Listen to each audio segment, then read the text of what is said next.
Good morning everyone and welcome to the European Cricket Network. For the first time in our history, we are in Norway, the beautiful city of Oslo. We've got a tri-series over the next few days. I'm back and I'm ready for all the action, and all of it starts right now.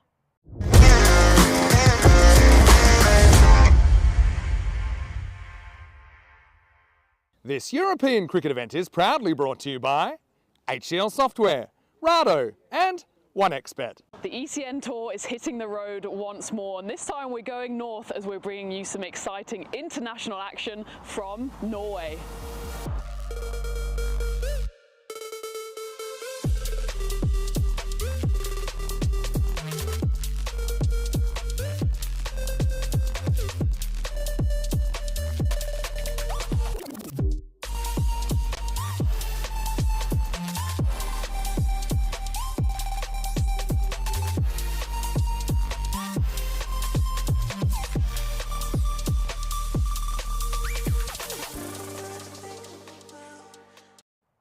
Really looking forward to the next couple of days. We've got three teams fighting it out in the T10 and then the T20 arena. We have Sweden, Hungary and Norway. First time here in Oslo, so it's going to be very interesting to see how the pitch plays and all the weather conditions around. There was a little bit of rain overnight, but it's going to be dry and pretty warm. I'm sure this blazer will come off as the sun peeks through the clouds.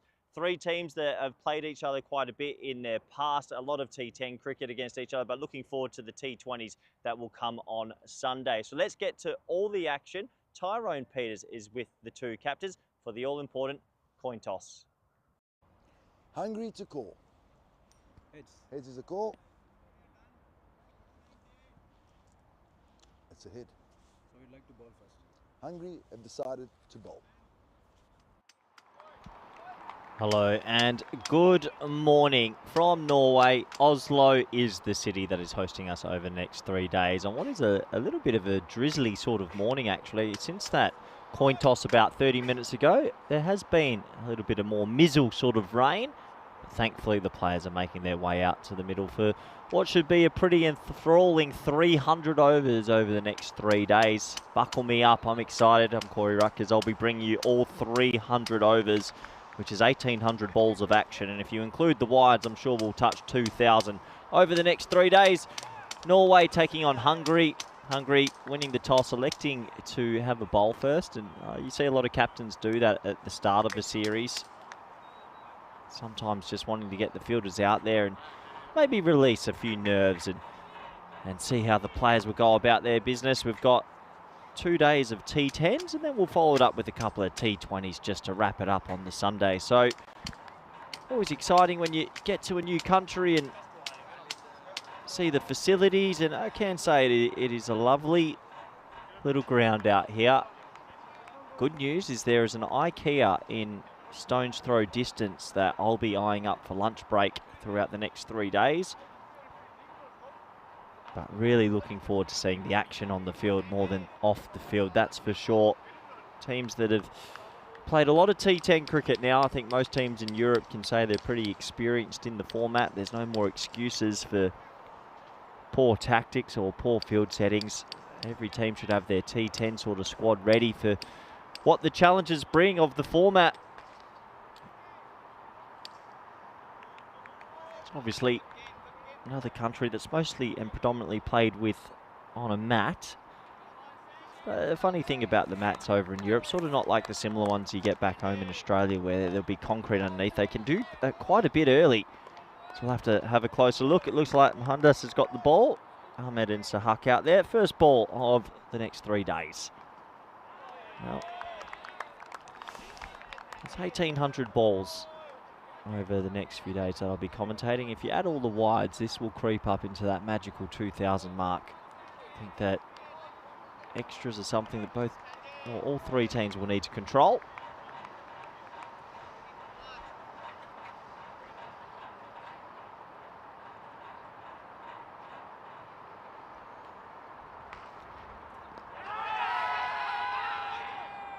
Good shape to start. He's getting it to go in quite a distance and having a look at the field set. Deep mid on deep mid wicket are the two boundary riders at the moment. You can understand that with that pretty steady pace. But definitely coming back into the right-handed batter Ahmed.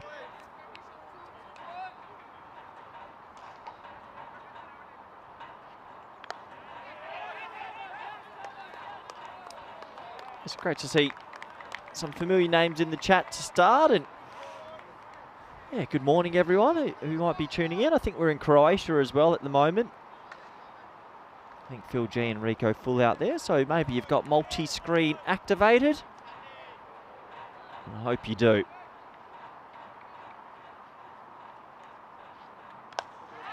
Well, lofted nicely. He's not got much of that, but it'll go over the rope for a 54-metre 6, and there's a man with a very good purse. Nice shot. That'll open it up. First runs off the bat. It's going to take me some more time to adjust back to the ECN sort of craziness. That wasn't out the metre of the bat, but it seemed to fly. Oh, boy. Well, we've had a wide, a dot and a 6. Get a little bit of everything on this network. Well, forward press pushed in, but yeah, good to see so many familiar names in the chat. Rob Thompson in there, Jeffrey Mobbs, good morning. Vinny Sandhu's lurking around. Matthew Petard, I think that's a new name. Good morning, Matthew. Nick Brown as well. So I hope you're ready for some cricket action over the next 3 days. Plenty of T10s, and then, as I mentioned earlier, finish it up with some T20s.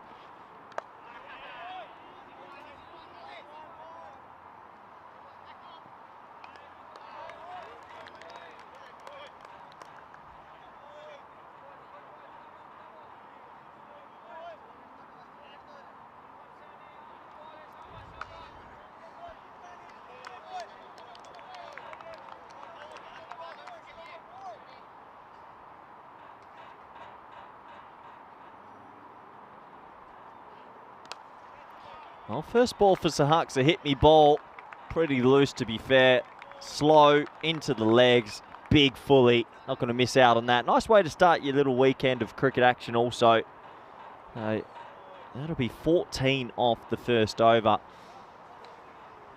One thing about Sahak, seen a fair bit of him these days. He's a bit of a live wire cricketer. He's probably played his best ever innings at Desert Springs 5 years ago. On a turf wicket. Hit a quick fire 70. But he does enjoy this T10 format. Let's have a look at where we're going. This will fill me in. Germany up next. Kiel, Romania on court. Austria, Hungary. Currently in Croatia and Norway. Have to admit, I do like the new graphics. This is actually the first time I'm seeing a lot of the new purple and white and blue. And it does seem to work. I've heard news of a new mascot that has caused controversy through the masses. Wonder if that will pop up on the screen, unsure. I'm sure the new mascot has a name actually, but I'll find all this information out over the next few days. And unbelievably, that ball that was clipped over the leg side's already been lost. That's gone into the shrubs, so that ball's gone. Good to see. Still streaming plenty of cricket around Europe, non-stop, 365 days a year, maybe minus 30. So it looks like it's going to be Waheed to Ahmed.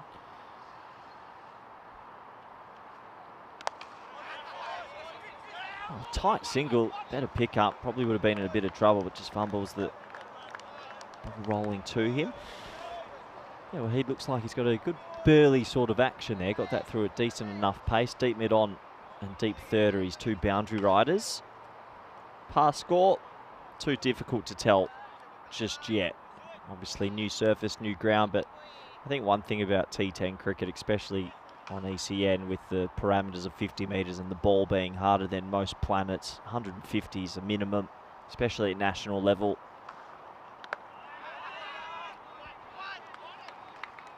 Obviously the game changed, I think December 2021's when, or 22, the change from the old Kookaburra to the Grizzly, and since then the scores have ballooned and it's been a bit of a nightmare for bowlers.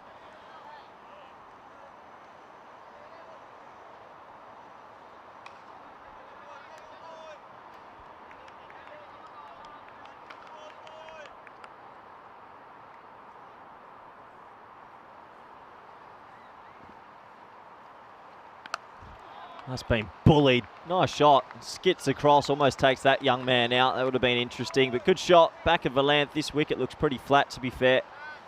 Not much in it. That'll be the second six already.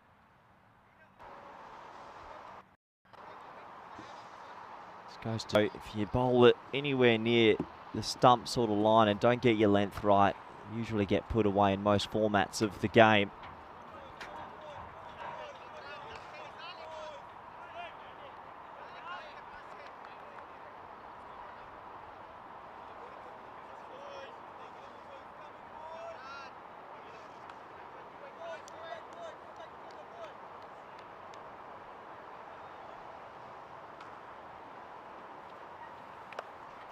That's probably six.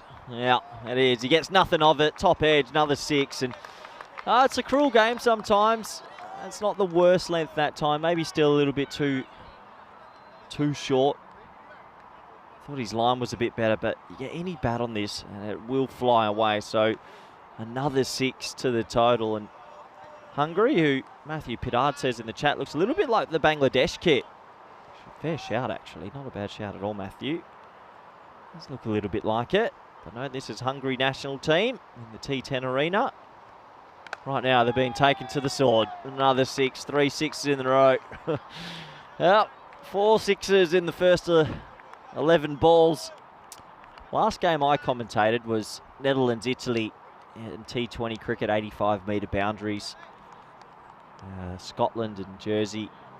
And if you hit the ball there at VCC Vorburg, you usually got caught on the rope. These are clearing the rope by, yeah, quite some distance.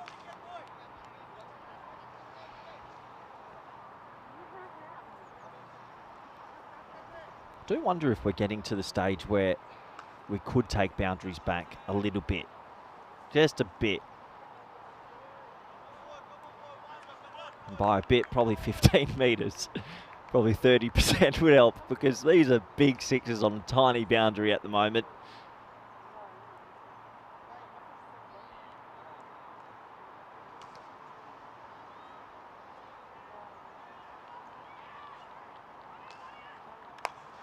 Good comeback ball. I think the old adage, if you can get a Yorker in, try and get it in there. Probably your number one option in T10 arena at the moment. 2 overs down, 34 for none. But yeah, do get your questions in throughout the day. I'll be with you for the next 3 days. Always good to interact with the viewers. Gets us through the hours. So please don't be afraid to get in what you need. These are the fixtures throughout the day. Norway, Sweden up next. And yeah, Sweden being the third team in this event. Sweden remarkably, have been here since 7 a.m. It's 9:20 local. That's going to be another 6. It goes a long way. Just pumped. Slightly over pitch, and Sahak's not going to miss out. But no, Sweden, who were scheduled to be on bus number 2 this morning, have rocked up from bus number 1, and they've been watching them out back training in the net since 7 a.m. So you'd think they'd be pretty fatigued going into their opener.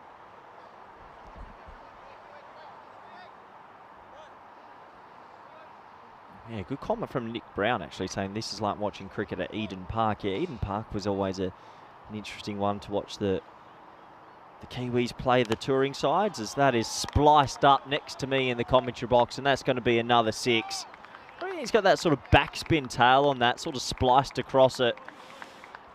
And we're going to have to get some records up, because I reckon they're on par for above 200 here. I'd be curious to know how many plus 200 scores there are these days. But 46 on the board, 14 balls in, and yeah, it's a new mat, new venue. So far, it looks pretty evenly paced, pretty even, consistent bounce. Probably unlike the pitch in Zagreb where Rico Full and Phil G are. This looks like a batting few days to come.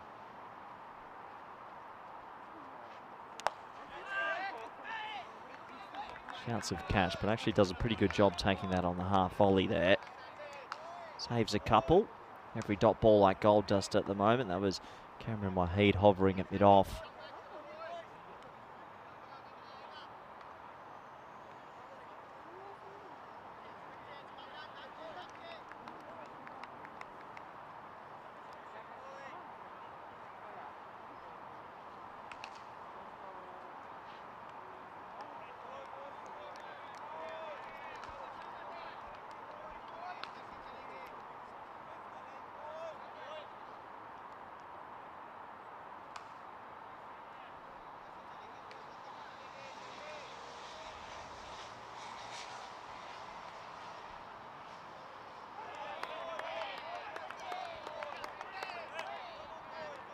Well, that's probably the area you want to try and focus in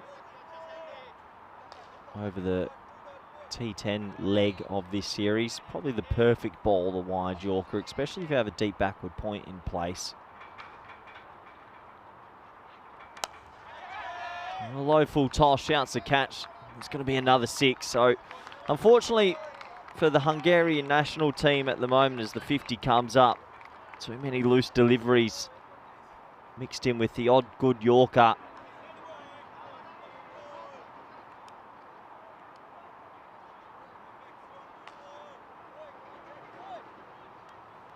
And danger signs early. They'd love a wicket. Half volley. You could actually see that before the ball was released, and that's going to go for 6 as well. So I think Hungary just coming out the blocks a little bit slow. The captain winning the toss, electing to bowl first, but his bowlers are going at nearly 20 and over. Not ideal really to start your series or your tour. Another juicy half volley. Might come out of retirement for that. 59 on the board, 3 overs complete. And Norway, they are on track for a massive total.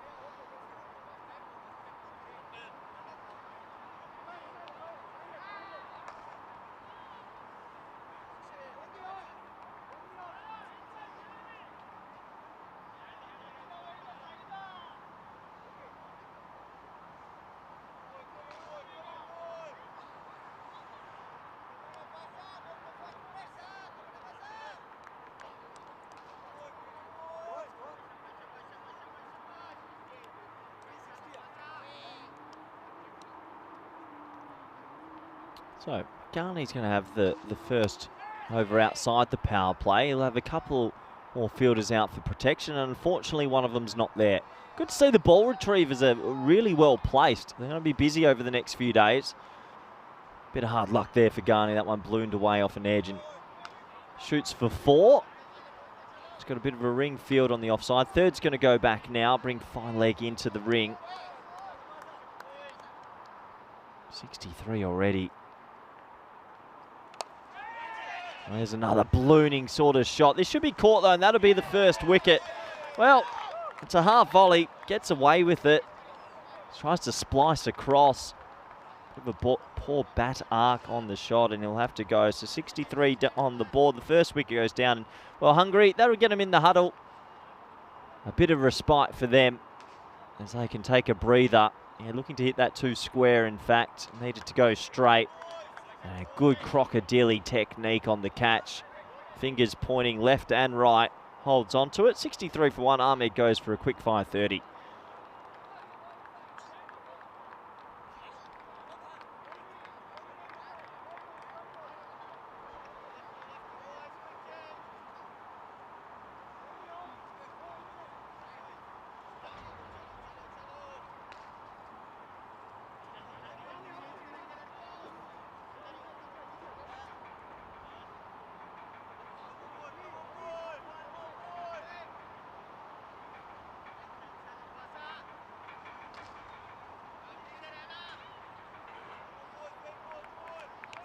So with the wicket, it'll bring out Waleed Ghori to number 3. I actually think probably the best batter that we'll see over the weekends, Waleed Ghori. Seen a fair bit of him. Very good inside out over the offside. Technical player. That one pitching maybe slightly outside leg stump. But this Norwegian team, quite experienced these days, this group. Play a lot of cricket together.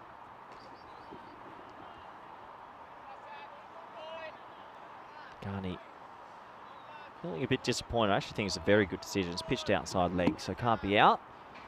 Going on to hit middle and leg, but once it pitches outside, pretty easy for the officials. It's clipped nicely. Let's test the outfield, which hasn't been used too much. You can see it is a little bit soft underfoot.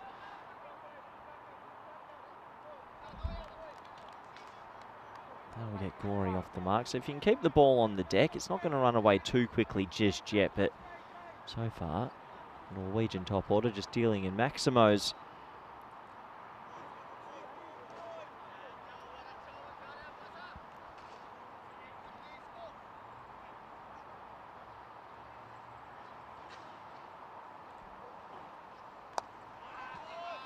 A nice clip away. Ghani's bowled a good over here. He's kept it pretty simple. He's trying to jam in 6 Yorkers. Sometimes you'll miss your length, but at least he's got a game plan.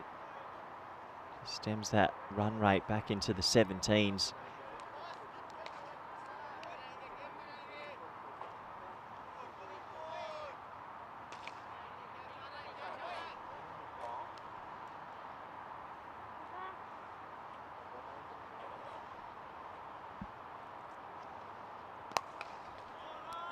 Brilliant bit of fielding at backward point. Ghori's hit that quite well. So just the single as the throw gets fizzed in. Top over from Ghani, only goes for 7, but more crucially, picks up a wicket, which will stem the momentum that was all going Norway's way. 66 for 1 after 4. And I won't say it's Mount Everest, but there was a stage there. It was starting to grow into one of the bigger mountains you'll ever see. 66 for 1, 4 overs down. You'd have to think 150 plus on the cards. They'll be wanting 160, 170 from here.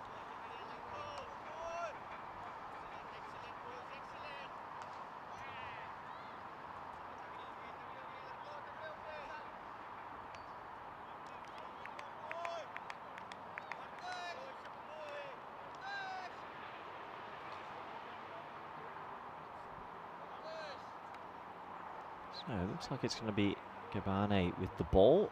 First time I've seen him, and good to see some new players also coming into national systems and getting an opportunity to impress. He's going to impress all right, but with the wrong sort of mojo. That 6 over cover point really went a little bit more square than maybe you intended, but that's what Ghori does for a left-handed player. He's probably a bit more traditional in the sense that he's good at going inside out over the offside. He doesn't really look to hoik as much as many other players you'll see around Europe. That's a proper cricket shot. That's a really nice strike. My favourite of the day so far. So back-to-back sixes. And the sixes count's been quite impressive.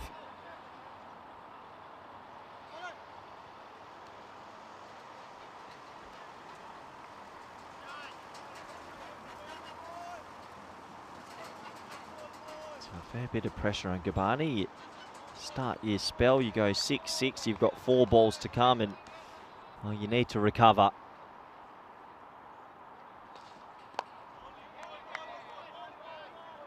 Interesting to see Gorey there skipping down the wicket, maybe getting a little bit bored and trying to come down and turn the ball into a full toss. Probably no need. Prefer him to go deeper in the crease and use the extra bounce in the wicket to get the leverage he needs.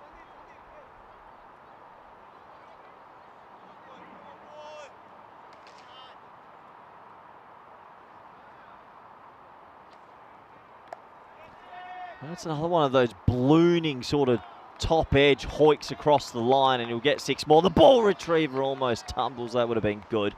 Ball retrievers have been busy. They've done more fielding than the fielders on the field. 85 up now, and well, Sahaki's enjoying himself. He moves on to 38 off 10. He didn't get any of this. Absolutely none. Still went for 6. Unbelievable.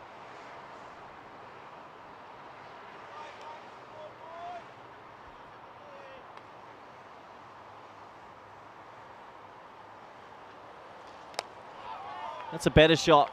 Skips down the wicket. A little chip over the leg side. Another 6, and there's the ball retrievers, who I just hope there's a water station for them. They're dressed all in black. They've got 6 of them around the field, and it's going to be a busy couple of days for the ball retrievers, you feel. Early signs here of a good surface, powerful hitters, and everything going the batter's way against some pretty pedestrian bowling. So Huck's on 44 off 11, staring down the barrel of a rapid 50. Yeah, that'll do it. 50 off 12. Well batted, Sahak. Nice way to start your 3-day tour. Home soil in Oslo. Overpitched again. Another juicy half volley. Doesn't have to get much of that. And does the job for his country. He's 50 off 12. This game running away from Hungary at the moment. They're going to have a good finish with the ball.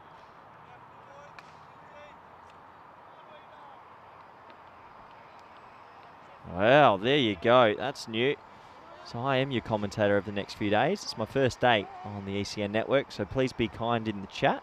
If you do want to interact, probably better on Instagram. I'm not that good on X these days, but crutgers_28. Feel free to get your questions and your queries in about anything in the cricket world. I'm happy to have a natter, and maybe some topics off the cricket world as well. It's well bowled from Ghani, who seems to be the one bowler so far that's found his length the most.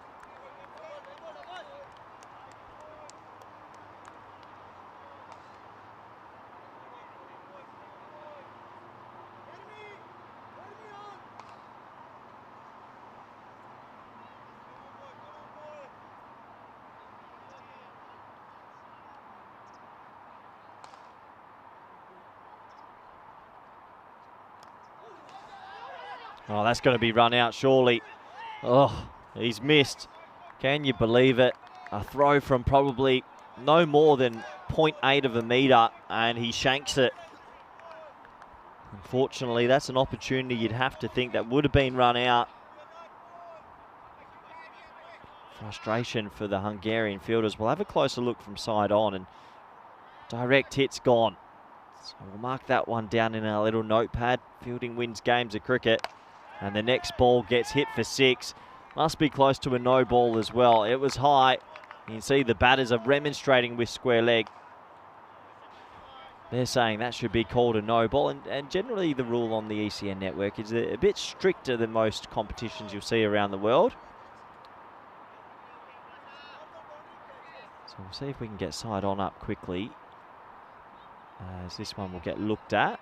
Close. Probably gets away with it.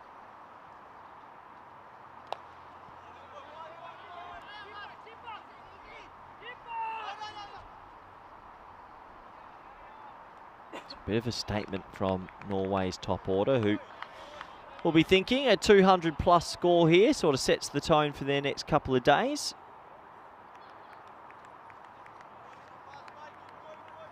Yeah, thank you, Matthews. Also saying it's good luck on your first day and take lots of photos. Thank you, Matthew.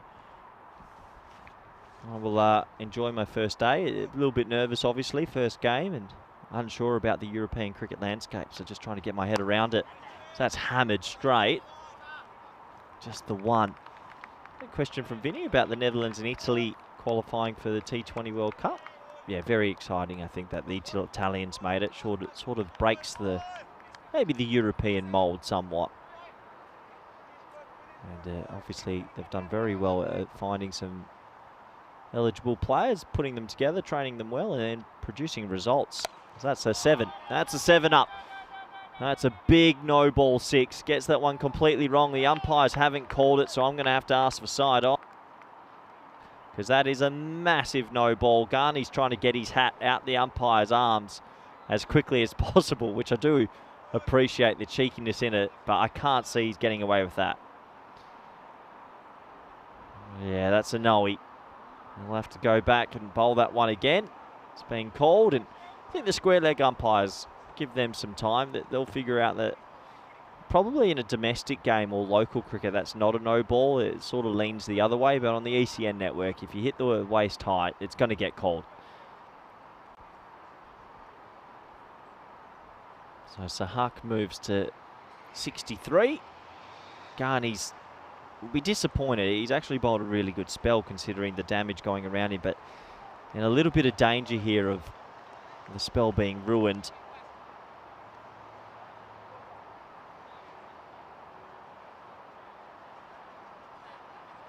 Yeah, comment from Kroom asking about Joe Burns all in for Italy. I think it's not just Joe. Obviously, he gets a lot of the media and the plaudits and that, but from sort of being there and being around the Italian group and talking to them a bit, the coaching staff, highly experienced coaching staff they had.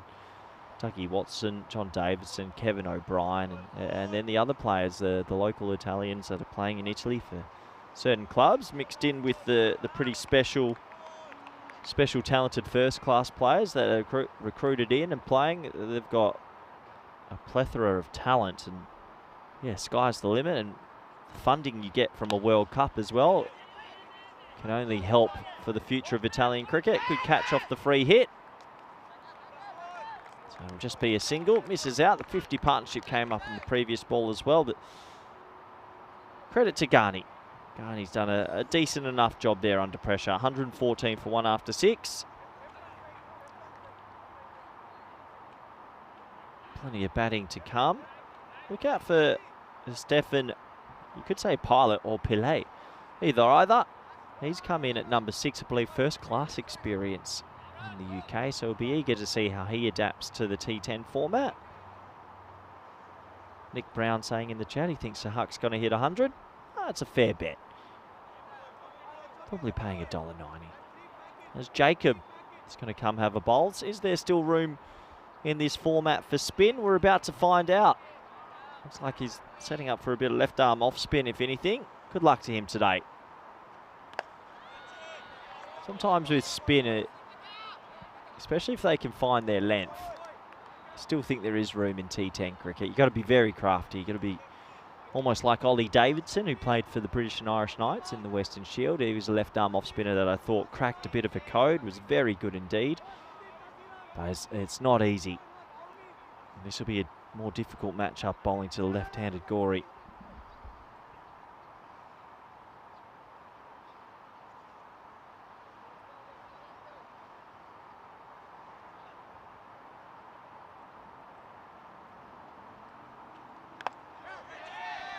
Shouts of catch. Fielder takes a tumble. Oh, thankfully, recovers it. I did land at about 10:30 p.m. last night after leaving the Netherlands in a 30-degree heat wave, and it was raining here in Norway. I was a little bit worried for the first game today, but some of that overnight rain is still affecting some parts of the ground. That one swept into a big pocket of space. Nice shot from Sahak. We'll get 4 more to the total, as there's a ball retriever who's starting to realise how long a day he has ahead of him. Let me remind you, it's 100 overs of cricket today, 10 overs more than a test match cricket day, and that ball retriever, boy oh boy, he's got his work cut out, especially if you get drawn the lot of deep mid-wicket. If I'm a ball retriever, I want to be on the offside. Shot. Nice shot. Skips down 6 more. Good use of the feet from Sahaku. A few people in the chat are calling. Here's an opportunity to get to a century today. 75 off 20 for him now. Still with 20 balls remaining in the innings.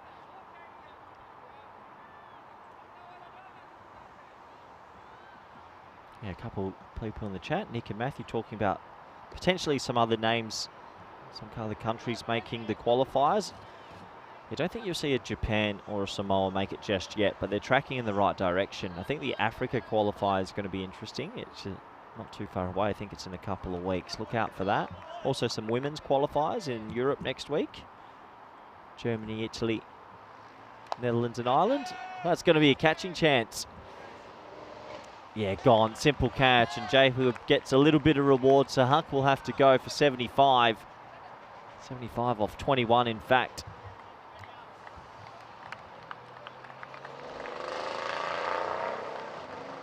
As Hungary just starting to maybe peg it back somewhat. After the first 3 overs, they were on 59, but that is the advantage of the power play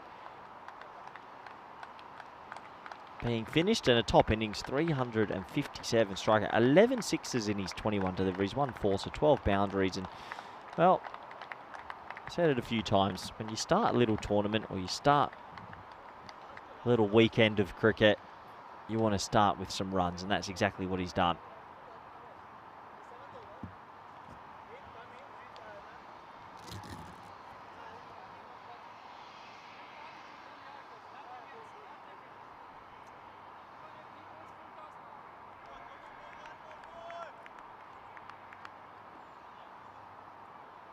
So we will get the first look at the man with a pretty good resume. Comes out to the crease, gets himself a little mark. I'm going to go with the Pilet. Sounds a little bit more French than anything, but he'll get a single to start his account, 127 for 2.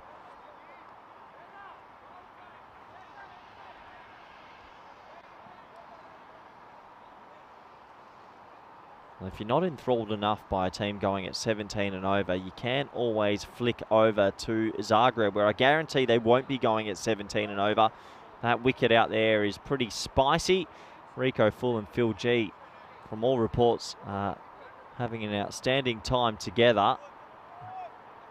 4 games there today. I'm going to tip Sir Oliver Split to get on a heater and win all 3 finals. There you go. That's a no ball. And a single, as he gets that one completely wrong, so that's going to be another free hit.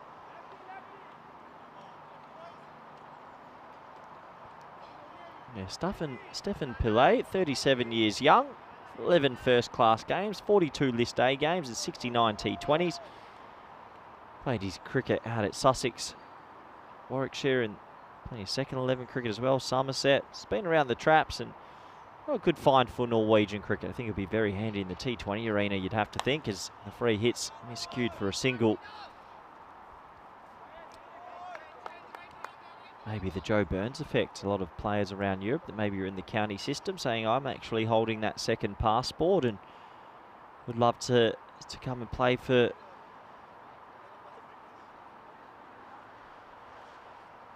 one of my citizenships, one of my nations. And yeah, good to see another new face on the network.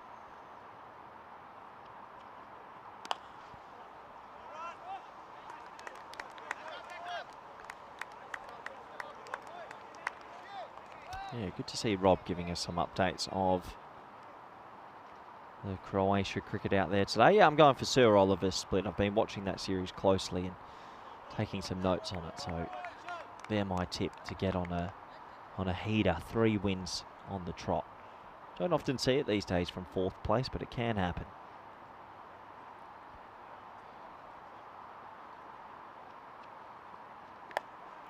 Spliced over the offside, no one back, and that's going to go away for 4. Yeah, nice shot. And, well, they haven't done their analytics, have Hungary, because Gori is extremely good over the offside, and they've got a ring field there, so hasn't got that one right. And that's going to be hit away for 4. Just opening up and carving it over the offside.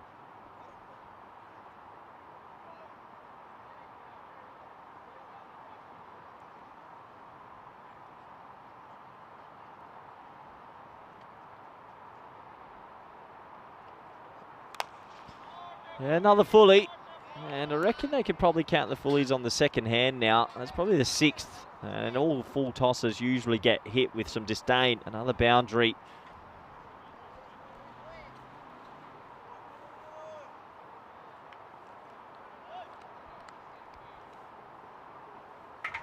You can understand bowlers aiming for a Yorker, wanting a Yorker, but it is really fine margin, especially for a lot of these players. They're amateur players, they're not professionals, and bowling a Yorker even at the top levels, something that some players can only do maybe 2 in 6. So, yeah, not easy to hit the zones they're up for and looking for.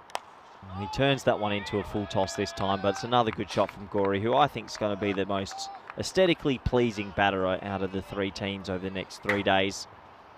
He's 35 off 13 now. Lovely strike.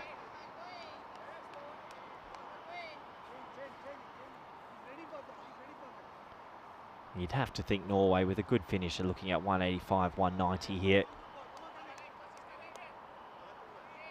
In saying that, I've probably seen more record chasers and massive chasers in the last 3 years than ever before. So can they get to 180?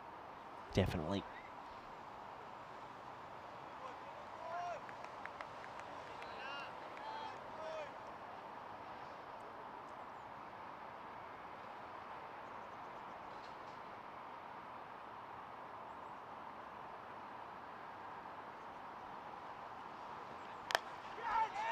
Behind the bat this time. Shouts of catch will land in a pocket of space as Gorey will do the mopping up. That will end another over. So 8 overs down, 148 for 2. A couple of people in the chat mentioning golden balls and that. Yeah, I'd be curious to know where we're at this year. I've been on a little bit of a summer hiatus. A lot of coaching work actually in the background. And yeah, I'd be curious to know how many golden balls we've had this year. I remember last year that one that I had in. My last one was in Croatia, I believe, in the women's game. That was good fun. Hopefully we get one over the next few days. Hopefully we get a super over on the Sunday. That'd be good. I haven't done a super over yet. That's on my list.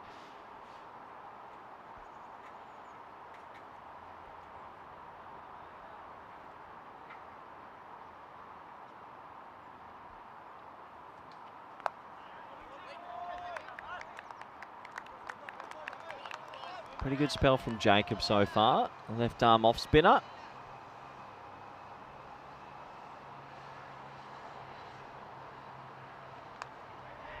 Oh, edged away. Unfortunately for him, it's been a good spell. That one doesn't go his way. That'll bring the 150 up with 10 balls to go. Or he moves into the 40s.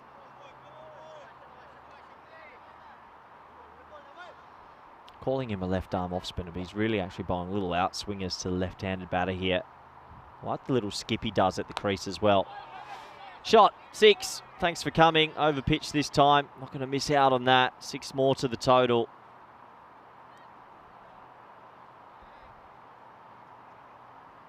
Gorey staring down the barrel of another 50 on the ECN network. Norway, they're a good T10 unit. Very good T10 team. Plenty of experience in the format these days. Now have a look at Jacob's little load up here. It's almost like he's at cowboy sort of bar, and a little hop, skip and jump to get himself going.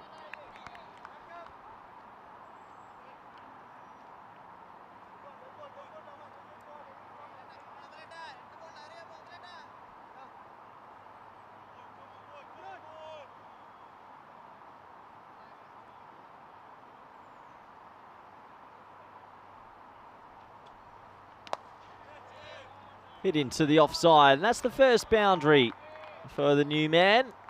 That'll give him some confidence. Obviously, he wouldn't have played much T10 cricket before. I'm sure he'll find his feet in it and sort of learn about the format and what you can and can't do. And I think you go into it with more of an open mind in the T10. You can get away with quite a lot, and with deep batting lineups and teams set up with power, you can really go from ball one. A lot of people in the chat saying, why is the boundary 50 metres? A couple of people today seeing so much power. And well, if you are new, it's just the way it is.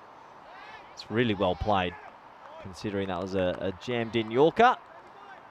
They'll end the over. Jacob, good job. I always say that if bowlers can have a 2 in front of their figures, so 29, 28, you're actually doing a good job. 1 for 29 from the spinner.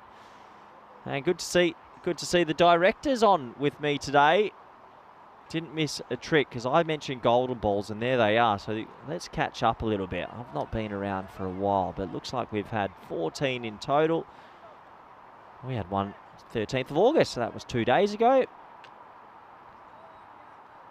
Okay, 8 to the bat this year. So the bat catching up, 6 to the ball. All-time 36-46.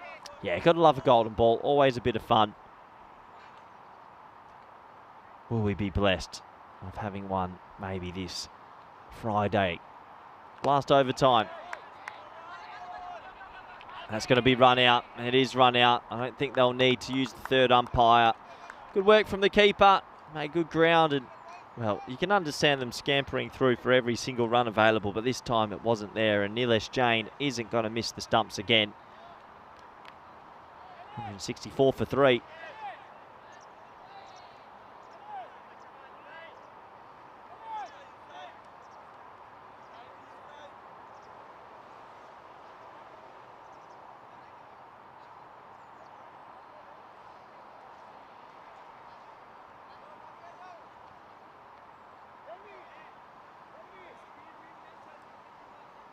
So that'll bring an end to Stefan Pilay's first innings, 7 off 5. I'm sure we'll see him explode over the next few days though and find his T10 form.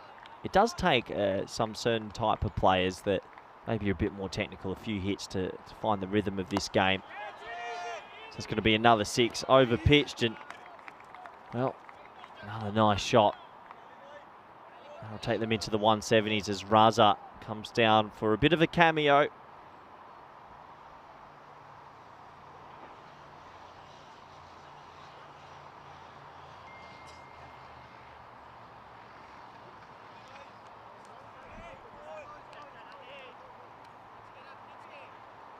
.170 on the board.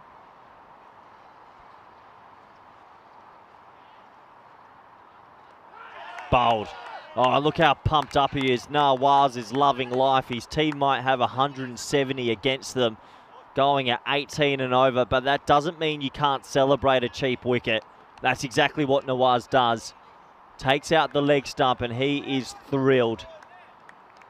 Raza plays all around one.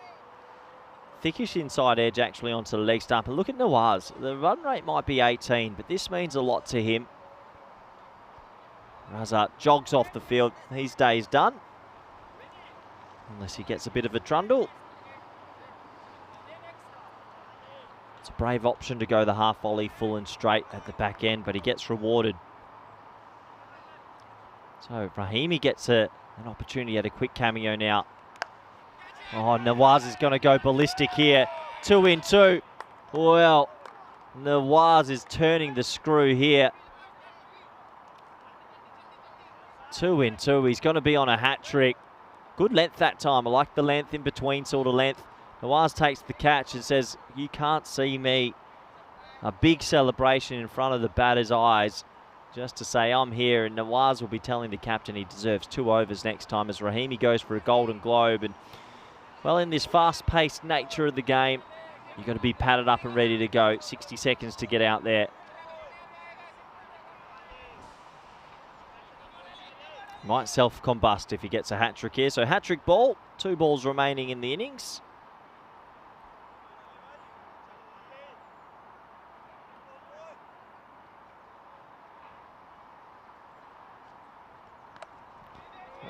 Welcome to T10 action.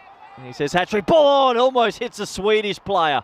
Well, you'd have to think Sweden would understand at a T10 ground you probably should warm up in a better area. That has almost taken out one of the Swedes. A pre-tour concussion is not what you need, and that was inches away. Oh, common sense, sometimes eluding some nations throughout Europe. Nawaz gets hit the journey, tries to throw in the bouncer for the hat-trick. Uneducated decision. Last ball time, 176 on the board. That's going to be 4. So we'll get into the 180s. Triple 20, triple 20, triple 20. despite the wickets, the over goes for enough. I think if you're Norway, you're happy with 16s, and that will bring us an end to the first innings. 180 on the board, and you'd have to think Norway, the home nation for playing on the ECI network in Oslo for the first time, will be rather pleased with that total.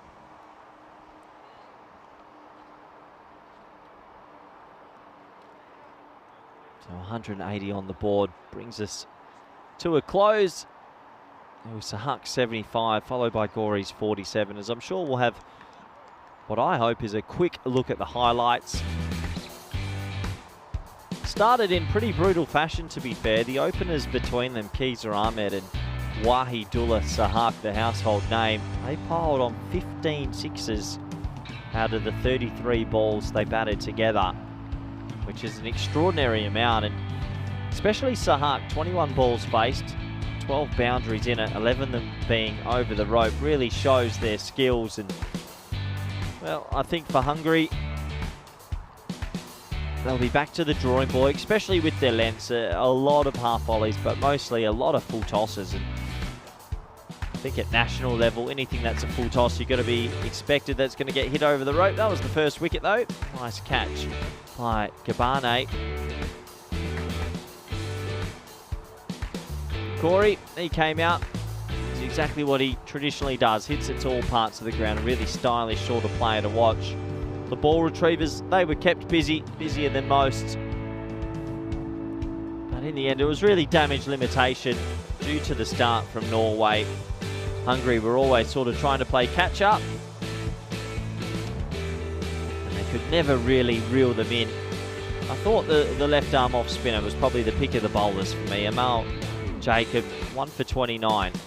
Garni gets an honourable mention as well, but for me, I think being a left arm off spinner in this format, he did a fantastic job. This was Nawaz giving a little bit of mayo at the back end before picking up another wicket. And then the last two balls went for a 6 and a 4. As Nawaz was brought back to reality with a thud, and the Swedish players with a little bit of luck there. Let's have a look at the scorecard, shall we?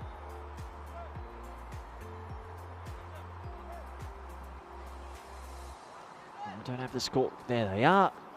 Right on cue. Keezer Ahmed 30, Sahak 75, Gore 47. And when your top three does that, you're always on for a pretty big total. Sahak, the pick of the batters, 75 off 21. For the bowling unit, it was always going to be hard work. First game of the series. I have to think that they won the toss, elected the bowl. If they had their time back, they'd probably elect to have a bat. But hindsight never loses, does it? Pick of the bowlers for me. The spinner, Amal Jacob, 1 for 29. Thought he bowled really well. And we'll look forward to watching him bolt throughout the next couple of days. That's the first innings concluded. Join us back for the all-exciting run chase in about 10 minutes or so. Bye for now.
This European cricket event is proudly brought to you by HCL Software, Rado and 1xBet.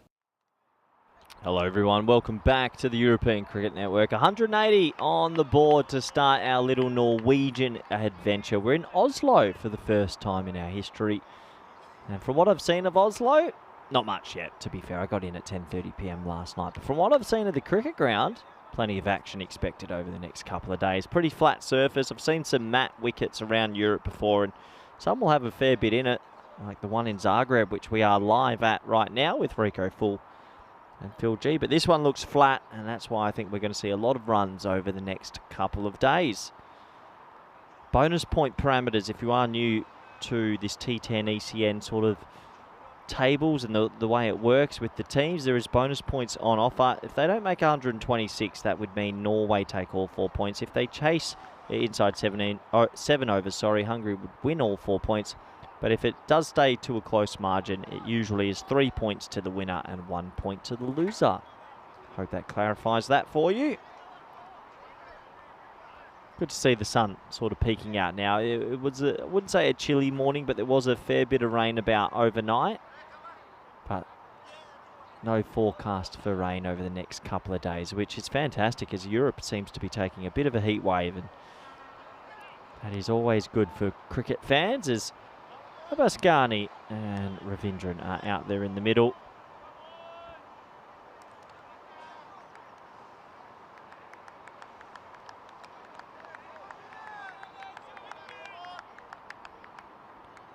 Another familiar face.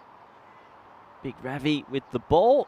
Luscious hair. Good, very good hairdo. There you go. Give it a bit of a flick. And he's ready to rumble. Looks like deep backward point and deep backward square leg. The two boundary riders, ball number one in the run chase. Cloths it for a single. Yeah, 181 would be right up there with some of the biggest chases we've seen on the ECN network.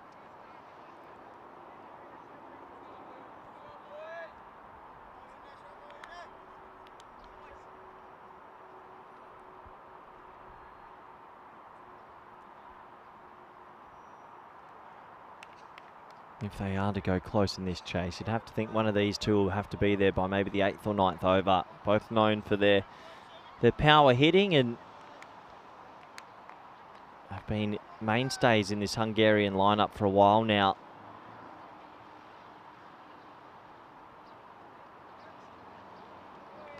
It's actually a very good delivery. We haven't seen too much sideways movement in the first 61 deliveries of the game, but he's got that to go. And considering the boundaries are small and the ball flies, sideways movement's pretty imperative, and that's a good sign for Ravi.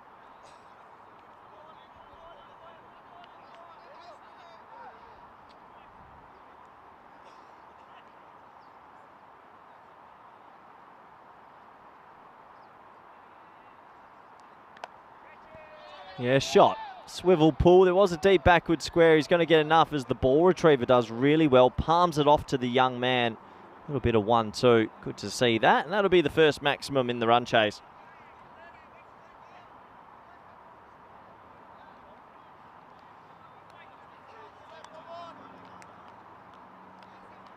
Good to see Stefan Gooch in the chat as well. Sort of Hungarian connoisseur with the cricket, as that one's badged him at decent pace. Throw comes in, direct hit would have been out. Hopefully Ravindran's okay, but yeah, Stefan Gooch used to do a lot of work with Meta Gooch as well in the Hungarian Federation. They jumped ship to Estonia. He's tuning in. Good morning, Steph, and everyone out there in Estonia who might be watching some decent cricket this morning.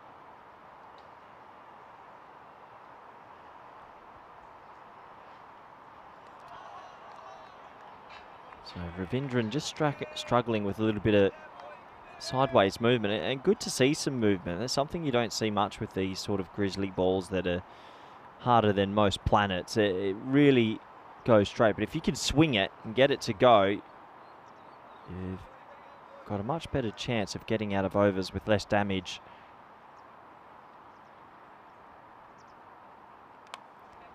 Well, that's one place that I'd definitely be tempted to have someone, if you're getting that away swing, to have a third, but it doesn't matter. It goes for 6. A big ballooning edge. Goes all the way. 13 on the board. Ravindran gets going with 2 maximums in the over. Pretty decent over from Ravi overall, though. 13 for none.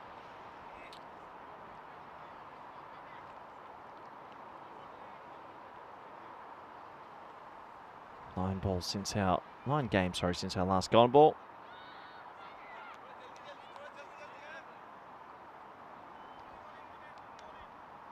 I believe that was in Croatia.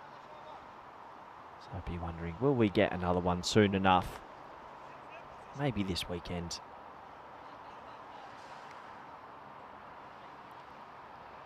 So Ghani on strike, and Ghani look, I've heard from around the traps, can be one of the bigger hitters in Europe. I personally haven't had too much luck watching Ghani live. Every time I've watched him, he's been castled. Will today be the day that I can watch him go and hit a big score for his country? Now that's a good start. He's going to get that away for 4. No one straight down the ground. They're still operating with a backward point and a backward square leg. So nice start for him. Not the most pretty technique you'll ever see, but effective on this occasion. Interesting stat from Vinny Sandhu that Ravindran has 21 ECN 50s without a century, and that's an ECN record. It's probably an unwanted record, actually. Not a great conversion rate, but maybe today's the day for Ravindran, who's sitting at the non-striker's end.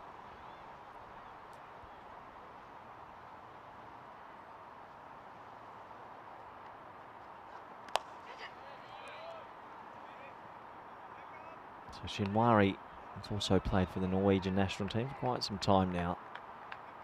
Left arm in swinger.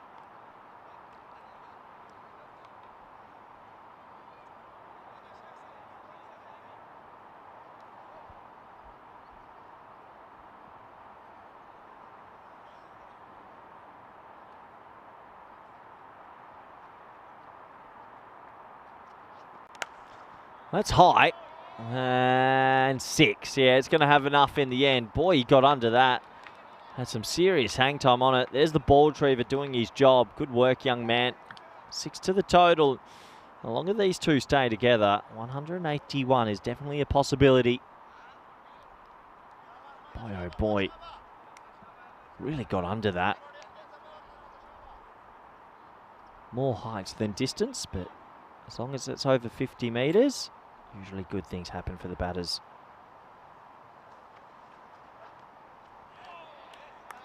It's a good delivery, good comeback delivery from Shinwari.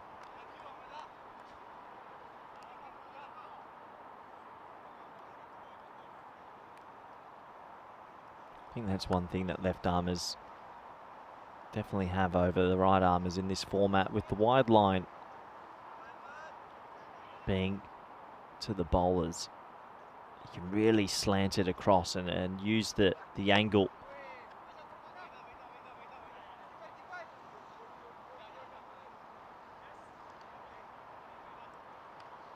So despite a few boundaries, I think, from Ravi and Shinwari, they're probably happy with the start. I think 24 off the first 11 legal deliveries.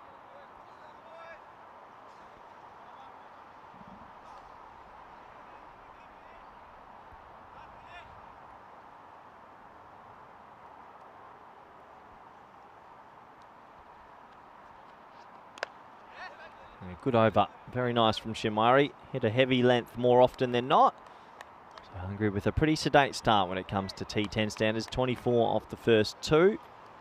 157 required off 48. That's a bit of a mountain to climb.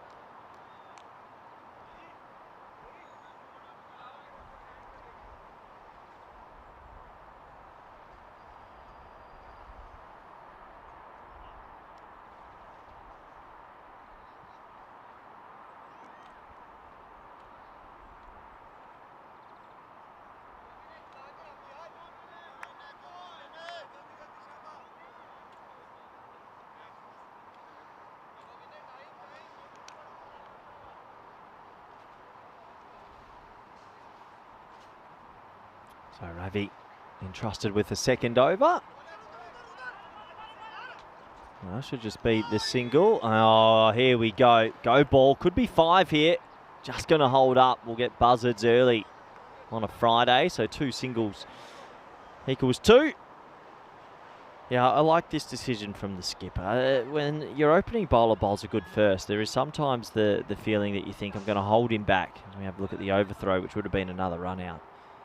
But considering how much, or how difficult I should say, the power play is, if your opening bowler's got some rhythm, it's always an option to bowl him twice in a row. However, rhythm can easily be disturbed. That's a nice shot from Garney. As the ball retrievers are starting to get to the point they're arguing at who's going to do the fielding, as they've been more active than the fielders on the field today. That's a nice shot. 20 off 8 now for him, and a positive start.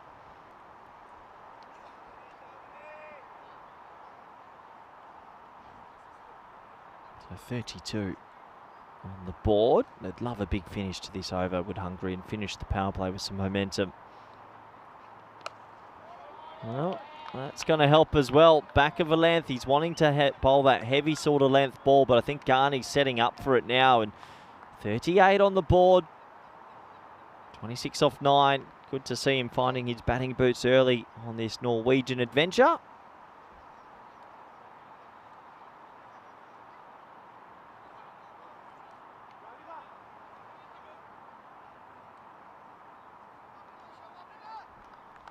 So 38 on the board.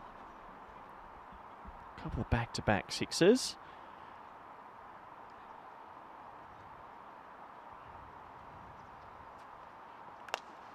That might be a couple more. Shouts a catch. Actually, it's going to be an opportunity, and it's held. Nice catch in the end. Made good ground. Had to turn his body. He had a couple of players converging around him as well, so always a little bit nervous that someone might be coming in to clatter into you. But in the end, he holds on to it, and that's a very safe catch there by Mushtaq. And, well, Garney has to go. He was looking threatening. He'll be disappointed as the first wicket will go down in the run chase.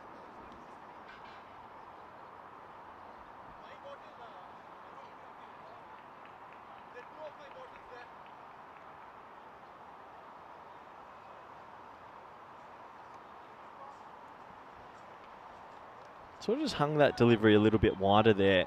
And I think Garney was still sort of setting up for an ideal short delivery or a length that he could work with, and was surprised by the fuller length, and it cost him his wicket. Does offer up an opportunity to the number 3 in the middle order.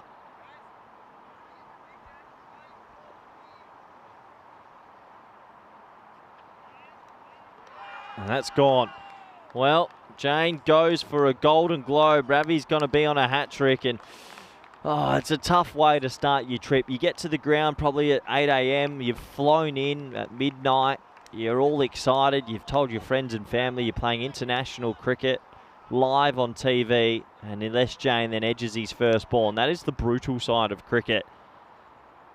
It can be that way, and as a batter, you only get one opportunity. It's a pretty loose-looking stroke, to be fair. And he'll go back for a duck and have to question why he plays the sport. It can be brutal. As Hungary lose 2 in 2, and the big man Ravi, he's on a hat-trick.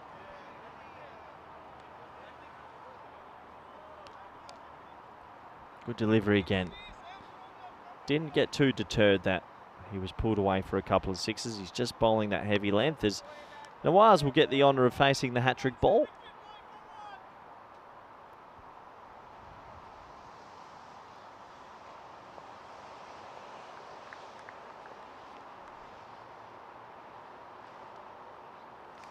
And it's a hat-trick. There you go. Nice way to start our adventure in Oslo.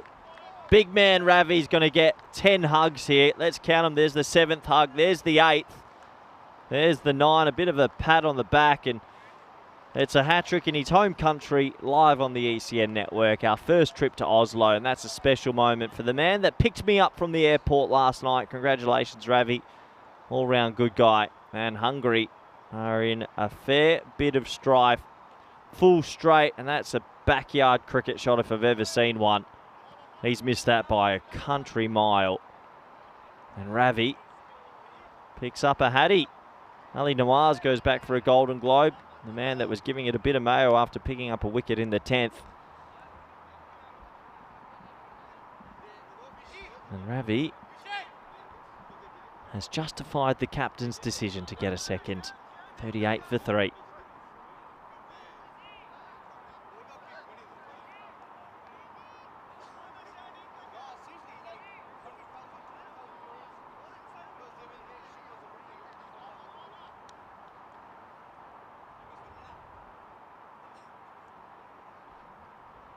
So Gari gets a chance with the ball.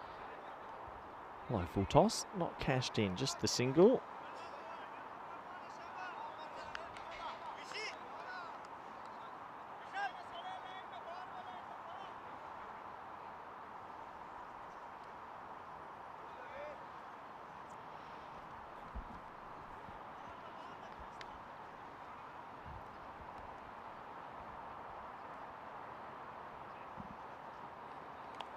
Bowled.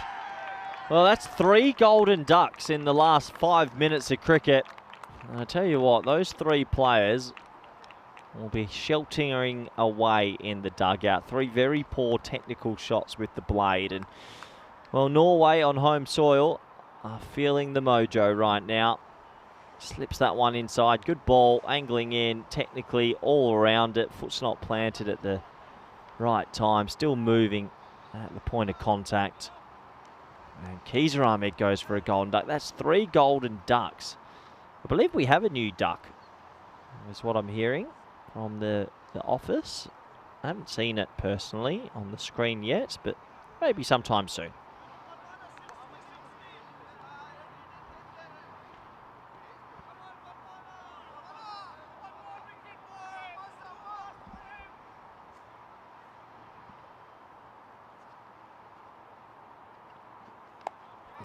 Almost had 4, and some of these techniques that have come out here in the top order is what's worrying me. Looked all jumpy there. Polarutu. It was a bright start from Ghani, but yeah, since that moment of his dismissal, it's not looked too good for the Hungarian top order.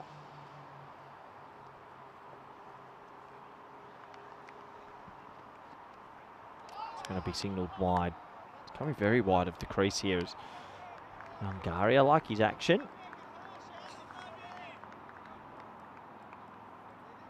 We'll see Rob Thompson in the chat. He's offered up a little ECN gift membership. What? Tell me, Rob, what does that membership get you? I wouldn't know. I'd be curious to hear and understand more. As they shoot off for a pretty tight single, and they'll get away with that. So 1 to the total. You'd have to think this game's almost done and dusted already. It might be coming down to a bonus point, if anything.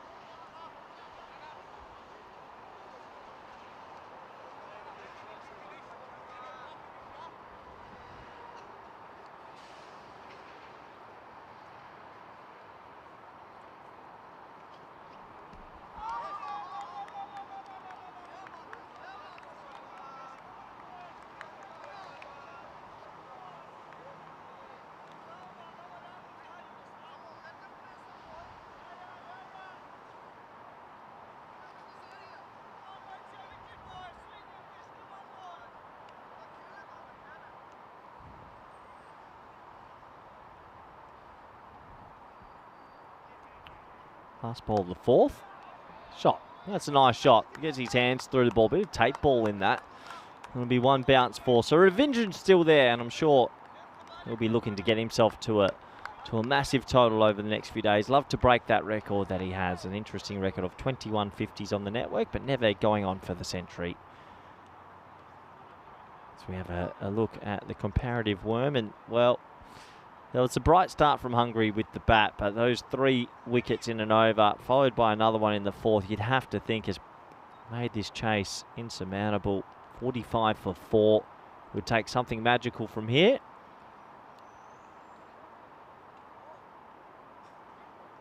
Rob explaining that the membership is a gift to another in the chat.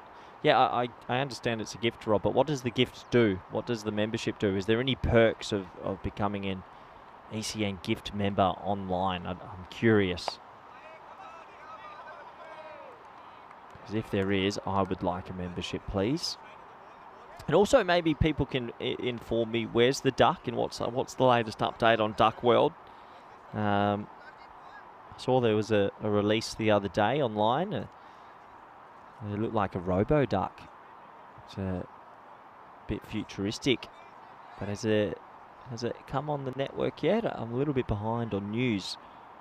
Sort of been out the loop.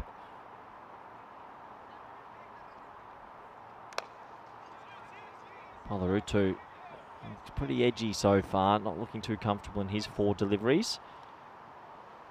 Yeah, a little bit behind on what makes the ECN great. So all the gossip and all the inside stories. So try and catch myself up over the next 48.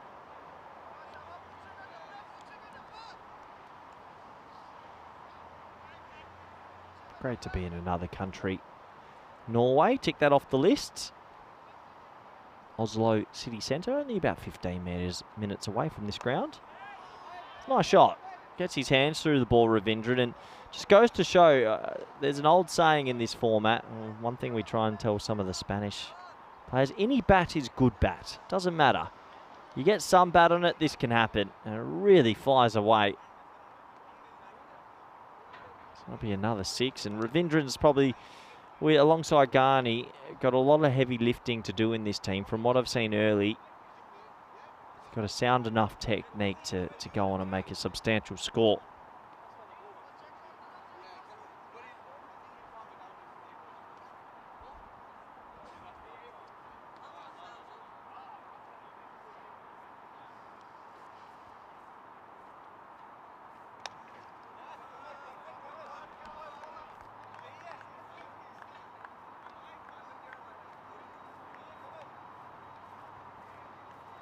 Might be an opportunity actually for Norway to get some players into the game that they wouldn't usually bowl.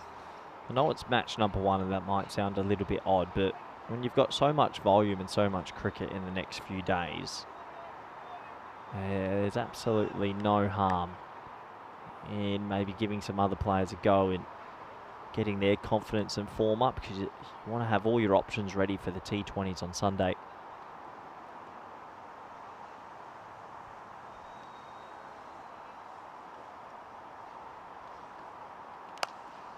That's so high. Boy, oh boy. Good luck. Ravi calls it. Oh, and it rolls all the way off his legs. Oh, they're going to sneak it too as well. That went so high. Ravi called it. He wanted it. He made good ground. Slipped at the point. It sort of burst into his hands and just trickled through. Almost rolls all the way down his legs and gets caught in his boots. Would have been a sight to behold.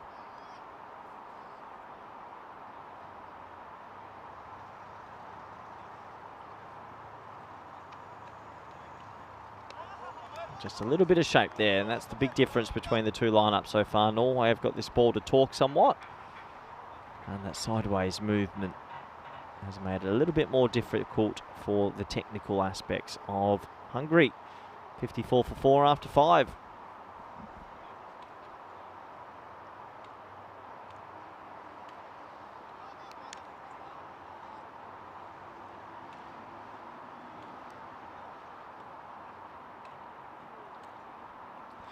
Let's have a quick look at what's coming up around the corner. Obviously, the ECC is going to come straight after the Western Shield, and ECC, always a fun event. 3 very, very good groups. Obviously, you've got the Challenger League as well, which I think is a really good sort of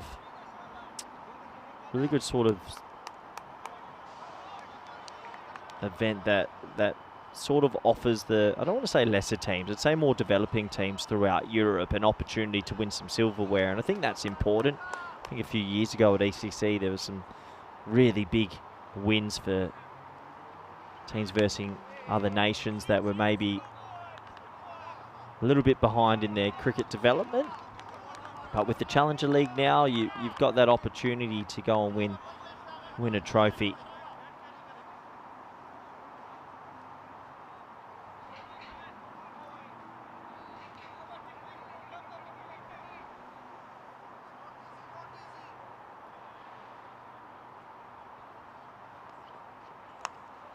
Edged away and, well, 6. Oh, can you believe that's gone for 6? It's a cruel game sometimes, and Gari bowls a pretty decent delivery wide, swinging it away, and a ballooning edge will go all the way for 6.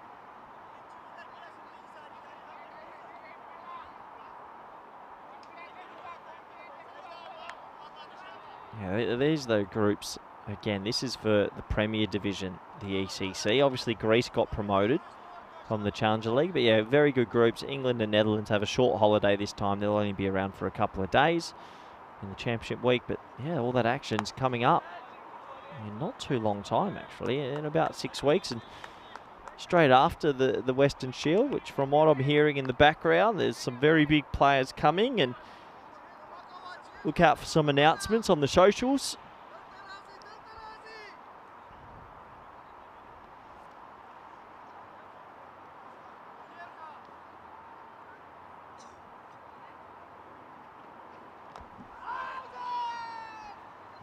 Big appeal. There's a fair bit of bat on that though, and that's going to go for 4. Not the most convincing stroke, but does it matter? No. 4 more to the total.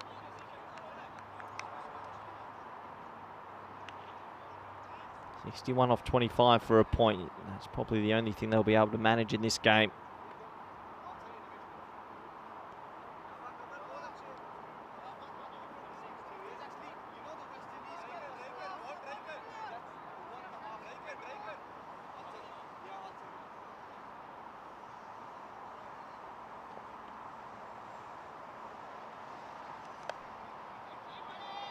That's a good shot.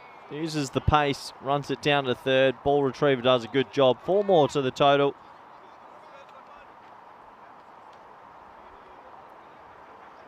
Lovely bit of batting that time. Looked a bit more comfortable just using the pace and riding it to the boundary. So there's the 3 Golden Ducks. Nilesh, Ali and Kizar. You won't often see that.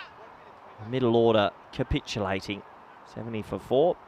Rob in the chat saying that Sir Oliver split, just one in Croatia. Rob, go and tell the chat for me in Croatia that I called that. I called the win. Tell them I'm on the Sir Oliver split train as I multi-screen action today.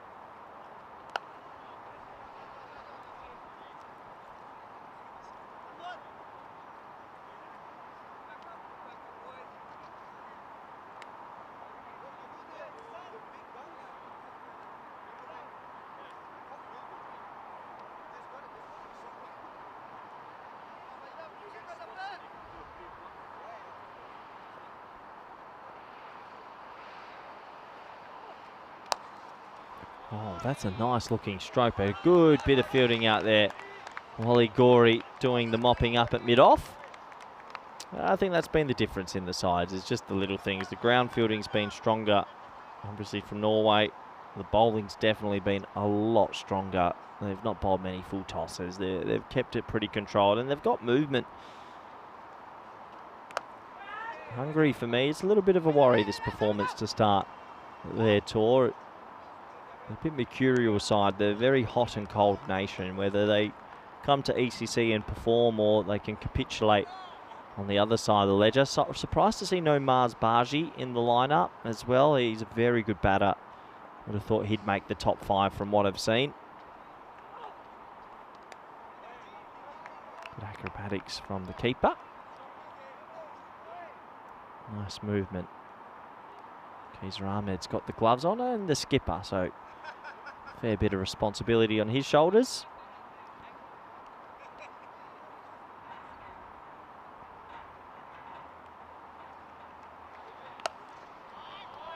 Well, that's a nice shot. He's going to get that away, and oh, it's going to be 6. The young gentleman out there didn't go for the catch. I'm glad the kids are okay. 6 more to the total. It's Hungary still fighting hard enough to maybe get a point. 47 off 20.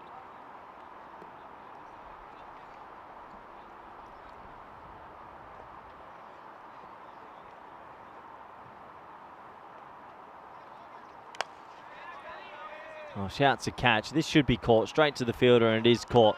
Nice safe take in the end. Sahak picks up a wicket. Breaks a mini partnership that was starting to build. A puller or two, and he'll have to go.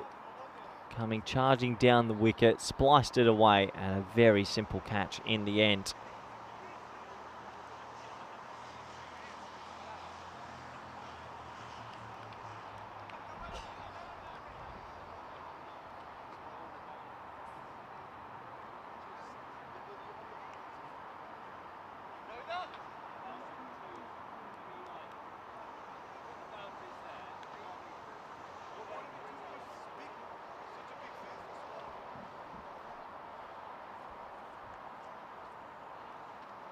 The last ball, the 7th, it's going to be a 6. It's going to be an edged away. No, it's going to be 1 bounce 4, my apologies. But spliced away again. Jay Kumar to the crease. He'll get his account going with the boundary as the hunt for the solitary point is still on for the Hungarians. Norway in complete control in the opening match of a 3-day bonanza. And this is what's coming up. Match number 2, Sweden. They bring over an older sort of T10 unit. A lot of these players have played a lot of T10 cricket. They'll be taking on an informed Norway, used from the toss, as Norway have won the toss and they've elected to have a bit of a bat first. I'd like to think they'll get a bit of a sterner test from a Swedish team who enjoys their T10 cricket.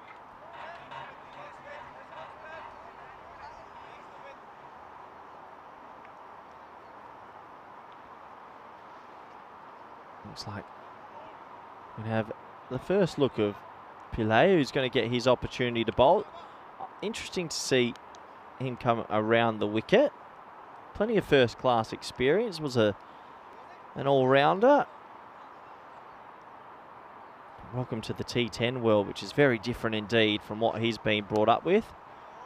That's top-edged, and that's going to be 6. It'll go all the way in the end. So 6 to the total. Ravindran staring down the barrel of another 50. 22nd it would be on the network.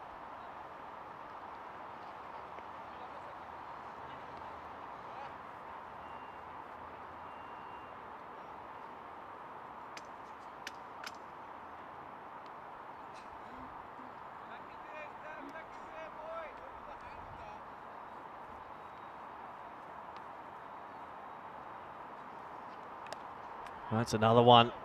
A top edge off the bat, and welcome to T10 cricket. It can be very different for players coming from the UK that are used to banging it in on a turf surface and 85-metre boundaries, and then you come here on a mat and he sort of splices these 2 6s over backward square. It's always a little bit difficult to get your head around it, but I'm sure he'll find his mojo as the next few days come on. That's a nice looking stroke, but won't have enough on it, and that'll be well caught. Wally Gori takes a really nice catch. He tried to go inside out over cover. They just brought mid-off up, and in the end, tracks to his left, takes a sharp catch. First wicket for Pillay. And Ravindran will have to go. Really nice technique.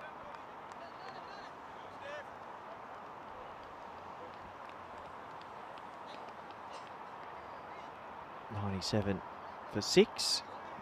Not too sure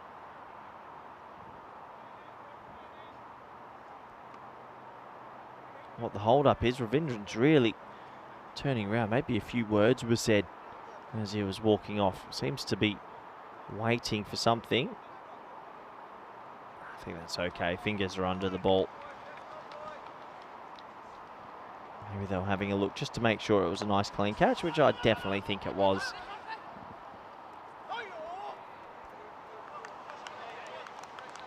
Question from Ash in the chat. What's the weather like? Mild, I'd say. A little bit of cloud cover. Not too cold, not too hot. But when the sun does peek through the clouds, it is quite warm indeed.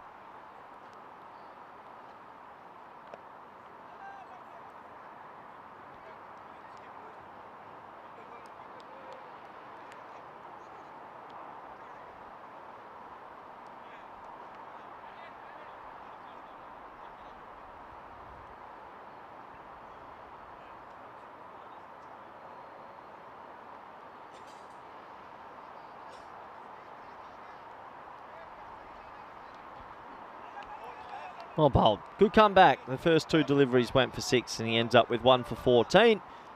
First wicket for the nation, 98 for 6. 12 balls to go in match number 1.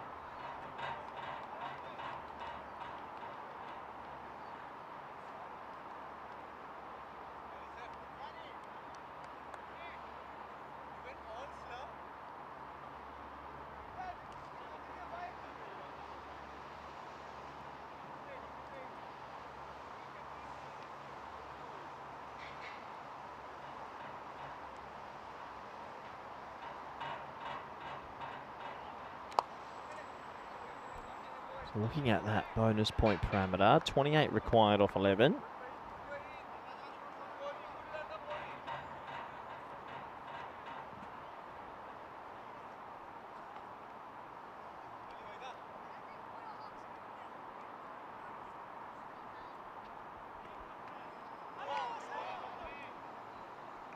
Just need one batter here to maybe find the rope a couple of times, and you'd think they'd still got an opportunity to get there. A disappointing game from the Hungarian team, though. They'll be maybe a little bit shell-shocked, opting to bowl. They really missed their margins, and then 3 golden ducks in the middle order does not set too many of their players up with too much confidence. I think technically speaking, looking a little bit rough with the bat. Don't know how much cricket they've played recently. 100 comes up in 8.3.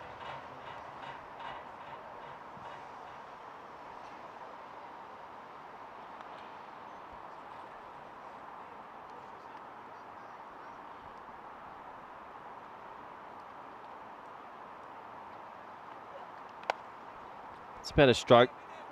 Ravi will do the mopping up, and oh, he won't. Just a little bit of a bobble, which will trickle away for 4. Disappointment for the hat-trick hero earlier.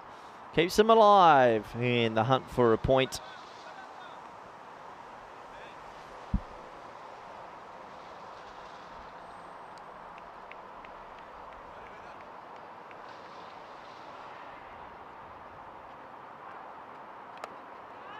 Shouts a catch this time. Should take it, and it is taken. Nice safe catch in the end. So Waheed will have to go. Trying to get on with it himself. Another good catch. The catching's been good from the Norwegians this morning. Pretty calm under the high ball.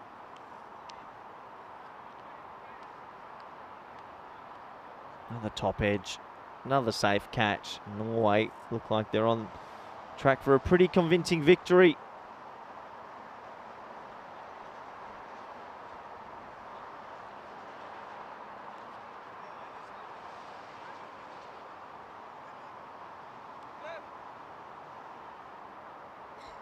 And 4 for 7.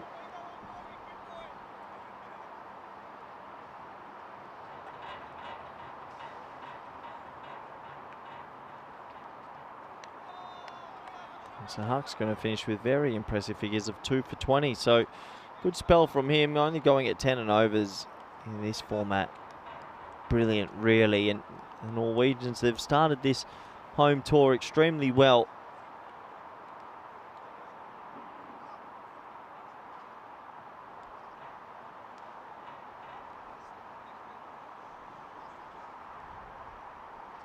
Been a good bowling display from all the bowlers. Just doing enough, and yeah, started from the top. Vinay Ravi with a hat trick. It's a little bit sharper and rattles him a bit. Just the one. 22 off 5 now for that point. A little bit of an apology there. He's all good. Just skidded that off the surface. A bit sharper, and bang, cop that.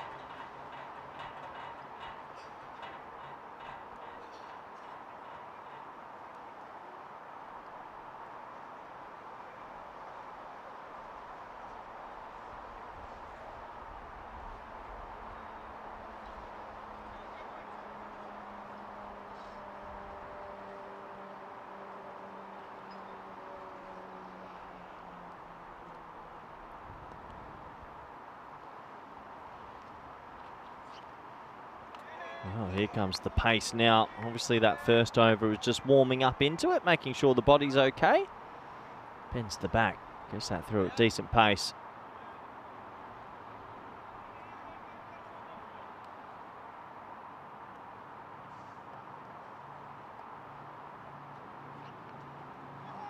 That's well bowled. Follows up the bouncer with the slow ball. Should be run out. Keeper pulls the throw. A little bit of comedy cricket to wrap this game up. Seeing a bit of skills here. Pillay, obviously an experienced bowler, showing a little bit of the repertoire here.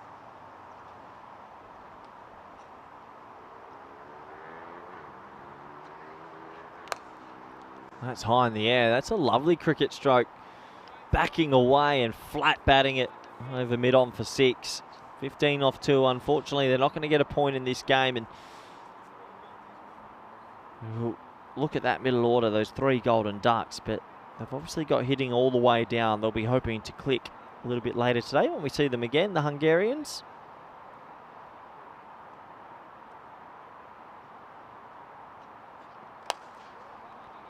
Good bit of batting.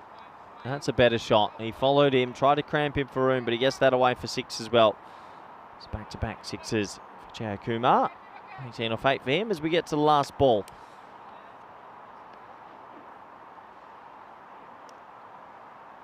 Last ball of this T10 International. A convincing win for the Norwegians. About to be wrapped up. And he's bowled him. Nice way to finish the game, actually. If you want to finish it, you always want to finish it with the wicket and a bit of a celebration. 118 for 8. It's a 62-run victory. Really, in T10, that's a bit of a shellacking. 10 overs, 62-run margin. And yeah, they looked all at sea, but let's focus on the Norwegians. They were the better of the two sides in all 3 facets of the game. And explosive innings at the top from Sahak and Gori, followed up with the ball from Ravi. Also Mushtaq, who bowled a good 1 over for 9. Shinwari. They've got a good T10 unit. Look out for them in the next game up against Sweden. As we've got 5 live games today. The action coming thick and fast.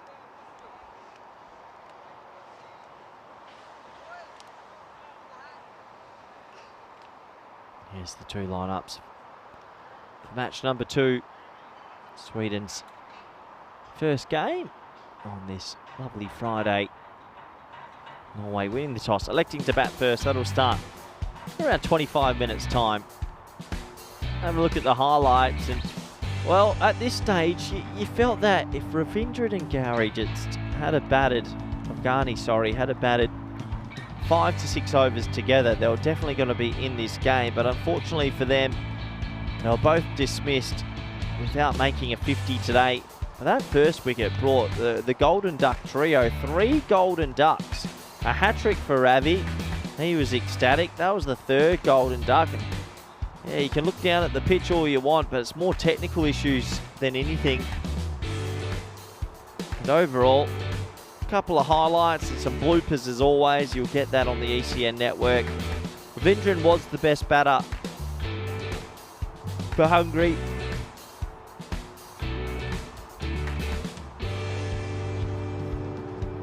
Didn't have too much support. There's the Swedes, who have been patiently waiting their opportunity.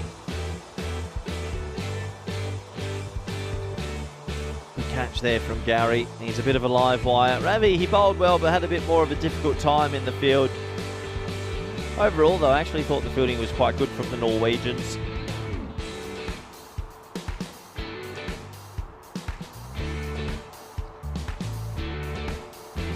Of wickets to finish, and well, as the sun peeks out from the clouds, a positive start for the home nation on home soil. We'll look to make it back-to-back wins in a couple moments time versus the Swedes. Very quick wrap up here. Let's have a look at the scorecard. A peculiar looking scorecard. 3 Golden Ducks in the middle. You never really see that. All middle order batsmen, all back in the sheds, and that really hurt them, considering that's the engine room.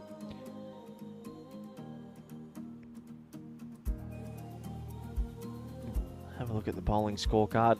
A strong bowling performance. Most of the economy rates in check, doing enough. But Ravi, he takes the hat-trick. He gets the plaudits. 3 for 27. Well done to the opening bowler. So we'll be back in about 20 minutes time for match number 2. Sweden taking on Norway, live from Oslo, our first time in this beautiful country. And we will be right back for all the cricket action. See you shortly. Bye for now.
just you and me.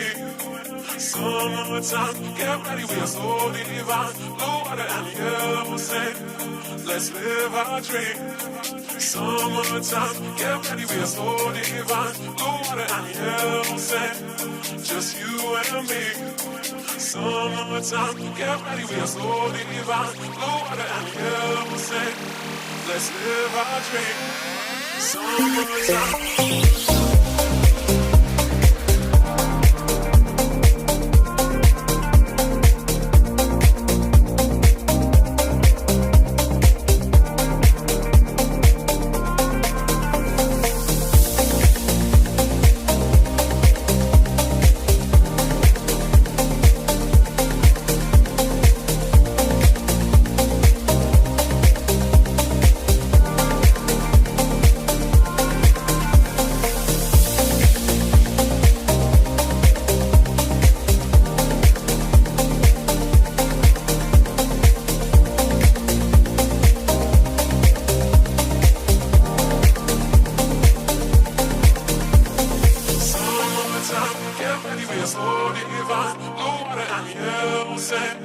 Just you and me. Summertime, get ready, we are so divine. Blue water and yellow sand, let's live our dream. Summertime, get ready, we are so divine. Blue water and yellow sand, just you and me. Summertime, get ready, we are so divine. Blue water and yellow sand, let's live our dream. Summertime.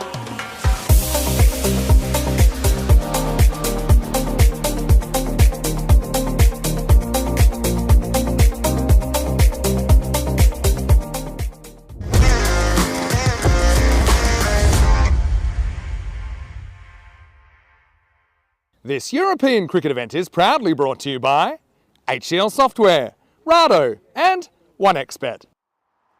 Hello everyone and welcome back. We're in Oslo, Norway, the very first time in our history that the European Cricket Network has come to these shores.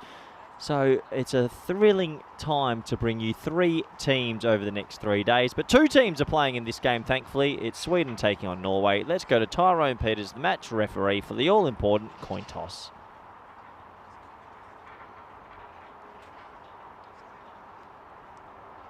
Sweden to call. Head is the call. Tails it is. Norway are going to have a bet.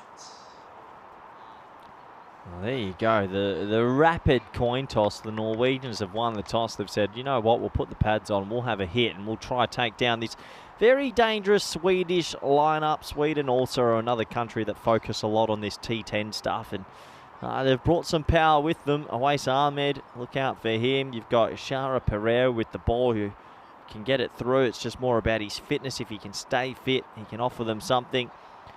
And look out for that team. Amal Zawak, the captain as well. He'll be leading them with some fire.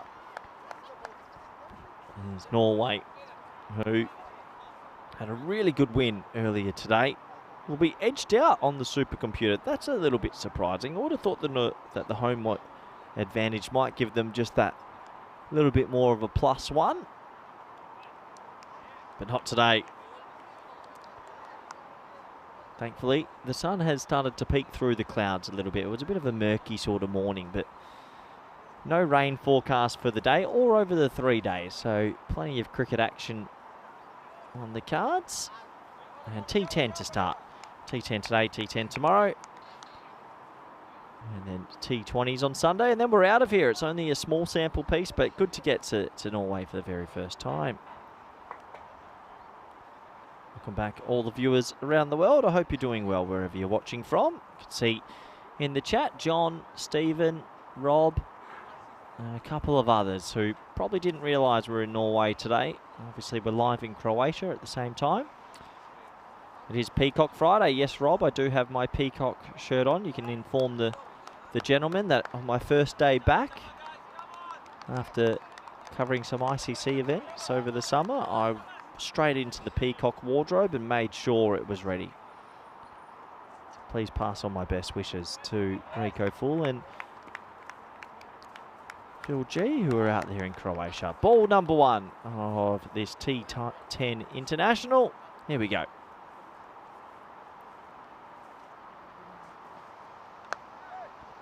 Right off the toe of the bat, right off the toe for a dot ball as Pereira gets away with that. It's very wide indeed. There's a deep third and a deep cover point. Are the two boundary riders?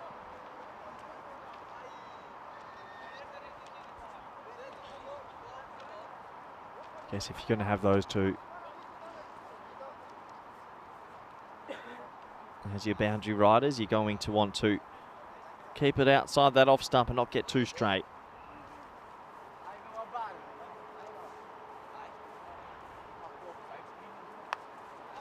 Thick inside edge and a good start here from Pereira.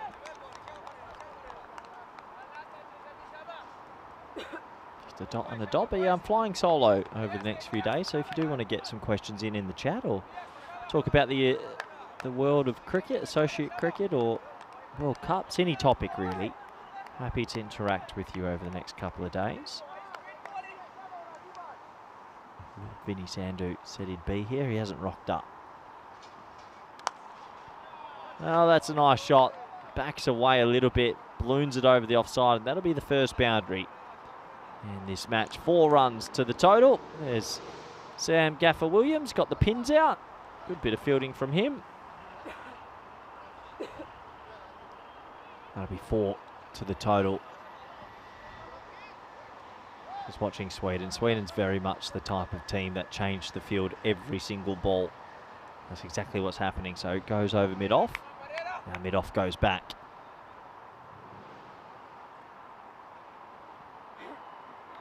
It's going to be a wide.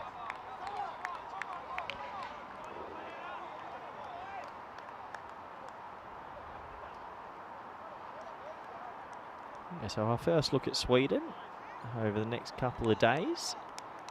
They'll come into these matches a pretty confident side. They've played a lot of this format. And T10 is something they thoroughly enjoy. I think the Norwegians will be the favourites in the T20s out of the teams.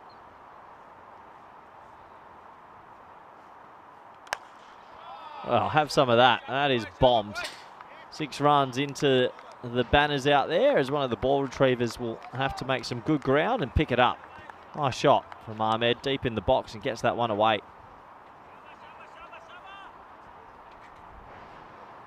Yeah, a really nice flat bat straight into the beautiful purple banners around the ground.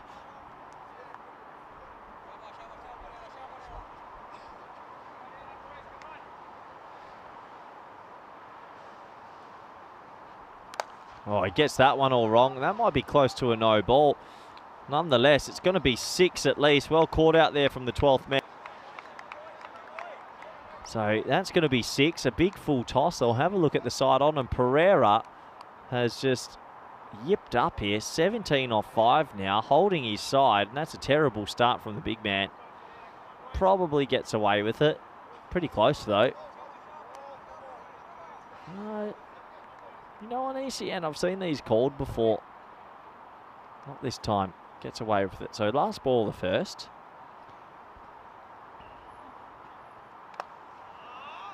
(17) off the first over in the end. So 17 for none off 1. Yeah, Rob Thompson in the chat saying Tommy Bruce off to play for Scotland. Yeah, it's big news. Heard about that quite some time ago. He was actually meant to come to the qualifiers, but took a little bit longer than had planned. He's a big in. I've heard some news as well that the Sir Oliver Split have won the Eliminator first game today. So they've coming up a little bit later. We are live in Croatia if you do want to go and watch some of that with Rico Full and Phil G. Just flick on over. You can have 2 screens up on YouTube, which is fantastic. But yeah, Scotland's obviously heartbreak at the qualifiers, and now they'll have to go to the sub-regionals next year, be drawn in a group of 10, and they'll be playing some teams that never in their wildest dreams would have thought that they're playing Scotland. And it happened to Zimbabwe. Zimbabwe obviously had to go to the sub-regionals this year and play the likes of Ghana and Ivory Coast. Well, Scotland will be playing the likes of potentially the Serbias and the Romanias and other teams, as that one's been lofted for 6. So Sahak picks up where he left off in the previous game, and this is a very bright start.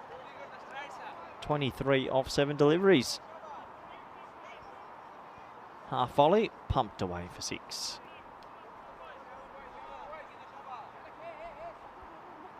It's a very nice ground out here in Norway, very beautiful. Expect it from the Scandinavian countries, good facilities.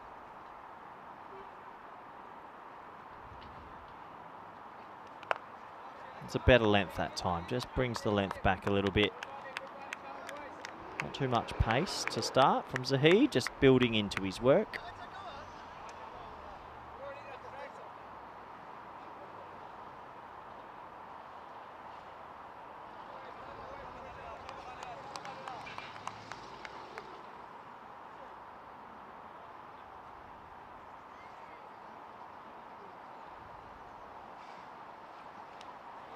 Inside edge this time, and well, it was another half volley. Sahak looks to overhit it. A bit of fortune favours the Brave. He'll get 4 for his troubles. Not too far away from the leg stump there.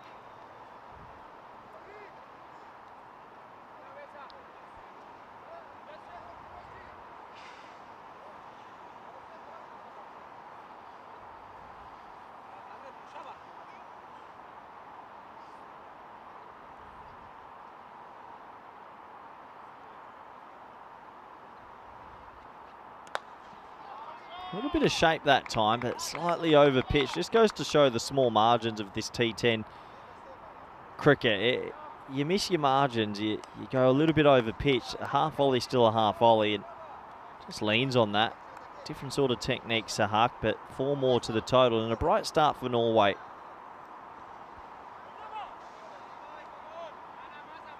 Put on 180 this morning.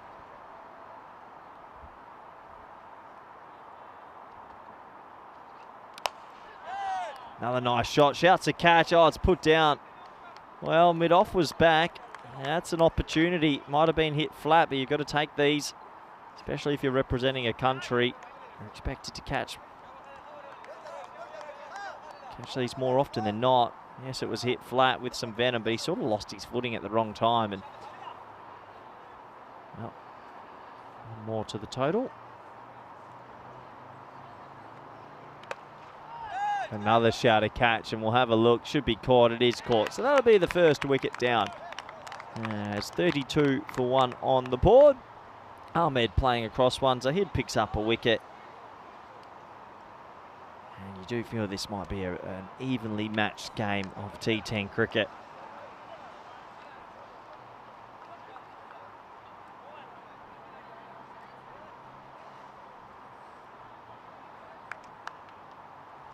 So Keezer Ahmed goes for 16 off 7. 2 6s and a 4. And that 4-dot balls would be a bit disappointed about the opener.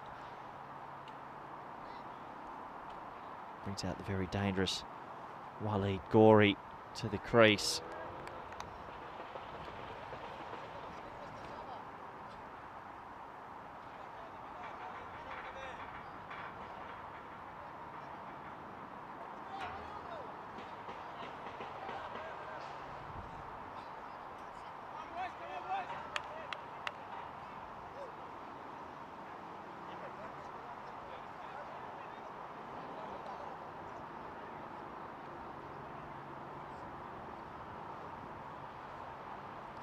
Zahid now comes into the attack, starts with a gentle in-swinger. That's a good bit of fielding. They might want to double check just to make sure that the foot wasn't over the boundary line at the point of contact with the ball, but I think he's done good enough there to keep it to 2. I'll have a closer look. Oh, yeah, good work. Very good work.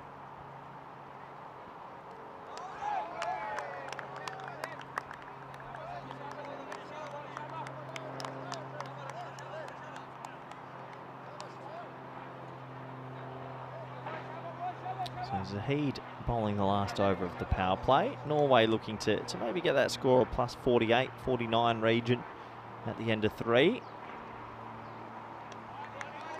That one's okay. That's a fair bit of line on that. Good umpiring.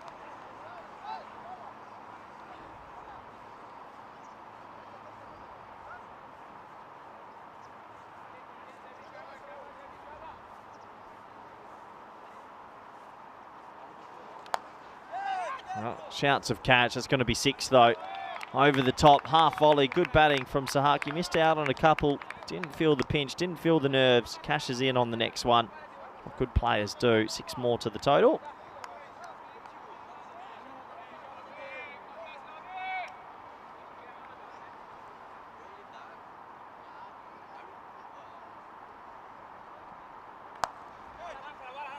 Bottom hand sort of helicopter shot. One more.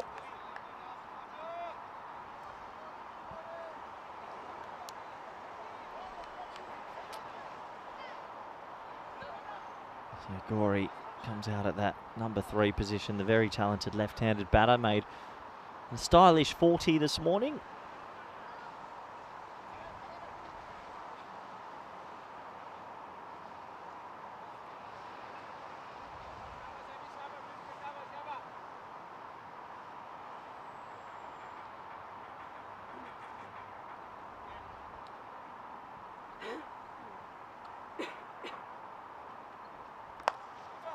Nice looking shot, first ball. Puts the full toss down the ground just for the single. 3 overs down to start this game, 42 for 1. Yeah, John just touching on that the pitch looks pretty good. Yeah, pretty flat out here. I know it's a mat, but sometimes some mats can play pretty crazy. Here's the early table. Obviously a big net run rate boost for Norway after that hammering this morning of Hungary.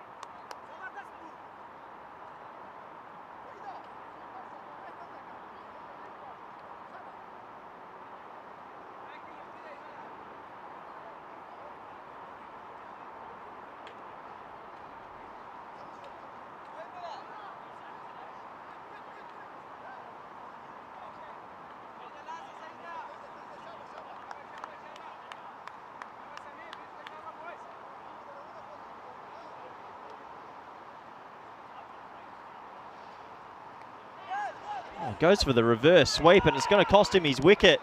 Oh, Gowrie tries to get inventive off Rahmani's first delivery, and it's going to cost him his wicket, and Sweden are absolutely stoked with that. A loose stroke from Gowrie, who's a little bit more of a technical player. That'll be the second wicket down, 42 for 2, and you have to think, what was he thinking? It's a brave option earlier in innings. It's going to cost him his wicket.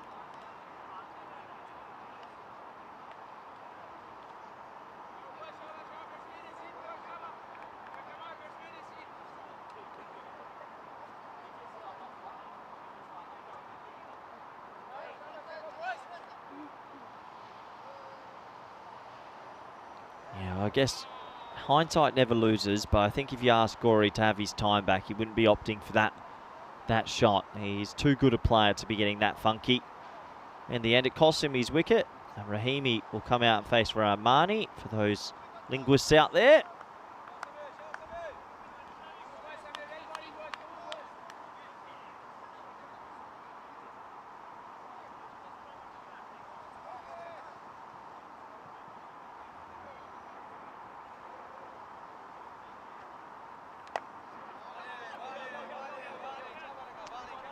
Chop down for a single. So good start from Sweden. Our first look at them for the next couple of days. They've started pretty solid.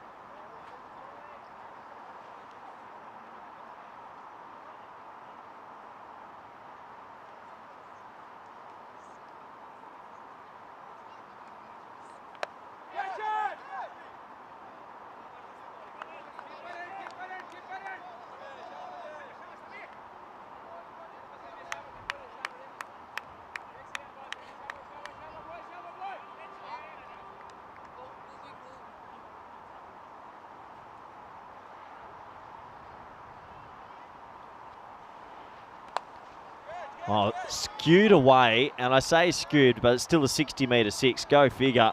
Wasn't out the meat of that blade, but he'll get 6 more for his trouble. And Rahimi takes down Rahmani. Norwegian dressing room pretty thrilled with that one.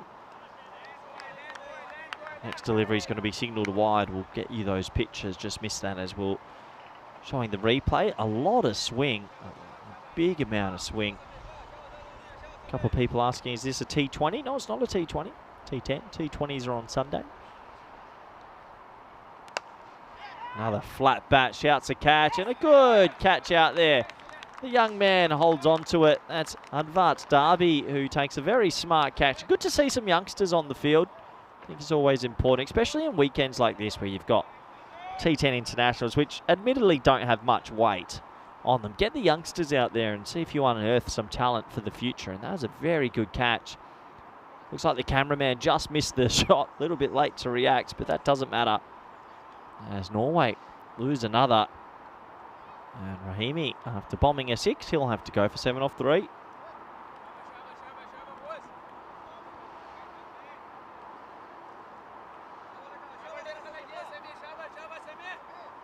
He hit it pretty nicely, but didn't get the distance nor the elevation he would have been after. And there's the cameraman right on cue. Not Diana Oros for this one. As Raza comes out maybe a little bit earlier than was expecting to bat.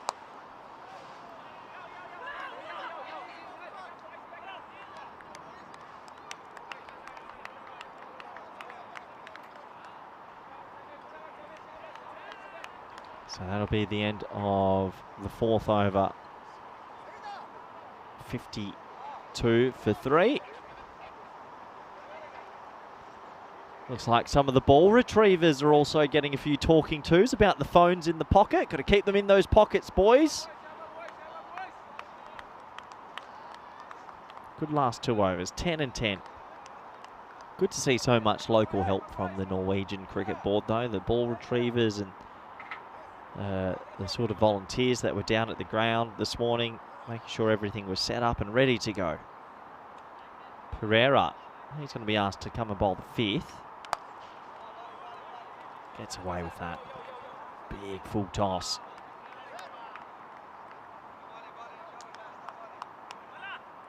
Well, good news as well. Coffee has now arrived to the ground. Coffee number 1 has been passed on into the commentary cube. I think I'm going to touch double digits today.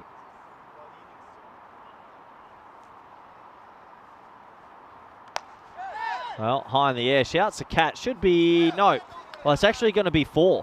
So that tells you that the fielder's in the wrong spot. Well, not underrun it. He's overrun it in a way. Jarwid Stanigzai, he's come running in. It's gone over his head and it's 4. And if you're at deep mid-on, that can't really happen. And then the ultimate shame, he's going to be pulled out of that position.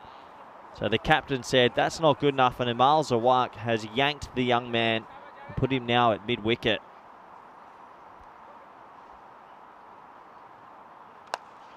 Well, it doesn't matter what fielder you put out there at deep long on, unless it's Kareem Abdul-Jabbar. That's 6 anywhere around the world. So a 4 and a 6. Pereira's going the journey today. Might have some nice pace, but you've still got to put it in the right areas, and Sahak's looked pretty good.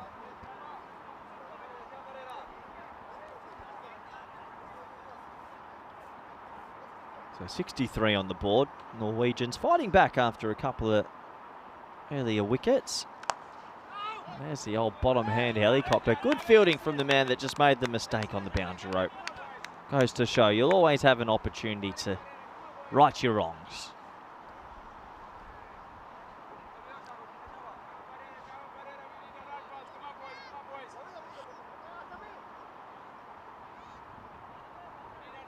Looks like thirds are going to be brought into the ring. Deep mid-wickets, or mid-wicket, sorry, he's going to now go to deep mid-wicket. Oh, high in the air, shouts of catch. Third just came up. It's got a balloon over his head. A little bit of top spin. It'll be just a single nonetheless. Good to see the ECN Supporters Club Australia has jumped into the chat. So Scotty doesn't miss a trick. He'll probably have the multi-screen activated today. Croatia and Norway.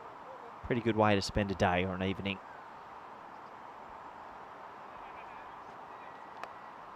Oh, that's 6.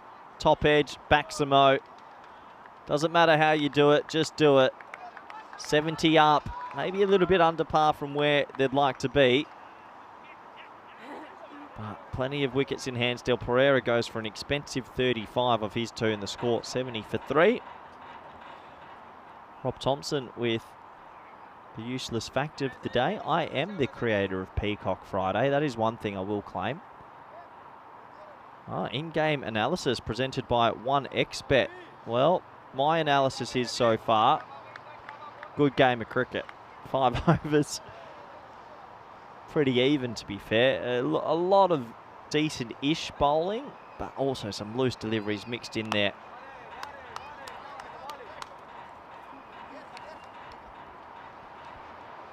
Yeah, it's good to be back in the comms today. Thanks very nice, Scotty, for the nice message. Yeah, been a bit busy back in the Netherlands. A bit of commentary with the qualifiers that have been up and a bit of coaching as well. So, been keeping busy, and it is good to be back to the carnage. There's another big 6 hammered down the ground. And it's the one thing with these teams now. They're so stacked that the top 7 or 8 batters can all hit 6s. So, you might have 3 wickets on the board, but realistically, you can ignore the wickets column more often than not. It's just more about the run rate.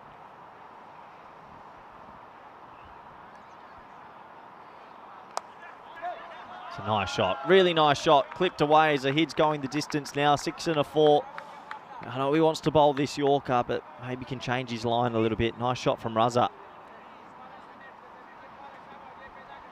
Yeah, it's been a busy summer in the Netherlands and also in Europe in general. Plenty of qualifiers and World Cup permutations in the T20 arena have been going on. Goes the slower ball. It doesn't matter how slow you bowl it. It can still go a long way. 6, 4, 6, pick up sticks. Zahid struggling in this over. His first over was pretty decent, but this over, it's going for plenty.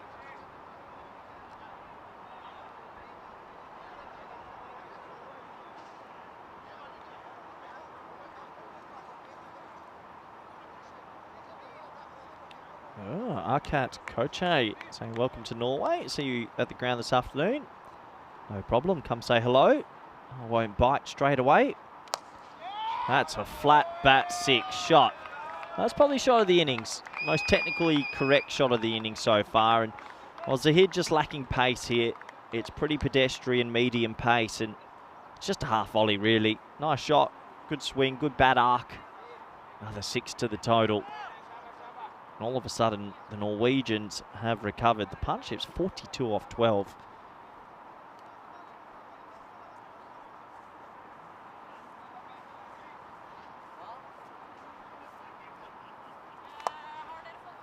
Comes back with a low full toss sort of Yorker. Not the worst delivery, but the over's gone for plenty. Absolutely plenty. 94 for 3. The Norwegians recover. And with 4 overs to go, this game pretty evenly poised, I think. It says 70% on the Super Computer, about 50-50 for me.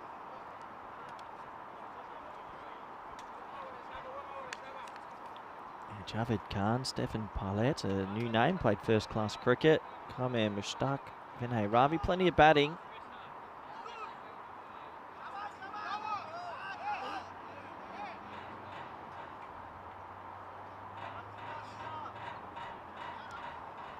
Man, I like this change. Advat Darb, the left arm tweaker, is going to be given the ball. And yeah, I still like that there's room for spinners. I think you've got to have spin in your lineup. Every now and then it is good just to change the pace up. Look, it might not work, but be brave and give it a go. Let's just see if it works. This time the answer is no. Ghani's going to take the catch from Hungary. That's the only thing they've caught today after being smashed this morning. Nice shot again, 6 more to the total. And talk about teams getting on heaters. I just feel in the last 7 deliveries, the Norwegians have woken up a bit.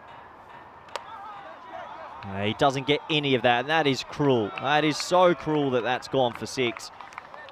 Small margins as the kids are ecstatic out there, but that was right off the toe of the bat and flew all the way for 6. Raza's 43 off 10, and well, there's a team that's happy, a 62-run loss, but they're still smiling.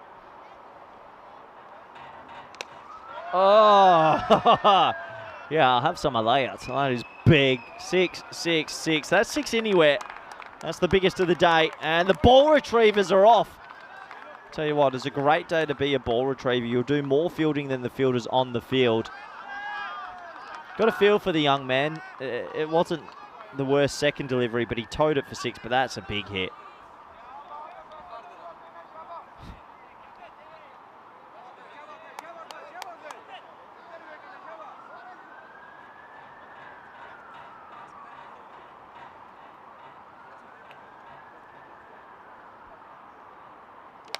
Oh, make that 4 and 4. And, well, I would still like to see spin be involved in the game. And I hope there's still room for spinners. But you do have to wonder, where does spin go from here? As Raza, well, he's lapping it up. And he shows the bicep to the 15 fans that have come out to the ground today. He is ecstatic with that. 4 sixes on the trot. Brings up his 50 off 12 deliveries. And you'd have to say he's every chance here to turn this into 6 sixes in a row. Fazal Raza. Got a feel for young left arm off spin Advert Darb. Good comeback delivery. Jams it in. And oh, no fielder can get to it. Can you believe it? That is rough for the young man. So it'll just be a single in the end. Look, he looks like a young man that's actually got a lot of nouns about him. Left arm off spinner. He should be playing every T20I from here. I just hope he doesn't lose confidence from this T10 stuff, because he can bowl. He can actually really bowl. 25 off the over doesn't speak enough of. He's got a very nice action. He's young. He gives it a rev, but he's playing on a mat with a 50-metre boundary. So I hope he doesn't lose his confidence, because he's definitely got a future ahead of himself. 120 for 3 after 7.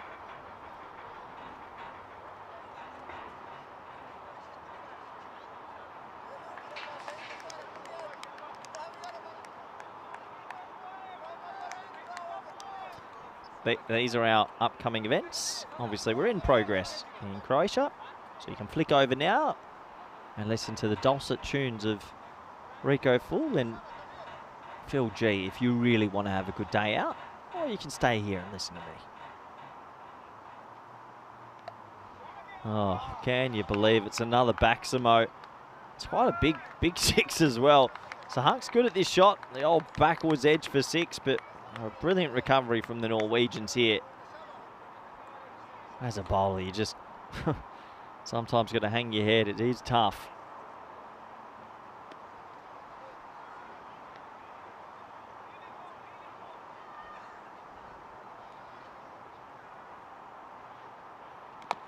Oh, gets away with that. It's a Huck. Be mighty disappointed didn't hit that for 6, but does bring on Raza to strike, who's a pretty healthy 56 off 13.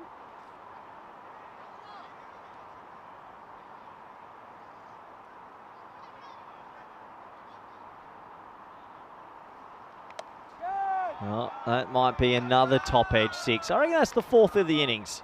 It is. So he'll move on to 62 of 14 deliveries. Out of those 14 deliveries, he's hit 9 sixes and a 4. Pretty good going. Just goes to show how difficult it is to be a bowler when a batter is on.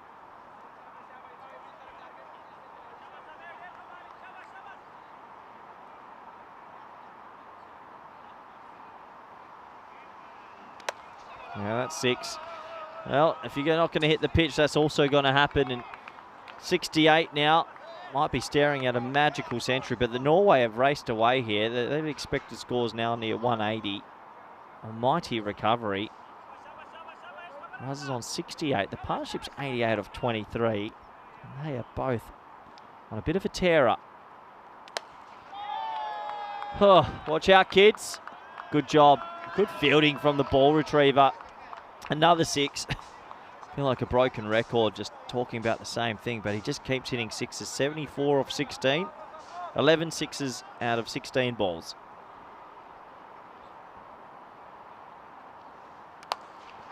And 6 more. Protect the equipment. I'll try. It's coming. It's not next to me. There we go. Well fielded, young man, as the ball retriever pulls that win. 80 off 17 for Raza. Romani goes for 41. This game is broken. So many boundaries as the Norwegians cross over 151 inside 8 overs, and they're staring down the barrel of yet another 180 score.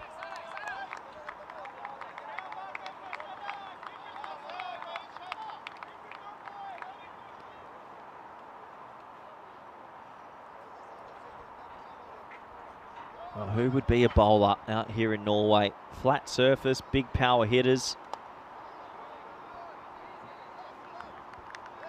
But this game probably alive still, considering Sweden are pretty accustomed to this T10 sort of bashathon. They really enjoy playing the format.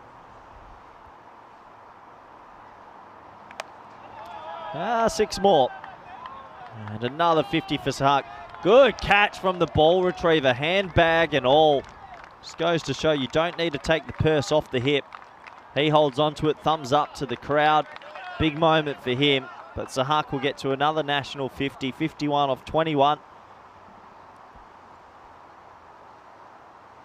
Good catch, good technique actually. Oh, the next ball is going to go away as well. Sorry we missed that. Get you those live pictures. There's another good bit of fielding from the youngster out there, and the kids at the moment, they're fielding beautifully. Here's the ball you missed. Apologies, as we were showing a replay. Big, juicy, full toss. Might have missed another one. We'll get those pictures to you.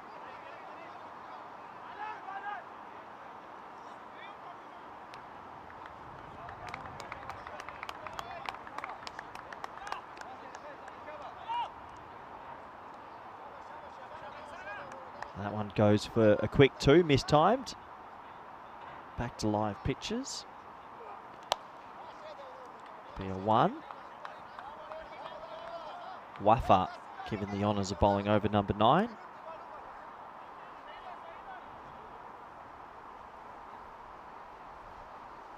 Raza, a ridiculous 80 off 17. Really, 470 strike rate. And make that 6 more. Raza goes on to 86 off 18, and he might be on track for one of the quickest hundreds you'll see. If he can get the strike back, that's 170, triple 20, bull. 9 overs complete. Norway enjoying themselves on their home surface.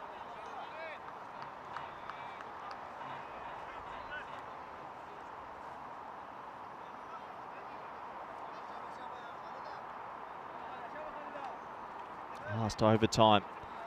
I think Sahak, get a single, get Raza on strike. Why not? Oh, just pump another 6. Zahid, terrible ball, another 6. There's been so many full tosses today. There's one man enjoying himself. Realistically, I think the bowling level today just hasn't been able to match the batting level at all. Especially Norway are hitting it this well. Well, slower ball, and that's 6 as well. That'll take them to 182. Really a ridiculous sort of splurt of boundaries, and Sahak moves on to 70.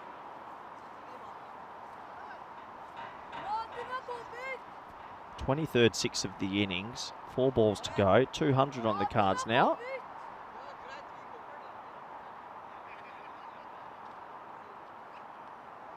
Well bowled, that's better. I know it sounds a little bit boring and a bit simple. Why can't people bowl 60 balls just there? I don't think there's any room to go at the stumps anymore. Not unless you're a perfect Yorker bowler, but 60 balls outside off. If you get hit over the offside, just swallow the Kool-Aid. Okay, but any time you get straight to these sort of players at 6.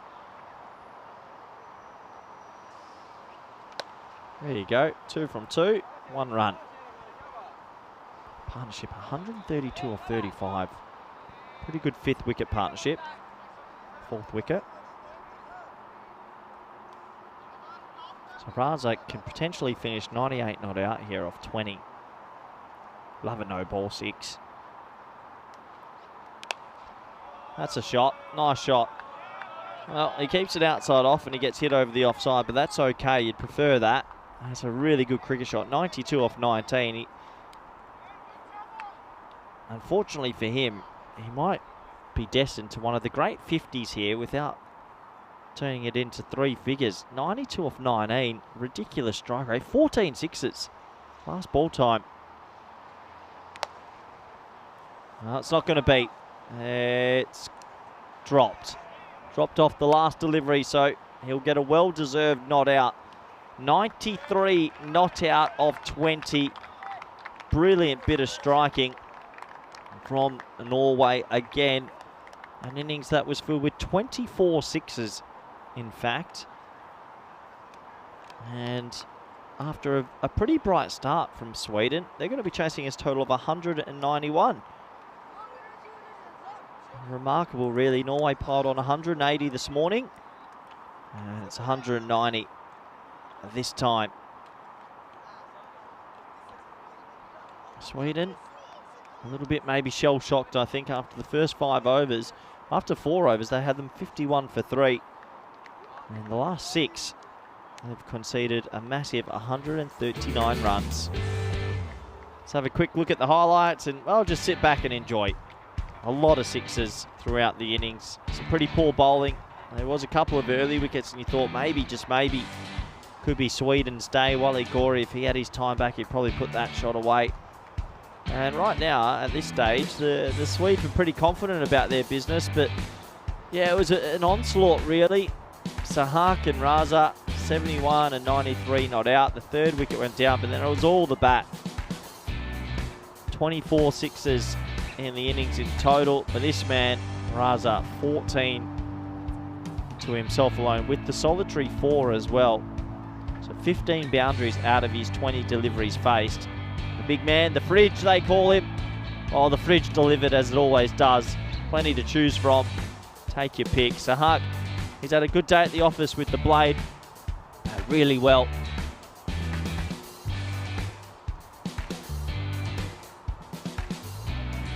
This was the final delivery. A little bit of luck there, and good to see the sportsmanship between the lineups, acknowledging that was a pretty special innings to watch. So that is the halfway stage of this encounter, and yeah, all Norway again. 71 off 28 for the opener. Sahaki batted through. Fazal Raza 93 off 20, and a mammoth 24 sixes in the innings. 190, it'd be right up there with one of the best chases we've seen, but don't count out Sweden just yet. We'll have a look at the bowling figures, but turn away if you don't like violence. Everyone getting the tap. The best economy, 17. Absolutely ridiculous. So it's all up to the Swedes. Can they respond and maybe have one of the bigger chases we've seen on the network? That'll take us to the halfway stage. Do join us back in the next 10 minutes for the all-exciting run chase. Thank you.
This European cricket event is proudly brought to you by HCL Software, Rado and 1xBet.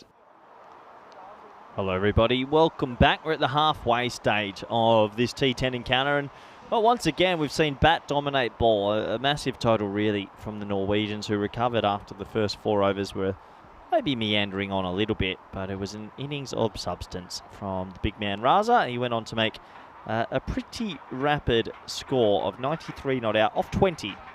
That takes the score to 190. Here's the bonus point permutations, and yeah, you'd have to imagine that Sweden won't chase it inside 7, but they've definitely got to get to 133 to save a point, but don't count them out just yet of maybe getting to 191. It would be one of the bigger chases on the network in the 190s, but I think as the format evolves and we watch more of this T10 cricket, I think the batting units and the batting groups just continue to dominate ball around the continent. So we're almost set to go. Ravi's got the ball in hand. Took a hat-trick in the previous game. Got the ball to move a bit as well. You'll see there, a fair bit of swing. A nice bit of swing. Zawak and Ahmed are opening. And out of all the bowlers today, Ravi's got the most sideways movement. And traditionally, any sideways movement in any format makes it that much tougher for the batters, but especially at this level of cricket. If it's straight, they smack it. If it moves a bit, you're always in the game.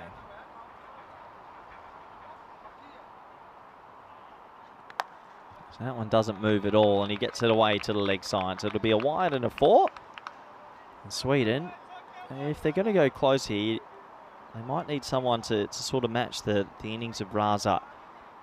He struck at 465 for a period of time. Really impressive ball striking.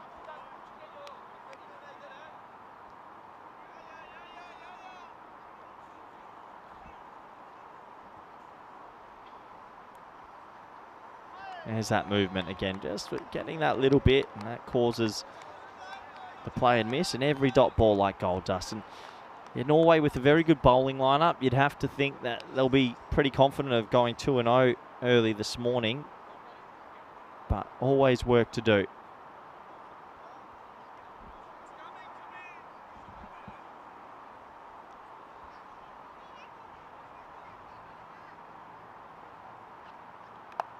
That's high in the air, shouts a catch and caught.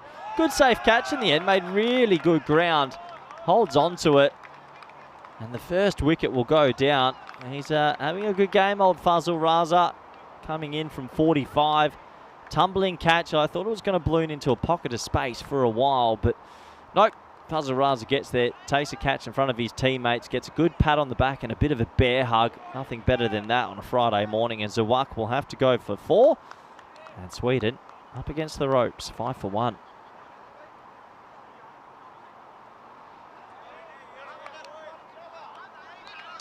So a warm welcome back to everyone in the chat. Good to see so many people. Wayne, Stephen, Dave, hello guys. I haven't spoken to you in quite some time. John, looks like we've got Brian from Sydney. Hello Brian. Stephen Kelt. Everybody. Hope you're all doing well. Hope you've had a good summer. Haven't been on the air for a while with ECN at least. And yeah, good to connect again. Because it's A Ahmed and S Ahmed, but one with an A and one with an E. Don't let that confuse you.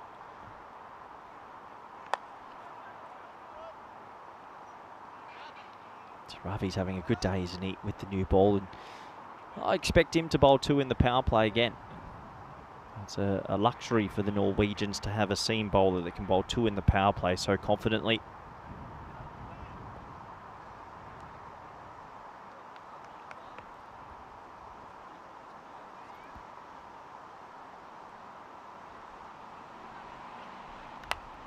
High in the air. Well, that's going to keep going with a little bit of top spin on it, and unbelievably, we'll go for 6. He didn't get anywhere near the middle of the bat. That's a remarkable 6, really. Swing hard, maybe good things happen. This time it does. Just kept on sailing. So 6 to the total. That's one thing about this Swedish lineup. Yeah, he won't die wondering. That's a better shot. He's got that one. That's really gone. So despite the wicket, there's the scorers having a great old day. 18 on the total on the board. 18 for 1.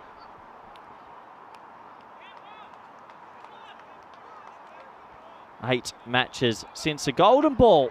Well, I missed that. I heard it was in Croatia. I hope everyone enjoyed it. Maybe we get one in the next 2 days. Seems like we've got some pretty high-level players joining in the chat as well. Max O'Dowd joining in the chat. Max, you'll like this graph. The highest ever chasers. Apparently 208 was chased in Jersey. This would be second on the list. And, well, second on the list would be this 191. Something falls off the scaffold and almost kills someone next to me. Thankfully it didn't. Over number 2. Well, 191. Could it happen? It's a good start to Ahmed, not Ahmad. Don't get confused back home. 22 on the board. And Max, great to have you with us. Max O'Dowd playing for the Netherlands. He's tuned in, ECN lover. And from all reports, I hear Max O'Dowd will be back for the Western Shield, but not as the icon. Breaking news. He's been demoted down to marquee player. Not too sure how the coach would have explained that to him after a stellar performance, but Max O'Dowd removed from icon status down to marquee. Let me know your thoughts as that is hoiked away, and oh, he's caught it. What a catch, and a couple of fist bumps. I don't know how he's held on to that. They'll have a closer look at the boundary rope as the batter shakes his head in disbelief that he's even held on to it. But that is a mighty take on the rope. Ballooning away. Great catch. Foot, good. Second foot, also good. Yeah, well done. That's out. No questions asked. 2 down now. Those are the moments you need to have when you're defending 190. Saeed Ahmed goes for 5. He'll be disappointed he couldn't hit it 50 metres. 22 for 2.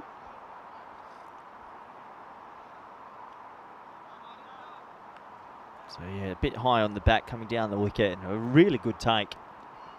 But yeah, let us know in the chat what you think. Max O'Dowd demoted from icon status. Who do you think the icon will be? I can't reveal. No one's allowed to reveal. Not just yet, but yeah, have a guess in the chat. Who's the icon for Team Europe in the upcoming Western Shield? There's Bakat. Comes out, and Shinwari starts his spell pretty well. Bit of help from the fielder.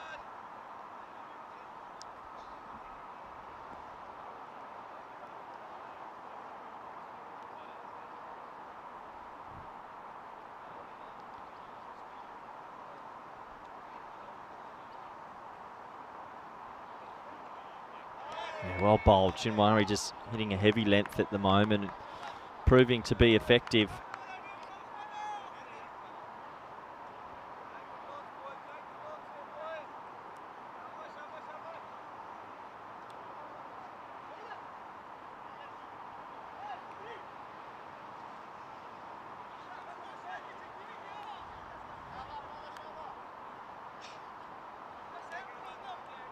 So it was a bright start in this chase, but a wicket, a few dot balls.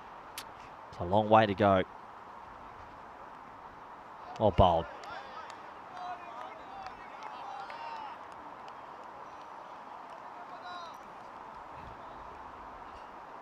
So 22 for 2 at the moment, and yeah, you'd have to say that chasing 191, you need the dream start.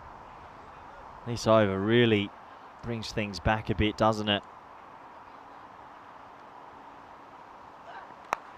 Shot. That's a nice shot. Over pitch, pumps it through the covers. 4 to the total. They needed something in the over, and the Norwegians a little bit disappointed with that final delivery. 26 for 2. Sweden with a lot of work to do.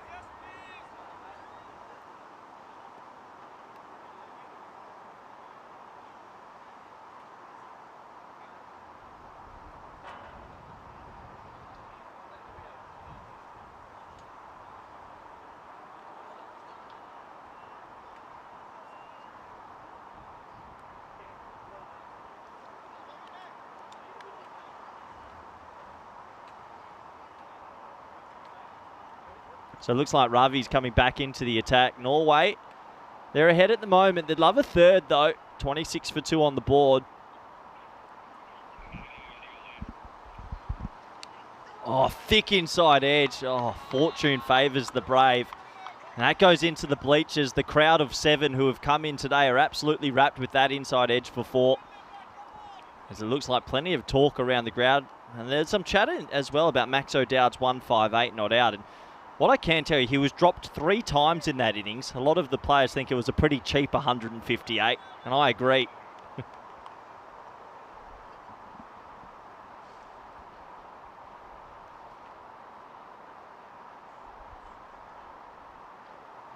Oh, well bowled.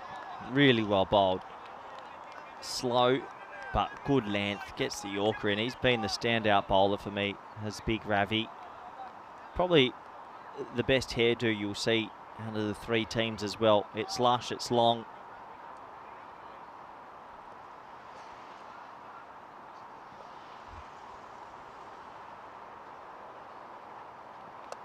Oh, top edge, gone.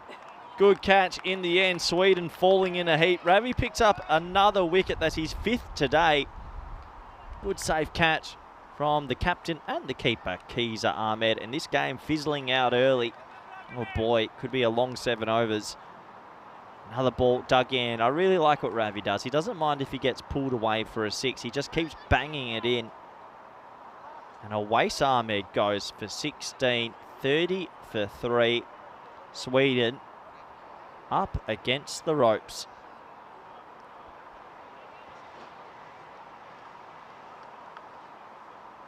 A couple of these batters very guilty of walking towards the bowler for no real reason. They're given a 2% shot now. And, well, I wouldn't be putting a euro on it, that's for sure. Romani comes out at 5 and they need someone to step up. Looks like the short ball is something they don't practice too much, because anything that's been about chest height, they've really struggled. And the higher level you go and play around in Europe, that chest height delivery really finds out a lot of batters.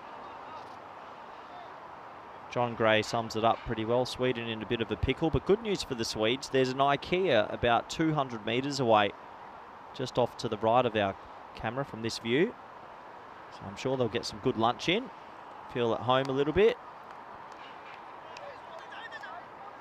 I think I'll be walking over to the IKEA soon enough. Only another 67 overs to commentate today.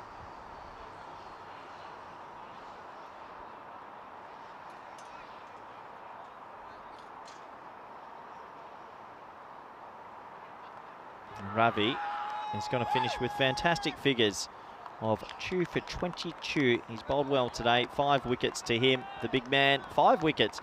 Also, all taken in the power play. And power play wickets help in any format. Sweden fall in a heap. 30 for 3. You look at those overs in numbers 6, 7 and 8. 24, 26, 31. It's not a power ball. It's just impressive hitting.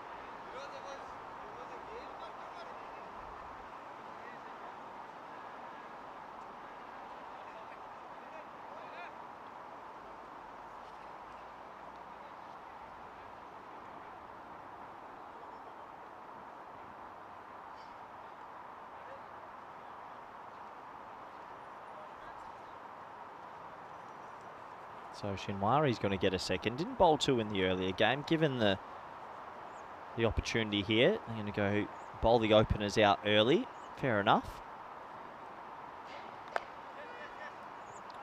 Yeah, good combination, Shinwari and Ravi. Both get a little bit of movement, just enough, but seem to be able to hit a heavy length more often than not.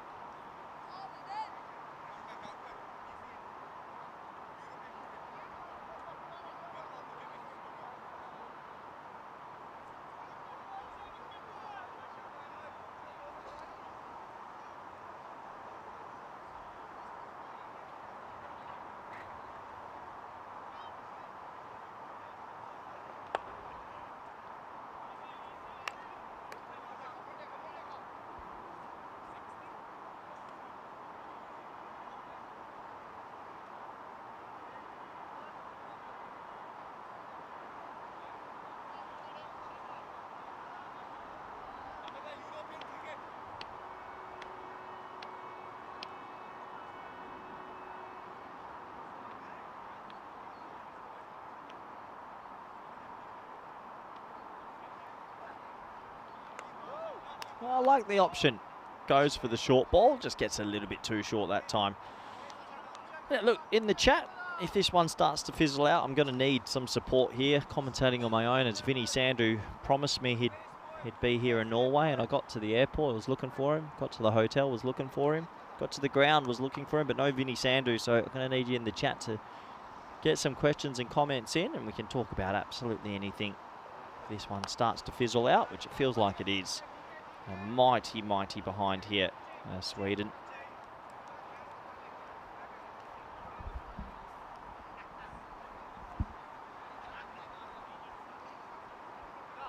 Yeah, Matthew Pittard sending out some love to IKEA. Yeah, what a store. The €1 meatballs and the €1 hot dog. That's when you're starting to talk about greatness. High in the air, it's going to be caught. Really poor shot from Romani, and he's gone.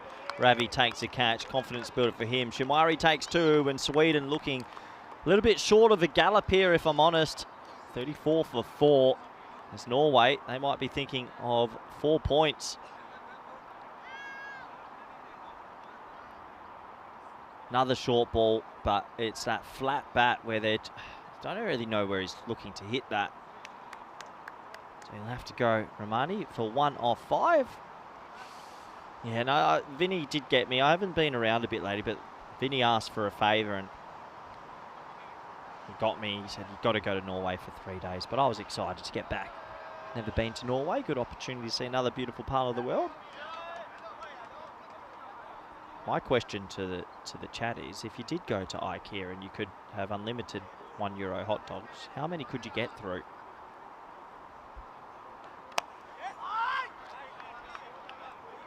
Changes up fuller delivery. I think I could probably touch double digits.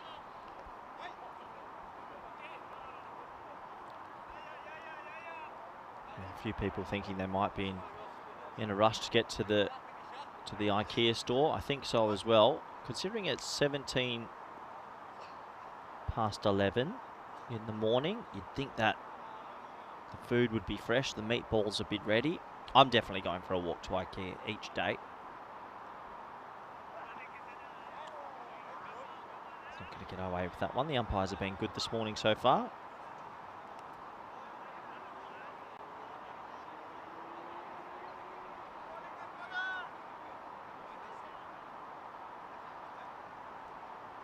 Shinwari.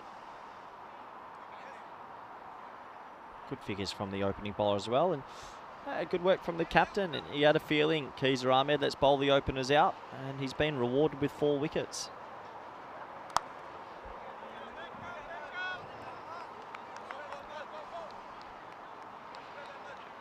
So that's the over complete. 37-4. Nah, Wayne saying, Vinny, stitch me up. I'm only playing along.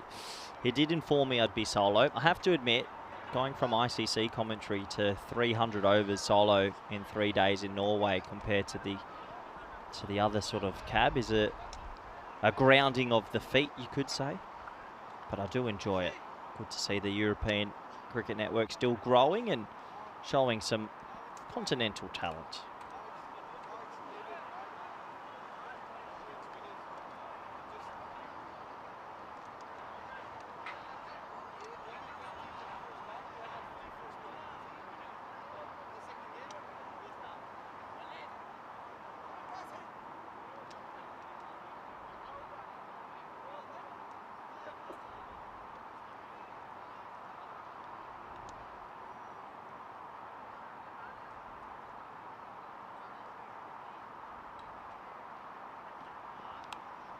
Edged away, they've got third back. Good bit of fielding considering how quickly, and oh, what a throw.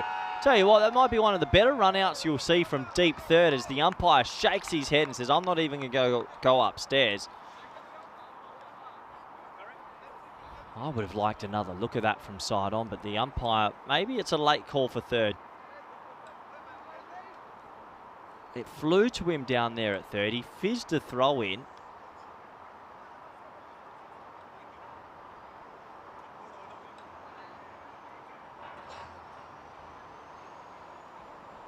So we'll have another look. They don't have the side on, and oh, he's just home in the end.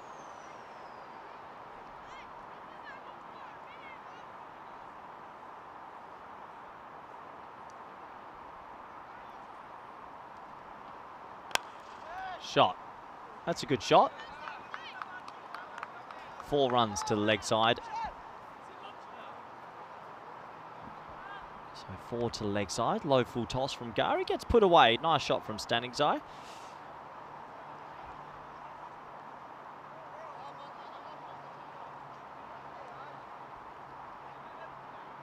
Yeah, good to see plenty of questions coming in.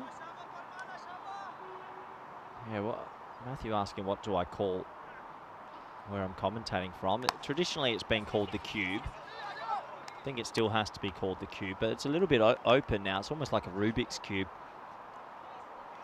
So I'll be parked up here for the next 3 days. Tom Cordier's in the chat. Hey, Corey, do you like Catan?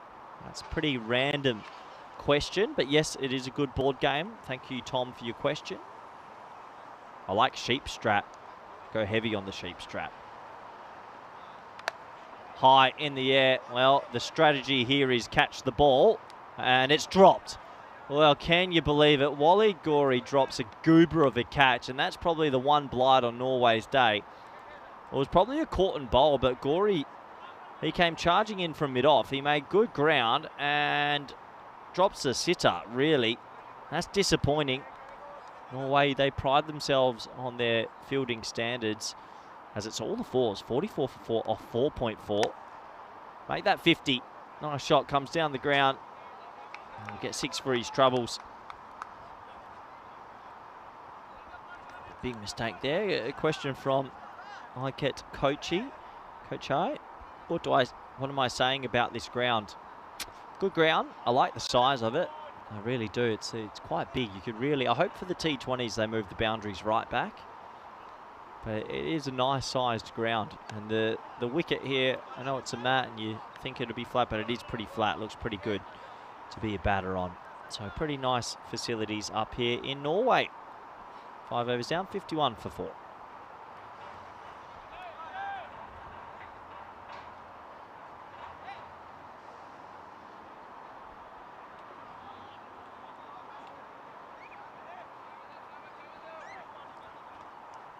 Well, here is the European Cricket Network.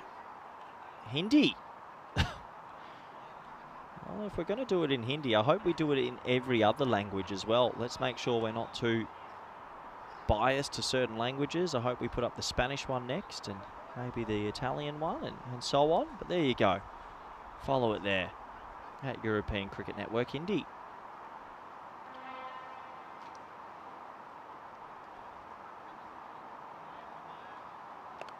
Bowled him. Mushtaq comes in, full straight. You miss, I hit. Thanks for coming. And a nice way to start your spell with a bit of timber. There's another wicket goes down, and well, Sweden, they look like they're going to get a bit of a shellacking here. Really good delivery. Slipping in that Yorker, and Stanningsi has to go. A 4, a 6, a dot, and 13 to his name. 51 for 5.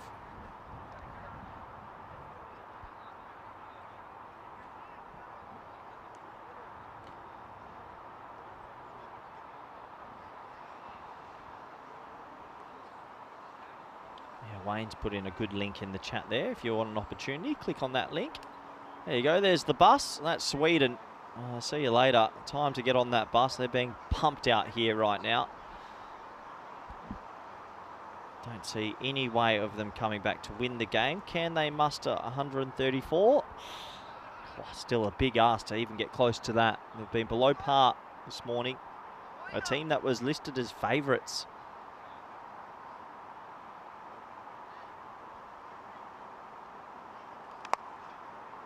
Waffa comes out with a technique that can only be described as different.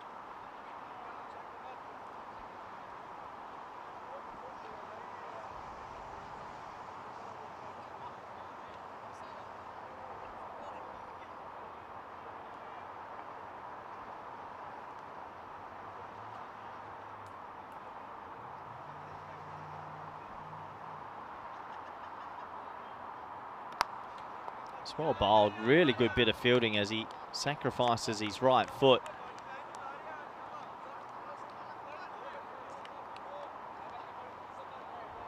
Always a risk to go with the foot first, especially when you've got 130 runs to play with in 4 overs. I think I'd be happy to let that one run out to deep mid off for the single. But not Mushtaq, every run matters.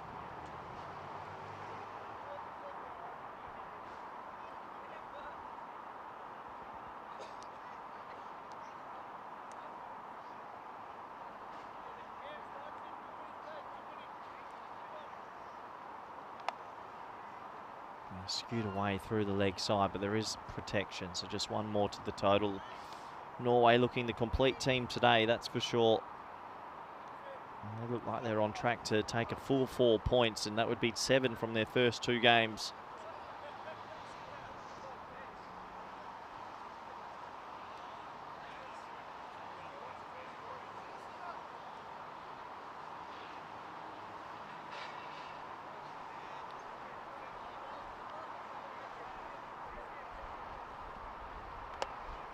Well, slower ball high in the air, shouts a catch. That has snow on it. Good safe catch in the end, holds onto it. That really went high in the air. It was the back of the hand, slower ball. And he'll be rewarded with the wicket. Nice take. And Norway, they just have a happy knack of picking up wickets regularly. So another one goes, and every time Sweden try and get a roll on, they seem to lose a wicket.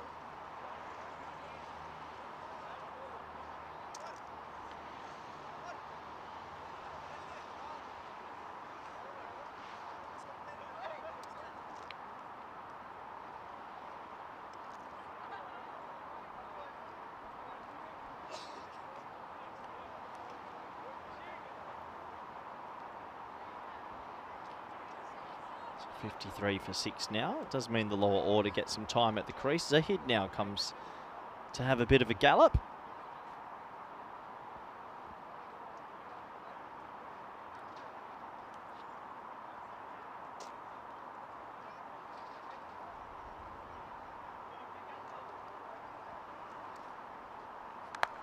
Another shortish delivery. They have not played this to ball well at all, and it's dropped. And at least he's smiling, picks up his sunnies before the ball. Priorities are right. That should have been caught again. Mushtaq's not happy. That should have been another wicket. You can understand why. It went straight to him, and he sort of just hesitated a little bit. Did he want to? He got there in the end. You look how low he is. He's almost done the splits. Not sure how that's possible. And that's an opportunity missed. 54 for 6, and you can sort of see Norway, they're pretty happy at the moment just to bang it in, and Sweden really struggling with the cross bat shots.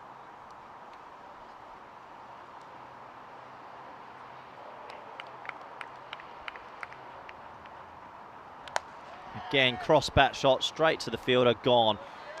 It's something that a lot of sort of cricketers in Europe need to find a way to play. If you play the types of England or Scotland 11, Netherlands 11, this is the length they will bowl consistently, and Sweden don't have an answer right now to it. It's really clever from the Norwegians, who are rollicking away with this. Sabi Zahid goes 1 off 2, poor day for him.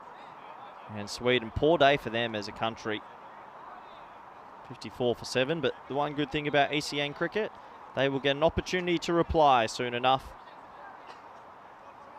Plenty more games coming up in the day.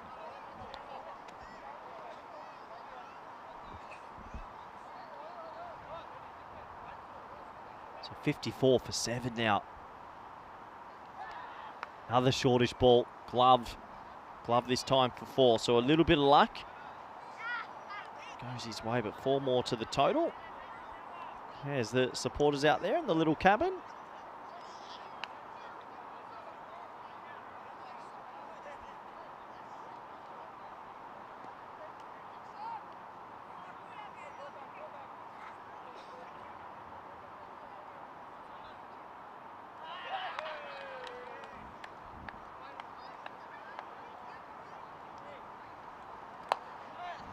Well, hit down the ground this time. That's a nice looking stroke, slightly over pitch, and he's going to get it away for 4. Good fielding from the local photographer. It's back-to-back boundaries. So he comes out, probably not expecting to have too much of a hit, batting so long in the order, but he's got some time here to play an innings of substance.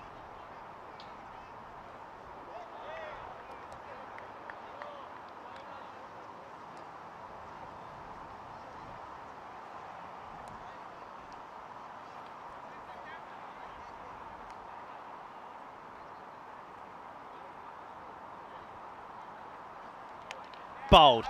Oh, he plays all around it. And Gary picks up another one. And this really is turning out to be a pumping 62 for 8. And Sweden, who came into this game as favourites, are staring down the barrel of a 3-digit loss, which really should never happen in a T10 game. Credit goes to the Norwegians. They're playing on home soil on the network for the first time and really doing a job over their neighbours.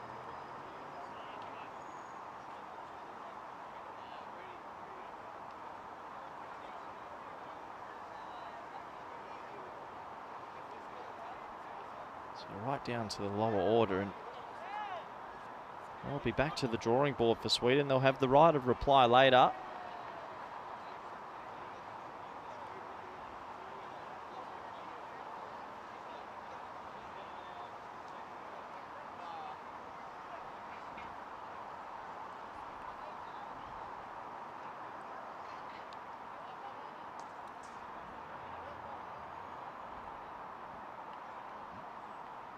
Pereira gets a hit. Probably wasn't expecting to have a hit batting down at number 10 in a T10 match, but we'll get an opportunity to have a bit of a crack and maybe find some batting form.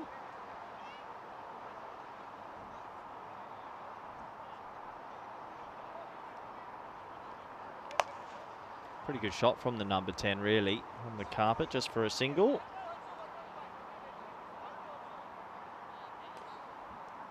This has been a mighty performance from Norway all morning. Looks like a well-drilled lineup, and yeah, if they can start winning more T20s, their ranking number, I'm sure, will improve and try and climb the world ladder a little bit.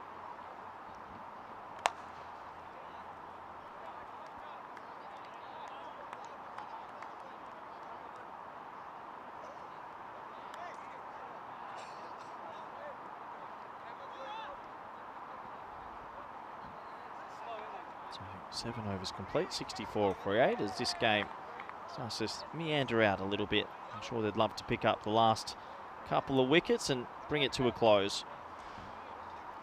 That's what we've got coming up next. Sweden taking on Hungary. Both teams are going to be 0-1, and Sweden will go into that as firm favourites, but I'm sure Hungary will be believing they're here for a reason, and there's no reason why they can't pick up a win.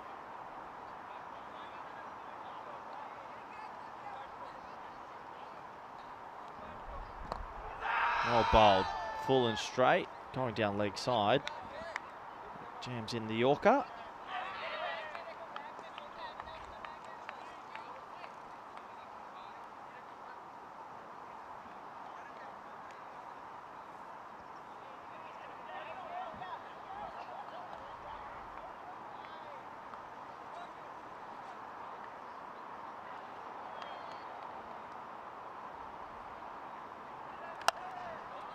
Oh, high in the air, and this one's going to clear the rope. Nice shot.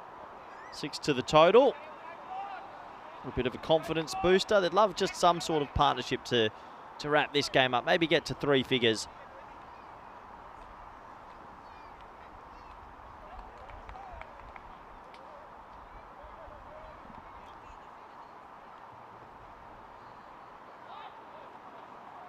There's a position you don't see every day. The old leg slip in.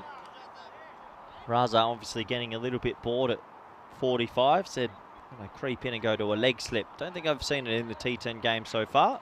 But there you go.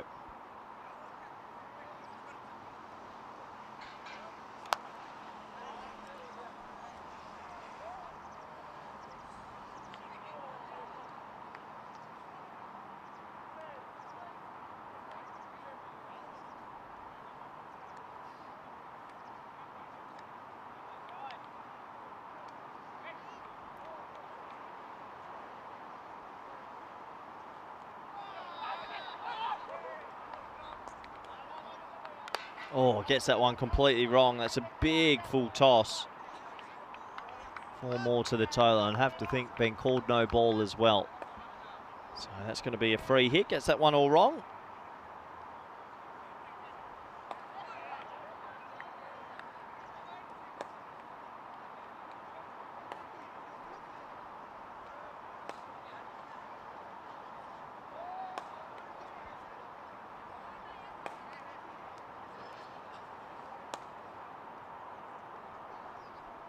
So free hit time's got the immunity cloak to try and do what he likes. Won't be able to do much against that. Take the wide though.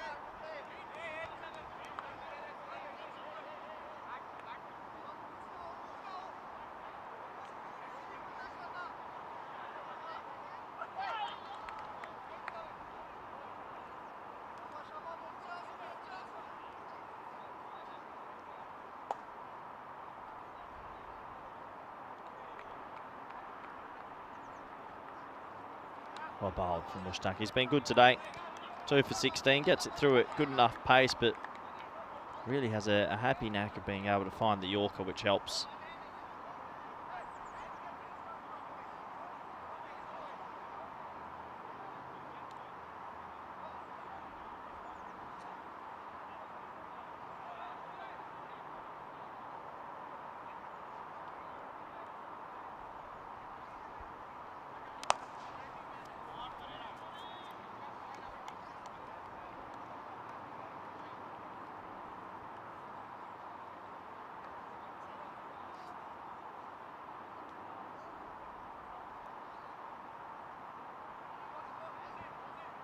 Last ball of the 8th, the last ball of his spell.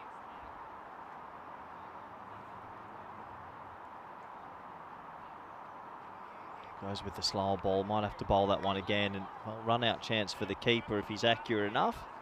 Let's watch the umpire's call here. I think that's going to be called wide. Yeah, it will be. One more to go still.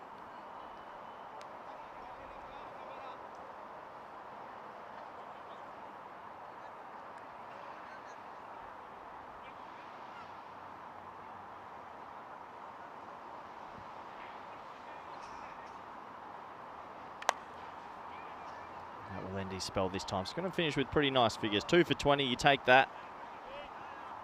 81 on the board, 8 wickets down. This game fizzling out. Norway been very, very good.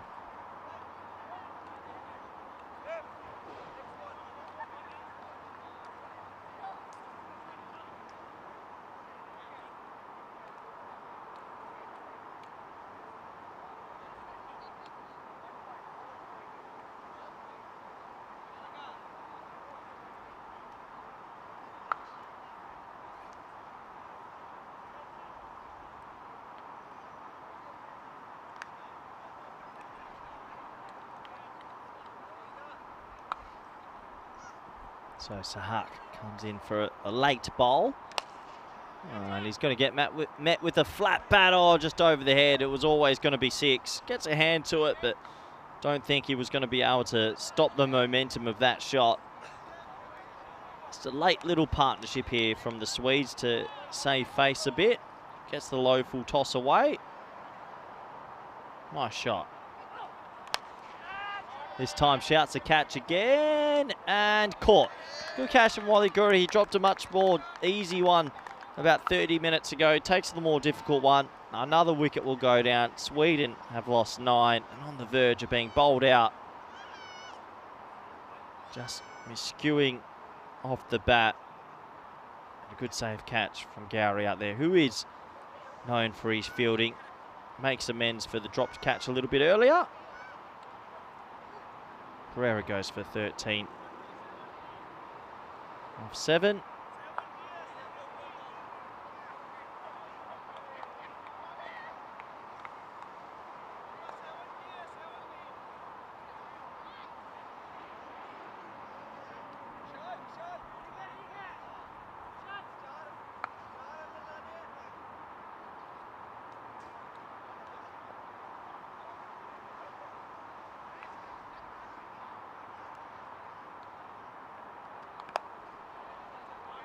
Take us down to the back end, and what a lovely shot. His first ball just goes to show in the modern day batters all the way down the lower order can still put the ball away, and the young left arm off spinner comes out batting at 11, inside out over carve for 6 first ball. Maybe shot of the day.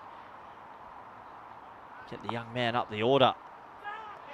Maybe not. Edged away, game, set, match, and they've been bowled out in 8.4 overs. Can you believe it? It is a thumping, an absolute thumping they're going to lose by more than 100 runs. And, well, Norway start their day perfectly. A rolling off cutter, little bit of an edge, and goes away to the keeper. So, pretty comprehensive from the Norwegians this morning. They're going to take 7 points in total from their 2 games.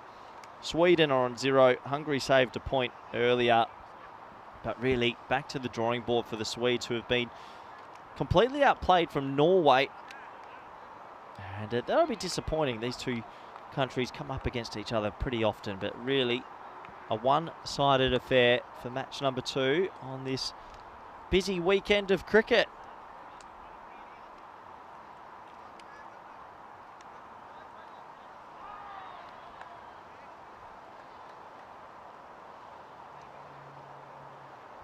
Have a look at what's coming up next. It's going to be Hungary taking on Sweden, 2 teams that haven't got a win so far, but hey, you've got an opportunity to respond, and I'm sure they would love that.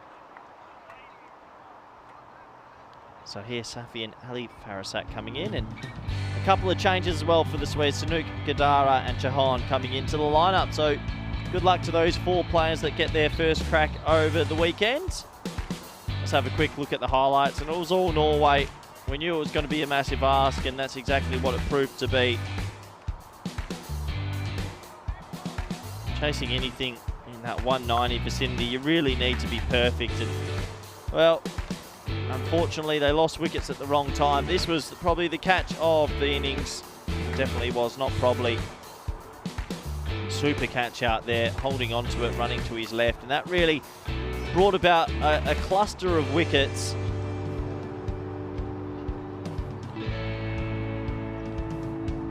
Unfortunately for Sweden, once one wicket fell, it just felt like it was a bit of a procession. They couldn't peg it back. Wickets falling left, right and centre. And when that happens, you're chasing a score in the 190s, you always know that you're on a hiding to nothing. Unfortunately for them, they couldn't pull it back and maybe get to that 130 mark and save a point. That's how cricket goes sometimes. Some bonus wickets at the end. Very rare you see a team bowled out in the 9th over, but that's what we had.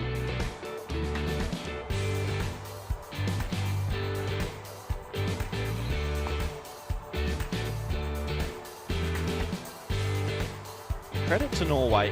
They've come here today, they've played the 2 early fixtures, they'll hear bright and early, and really, they've started $1 million. Let's have a quick look at the scorecard, shall we? And, well, 93 bowled out.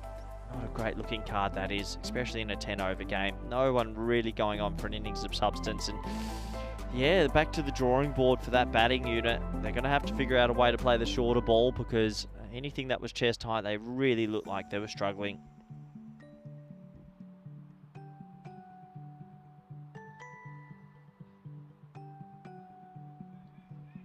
We'll have a look at the bowling scorecard, shall we? And how pretty figures this. All 5 bowlers taking 2. How rare is that? All the economy's not too bad. So Huck's got funny figures of 2 for 12 from his 4 deliveries. But all the bowlers chipping in, and Ravi, for me, pick of the bowlers today. He's got 5 wickets in his day, doing a great job with the new ball. So we'll be back in a little bit of time, 30 minutes until our next game. So a little bit of a break. Do join us back then for Hungary taking on Sweden. It is bye for now.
just you and me.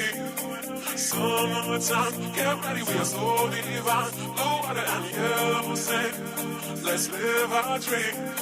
Summertime, get ready, we are so divine. Blue water and yellow sand, just you and me. Summertime, get ready, we are so divine. Blue water and yellow sand, let's live our dream. Summertime.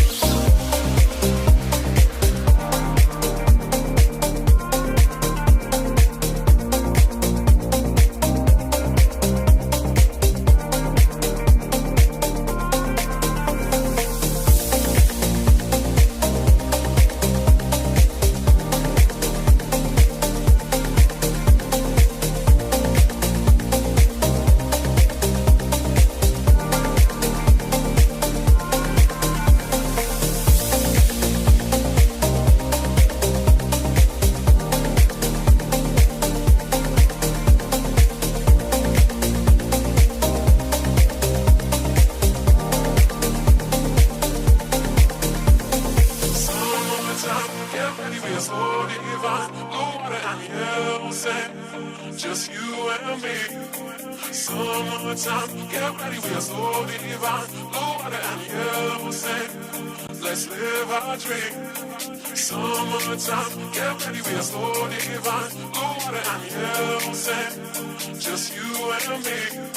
Summertime, get ready, we are so divine. Blue water and yellow sand, let's live our dream.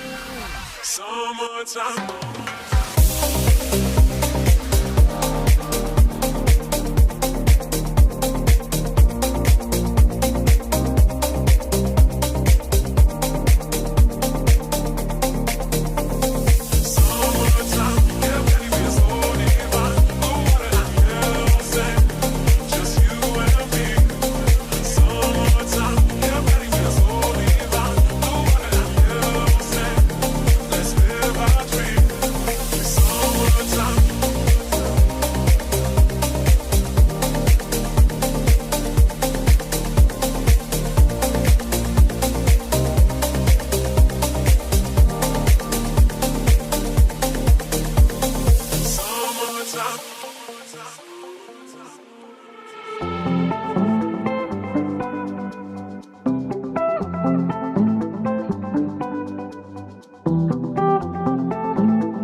This European cricket event is proudly brought to you by HCL Software, Rado and 1xBet.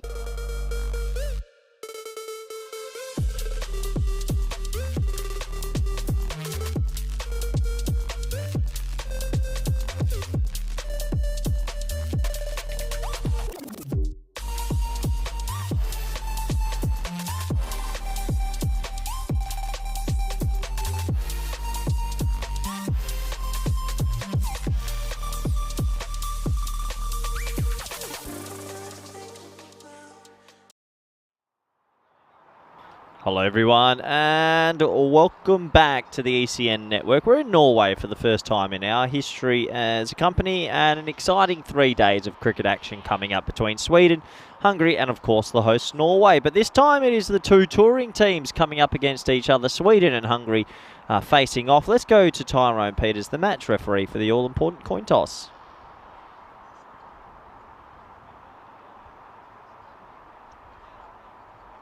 All right, lovely. Hungry to call. This is the call.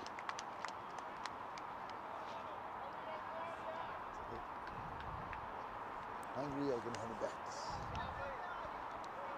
Yeah, great form there from Ravindran, the captain, with the straight drive to signify that the Hungarians have won the toss and they'd like to get out there and put some runs on the board. These two teams have both had a loss earlier today against the very impressive hosts. So a big game, really. You don't want to lose your first two on tour and really feel behind the ledger. Sweden will come into it as favourites, you'd have to imagine. Hungary, well, their middle order had 3 golden ducks, so they've pulled the strings. Ahir Zafi and Ali Farasat are going to come straight into the lineup. And Yathaf Chahorn also coming in for the Hungarians. Very interesting to see that. They think it's a 51-49 on the supercomputer. I actually think Sweden's probably more about a 60 or 65% shot looking at the two lineups. But hey, it's T10. Anything can happen. And it only takes one player to really have a good game or a day out. And that can lead your team to an international victory. So we're almost set to go. Big welcome back to everyone around the world and everyone in the chat. Good to see Dave in there. Terry, looks like Monica, Paulo. A lot of people have jumped in and chimed in and, well, enjoying the live coverage. We're live in Croatia as well if you want to join Phil G and or Rico Full. We're out there. Focusing on this game here. Can the Hungarians get up to a competitive total?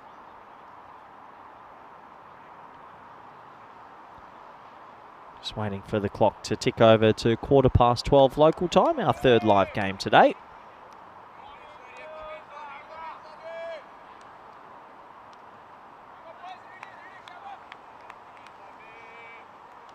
Here we go, ball number 1.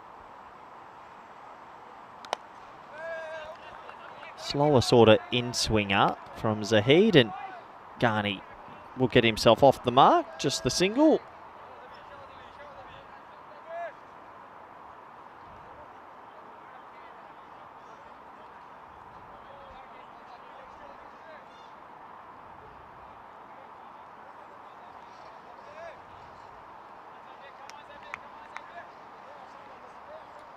So you do sort of feel the opening pair's got a lot of work to do. You look at that Hungarian lineup, it may be a bit of an inexperienced middle order selected for this tour. So the expectations for the openers to go big. That's not going to help, considering that is Ravindran with an edge straight through to the keeper. So golden duck, he'll have to go. Zahid gets a pretty wide-ish delivery just to swing a little bit. And Ravindran, uncharacteristically, edges one. Feet were stuck, maybe a little bit behind being ready for the ball, if anything. On another day, he gets his feet set and he pumps that over the offside, but not today. Vinod Ravindran out for a golden duck. And, well, I haven't been around for a while. Still no duck on the screen, so I would like someone in the chat to maybe update me with what's the latest duck news, because I've been hearing all sorts. But no duck on the screen right now, which is mighty disappointing. Almost would have been a wide without the edge, but golden duck, and he has to go. That's the 4th golden duck today.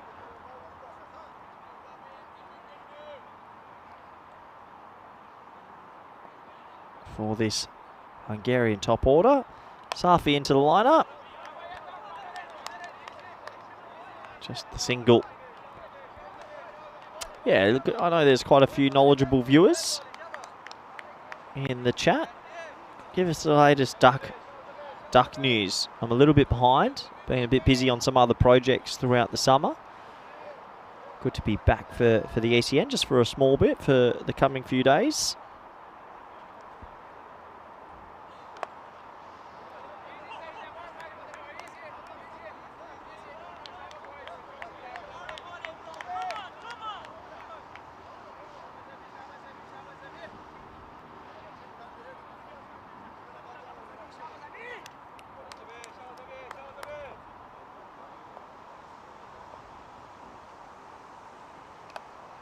That one's clipped nicely through backward square leg. No one fielding there. Two boundary riders are deep mid on and deep forward square leg, but that's a loose delivery. A nice shot for 4.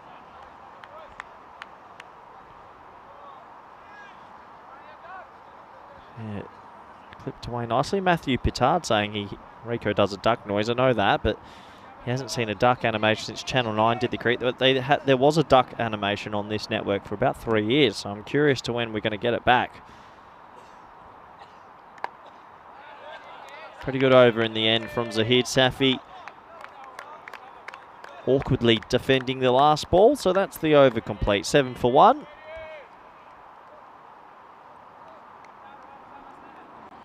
This is what's going on in the ECN universe, I like to call it, over in Croatia. Rico Full bring you all the live action with Phil G.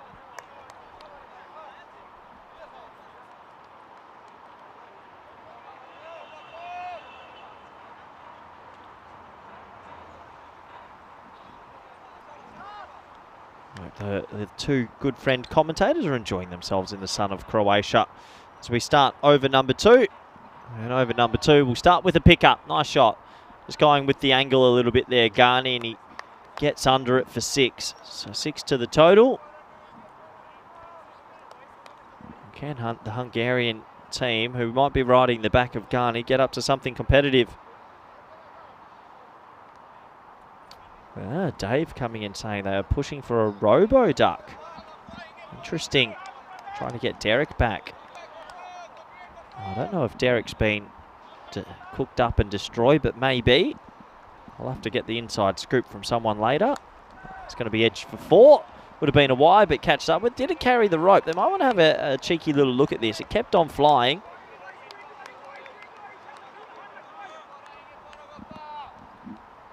It's been signalled 4 in the end. It was definitely close. I thought it was 4 off the bat, but just kept on sailing.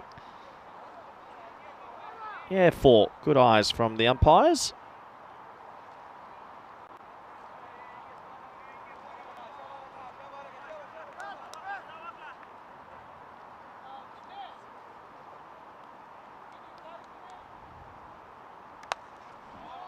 Well, that is pumped straight. That's coming to me in the commentary box, and it's in here. I'll have to pick that up. Just worry for a second. Hopefully the mic doesn't make too much noise.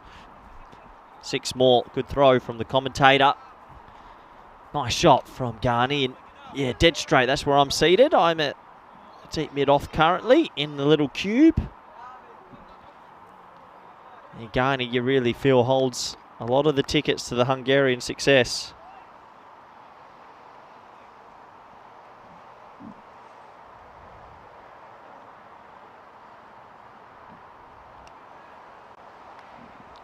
Down the leg side that time.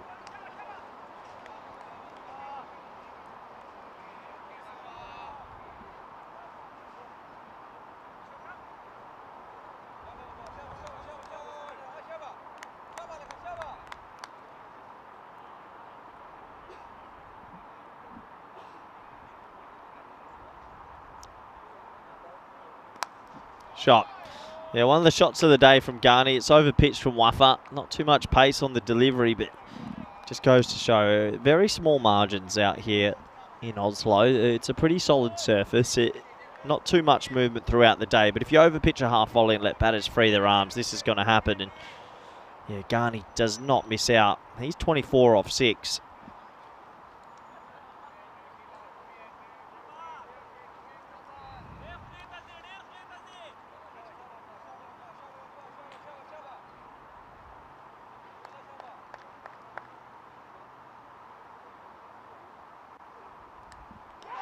Oh, and it's going to end now, and that's sort of been the tale of the Hungarian day.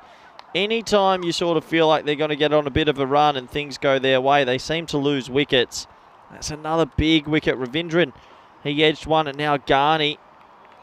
And unfortunately for Norway, they are easily the 2 more experienced batters in the lineup. So despite the boundaries in the over, the wicket will fall. And a bright start here for Sweden. 24 off 7 for Ghani. Unfortunately, I've seen a fair bit of him. He gets a lot of starts, but I mean, national level, would love to see him go on and make a couple of big, substantial scores. Not today, though. Sure, we'll see him a little bit later with the ball in hand.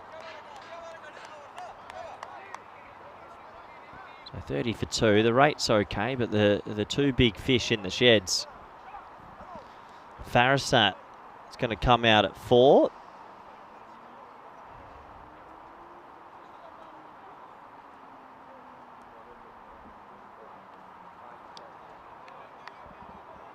Going to be signalled wide, fair enough, down the leg side. Yeah, it does seem like in the chat, quite a bit of controversy maybe over the duck. Interesting to catch up on the gossip.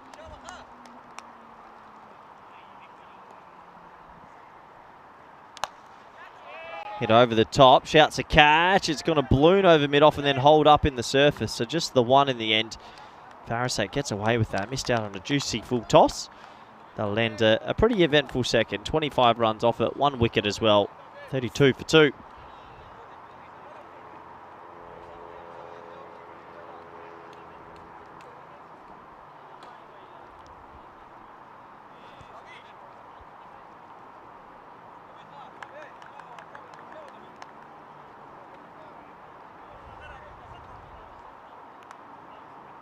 So 32 for 2 on the board.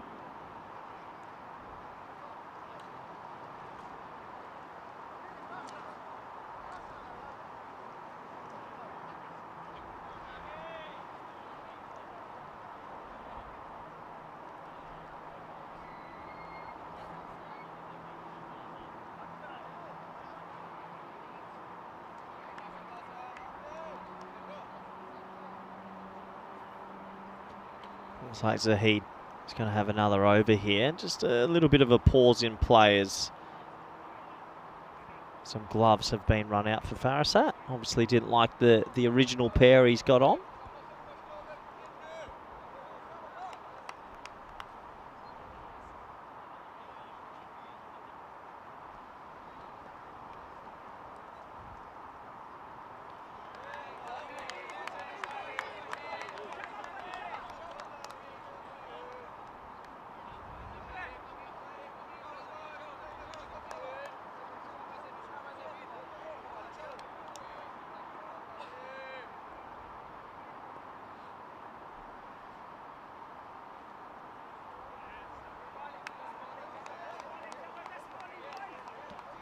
Signal wide.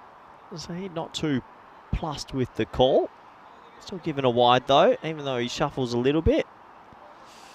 That might be a tough one.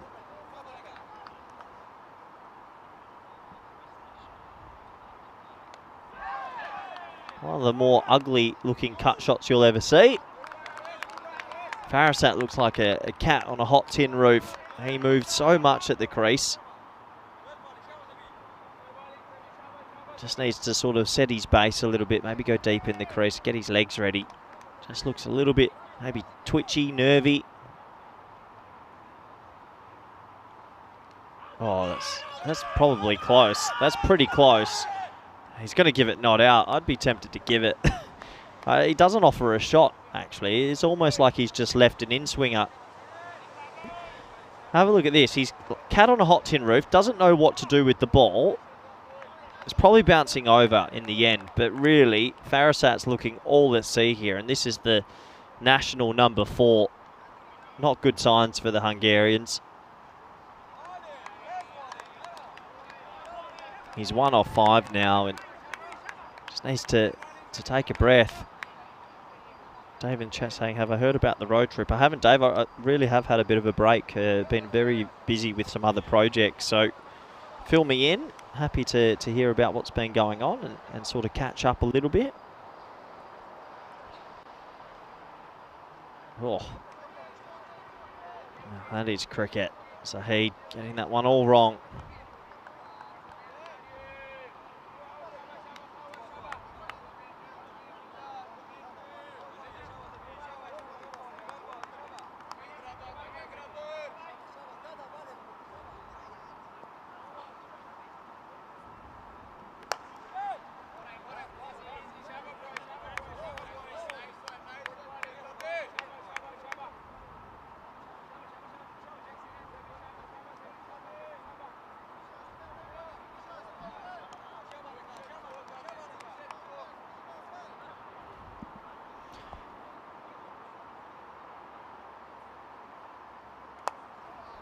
Slow ball to finish the spell. Yes, no, maybe. Direct hit would have been out. They miss it.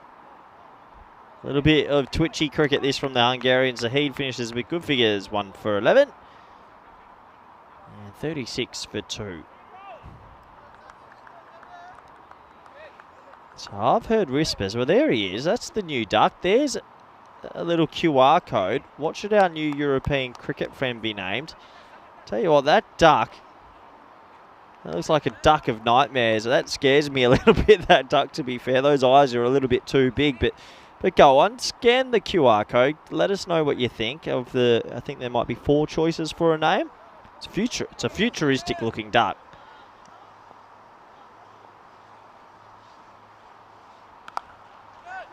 That's a nice looking shot, but just the one. So yeah, scan the QR code, get your phones out, scan the QR code and go and have a look what you think. Definitely different from Derek. Big webbed feet. Big feet. That worries me about the duck. Big feet you can't trust. This will be one into the leg side. You gotta ask yourself, usually ducks are quite cute, but is that a duck that you'd take home? On the fence about that.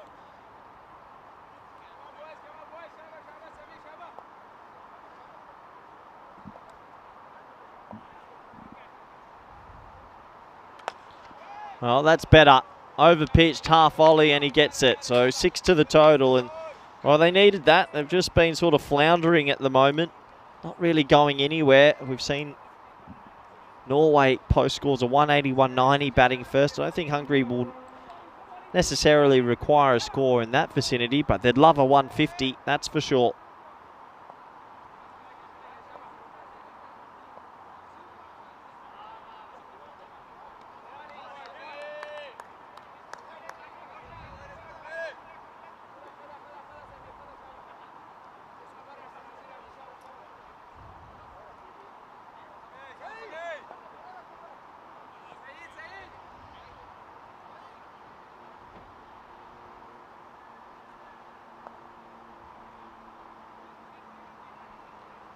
It's going to be another wide, just losing his line a little bit. But yeah, it does seem like some people in the chat want the old Derek back. But you got to understand, you've got to evolve. I like old Derek as well, but at some stage you do have to grow and get bigger. It's a big looking shot, but he's got nothing of it. It should be caught, and he chests it. Nice catch in the end. The Hungarians really looking below par so far today with some of the stroke play. And Romani is going to take another wicket. That's the 3rd one down. 46 for 3. And Sweden much more happier in this occasion and in this game so far. Another cross bat shot. That's been the story of the day. Players not knowing how to play the cross bat shot. Not really sure where he's trying to hit that. And Safi goes for 13 off 7.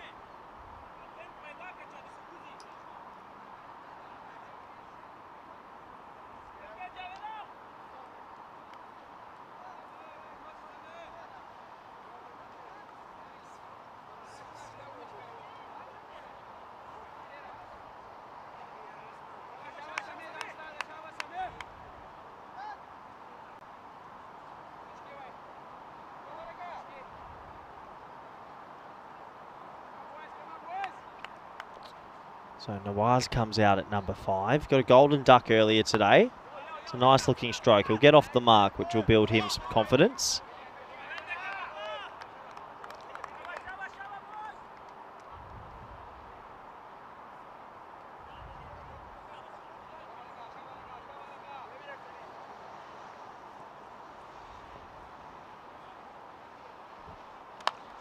Oh, high in the air. That should be another wicket. Oh, it's falling short. Didn't pick it up at first. I'm going to put that down as just a little bit of a half chance. At the moment it came off the bat. Slight hesitation from deep mid-off. In the end, it falls agonisingly short.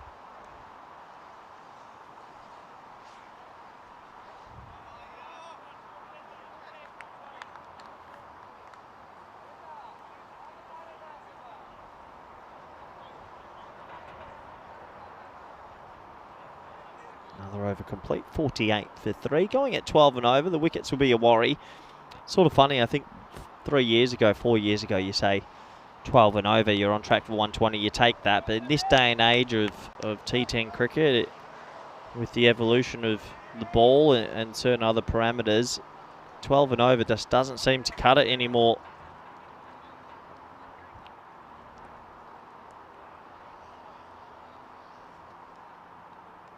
Big fully. Really does get away with that.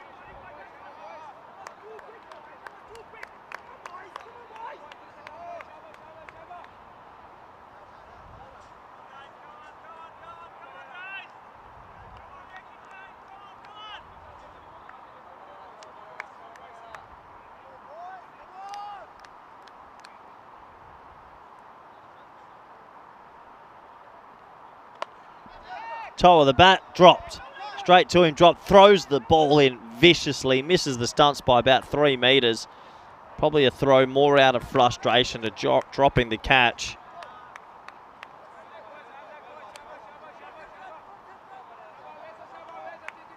Opportunity missed. 49 on the board. Pereira, he wasn't too happy, would have loved a wicket.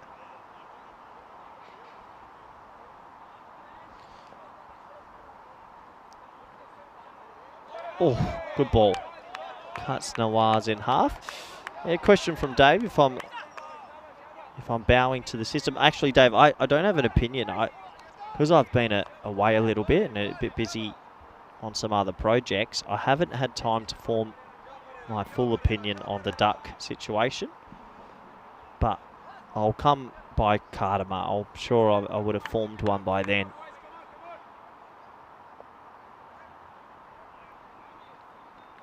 Oh, yeah, badgers him. Chest, head, everything. Nawaz, he's rocked. He jogs through, but they might have to check him as Pereira makes him wear one. Let's have a closer look. Banged in and banged on the body. Have some of that. Thankfully, there's helmets these days. Looks like we're going to skip over the concussion test. Why not? Nah, they're going to check now. That's the right thing. You've just got to double check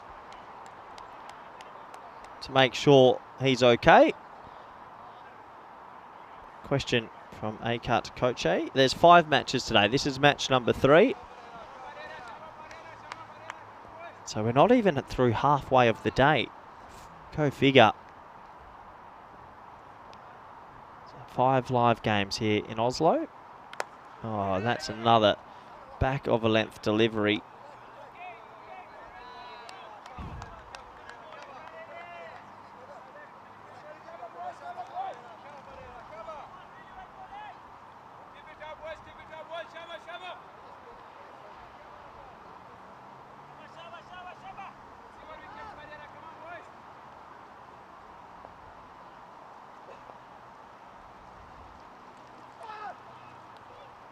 That's going to be 5 wides. Good pace on the ball from Pereira, but the control lacking.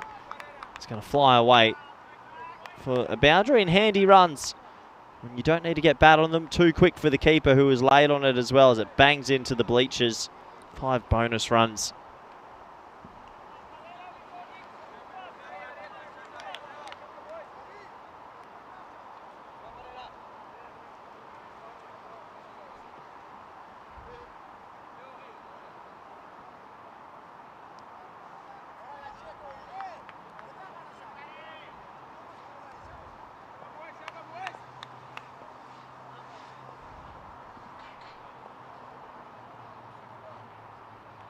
Good pace from Pereira. He was struggling with his body a little bit earlier, but seems to be okay now. Got to finish his over 56 for 3.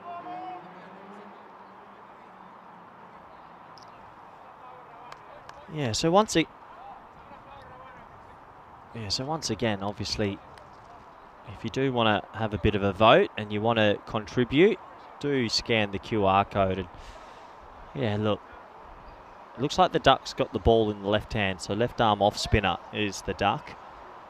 I think the duck should have like an actual real generic name, like Daniel or a John the Duck. Not something silly. I'd go real generic, like Paul the Duck.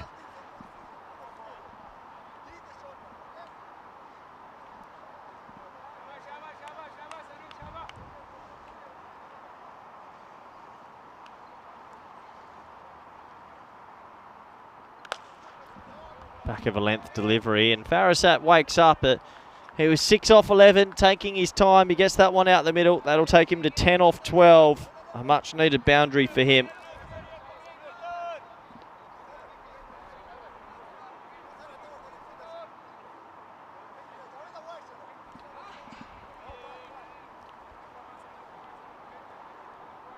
So 60 on the board, halfway stage basically. There we go. Back of a length, gets it, setting up for the shorter ball now. So Farasat awakens the sleeping giant. 4 and a 6. Turn yourself off.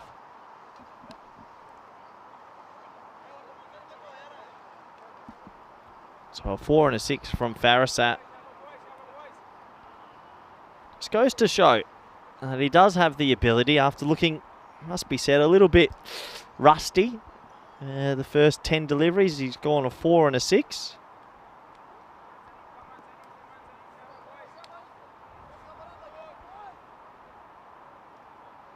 Can the Hungarians have a big finish?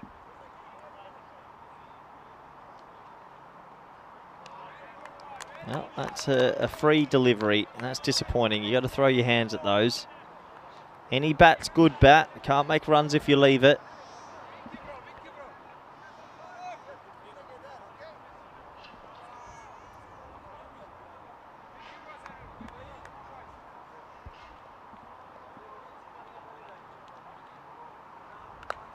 That's better. Good batting.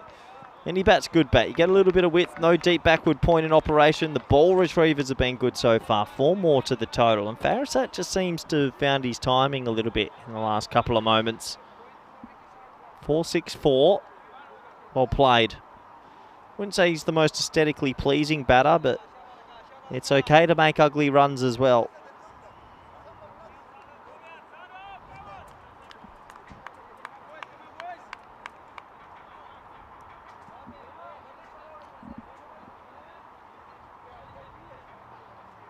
Going to be a wide. Since the 5 wides from Pereira at the end of the last over, they've just got a bit of a move on. 19, 20 runs now off the last official 5 deliveries.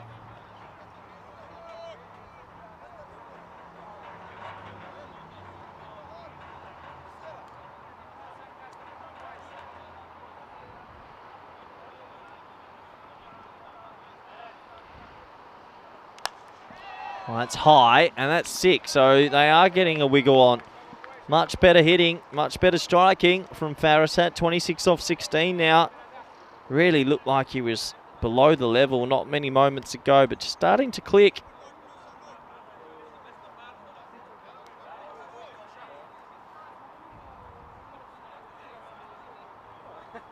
Over pitched and puts it away.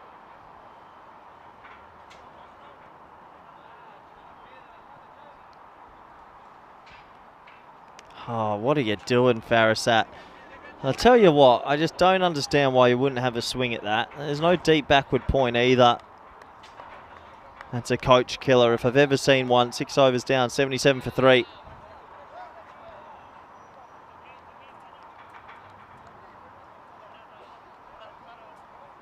Have a look at that batting lineup. And a couple of big wickets early, but Farasat's found his form. Can Nawaz get on a bit of a run as well? If Nawaz can get going, maybe 130, 140.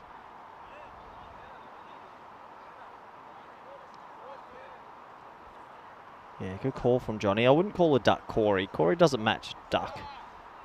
I think I like Paul. Paul the duck. Dave. Mark. And Nawaz. Also, another batter that looks like a cat on a hot tin roof. Both these batters, really, their feet are going everywhere. No structure to their feet or their upper body. And when you like that, you're just swinging it with a bit of hope.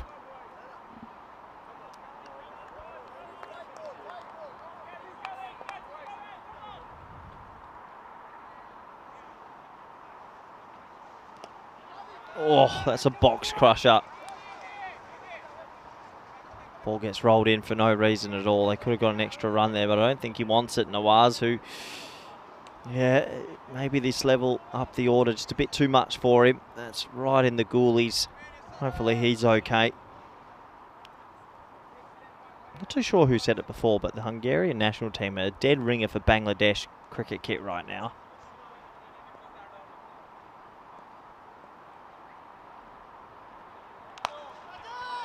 Hit hard, down to long on. Just the single.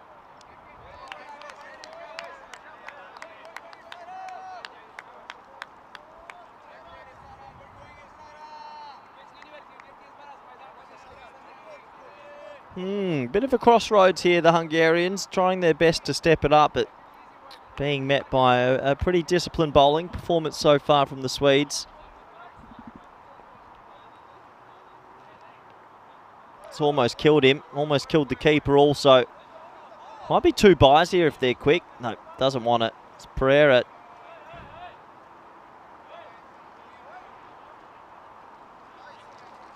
Pereira just getting it through, and maybe that 5 to 10k is too quick for this batting lineup right now.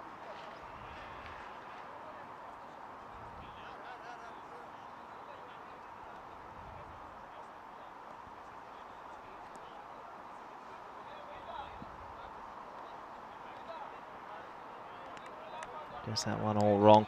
Yeah, good to see plenty of interaction in the chat. I've missed you as much as you've missed me, I'm sure. And if you do want to get questions in throughout the day, please do.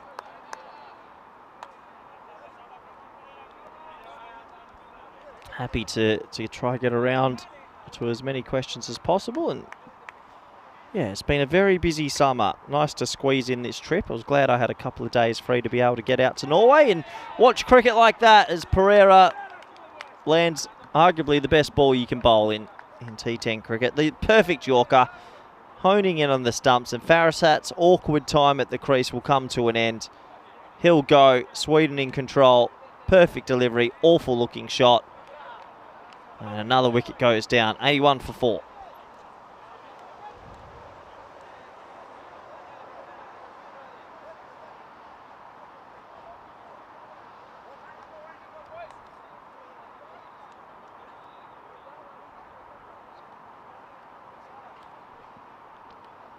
Played all around that, just didn't look comfortable the whole time, unfortunately, Farasat. Besides a couple of deliveries there in the middle, just didn't really find the flow in his innings. As Jane will come out, also on a king pair.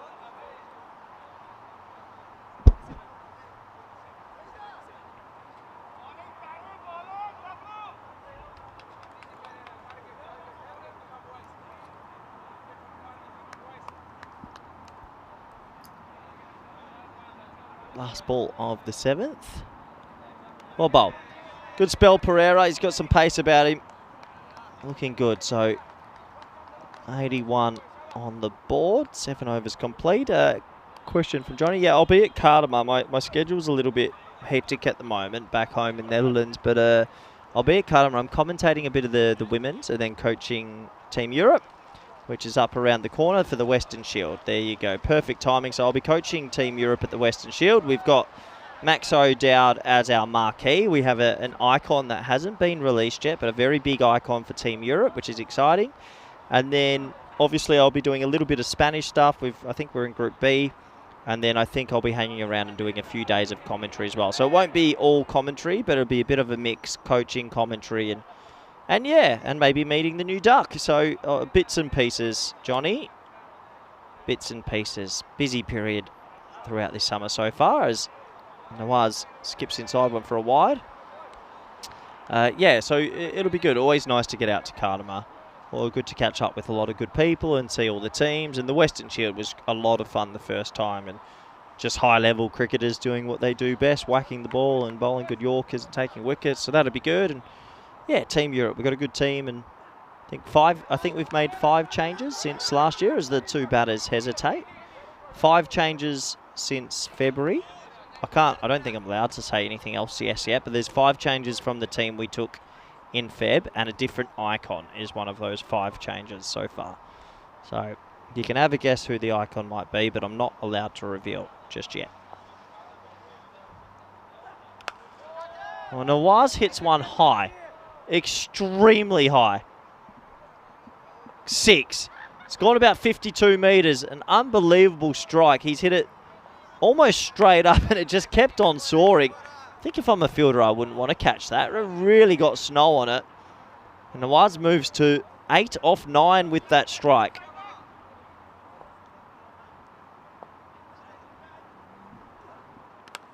Oh, he gets that. That's a better response. Well, that hasn't gone high. That's gone far.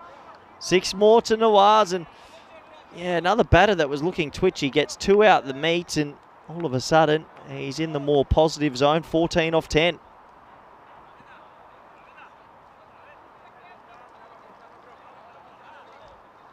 In the slot. The old slog sweep. And, yeah, a bit of frustration from some of the fielders. Not happy with where Stanning's Eye pitched that delivery. Oh, Nawaz wears another one. This time in the Jats crackers, and hopefully he's okay. He's been getting pinned and he's not okay. As soon as the gloves come off, you know there's pain. So I think he's just checking to make sure everything's all there. Let's hope it is.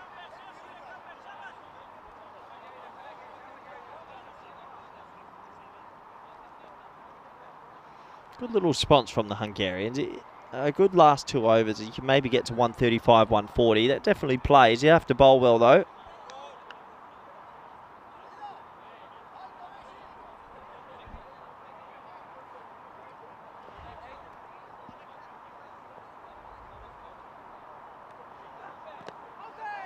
Going down the leg side. They scamper for a seeing direct. It's gone and it's gone. Good bit of fielding from Stanning's Eye, following it through. Jane's going to get his second duck today, so he goes golden duck and then a duck off 2 balls. He listened to his partner's response, but really the leg by was never really there. Good work from Stanning's Eye. Picked the ball up quickly. 3 stumps to aim at. Just had to hit 1, and that's exactly what he did. So another wicket goes. 95 on the board. And Jane dismissed, run out without scoring again.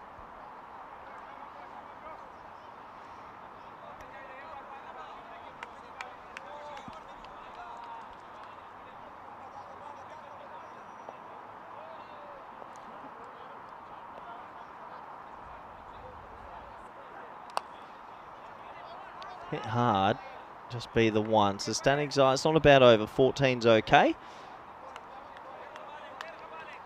Polaru to his first run, 96 for 5 off 8. Koche asking who's better, Norway or Spain. I'm not going to answer that. I'll let the viewers answer that one.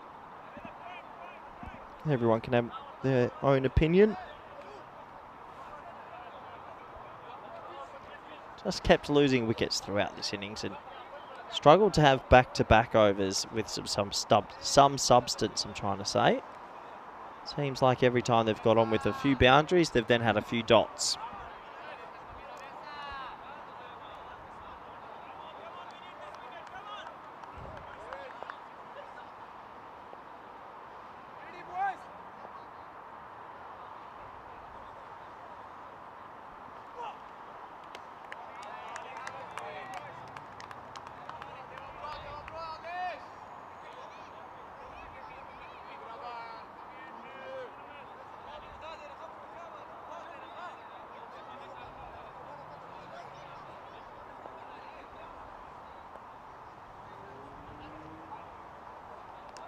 Oh, another one.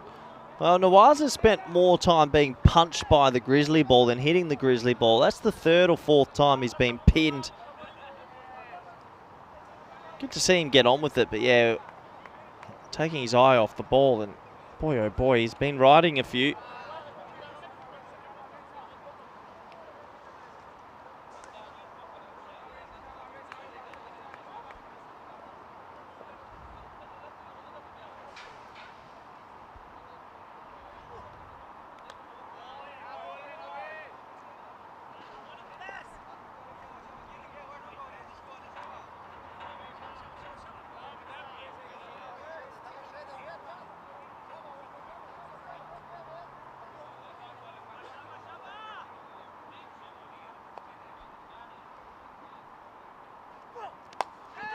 In the air, shouts a catch, see you later, that's gone.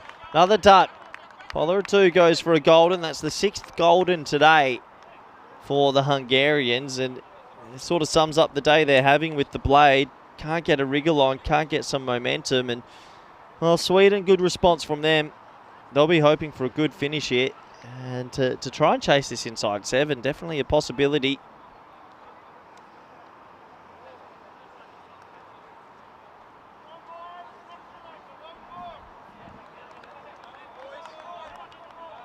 So Jeremy goes for a duck, a golden duck.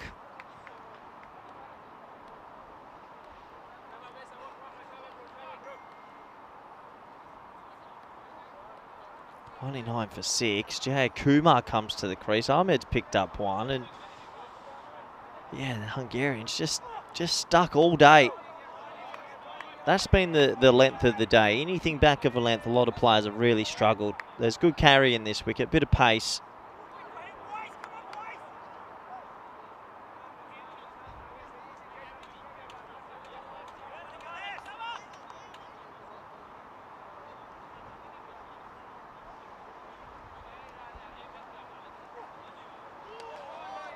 That was pretty much a willy-nilly stroke from Jay Kumar. He's missed that by an age. Yeah, the Swedes, so he'd be feeling pretty confident from here.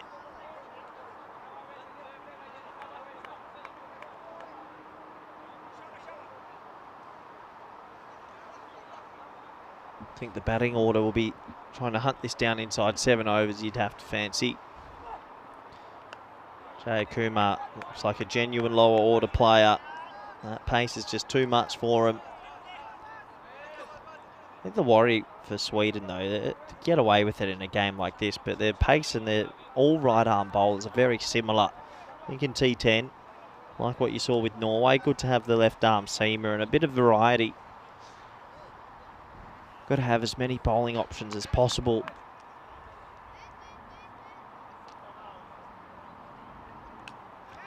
That'll do. 1 run. Fielder lurking down there. That'll bring the 100 up at the end of the 9th. And 6 balls remaining. Nice over from Ahmed. 100 for 6.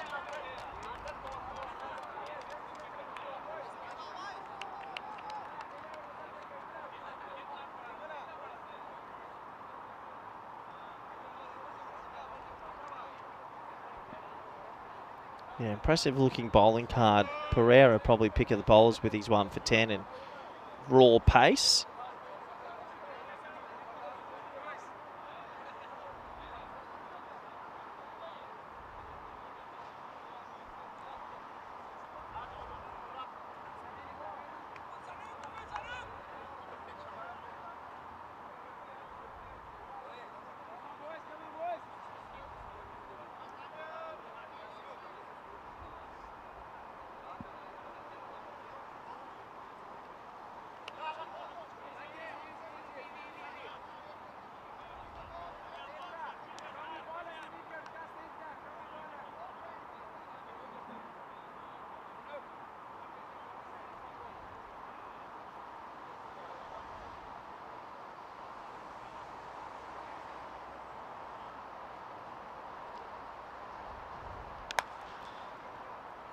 Yeah, good bit of fielding, just the single.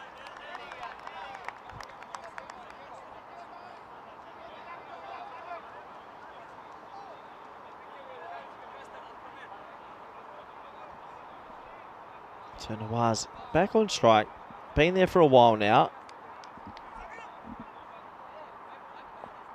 Time to ramp it up a bit. Extras helping them along somewhat, but yeah, it's been a very stop-start innings.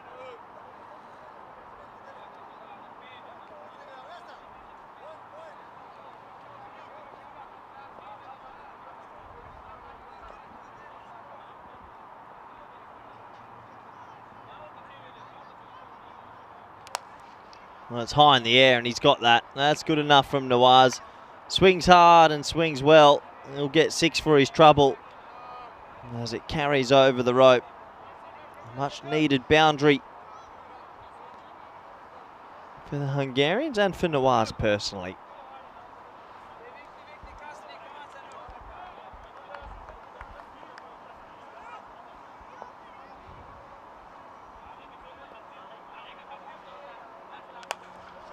Oh, that is so high.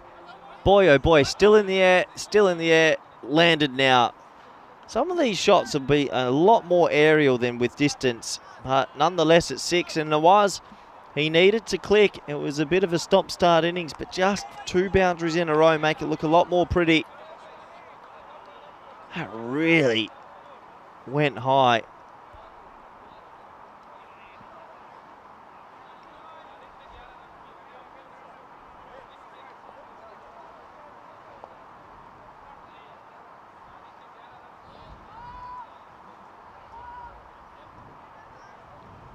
Oh, they hold into the deck ball down to third. They don't take the single, opting for just the wide. Gadara's had a shocker here, considering the scorecard. None of the 36 off his 9 deliveries. Guess that one completely wrong. Good stop by the keeper. And they didn't take the run, just wanted to settle for the wide. Fair enough. Oh, so high again. Shouts of catch. It's going to plug. Where? Over the rope. 6 more. Well, Nawaz has gone 6-6-6 here. And just this late little cameo potentially breathes life into the contest. They were looking dead and buried, the Hungarians. But Nawaz, who can be best described playing the up and under shot. He's just hitting it vertically up.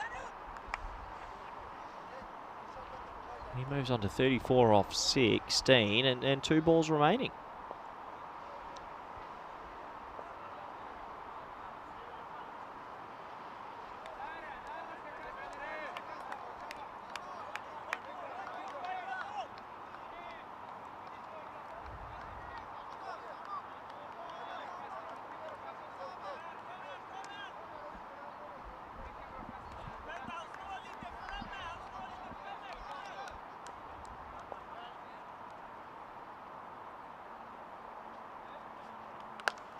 Again, miles high, shouts of catch, and caught. Nice take over the right shoulder. Those ones are never easy to hold on to, but saves a couple of runs as though doubling back for 2. So that'll land a pretty enterprising innings from Nawaz. He'll be dismissed for 34, and in the end, 122 on the board. You'd have to think it's a below par score.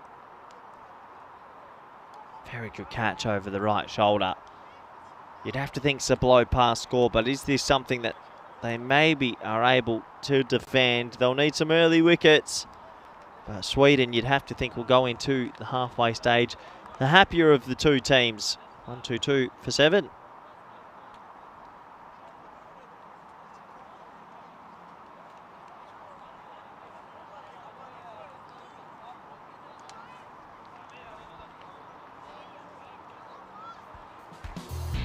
Let's have a quick look at the highlights, shall we? And well, a couple of early wickets to some key personnel. Ravindran going for a golden duck, Safi going for 13 and Ghani going for 24, all inside the first 4 overs. I think the worry was, will the Hungarians be able to post a score around that 140, 150 mark? And they weren't able to after the early wicket. Sweden were in complete control. There were some fleeting moments for the Hungarians. Some pretty loose stroke play mixed between it. Plenty of dot balls throughout the innings. And really, I think they'll look back at the innings as opportunities missed. Plenty of balls they couldn't cash in on. Pereira, I thought, bowled really well. Had more sort of steam and rhythm than he had this morning. Nawaz with the cheeky cameo. This was a good run out, saves a run, brings a new batter to the crease. A few late cameos just helped the Hungarians get up to something a little bit more respectful. Nawaz with 34 off 18 and 5 sixes in his innings. And off the very final delivery, well caught, saves a couple of runs there. So that brought a close to the first 10, 122 for 7. As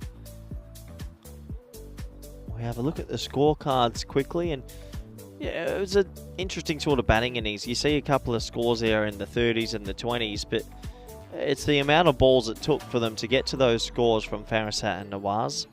I'm sure the scorecards will load up any moment. Yeah, 34 off 18, 27 off 19. In T10 cricket, it's actually quite slow. 22 extras in there. Just goes to show how hard it was for the batters to get a move on. They've only made 100 off the bat in 10 overs, and that's at pedestrian pace. So the extras help them get to something that's under par, but you just never know in this game, and it's going to take a serious bowling effort. Let's focus on the bowlers for a moment, though. I think they bowled pretty well overall. They fired it in, most of them picking up a wicket. Pick of the bowlers for me. Shara Pereira, 1 for 10. Got it through at good pace compared to this morning. So we're at the halfway stage. Do join us back in the next 10 minutes for the all-exciting run chase. Thank you.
Summertime, get ready, we are so divine. Blue water and yellow sand.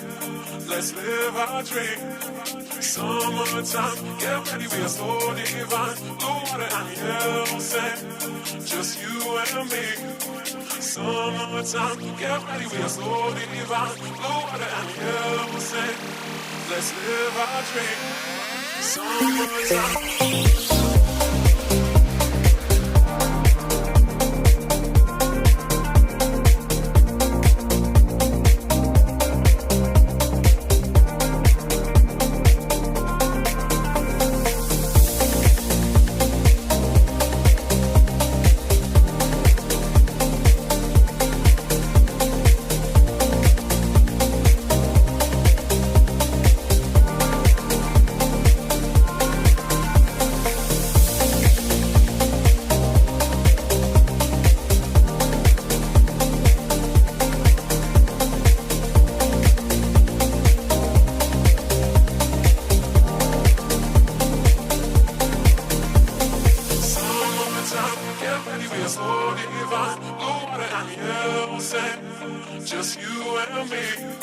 Summertime, get ready, we are so divine. Blue water and yellow sand. Let's live our dream. Summertime, get ready, we are so divine. Blue water and yellow sand. Just you and me. Summertime, get ready, we are so divine. Blue water and yellow sand. Let's live our dream. Summertime.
This European cricket event is proudly brought to you by HCL Software, Rado and 1xBet.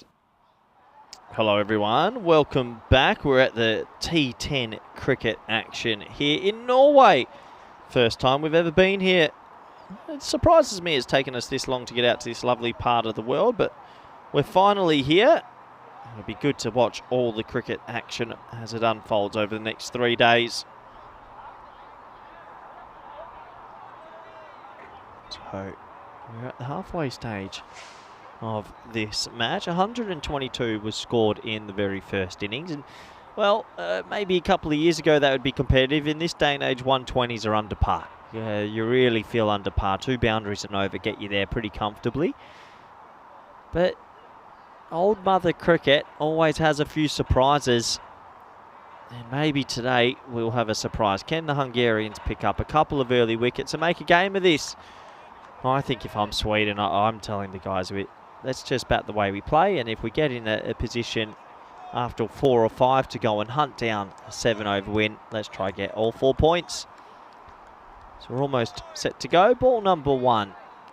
Fielders are in position. There's a slip in place. That's confidence. Now he's just moved. That's a shame. Deep mid on and deep forward square leg are the boundary riders. Zawak on strike facing Mohandas. Here we go.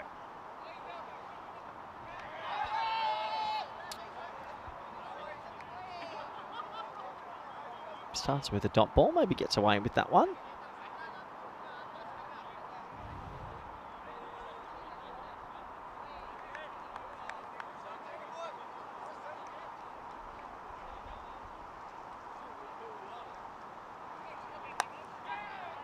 Well, shouts of catch, but it won't be, just one hopper.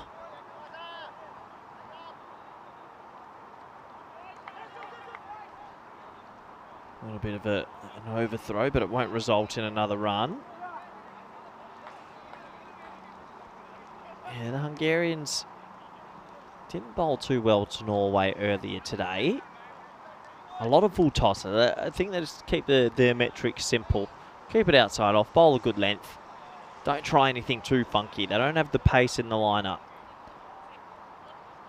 Don't bowl half volleys like that. If you bowl a half volley at 60 kilometres an hour, usually bad things happen, and that's what's happened there. Ahmed feasts on a lollipop from Mahundis. He must be touching the 60k an hour bracket. Lovely shot over the top.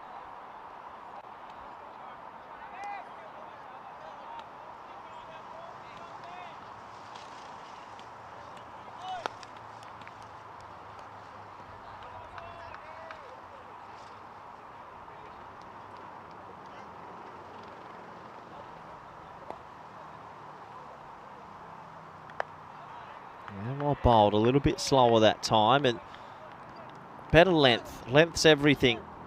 If you overpitch, it really is a cruel game.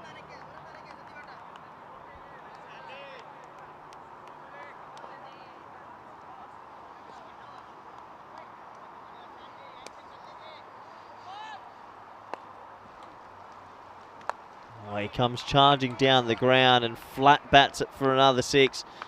I think the quick chase might be on. They might be fancying their chances inside 7 here. Can't blame them. These opportunities don't come up all the time.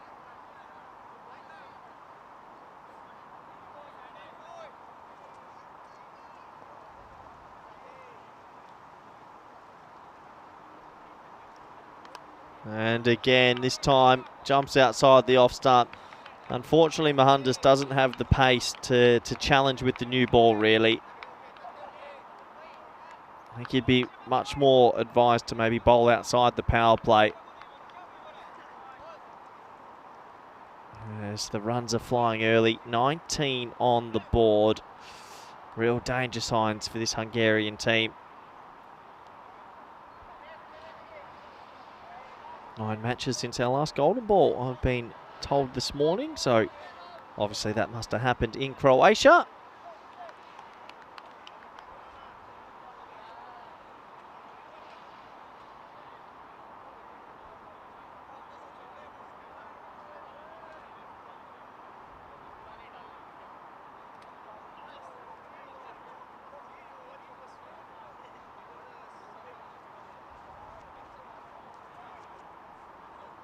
Looks like Wahid's going to bowl over number 2. Now, he's got a little bit more pace about him. That's the sort of length that troubled them earlier today, but there's no one at deep mid-wicket, so bowls the right length, but doesn't have the right field. That'll be swatted away for 4, and Sweden are off to a rollicking start. Stephen asking, is Sweden ranked higher? In T20 terms, yes. In T10, there isn't really a formal ranking. I think most people would have known that Sweden probably go into this as the more favoured of the 2 lineups.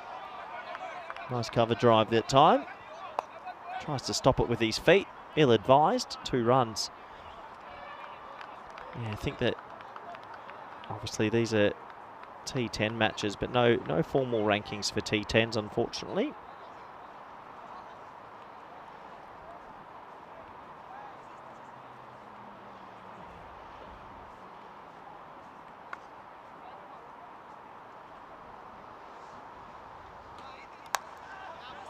Yeah, low full toss sometimes can be effective, but not this time. Gets enough on it, straight bat, 4 more to the total, and they can't stop the bleeding at the moment.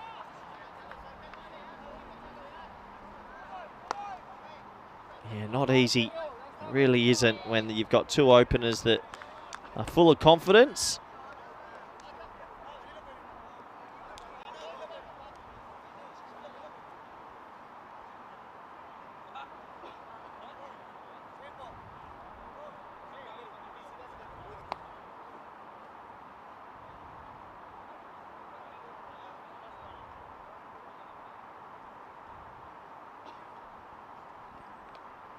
Oh, digs it in, gets enough on it, over 45.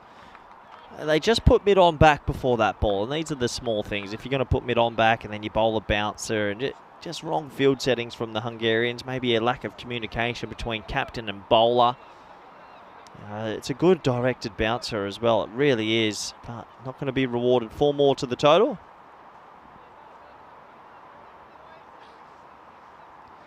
Yeah, Stephen mentioning doesn't like the foot saver. I think when people field with their feet, they should lose a shoe. I think the shoe should be thrown off the field. You've got hands for a reason.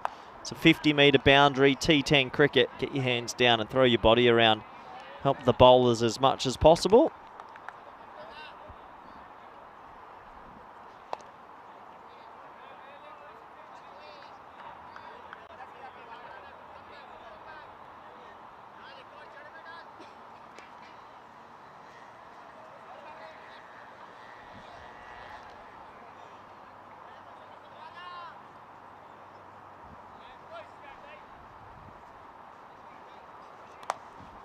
It's a nice looking shot. Good bit of fielding. There you go. Get the hands in play, swat it down, save a couple of runs. That'll bring an end to the second. 34 on the board. 89 required of 48 required run rate. Only 11. I say only because you'd think 11's a lot, but not on the ECN network. Here's the table, and yeah, the Norwegians rollicking along today so far. Look at that net run rate, 8.2. Be happy with that on home soil.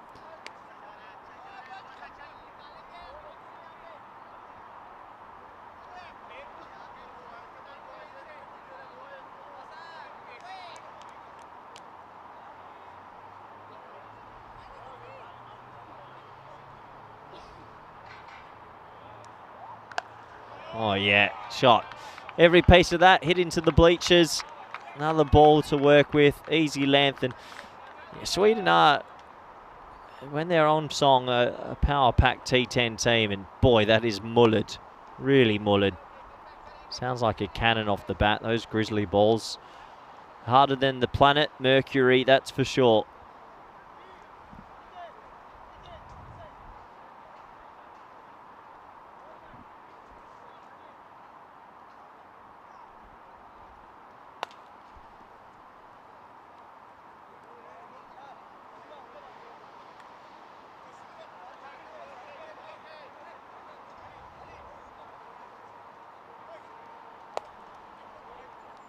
So Ghani gets put under pressure straight away. How does he respond? Not great. 6 more.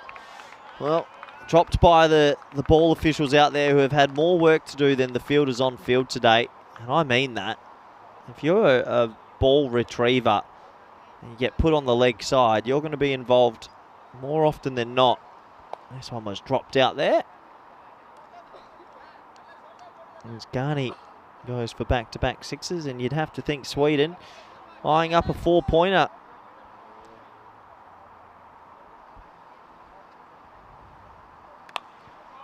Bit of swing, and a bit of swing over the offside as well. That one's going to be 1 bounce 4. That'll bring the 50-run partnership up, as the Hungarians right now will be thinking it's a long way to travel for a bit of a walloping. Got in late last night, I heard, and looks like they're being taught a bit of a lesson today from the Nordic countries.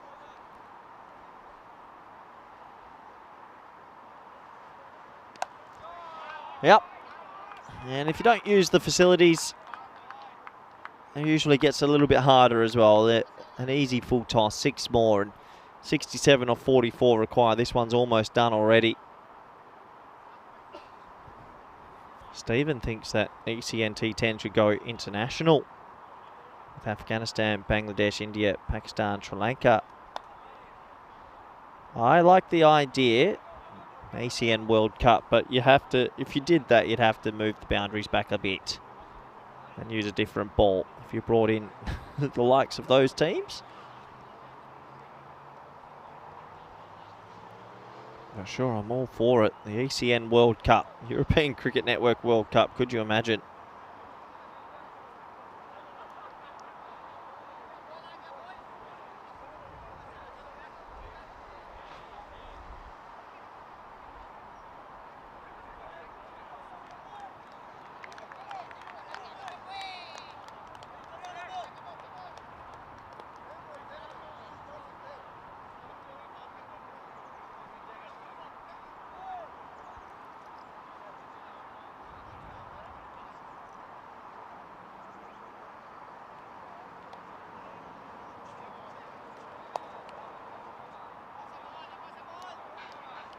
Yeah, pressure for Ghani. Not easy to come in and bowl the third over of the power play, but that last delivery, he got it to shape a little bit.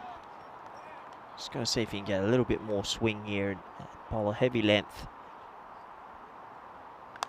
It's probably not the spot. Yeah, definitely not. 6 more. Ghani's gone for 29 off 5 with the ball to go. I think it's a supersonic over. We call it over 30. I think we're on track for a supersonic over. Low full toss. Easily put away. Sweden showing what they can do in the T10 arena. Zawaka's 44 off 13.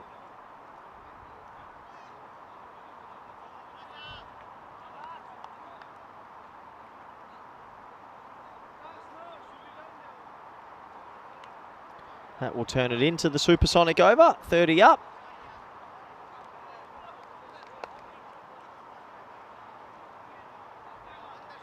So far it's gone 6-6, 4, 6 wide, 6 wide.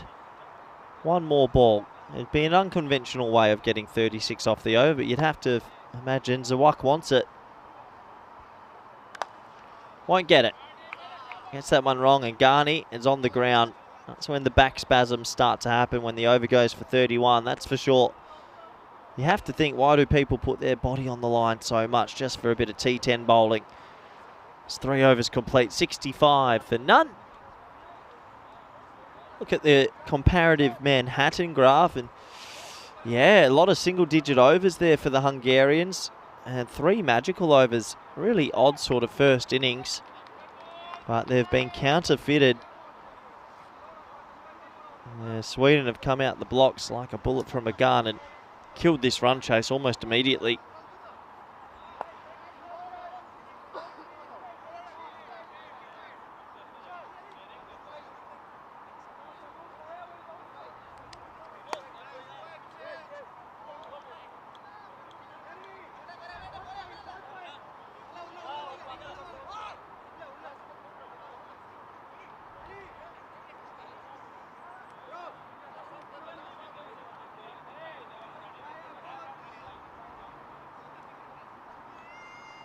So they're going to change the pace a bit.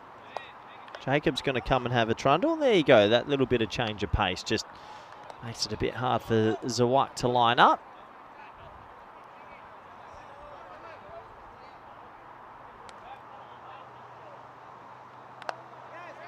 Well, hit over the offside this time. There is a man back at deep cover.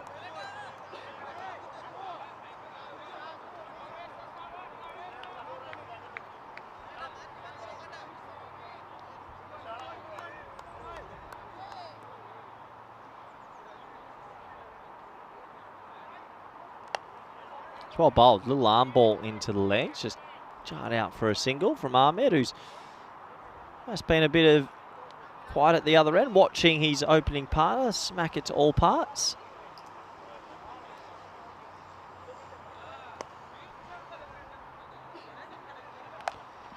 It's a nice shot, back of a length, and cuts it over cover point. So 4, oh yeah, good bit of fielding. The man with the skinny jeans makes really good ground. As I've mentioned a few times, the ball retrievers have done more fielding than the men on the field. Look at this. This is textbook. Oh, with the jeans ripped apart.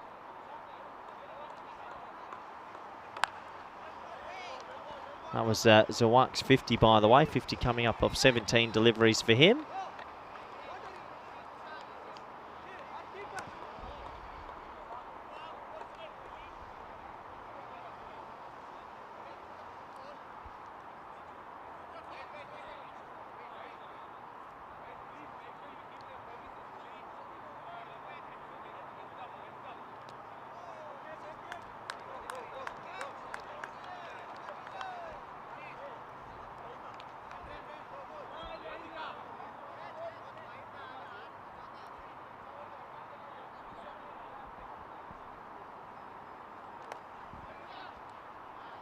Pretty good over from Jacob. It's only going to go for 8, the spinner. He's had a pretty decent day with the ball.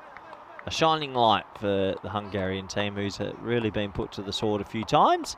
73 for none after 4.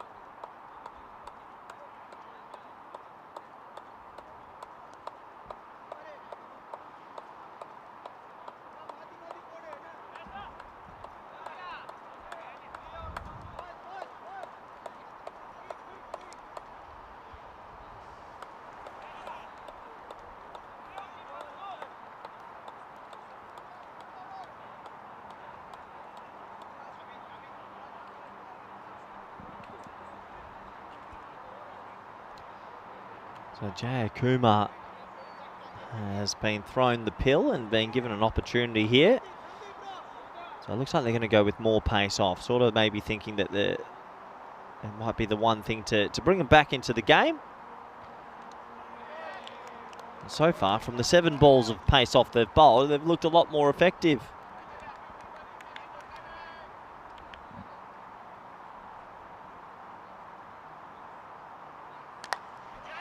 That one should be caught. Shouts a catch. Will be caught. Well, spin doing the trick in the last few moments for the Hungarians. And Jay Kumar follows up Jacobs over with the wicket. So the spinners maybe have something to say here. The man that was looking $1 million to what goes for 51 off 20. And is there life in this game just yet?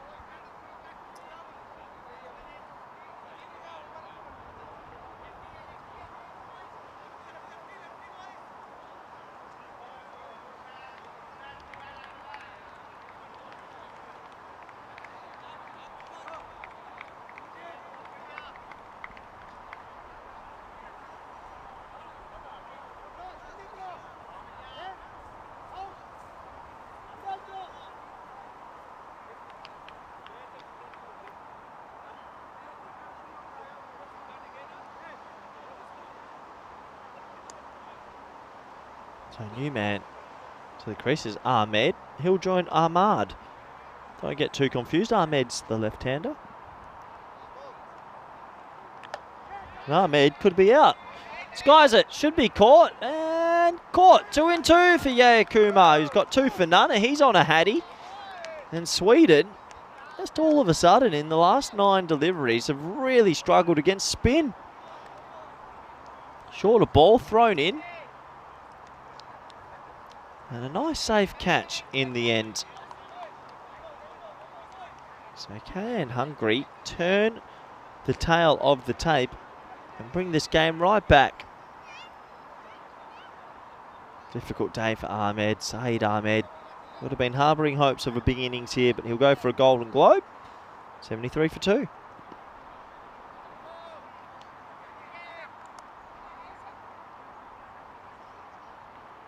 Hat-trick ball time. Oh, and he could potentially get it. Shouts of catch. No, it's going to go over the rope. So Ramani comes in, doesn't care that it's a hat-trick ball. Clips a nice one around the screws. 6 runs to open his account.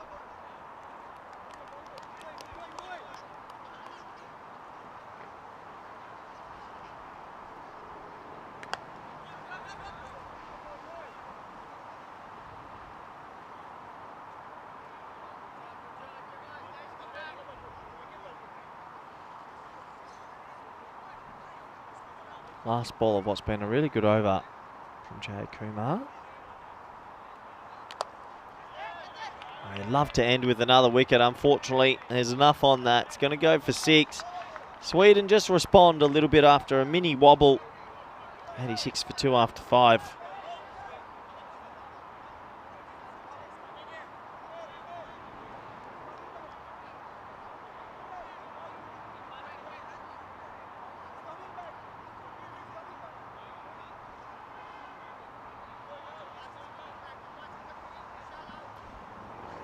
Having a look at what's coming up next. Croatia playing Croatia and Norway is where we're at the moment. Obviously we're off to Germany, Romania, Austria and Hungary.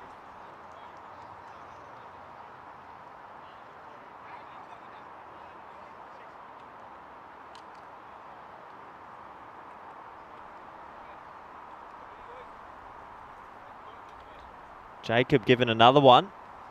Bowled really well, the left arm spinner today. It's been the shining light for the Hungarians.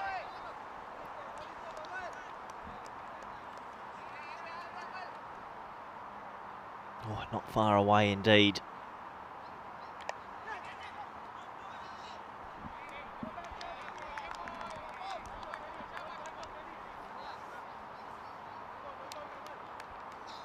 So can they add a wicket or two here and just make it bit more of a game?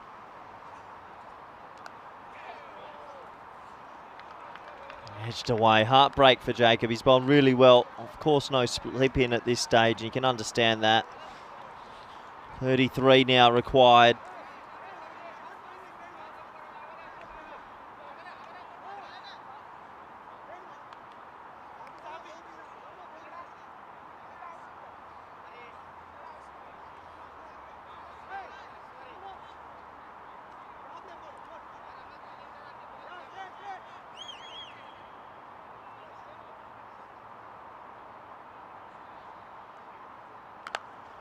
Mullered.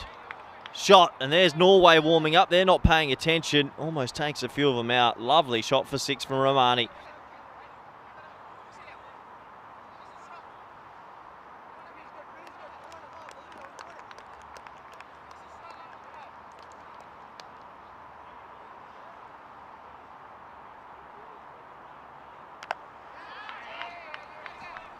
Another big shot, and this time he's gone. Good catch in the end. Jacob gets some reward. He's bowled really well. Romani goes for 17. And credit to Hungary, they're just fighting back a little bit, maybe able to save a point in this game.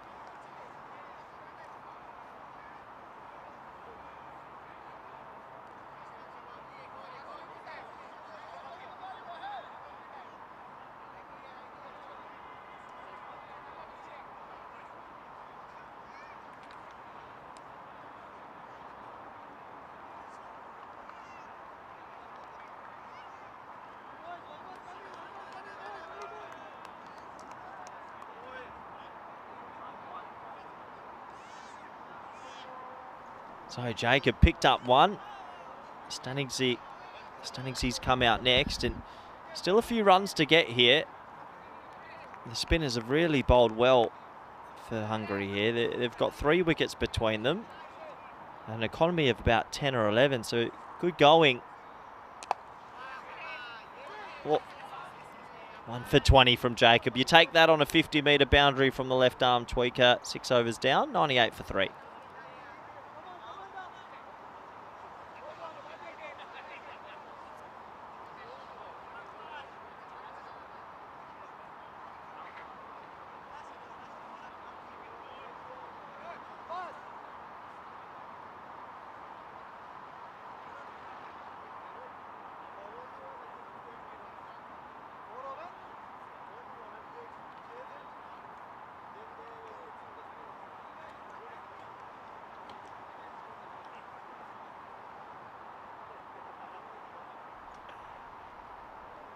That one fired in there, and oh, that's 6 anywhere, Yulu. That's a massive hit.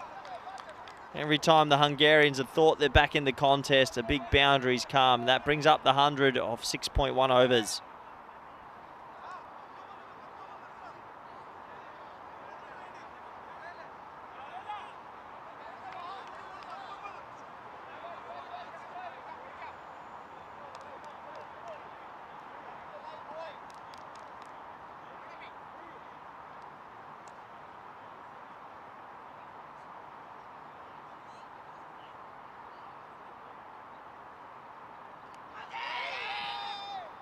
Big appeal, probably going over the top and maybe sliding.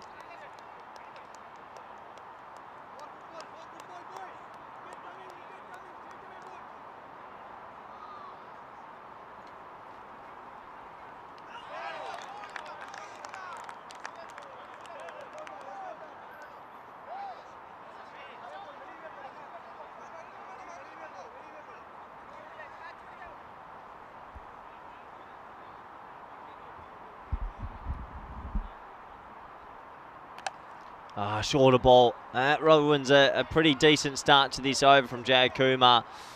Does look like Sweden are going to get there in the end after a few concerns from the spinners. That one just back of length, too straight, too short from the tweaker. Meaning it's now down to 13 of 20. They are going to save a point, the Hungarians, as long as they don't bowl another extra.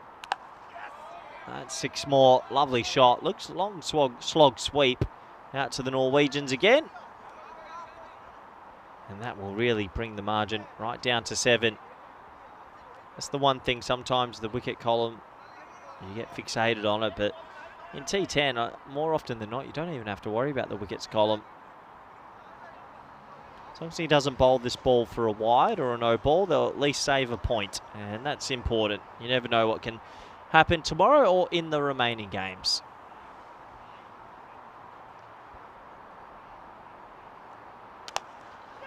Well, that's high in the air, and next to me in the commentary box. I'm not going to catch it. I'm going to let that go for 6. So 1 run to win. 18 balls remaining. Game, set, match. Both batters 25 off 7. This one's done and dusted, but the Hungarians will hold on to a point.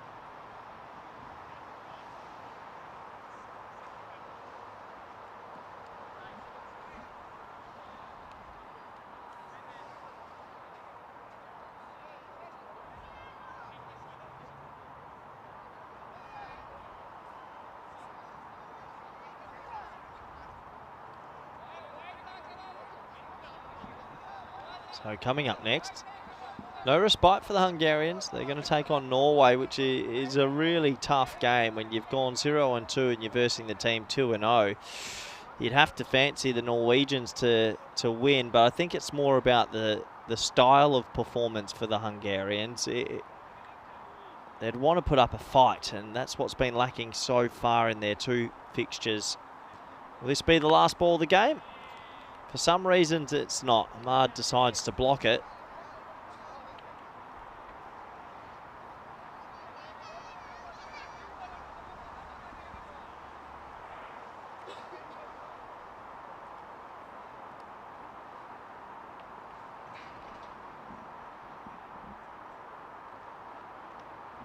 Oh, he gets funky, and that's going to waste a good 90 seconds of my time. Ahmed goes back to the sheds, 25. He's been caught playing a silly shot with 1 run required. Nawaz picks up a wicket. Yeah, that means someone else will have to come out and do the final rights. Embarrassing looking stroke. That will send him back to the sheds. Nawaz picks up a freebie.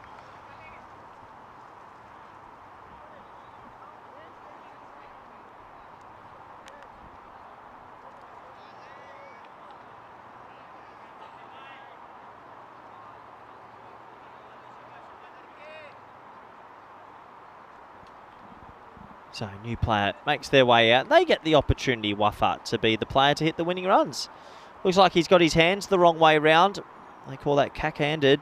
So he's got his left hand at the bottom. You see it all on this network, and that'll be a wide to wrap it up. Good innings from Wafa, who walked all the way out there to leave a wide and put his hands the wrong way round and walk all the way back. The Hungarians have been rollicked again. They're going to hold on to a point, but Sweden too good in this one. And a pretty sedate end to that T10 match. Shake of hands all round, as these players will be shaking hands plenty of times over the next few days. They play each other quite an amount. And the Hungarians will have to go back to the drawing board. Here's the lineups for the next game coming up.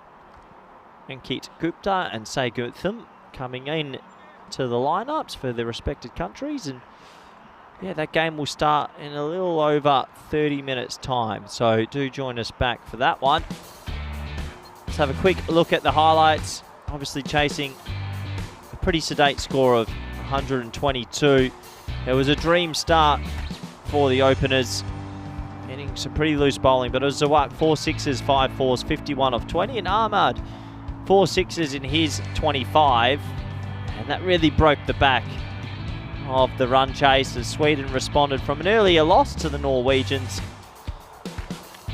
It wasn't until the spin came into the attack where the flow of the innings changed somewhat. A couple of wickets fell to the spin of Jacob and Jaya Kumar. They picked up 3 wickets between the two of them. It was a little bit too little too late. 122 was always going to be under par here on what's been a pretty nice batting surface throughout the day. Not too many demons in it. And the Swedes registered their first win. Maybe slightly disappointed not to win it inside 7. But a win's a win, and they'll take the 3 points and move forward in the competition. That was the last wicket of the game, well caught, short third. That did bring an end to proceedings with a wide. So game, set, match. We'll have a quick look at the scorecards.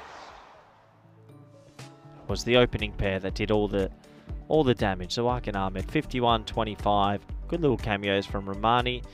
Stanigzi, 17 and 25. And that was game, set, match. Job done. 5 extras, 123 on the ball with 2.4 overs left.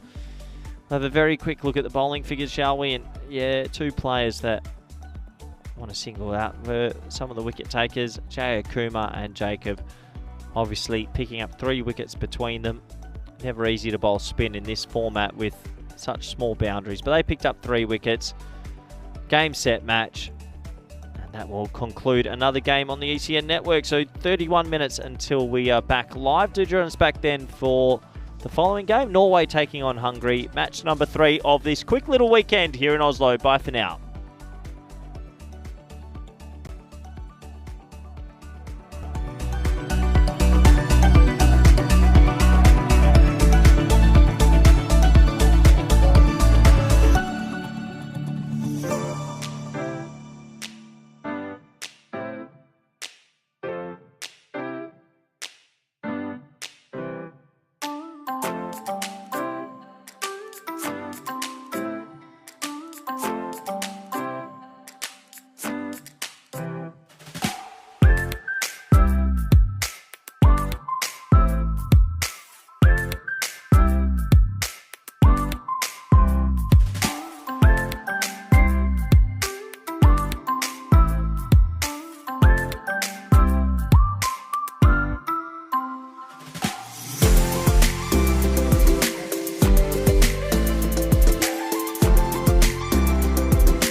just you and me.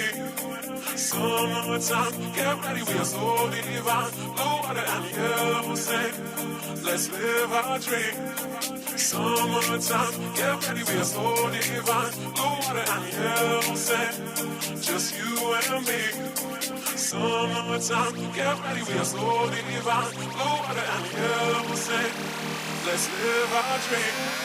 Summertime.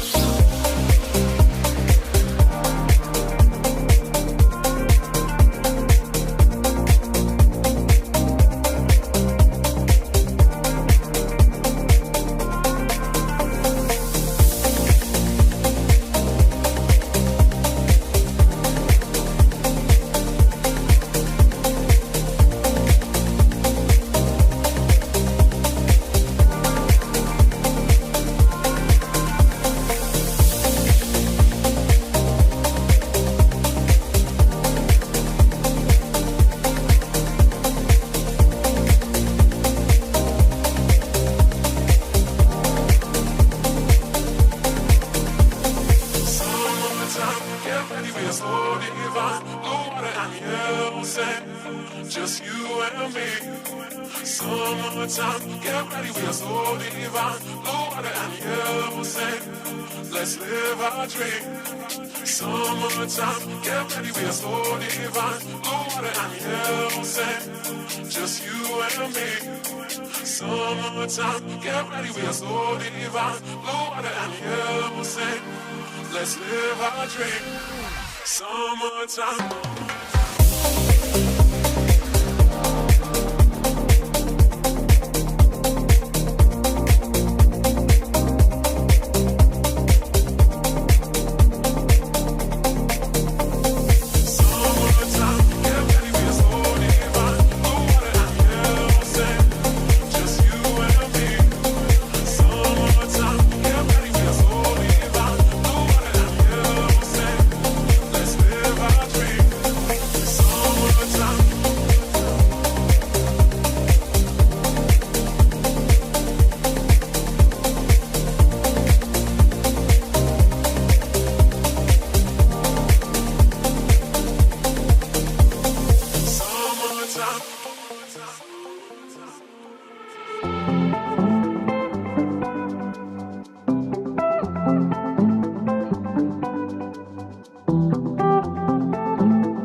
This European cricket event is proudly brought to you by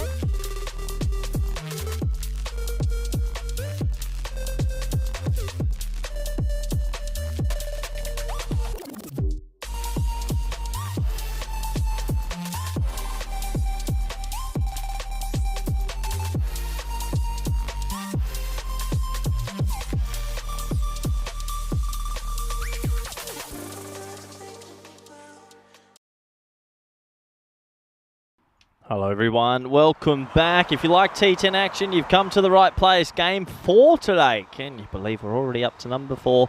As it is the Norwegians, the home nation, taking on the Hungarians. Norway have got 2 wins throughout the day. Hungary have got 0 wins throughout the day. Bit of a mismatch. Let's see what happens at the coin toss with match referee Tyrone Peters. Norge to call. Heads is the call. Head it is. Norge to have a bet. Well, there you go. There you have it. A quick toss and a quick result for the Norwegians, who have said, you know what? We've been piling on the runs. We'd like to do it once more. They will bat first after hitting 180 and 190 already today. They are opting to bat first again and maybe hit 200. We have a look at the lineups and the top order of the Norwegian side. Ahmed, Gori, Sahak, Rahimi, Javed Khan. They've all been hitting it a long way. Fazal Raza and a magnificent 90 earlier today. The Hungarians have struggled, and maybe a bit surprisingly, they usually in T10 cricket can offer quite a lot, but today hasn't been their day so far. We'll have to wait and see if they can respond. They will go into this game, unfortunately for them, as rank underdogs now. Supercomputer has seen enough and basically said Norway on their debut home series with the ECI network involved go into this as red hot favourites.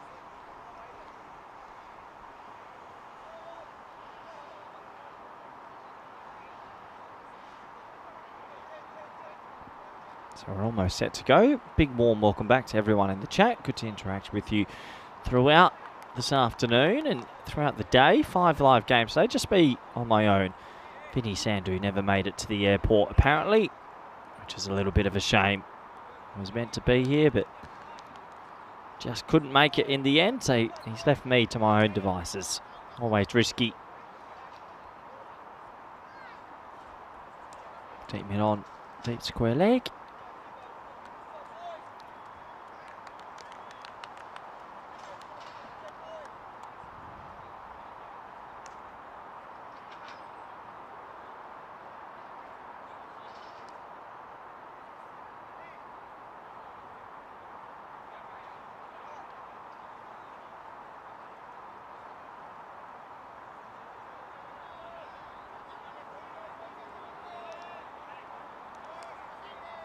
Hundis has got the ball in hand. Going to stay with him to open the bowling. Hasn't been his day so far.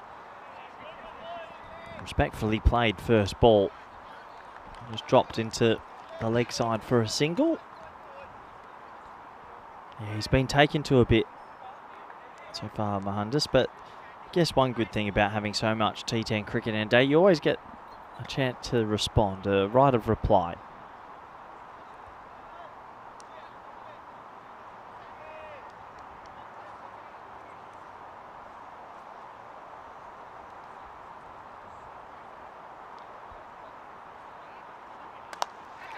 And he's going to reply. That's out.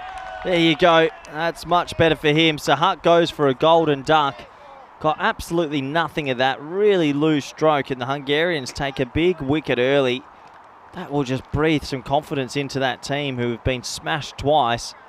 And Sahak, who had a 70 and a 70 on the day, is going to go for a golden duck this time, miscuing one straight to mid-off.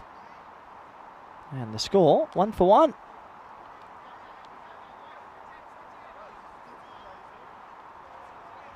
So all the way back to the shed for a golden globe. That's cricket for you. 2 70s and a duck in the day for Wahidullah Sahak. I think you take that though. If you said to him at the start, you'll go 70-70-0. I think you'd be more than happy. 2 50s out of 3. As Gori comes out at number 3.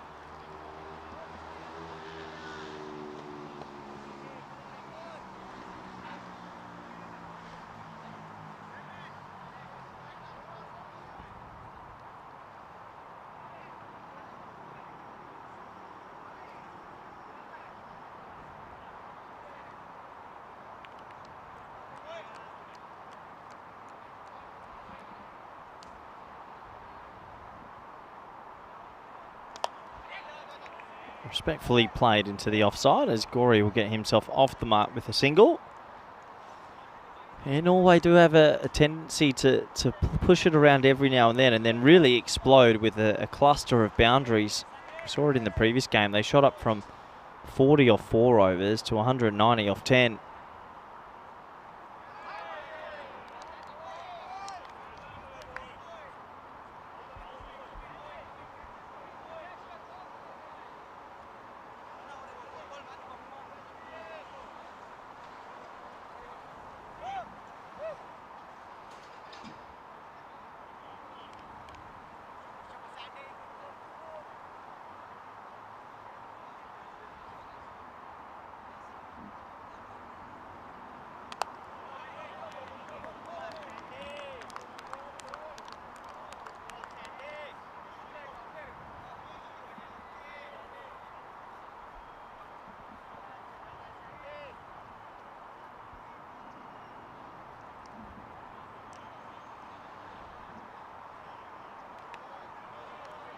Losing his line a little bit outside the off stump. Good start this over from Hundas though.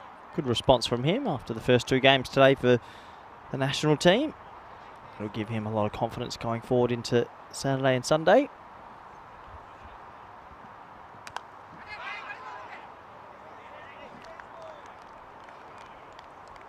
Pretty sedate sort of over, not much intent from the batting unit either. Just pushing a couple of singles. 3 for 1 after the first. If you're curious about the future of ECN, I can tell you it's healthy. We're off to Germany, Romania, Austria and Hungary.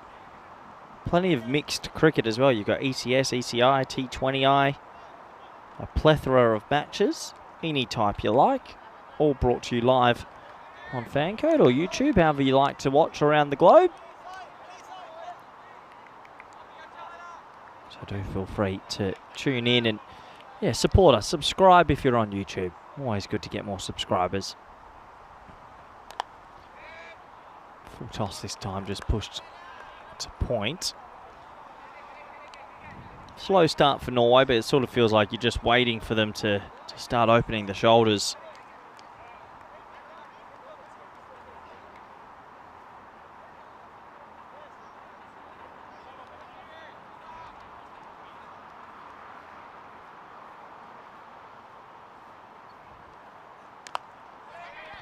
Spliced through the hole, 4 runs. Gorey will open up proceedings with the first boundary in the 8th delivery. Not really at the meat of the bat, but it finds a gap. 4 runs.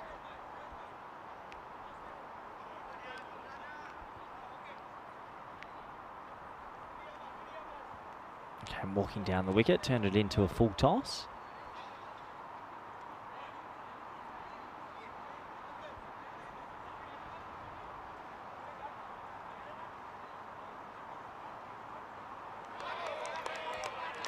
Missed out there, width on offer. Really, he'll know that he's missed out on an opportunity to score some free runs.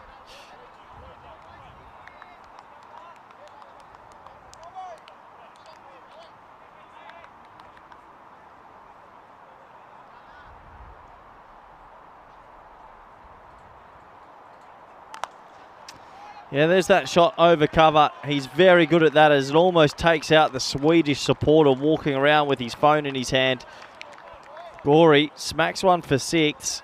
That could have been a spectator taken to the hospital. Flat batted. Watch this. Not far away. One bounce. Bang. That would have been a highlight for SportsCentre tonight, but luckily it misses him. And that car in the background is in a dangerous spot for Gorey. He loves hitting it over the offside. Shot. Yeah, really, really good shot. One of the left-handers that enjoys smacking it through the offside more than the leg side. As the ball retrievers have finally converged to one part of the field. Earlier today when the energy was high, all the ball retrievers were spread out. Now they're all at deep cover. Probably having a bit of a lunch break. They've been busy.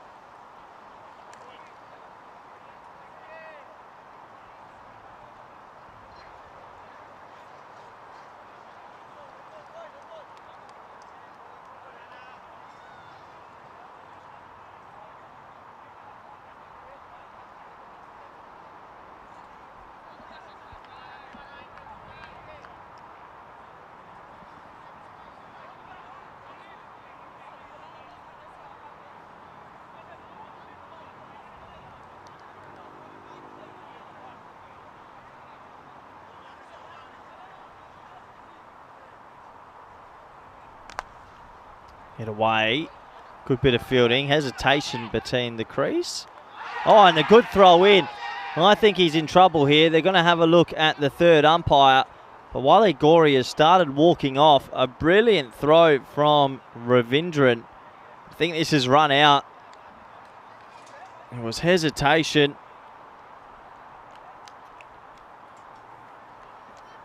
Let's have a closer look. He was just walking back.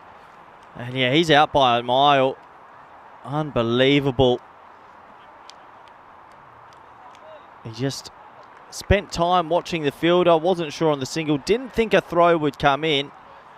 And in the end, it's going to cost his wicket. Lazy from Gori. He wastes an opportunity at the crease. And a good start for Hungary in this one. 17 for 2.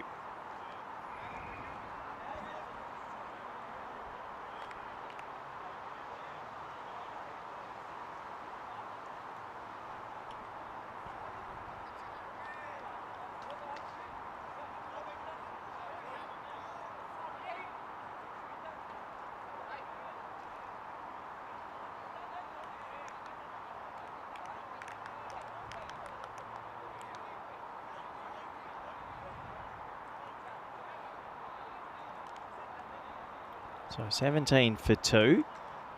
Brilliant start from the Hungarians, who have had 2 pretty big losses so far today. Nice looking stroke through the offside. That'll race away for 4. Just goes to show you, you can still play cricket. Strokes don't always have to go across the line. And yeah, good bit of batting there from Ahmad. His first boundary.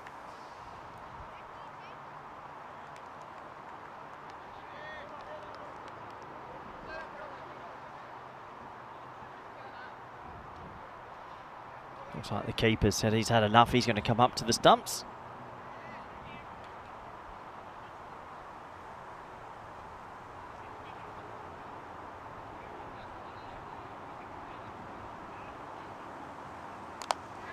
And it won't help. That's been lofted in my direction, but I'm not moving. 4 more to the total.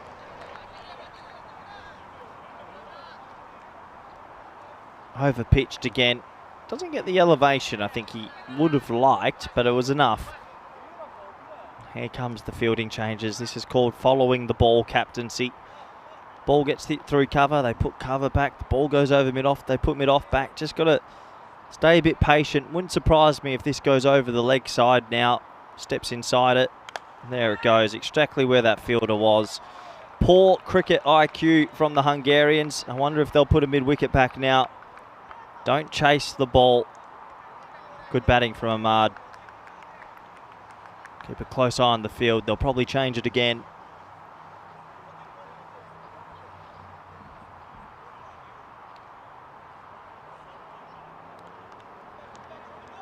Good to see a few fans and locals come down to the ground. It's a nice day here in Oslo.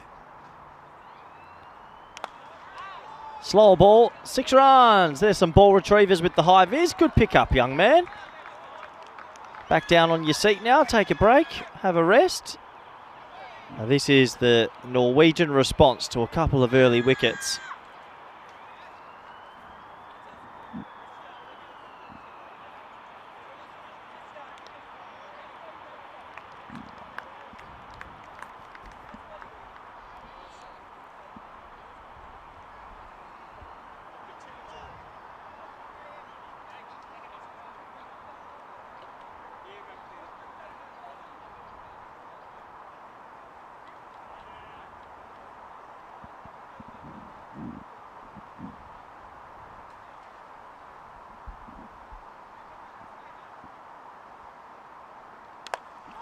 Well, it's high in the air. Shouts a catch, but the only person catching that is the green turf over the boundary rope.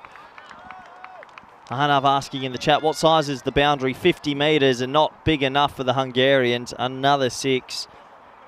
Norway, when they get on a run, they really can get on a run.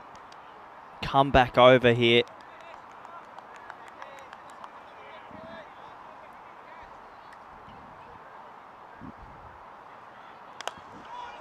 And 6 more.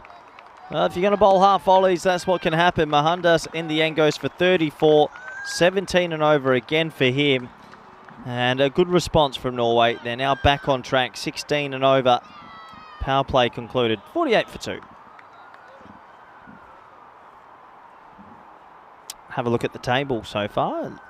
Tail of the tape, top versus bottom, and yeah, a bit of a mismatch. It's a 13-point difference on the net run rate because Norway have really smashed Sweden and Hungary today, and the Hungarians have looked well below par from last time I saw them, which is a little bit of a worry. But a couple of shining lights have been their spinners, and this man coming into bowl is one of their spinners, Amal Jacob. If he can bowl well again, maybe he can peg it back a bit. Got a bit of a hop, skip and jump when he bowls. Watch his feet. There it is. He's picked up a wicket first ball. He's been good. He's been really good today. He's sort of been bowling these left arm sliders, and well, Pillay, first ball, decides to dance down to a ball that's not the right length, and he'll have to go for a golden duck.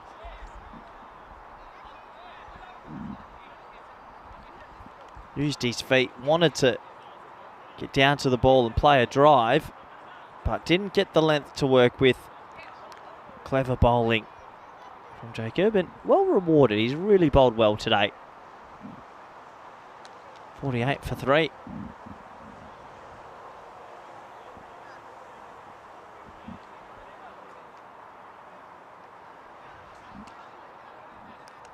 Fair mention here to Nilesh Jain as well, the keeper. Nice hands, smooth stumping.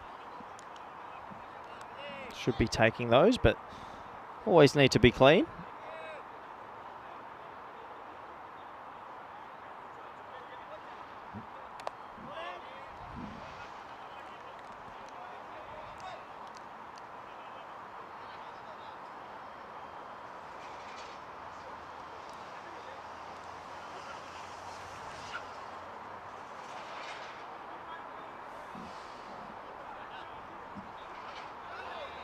Once again, really well bowled. He doesn't turn the ball much, but he just finds an awkward way of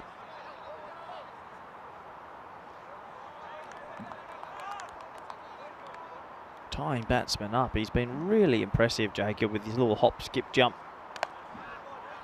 And if he can close out this over, he's really given his team a good start to this game.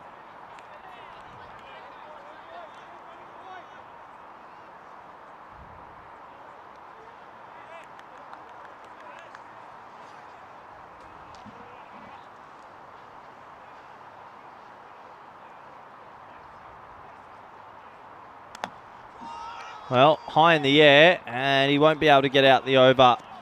It's going to be 6 to Ahmad. Good shot, and while he's there, Norway will breathe easy.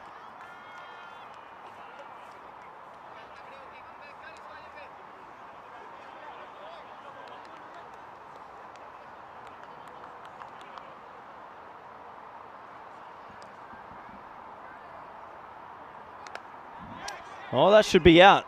Shouts a catch. And he's dropped an absolute sitter. It doesn't get easier than that.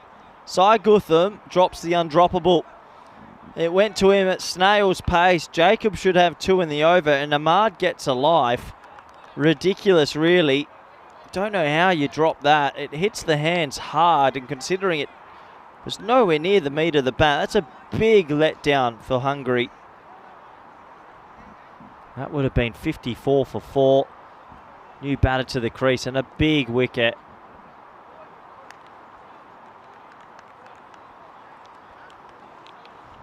So alive. There for Amar, gets lucky. Raza facing up, who really clattered everything a few hours ago.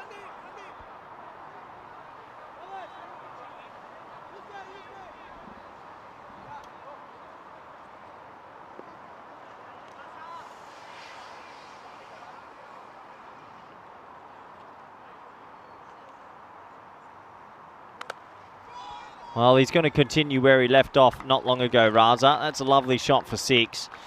Yeah, I believe it was 93 off 20. Not out in his previous at-bat. So when you've hit a 93 off 20, you'd imagine that you're in some sort of form for the day.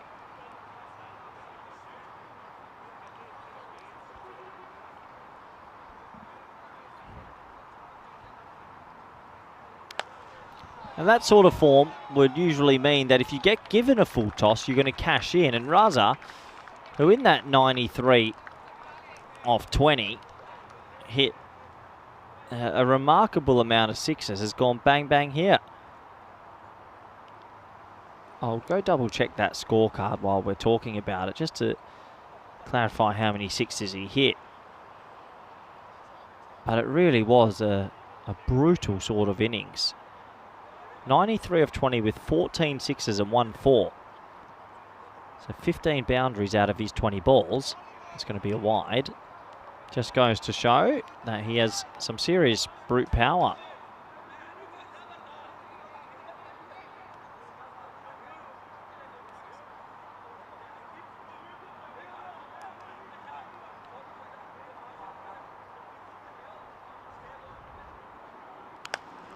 And it makes it difficult for bowlers like that. That's great fielding. That man's been the best fielder all day. Just hovering it deep mid-wicket, but Raza has gone bang, bang, bang. And Ghani, who went for 36 earlier today and then started complaining about his back, has gone for 19 now. I think he might need to stop bowling. That's spliced. So he's going to get a win. Oh, the low full toss does the trick. Raza goes. Ghani picks up a reward. Who would have thought the full toss would get Raza? He's definitely got a problem. I don't know why he's pushing through. No need. It's T10. He seems to have some serious back issues. But Raza will have to go. 74 for 4.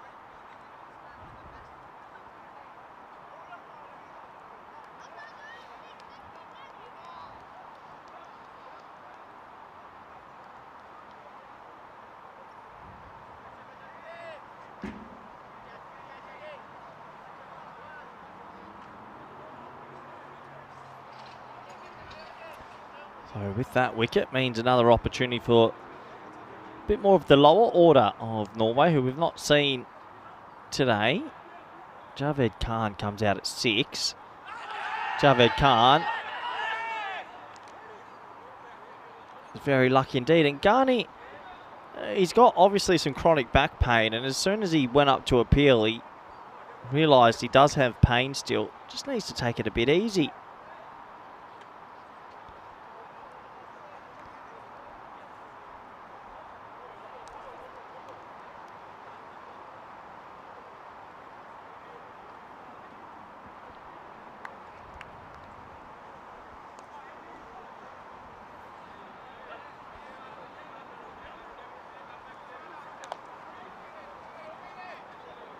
Skewed through the leg side. Bit of top spin on it, but it'll just be a single. So the over will go for 20. Another good over for the Norwegians despite the wicket. At the halfway stage, maybe not as brutal as they've been in the early games, but they're on 75 for 4. ECC women at the end of the year. This is the first time I've had a chance to see the groups. How exciting that we have the emerging division, the challenger division, and then the premier division.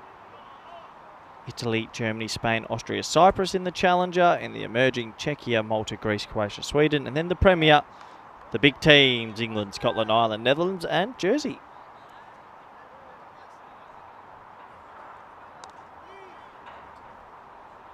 Be interesting to see that emerging division. I think that's wide open. Unsure who would actually be the favourite there.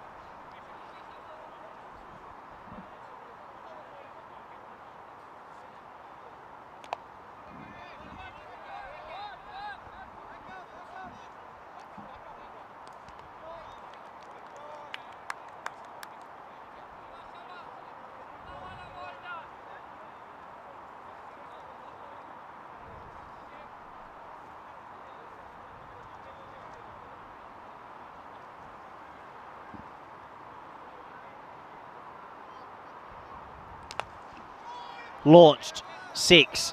Nice shot. Ahmad's still there. He's been there since the start. 6 more to the total. And despite the wickets, plenty of batting to come for Norway.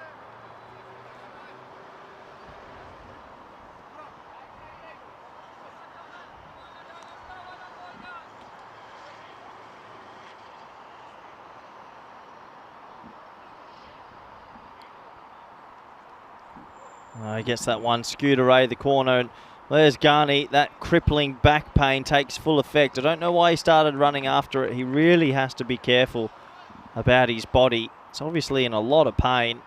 And you don't want to mess around with the back, but nice shot. Round the corner. Just had to beat 45. It did beat 45, so a 6 and a 4.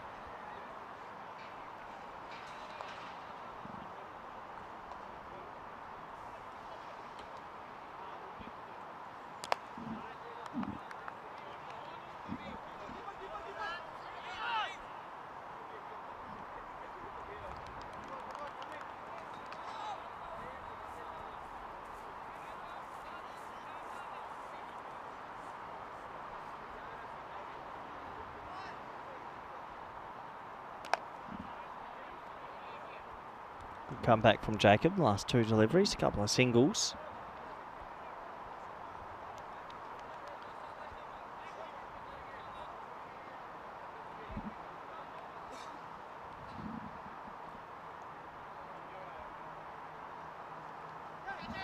There's Garney diving to his right. The man knows no pain. 4 more. That'll end Jacob's spell. Not too bad. 1 for 24. But Norway, they do have a platform to explode in this last 4 overs. Clipped around the corner. Garney forgetting he's got crippling back pain.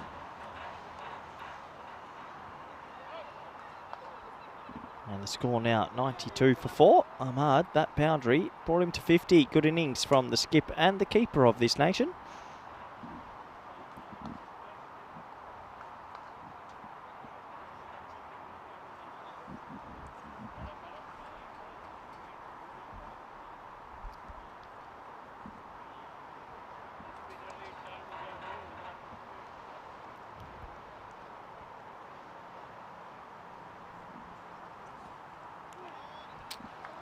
Oh, that hurts. It's been all right so far, the Hungarians. Then all of a sudden, a 5 wides just amplifies everything. 92 turns into 97. And the keeper, you got to stop that. National level, no, it's not the greatest delivery, and you want your bowlers to be on a better line, but national keeper's got to stop that. Nilesh Jain lets that one get through.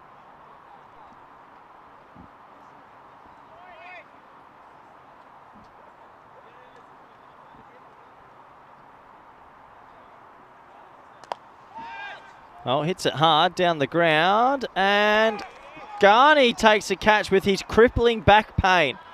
Well, I don't know what you can say. Is it brave or is it stupidity? Either. That man is going to play through anything for his nation. He takes the catch. A wicket will fall, and unbelievably, it's Garney who's at deep mid-off. Wouldn't have expected him to be there. Javed Khan will go for 3 or 5. Never looked comfortable. 97 for 5.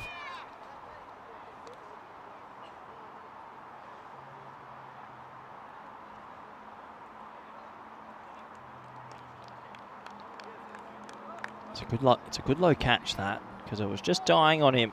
Put his hands under the ball, scooped it up. Rahimi comes out with the bright blue helmet.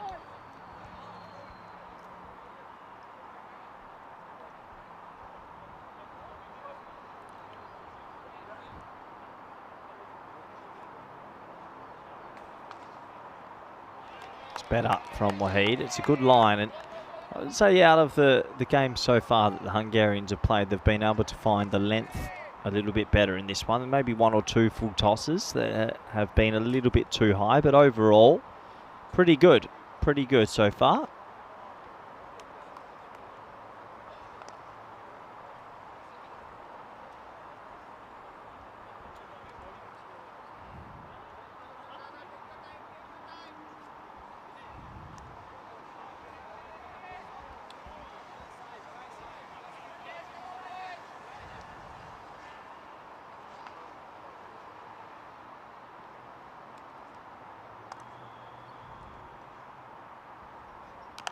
Oh, you put the kibosh on them, Corey. No ball 4. That's got to be a no ball. We'll have a look at side on. That was very high indeed. And it's been signalled 4 for now, but they'll have to check this. No ball, I reckon. that's been called as well. So on the ECN network, those sort of marginal ones tend to go towards the batters, and that's fair enough. So no ball 4. Free hit time for Rahimi. And Rahimi says, thank you very much. Pumps that for 6. So there's been a no ball 4, a 6, a 5 wides, and a wicket in this over. Licorice all sorts. And Norway are cashing in.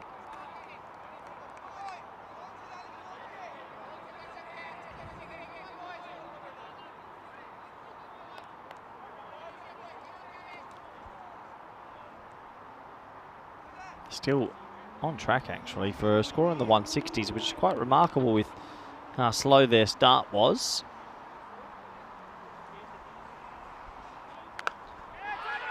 Shouts a catch. Could be another wicket. Dropped. Absolute sitter. Nawaz this time drops the undroppable head-in-hand moment. The Hungarians have had what could be best described as a truncated day of cricket. That is really a sitter. You're representing your country, you can't drop that. And Rahimi, he picks up a life.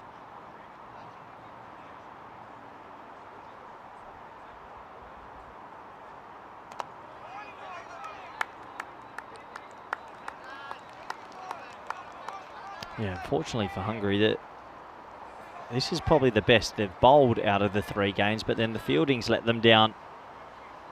2 dropped catches that really were more than easy.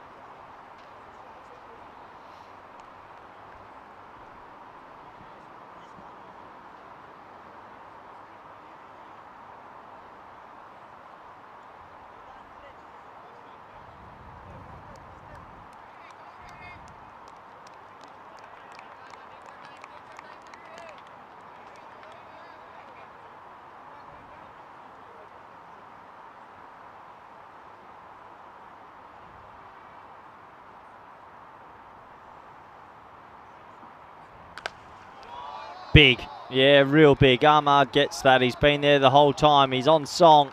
The over ends up going for plenty. And another 6 to the total. There's another little cricket pitch out there. But what a weird over that is. It goes for 23 in the end with the wicket. And Norway, despite the 5 wickets column, their rate's okay. 115 for 5. Let's have a look at the Challenger division that's coming up around the corner. Fancy Malta in that Group 1. I think they're a good side. Check here. Look out for Croatia, pending on the team they bring as well. Group 2, Estonia, Isle of Man, they played each other a lot. Guernsey obviously coming down into the group, but I think Guernsey might be missing a few. So I think a good chance for Estonia. That one is miles high. Should be caught though. And it is caught. Nice safe catch in the end. The green floppy hat doing its work. And a wicket for Gutham. That will make that man feel really good. Rahimi goes. And wickets continue to fall with some runs. T10 action. 115 for 6.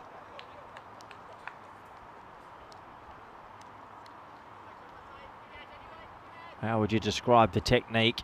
I'll describe it for you. Shaky. But shaky can win sometimes. Has a win there. Rahimi goes for 11 off 5.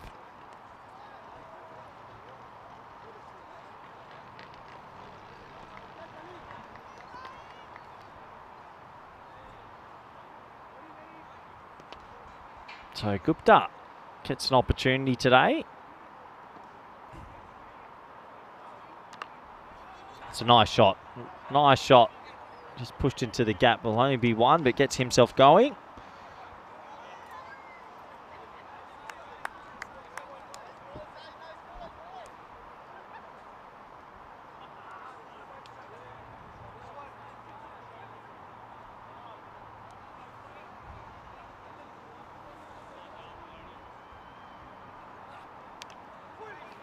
Off the toe of the bat, just a dot ball. If the Hungarians can find a way to dismiss Ahmad now, it might really bring them right back into it, because if they can get rid of the set batter, leaves them 12 balls in the end of the innings, and then if If they can keep those to single-digit overs, they could be chasing something in the 130s. Another Q-ender, 2 in a row.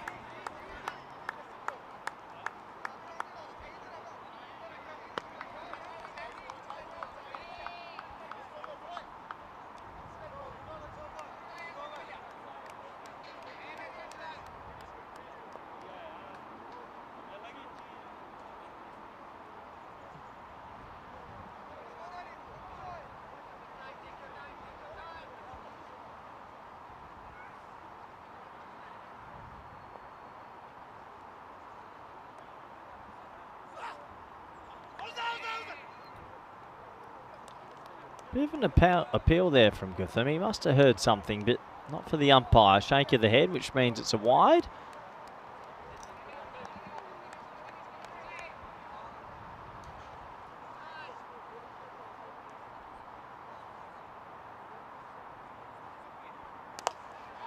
Better. Nice shot from Gupta. Read the slow ball, pumped it straight, and yeah, Norway just showing that they've got power all the way down. Nice shot. Hits the sight screen, 6 more to the total.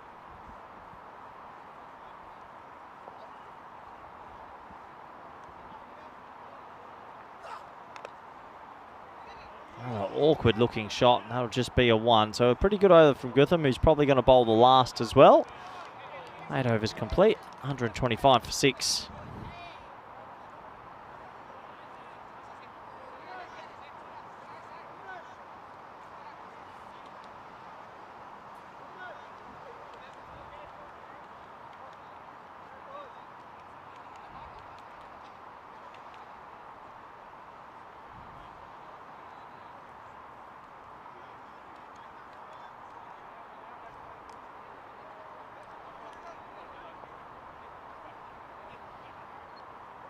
So 9th overtime.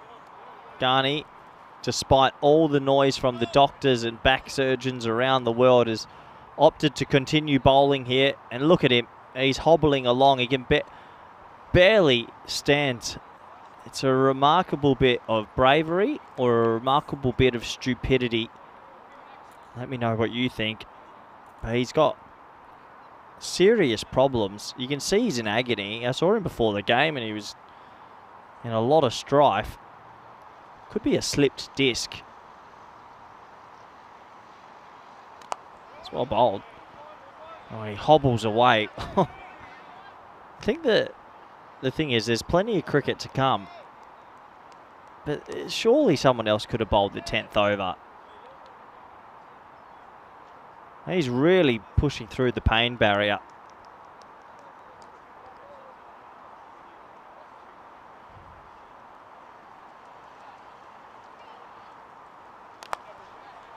Well, he might pick up a wicket. Nope, 6 runs. Nice shot from Gupta, half volley.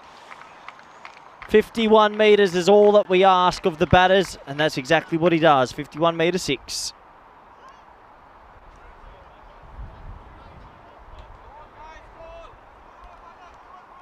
Ghani not happy with the fielders, but in all seriousness, he couldn't do much about that. It went over their heads.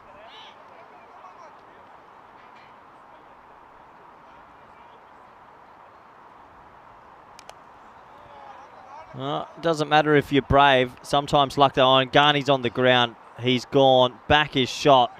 He's back on the deck. He's not happy. He falls to his haunches after the edge for 4. I might have got a little bit of rope, you know.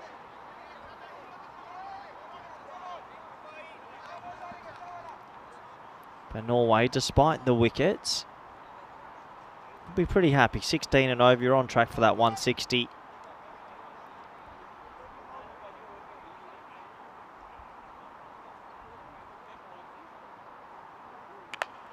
Big full toss. They're going to check the height, but I think that one's okay.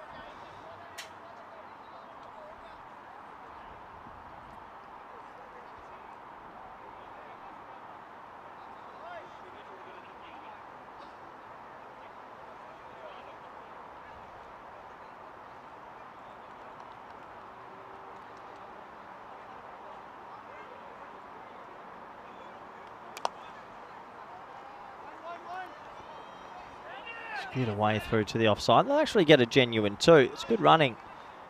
Just goes to show if you do shoot out quickly, there's always an opportunity. So 2 more to the total. Garney's done with the ball. I'm sure we'll see him bat still. He loves it. 6 overs, 6 wickets down, 142 on the board, 9 overs complete. Can they get to 160?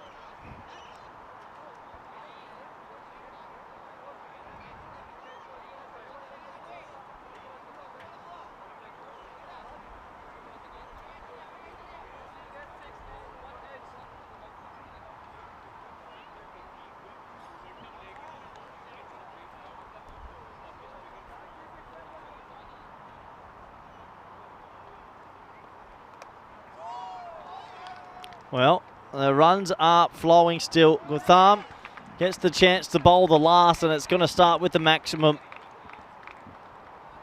Just been the story of the innings. Any time they've lost a wicket, the new batter's been able to come out and just find a couple of boundaries to keep the rate flowing.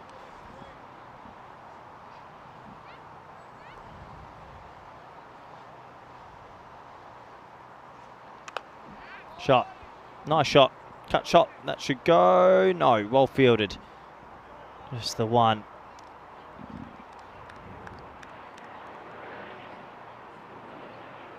So Mard's been there the whole time. He's found some able support in Gupta. It's Norway going to cross the 150 barrier for the 3rd occasion in a row today.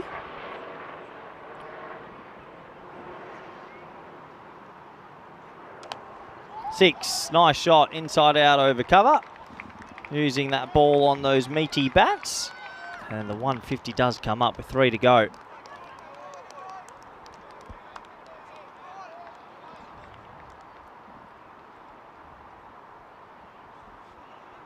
I think a couple of dropped catches could have swung things a fair bit, but not to be.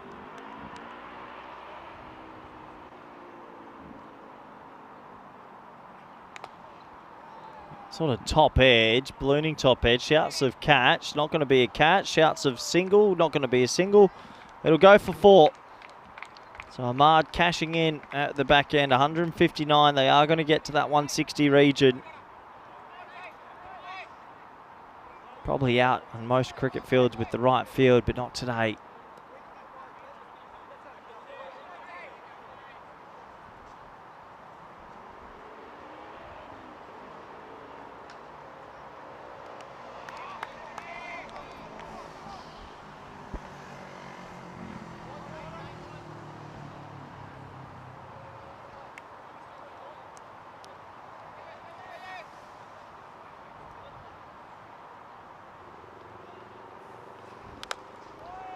Last ball, bomb, City, and that man drops it. Well, he's been good all day, the ball retriever. Almost lost his head that time. Oh, he's in shock that he's put it down. He caught one a little bit earlier. This one burst through the hands, almost hits him in the noggin. Thankfully it doesn't. Oh, that was close. 6 to the total, and that will end the first innings. 165 for Norway. They've gone 180, 190, and now 165. And you'd have to say they are looking a mile ahead of the other teams on Norwegian shores. Will Hungary put up a fight this time? We can only hope so. Let's have a look at the highlights. And yeah, there was plenty of them. Wickets falling and runs flowing. The top order losing a couple of wickets. Sahak was well caught for a golden duck. Guri played some nice shots before. He was run out, very lazy indeed. Pillay came out, ran past one, golden duck for him. This was that moment. Good hands from the keeper. Nice safe stumping, but that was a big moment, a huge drop catch. Those drop catches at national level can really come back to haunt you, and that's exactly what happened. Once again, Raza came out, hit a couple of big bombs. He was 19 off 7 with 3 sixes before he was dismissed. But really, it was the captain who batted through 78 off 26 from Ahmad. He did his job. Ghani was putting his body on the line and some. But on reflection, these drop catches from the Hungarians really hurt. And the last few overs definitely went the way of the Norwegian batting unit.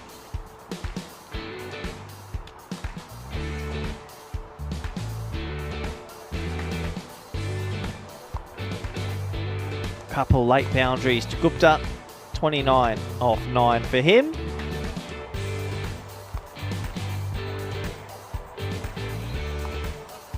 And that was all she wrote for the innings. Another impressive batting display really from Norway, who will be hoping to take this T10 form into the ECC in 6 weeks' time. But they are enjoying playing on the ECI network at home, that is for sure. Let's have a look at the scorecards. 78 for Ahmad, 29 at the bottom from Gupta, good cameo from him, 10 extras. Just goes to show it only takes one batter to bat through, and you're always going to make a good score. 165 for 6.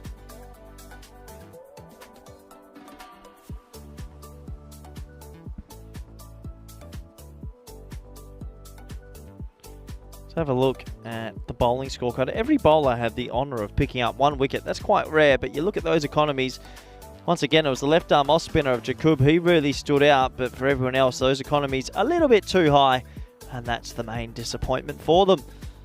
We're at the halfway stage. Do join us back in the next 10 minutes for the all-enthralling run chase. Thank you.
so divine. Blue water and yellow sand, just you and me. Summertime, get ready, we are so divine. Blue water and yellow sand, let's live our dream. Summertime, get ready, we are so divine. Blue water and yellow sand, just you and me. Summertime, get ready, we are so divine. Blue water and yellow sand, let's live our dream. Summertime.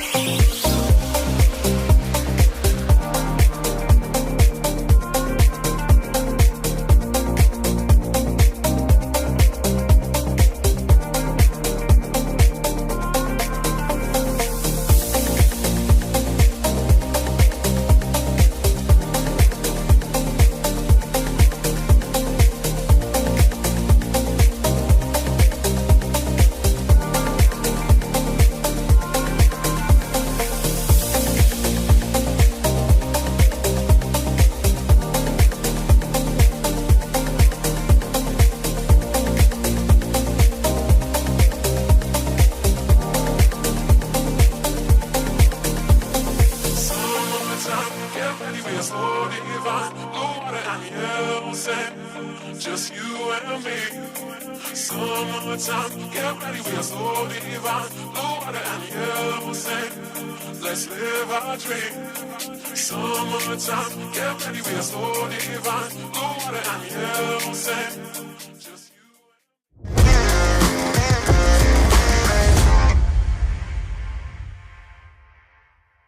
This European cricket event is proudly brought to you by HCL Software, Rado and 1xBet.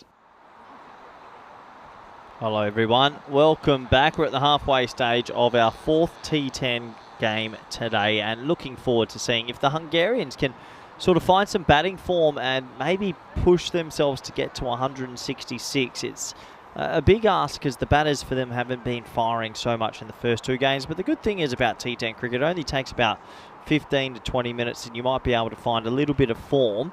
And if they are to find that form, 166 is definitely manageable. This is the bonus point equation. Obviously, I don't think they'll chase it inside 7. But maybe Norway are thinking, if we restrict them to 115 or less, we could pick up another 4 points, which would be 12 from 12. We'll have to wait and see. It's going to be a pretty important opening partnership. Ghani and Ravindran are out there. Ghani, despite all the issues, seems to not want to hide himself or bat in a different role. So he'll be opening up.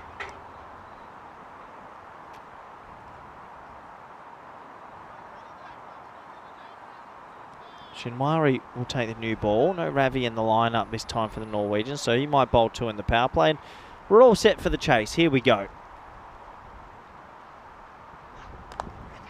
Ghani skews one to deep backward point. He's gone for a golden duck. Well, thanks for coming, Ghani. See you later. And he'll go skewed away off the outer half of the bat. And a simple catch as the Hungarians must register their 8th golden duck today, it feels. Just another one. Straight to the fielder. Simple catch. And another one goes down.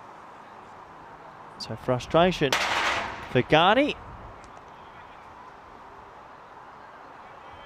as he'll hobble himself back now, and then he'll remember that back's in a bit of pain. Needs to go see the physio to get himself fit for tomorrow. Good field position. I like this spot. Deep backward point to start. Nice safe catch in the end.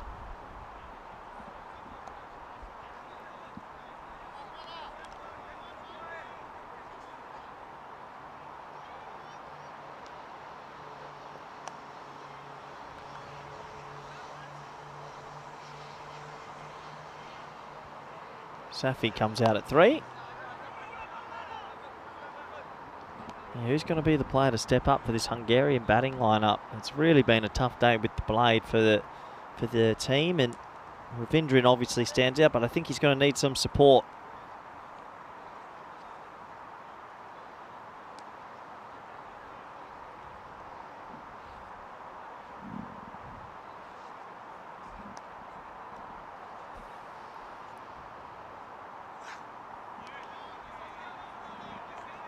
Won't get away with that. That'll open up the proceedings with the runs on the board.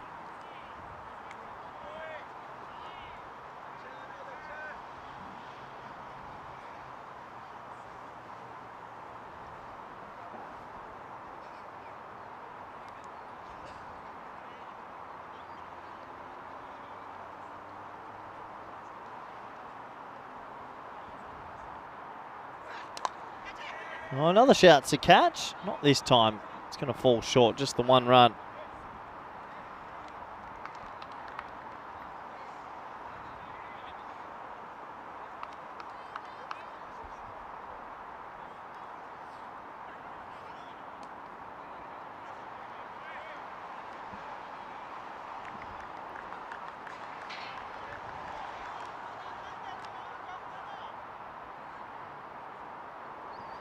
You'd have to think that Ravindran will have to do a lot of the heavy lifting. Well, he's going to try to do the heavy lifting and gone. So that's a king pair. He went golden duck earlier, Ravindran. Golden duck now, and the Hungarians are having a day with the bat they'd rather forget. Shinwari has 2 for 2. Both openers gone for a golden globe. It's a lovely angle. Just tracking back, taking the catch above his head. Really solid catch in the end from the new man who has joined the national team today. Austrian heritage, first class experience, Stefan Poulet. And 2 for 2, as I fear Hungary might already be out of this game. 2 senior pros back, and it just isn't their day so far.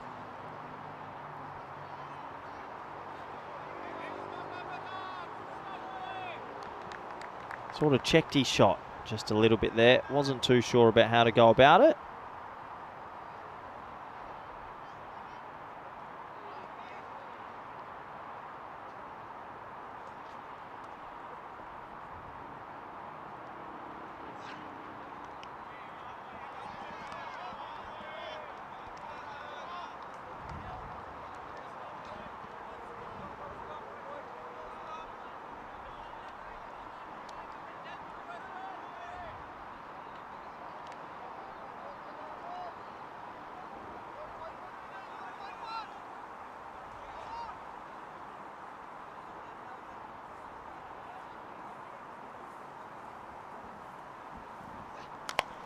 Oh, it's a good delivery, really good spot from Chimari Farasat. Digs that one out, but what a dream start. 2 for 2. A pair of golden ducks for the openers, and it can't be much worse for the Hungarians in this chase.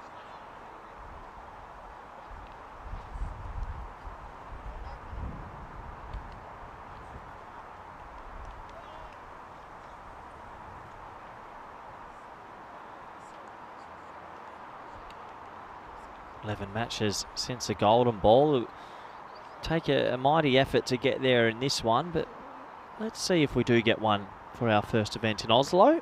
Always a bit of excitement when we get the golden ball.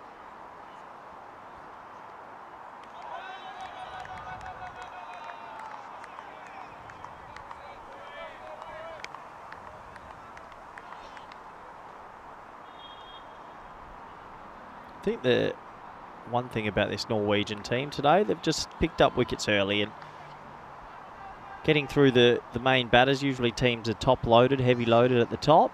Best batters from 1 to 4. If you pick up the big hitters early, you're on the right track for victory. And sadly, Hungary are really playing some terrible cricket today. 3 for 2 now. Another poor shot. Safi has to go back, and well, mighty disappointing to see that Hungary have maybe taken a step back from last time when we saw them on the network. Well bowled, back of a length, and Norway are having a great day at the office. So here's Safi goes for 1 or 4. This is turning out to potentially be another blowout game. Back of a length, where's he trying to hit that? I think Norway's obviously been a little bit more consistent with the lengths they've bowled all day as well. And Nawaz will come out with a mountain to climb.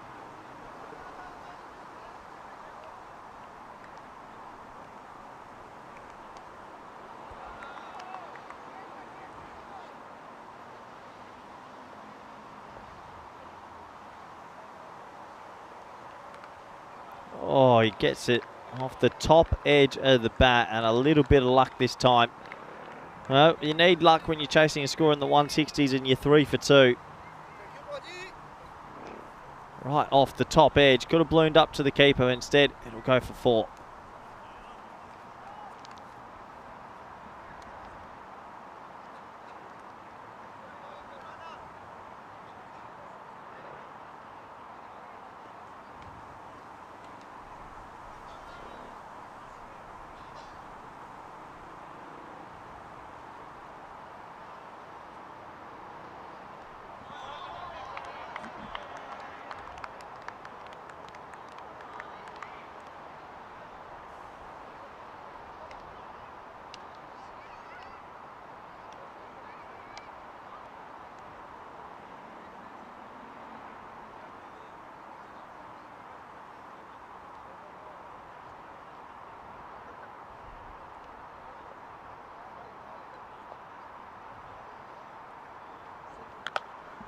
Well, that's a better shot. Gets that away, and that's going to be hit to the ball retrievers out there. And they watch it cannon off the barrier. 6 runs to Nawaz.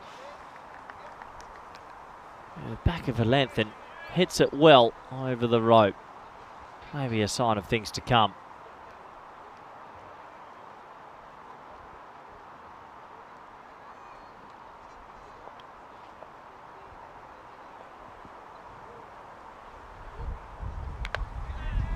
Maybe not. That's gone straight up in the air. Good catch. Makes some good ground, diving and tumbling forward. Good ground to the ball. Not as easy as it looks on camera. Waidullah Sahak doesn't make a mistake in the end. Holds on to it. And that is the 4th wicket down inside 2 overs. As the hole gets bigger. And the top order have been removed here.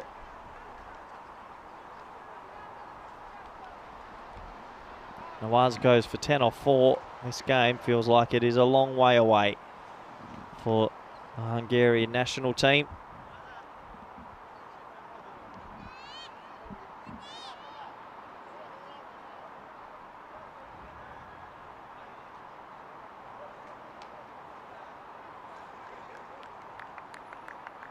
So a brilliant catch. We're going to start the 3rd over. And yeah, just trying to find where they can find some runs and find some consistency. Shamari's got 2 for 2. It's not going to get easier.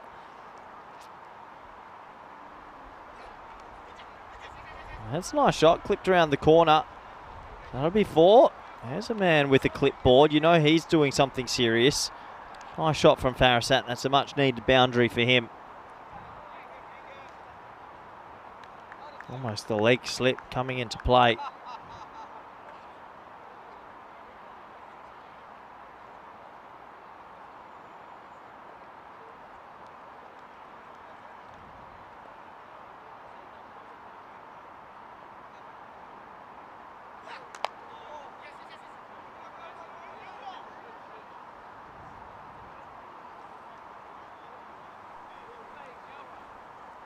One more to the total. Well, this man on screen now, Nilesh Jain, has had a real tough day. He's gone duck and duck. So for him, you just love to see him get a couple of runs just to get that confidence up. Doesn't want to get a 3rd duck on one day. Oh, and he does really well to get the bat on it. That was not far away from being 3 ducks in a row. Well done to Nilesh Jain, because that really was not too far away from disturbing the timber, and he'll get 1 more run. But what a ball that was from Shinwari. That would have been 3 ducks to start his international career. That was not too far away.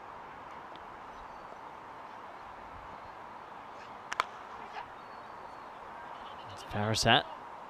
With a swashbuckling style pull, 4 more to the total.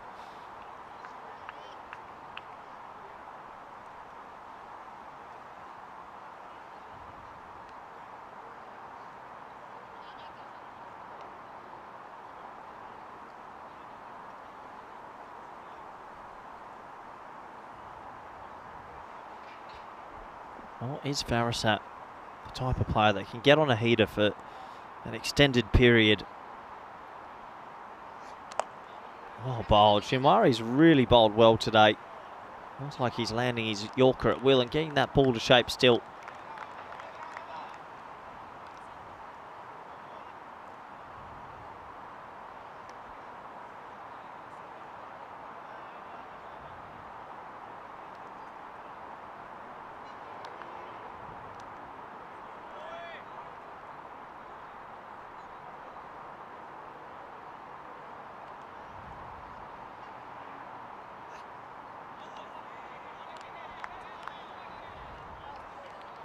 Brilliant from Chimwari. 2 overs from him in the power play. 2 for 13. 23 for 4. As this one feels like it's already slipped away from the team in green. We compare the Manhattans and 48 for 2 at this stage with Norway. They also had a really good finish in the 10th. 23 coming off the last.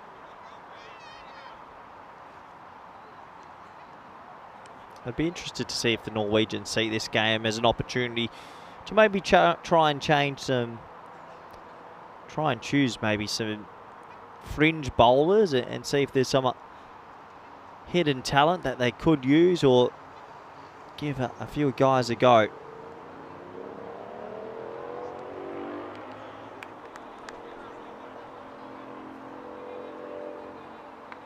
At the moment they're going to stick with Gari, who's bit of a live wire, got some nice pace about him.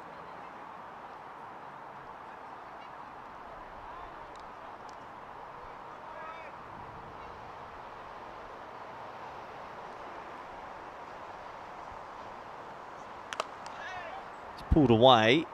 Chance of catch, but definitely won't be caught. Just the 1 to the total. Yeah, this bowling unit's got a fair bit about it. Obviously no Raza Iqbal today, but he'll every now and then play for Norway and bowl his left arm off spin as well. Maybe missing a really genuine spinner. Norway, add another spinner to this lineup and then they're a bit more rounded, or another left armer. Left arm off spin would be nice. As Jane moves on to 2.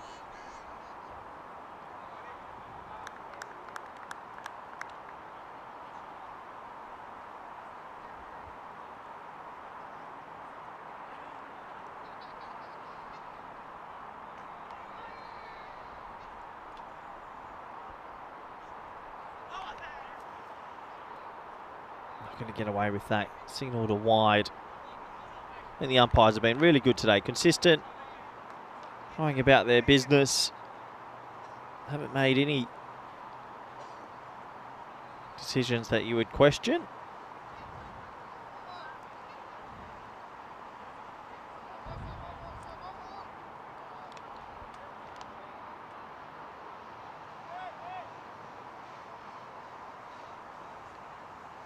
I think that might also be a wide. Yeah, it's going to be signalled too short this time. Fair enough. Overhead height.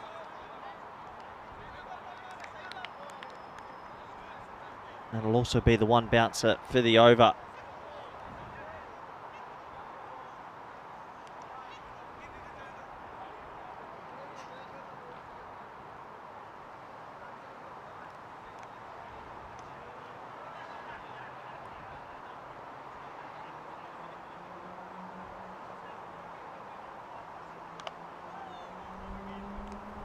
Oh, peculiar looking shot. One hand comes off the bat, but Farasat will find the boundary. Cramped for a bit of room. Gets his hands through it only just. Yeah, odd looking stroke, but it finds a pocket of space and he'll get 4 for his troubles.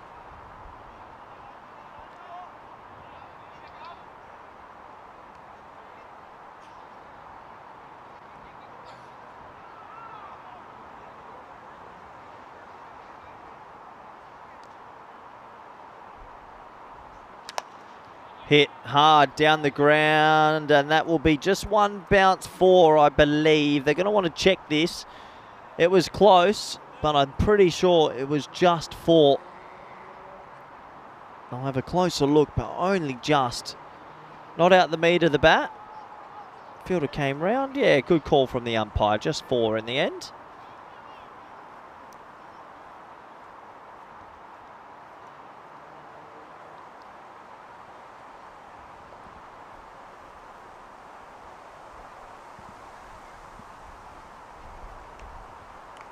Yeah, Farasat, you just sort of feel like he's a twitchy cricketer. Never looks too comfortable at the crease. A lot of movement. Every now and then gets one out the middle of the bat, but a lot of the time as well, just not enough body shape and structure to the stroke.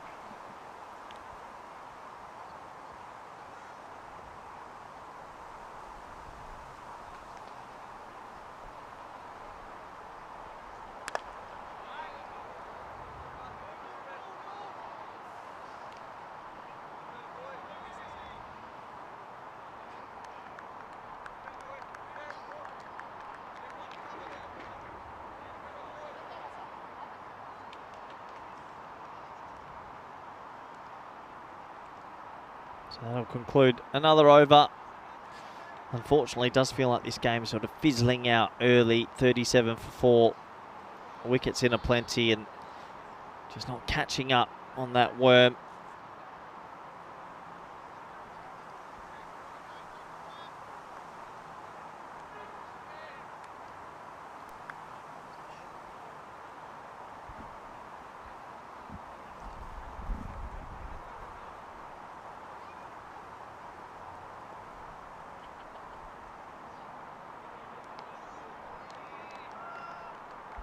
So the big man on his debut for Norway, coming back for his first over in his third game.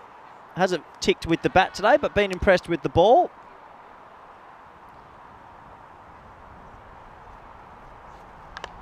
Oh, that's an amazing shot from Farasat. Overly short, picks it up nicely and gets it away for 6.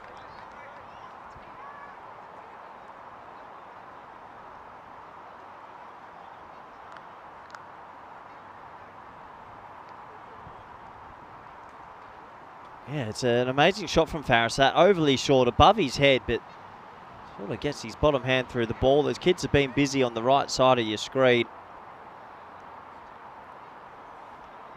There's the old leg cutter into the deck. That's cricket experience for you, first class experience.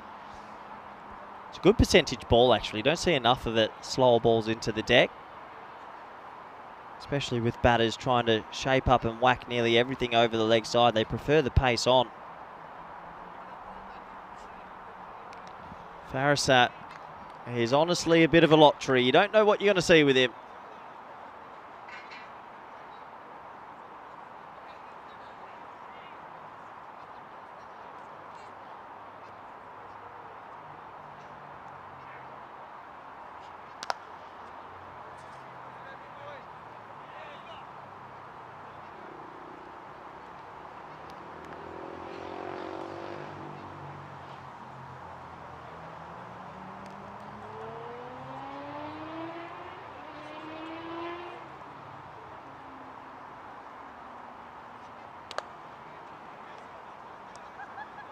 Well, it's in the air, and that's going to be caught. And he picks up another wicket. He's bowled well into the pitch. He got hit for a 6 earlier in the over, but he's going to pick up another fish. And Jane, who's gone duck, 2, takes his national average to .67 with that innings.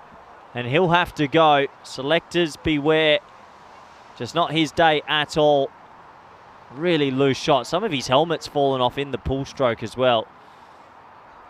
And this one fizzling out. 44 for 5. Nilesh Jain goes for 2.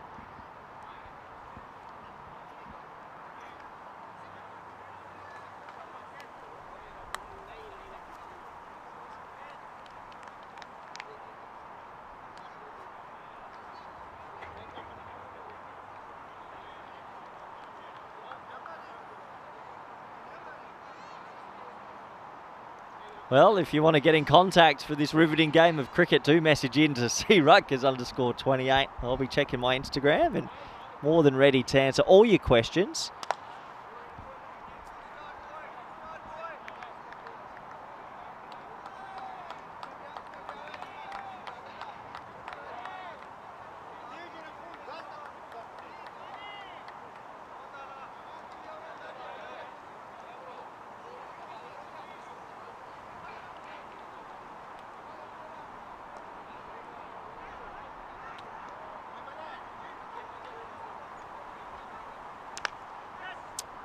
Dropped into the hole for a single. Polarutu coming out with a mountain to climb to save a point. Gupta with an opportunity with the ball. Not seen much of him today with the ball in hand, so with no Ravi in the lineup, maybe he came in as the extra bowler.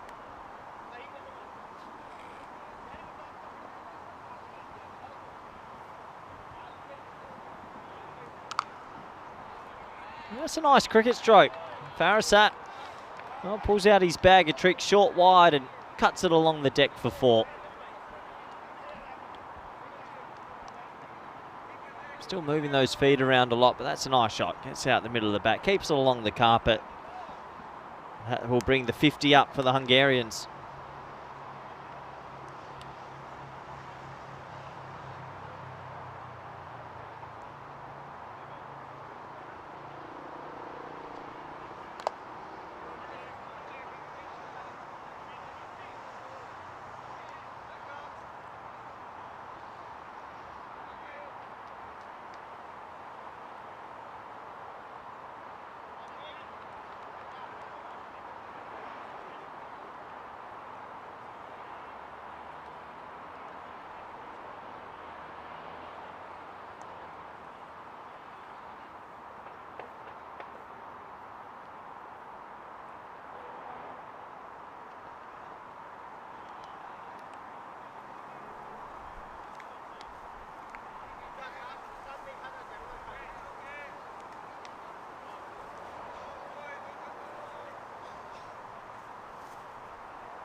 Oh, play and miss outside the off stump from Polarutu. Yeah, this is an opportunity for Norway maybe to experiment with some bowlers. Good to see the big M on the side of the shirt. McDonald's sponsoring Norway. Surprised no IKEA though. Yes, I know it's a Swedish brand, but it is just 200 metres away from this lovely ground.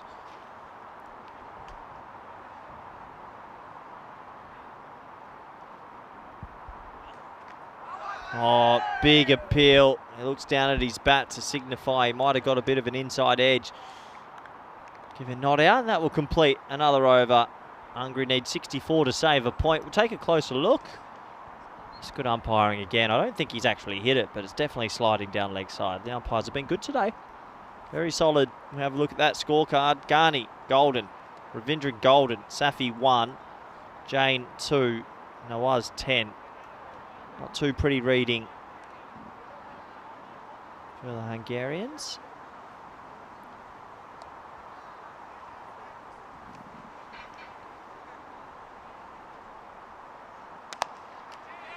Oh, smacked back to him. That's a hot chance, and it'll just be a single.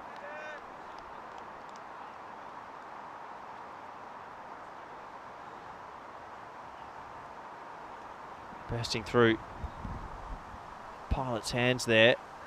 And good addition to this bowling lineup. Very crafty with his different speeds. Good figures so far. 1 for 9.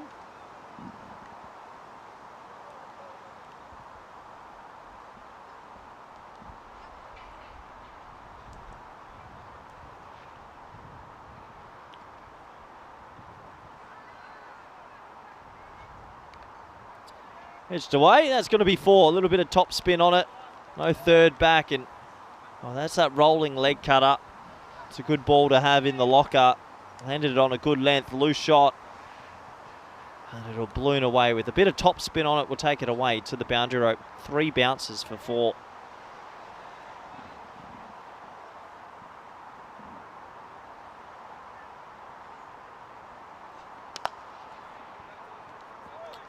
Big game tonight, Liverpool-Bournemouth. Starts the new Premier League season. I know a lot of football fans also watch the cricket. Let us know in the chat who you're tipping. Maybe for the whole season, actually. Probably a good opportunity to tell us who's going to win the Premier League this year. Who's going to win tonight? I think it's Bournemouth are hosting, I believe. Or is it at the mighty Anfield?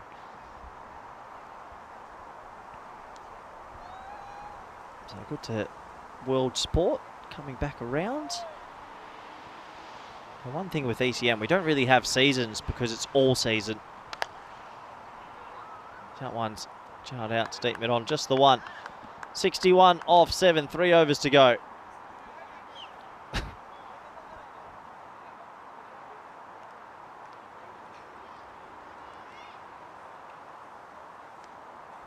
Well, this is what's coming up tomorrow. It's the Jinx Zagreb Women's taking on the Lavender Lionesses. And if you want to watch good cricket, 4 times. It's not 1, it's not 2, it's not 3. It's a 4-match day. And by the end of that day, if it ends 2-2, I'm sure we'll have a 5th.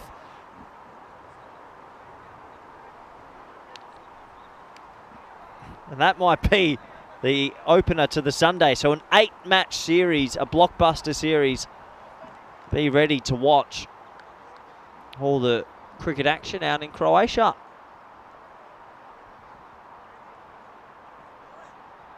Good length from Gupta, really good length.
Yeah, tough old day for the Hungarian Cricket Federation. They'll definitely go back to the drawing board. Good teams can have bad days, and they'll look to respond with 2 days remaining of cricket.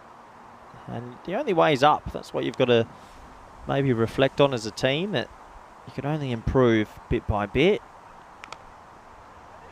Farasat is going to walk a single, moving on to 41. So you sort of feel the energy sucked out of this game, but yeah, you still got to hold your head up. There's a lot of cricket to play.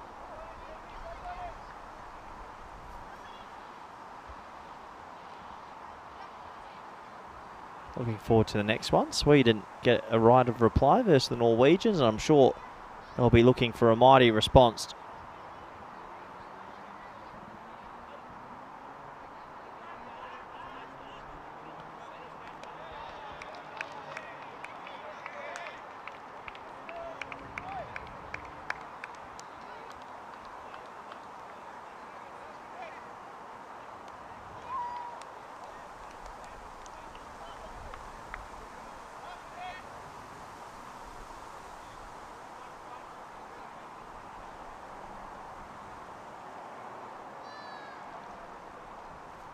Last ball, the 8th. Gupta's bowled well without reward. None for 9 so far. That was probably his loosest ball of his spell. Maybe just searching a little bit too much for the Yorker. Goes over the rope. That'll be 4.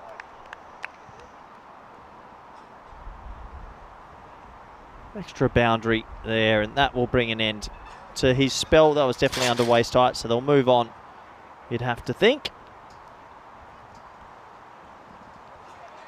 With 2 overs remaining, Hungary staring down the barrel of a pretty massive loss here in Oslo.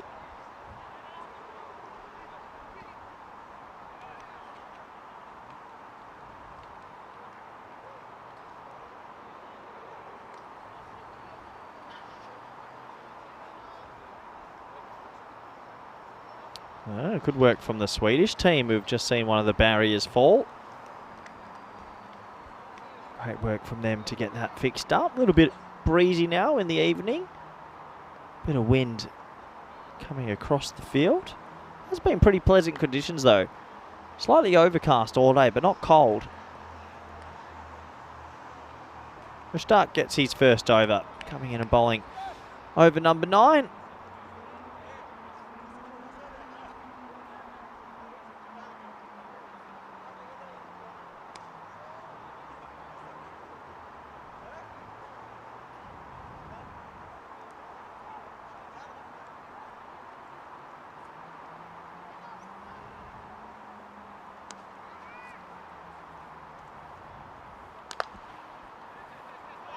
Oh, should be run out. No, good decision. Turns him back in the end.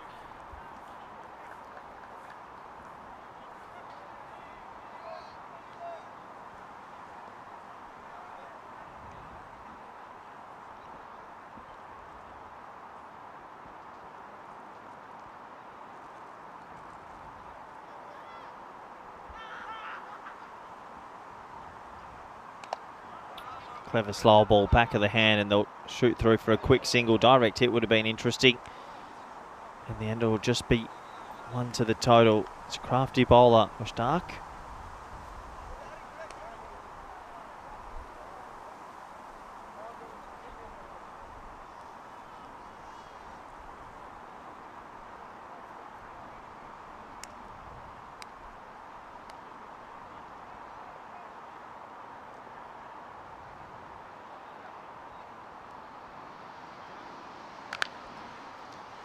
Well struck, and oh, it really rings the hands of Gupta. Good fielding. That hurts. Those Grizzly balls are pretty hard indeed. Took it like a champ. Top ball.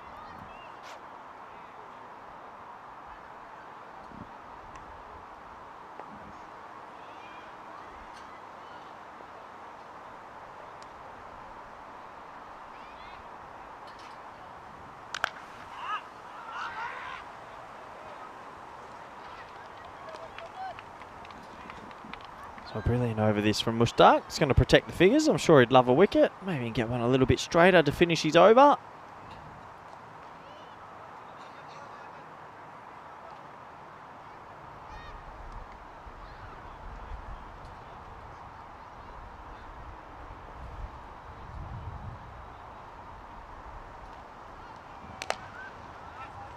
Nice looking shot, but straight to the fielder. Run out would have been affected if he hit the stumps, but just pulls to the throat. 9 overs down. Hungary smashed here. 68 for 5.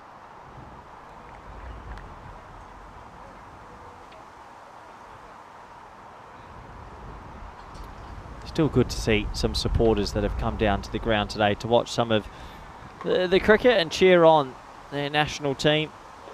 3 for 2 though in this run chase. It was game, set, match, and then 4 for 12. A massive collapse early. Shinwari 2 for 13. Gari 2 for 24.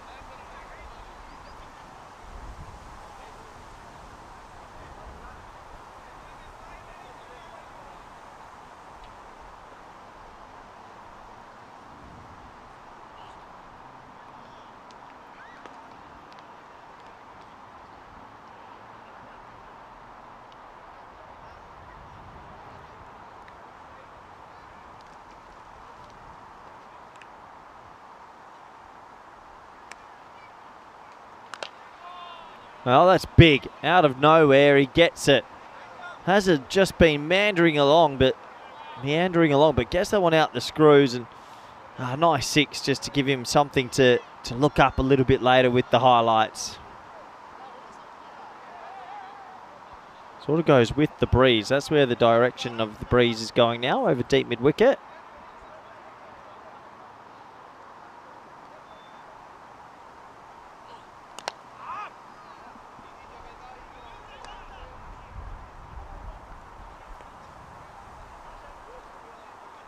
Just one thing the Hungarians can say, at 12 for 4, they've been able to get themselves up to 76 for 5, so they avoided the threat of complete embarrassment and getting rolled for something in the 50s or 60s. Shot. Well, Farasat's been there an age, and that'll take him to 48, so a personal milestone just around the corner for him. Will make him feel a lot better about himself.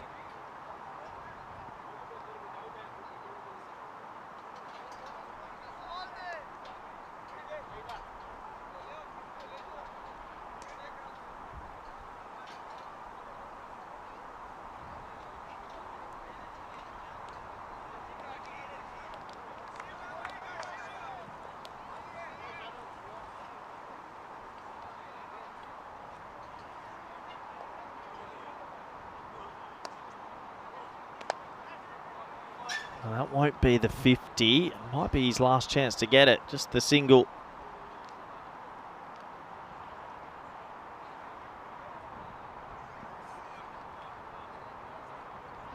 Two balls to go. There's Polar to get a single and get Farasat back on strike. The answer is no, because that's going to be out or 6, and it'll be the latter. 6 runs. So some boundaries late as the young fielder out there does a good job throwing it back to his heroes on the field. We finally get to the last ball of this game. A bit of a dreary one to forget, I have to say. Norway just too good. And we'll end with another 6. So late cameo, late push. But you have to wonder, where was that hitting about 30 minutes ago? Wasn't there. Norway, comprehensive victors again. They go 3 from 3, 4-point sweep each time. And you have to worry about Hungary's net run rate after this. They've been walked off the park again. Good to see the sportsmanship and the handshakes, but that is game, set, match for another game on the ECN universe. And Norway just finding ways with the bat to get scores on the board and then defend them later. They have batted first every time. Be interesting to see how they go about a run chase if it does happen during this event.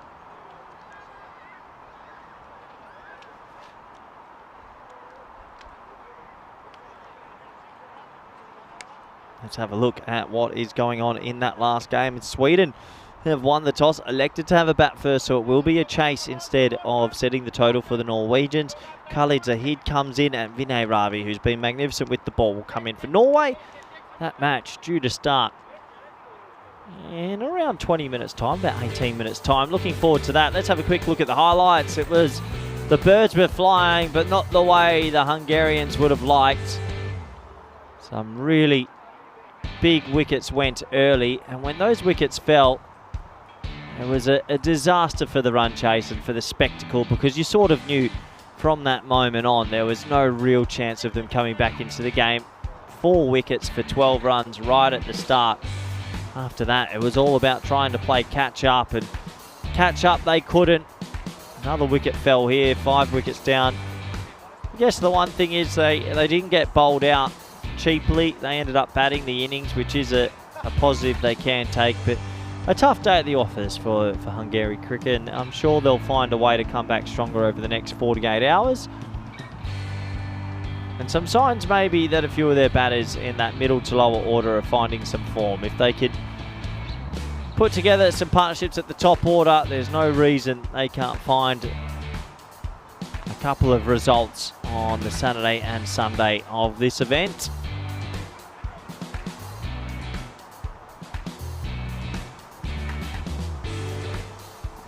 Couple of late sixes looked after the scorecard just that bit more, but this game was done and dusted about 40 minutes ago. Let's be fair. Well done to Norway. 12 points from 12. They couldn't make it 16 from 16, could they? As they play next versus Sweden. We'll have a look at the scorecards really quickly. 49 for Farasat, 27 for Polar 2. A duck, and a 1 from the top order. Pretty hard to come back from that. 6 wides in there, 95 for 5.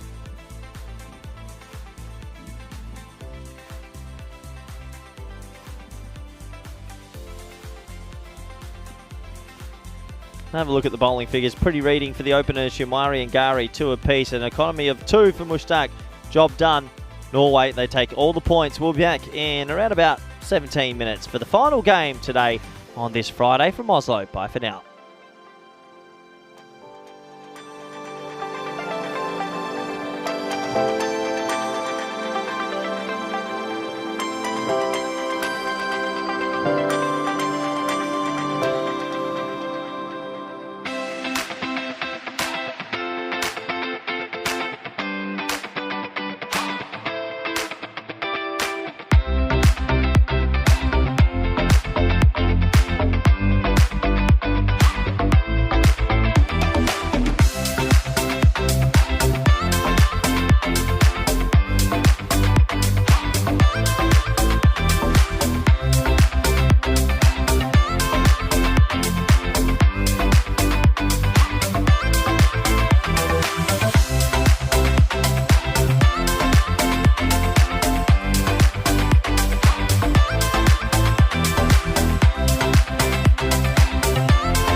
sand, just you and me. Summertime, get ready, we are so divine. Blue water and yellow sand, let's live our dream. Summertime, get ready, we are so divine. Blue water and yellow sand, just you and me. Summertime, get ready, we are so divine. Blue water and yellow sand, let's live our dream. Summertime.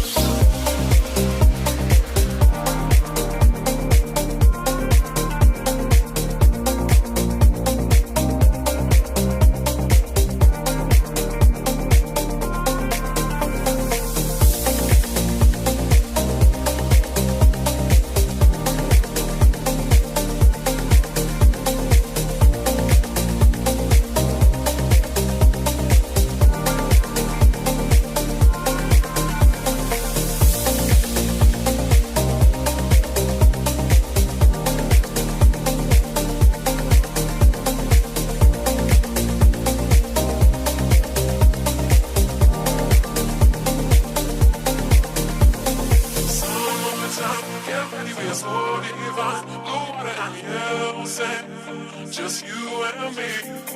Summertime, get ready, we are so divine. Blue water and yellow sand, let's live our dream. Summertime, get ready, we are so divine. Blue water and yellow sand, just you and me. Summertime, get ready, we are so divine. Blue water and yellow sand, let's live our dream. Summertime.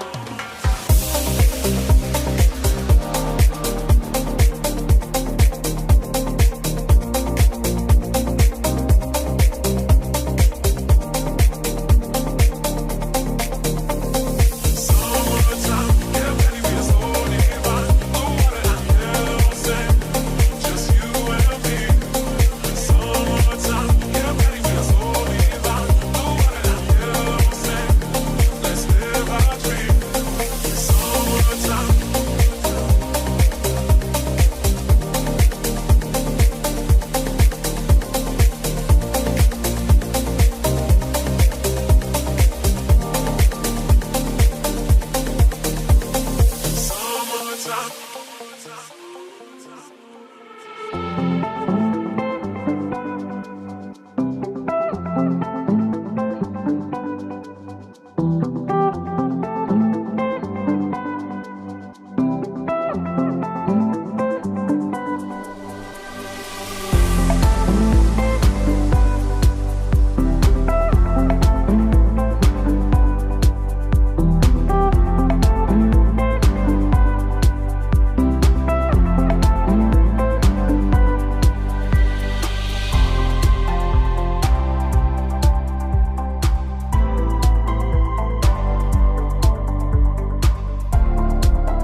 This European cricket event is proudly brought to you by HCL Software, Rado and 1xBet.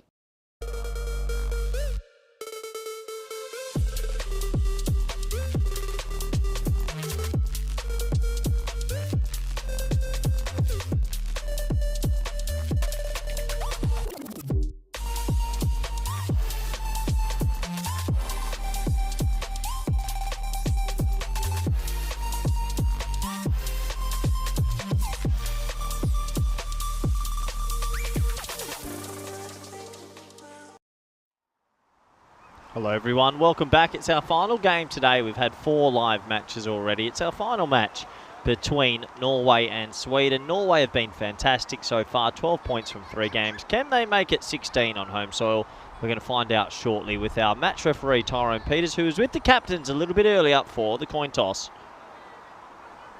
Norway to call. Heads is the call. Ooh, yard. Tails. Sweden are going to have a bat. So news from the toss, a little bit of a change today. It's going to be Sweden batting first. And I say a change in the only sense that Norway have batted first 3 times today, and they've really compiled some big scores, 190, 180, 160. Consistent hitting from them, and it is always different when you're chasing. There's a different sort of expectation and a different sort of pressure that you might get when you're chasing a score. So if Sweden are able to get something on the board, maybe, just maybe, they'll be able to defend it. Let's have a look at the lineups. It's going to be familiar faces all around. We've seen all these players play throughout the day, but yeah, for Norway, it's been the bowling of Shinwari and Ravi I've really enjoyed. The 2 opening bowlers have taken wickets in the power play, and they've been able to remove the dangerous opening batters on a consistent basis. So they'll be hoping to do the same now and keep Sweden under 120, 130. For Sweden, when they're on song and when they're going, they are one of the more dangerous teams to watch out for. On any given day, they can really click.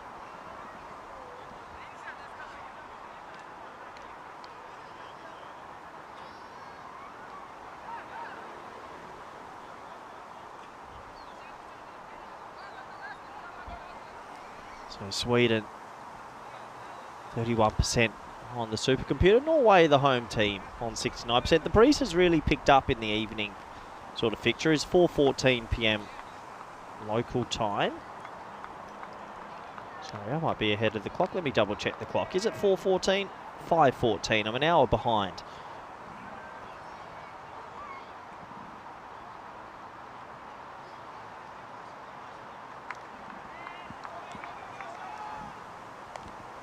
Just waiting for the umpire to get the confirmation he can start the match.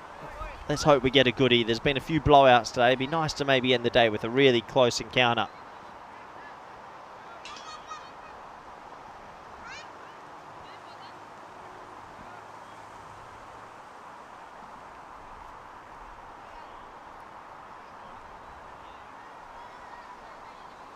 So Ahmad, he's going to face the first ball.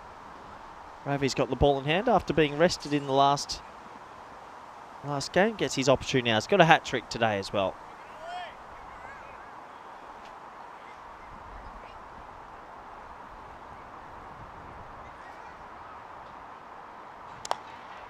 Well, it's going to be hit hard. It's going to be hit straight and won't go for 4. Good bit of fielding in the end.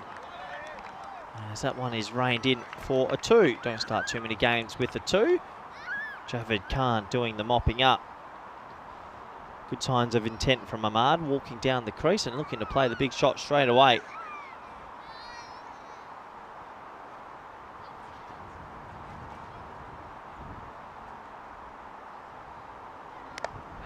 That one smoked over the leg side. Nice shot. That'll go for 6. Well, for Sweden, to beat this Norwegian team, you're going to have to put up a pretty good score, you'd have to think, and this is a good start. 8 off the first 2.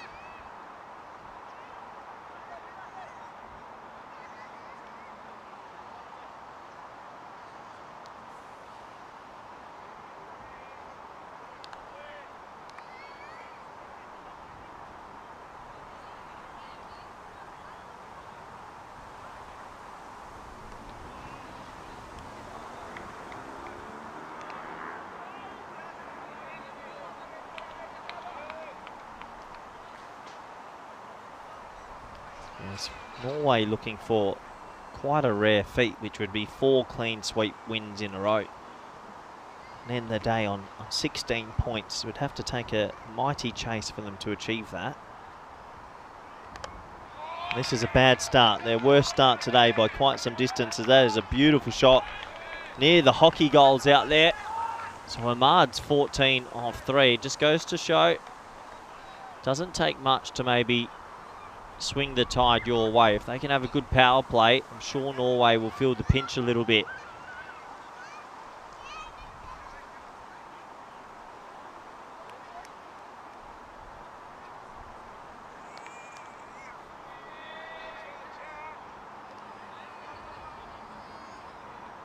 Good to see some families coming out to the lovely sunshine and lovely cricket field out here to enjoy the last match, and good to see the brothers wrestling.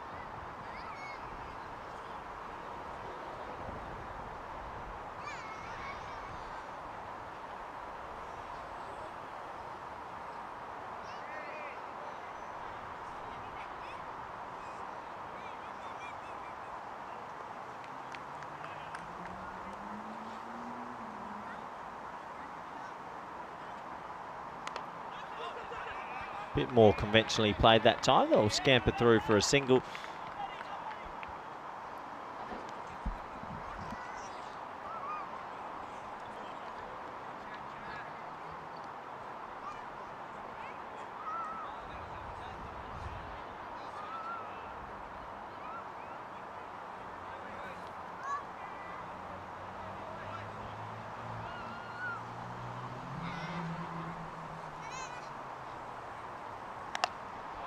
Oh, that's hammered. Nice shot. And this is a really impressive start from the Swedes, who they'll know that haven't been at their best so far today, but they've got an opportunity here to put this Norwegian team under pressure. And 22 off 5 is a dream start. Ravi, who's picked up wickets at will, just under the pump a bit here. 22 off 5, and the first time he's been taken to on home soil on the network.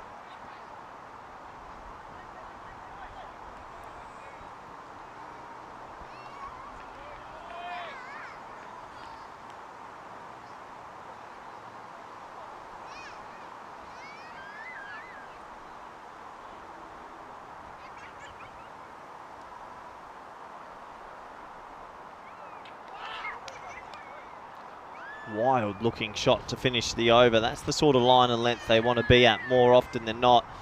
So over complete, 22 for none. Now upcoming events just around the corner. Germany, Romania, Austria and back in Hungary.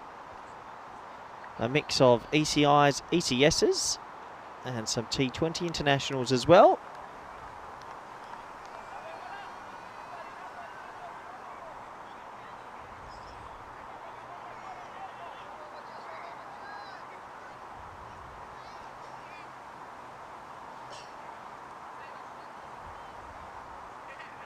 Shimari bowled well today. Maybe a little bit of fatigue setting into these opening bowlers. Gets that one wrong, and probably the loosest delivery he's bowled all day. 4 down the leg side.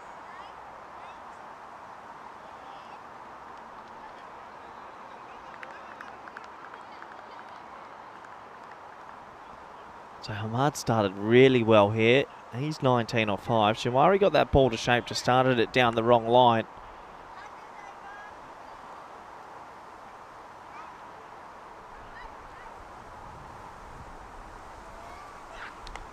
Edge 4.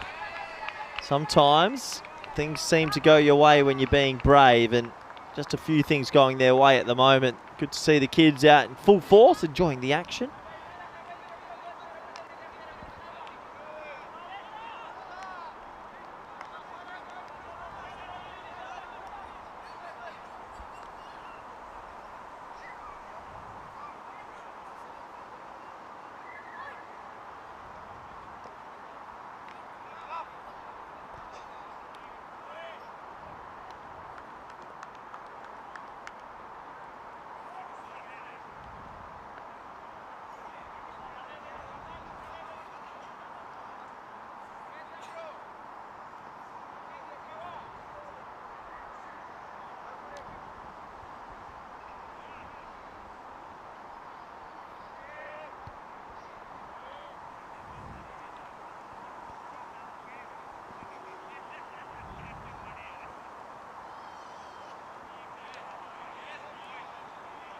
Bit of a wild swing that time from Ahmad. He's looked good when he stayed still at the crease. The old charge down the wicket slog. I know it's I like to call it the Hollywood shot. It's not an easy shot to play. You see the odd player do it on TV, like a Virat Kohli back in the day, but it's really not an easy shot to play.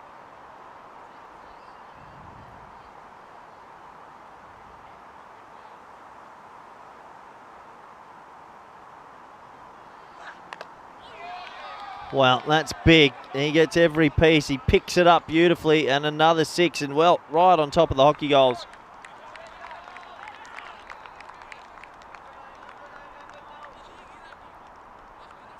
Lovely shot, just flicking it off his hip, and yeah, it's probably the loosest the opening bowlers have bowled for Norway all day.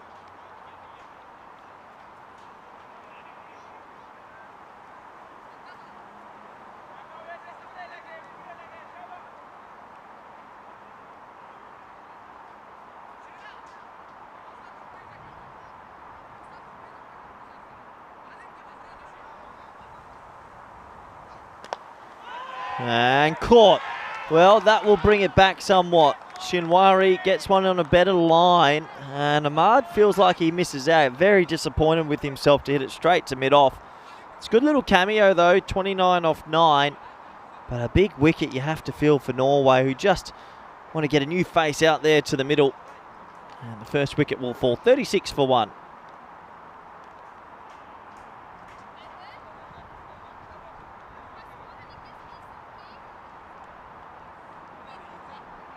So he let out a cry as soon as it hit the bat. He knew he got that one all wrong.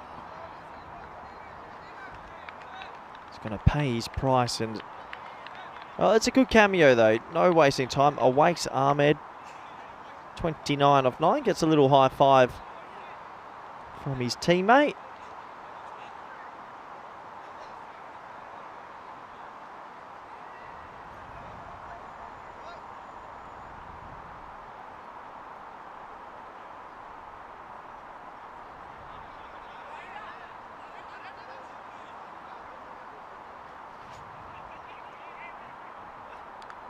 Oh, edged away, no slip in place, and Ahmed, who's come out to the middle, gets a little bit of luck. He'll get 4 to start his innings, so 40 on the board after 2. Game on here. That would have gone straight to first slip. Not a spot you see often in T10 cricket.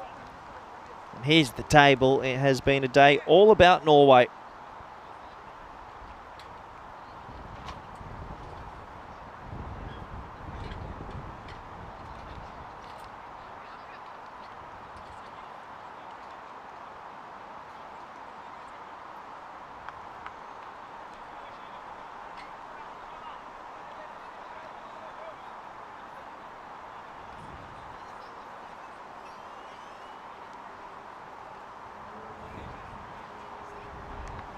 So Gary's going to come back, and this is a bit of a change. They're going to go with Gary because Ravi's first over went the mile.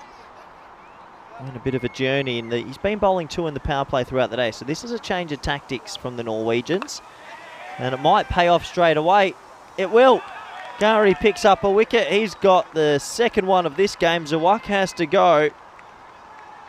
And they've been tested early, but 2 wickets just peg it back somewhat. Score now 40 for 2.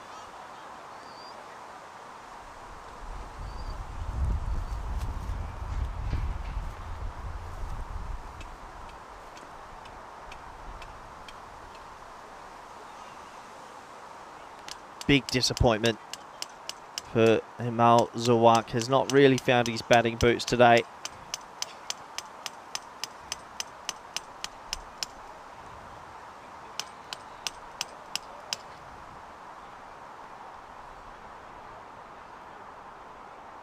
Just getting a little bit big on him. This is what happened in the game that these two teams played earlier today.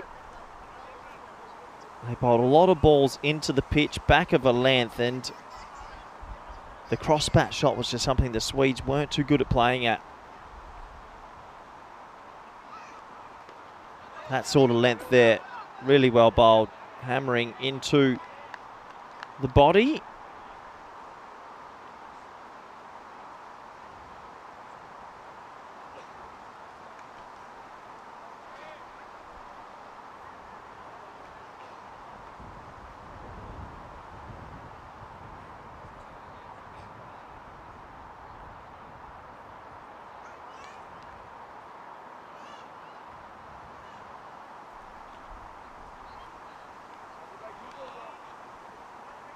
Guess that one a little bit wrong. It's going to be called a wide from the umpire. Umpires have been good today.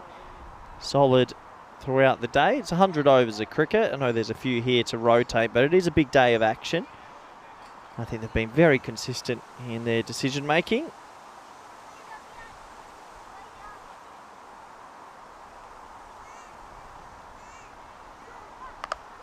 Oh, that's a pickup shot. Not short enough into the chest area, sort of at waist height. That's easier to put away, and that's exactly what happens. Good batting.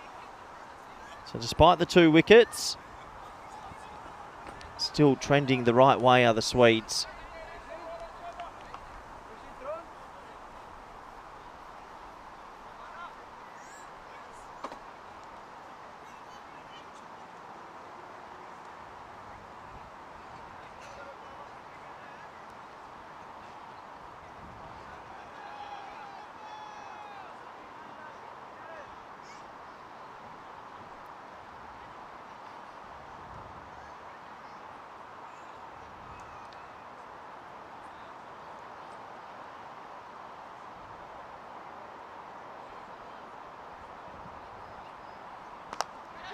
Hit through the leg side. That's going to be 4. That's the 50 up inside 2.4 overs.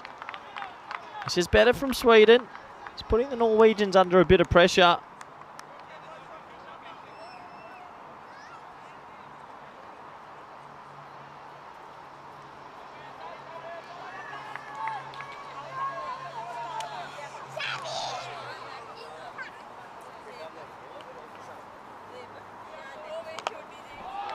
Oh, and again, over the leg side this time, another 6. And, well, this is what we were waiting to see all day, really. Is a bit of a push from the opposition to the Norwegians. And it's happening in the last game of the day.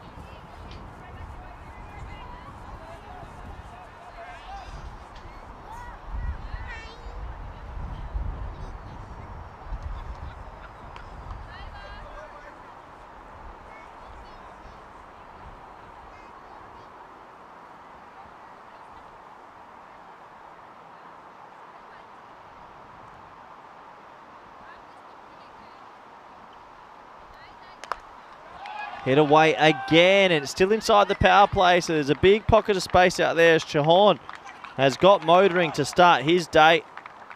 Good little start from him.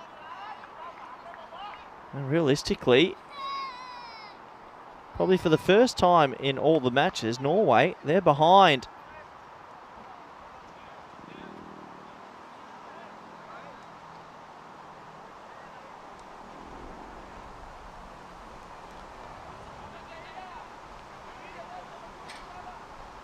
.22 off the first, really set the tone for the direction that they're headed.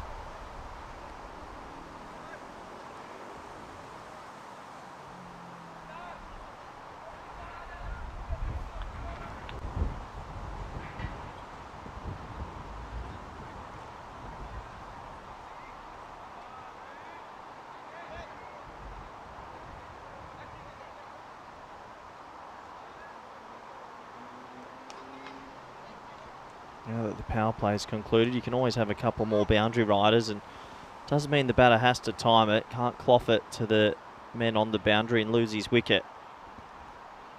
But really impressive start from Sweden, and a good response after what's been a tricky sort of day.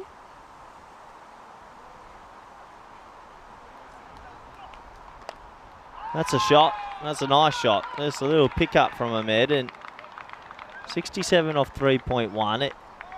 Not disastrous for Norway just yet, because we know how well they can bat, but they'll know they can't let this continue for another 3 or 4 overs.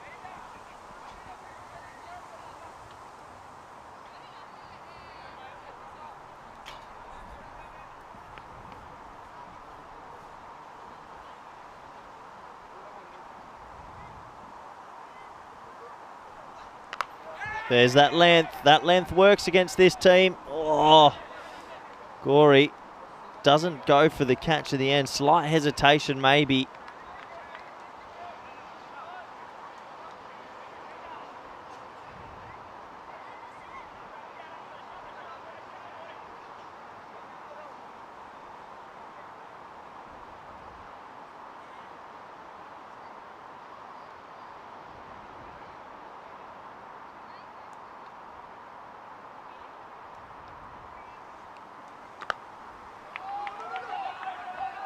Shouts of 2, but he's got more than that. Chauhan's on a bit of a heater here.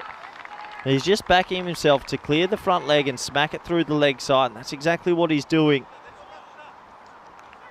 In the gap, 4 runs.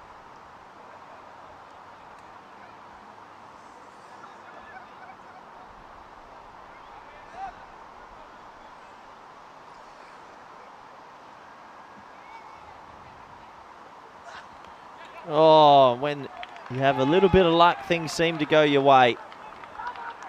That was looking like it was going to clatter into the stumps. Instead, it's a thickish inside edge. And Chauhan breathes a little bit easier.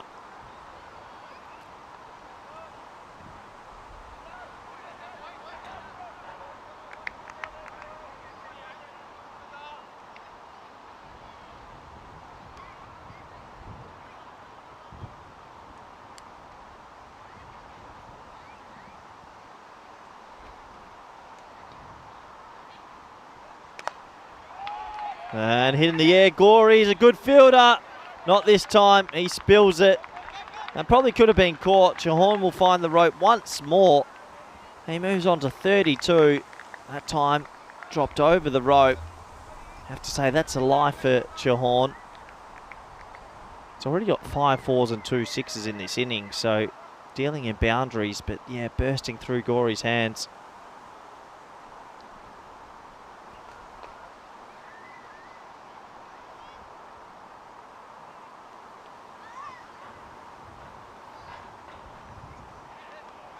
Or bowled. That's definitely going to be okay. Gets it through at the right height. So 4 overs down, going exactly at 20 and over, 80 for 2.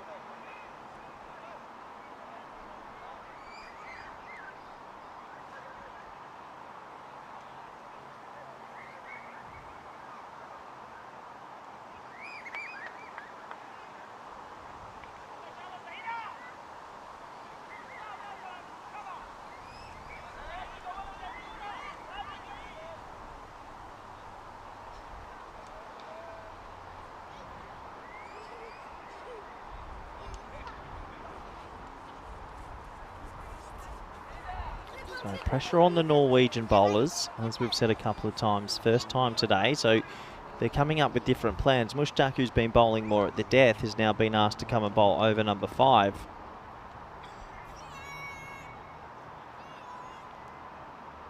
Slight pause as the umpire loses his hat.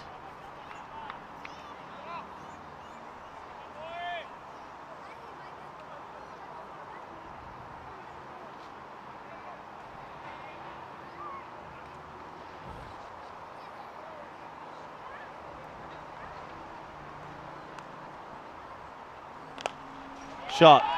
Nice shot. Ahmed picks that up nicely. Over the leg side, right next to the van out there, the hospitality tent. 6 more to the total.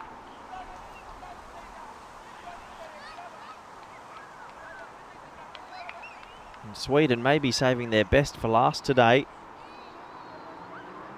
Mushtaq taken to the cleaner's first ball.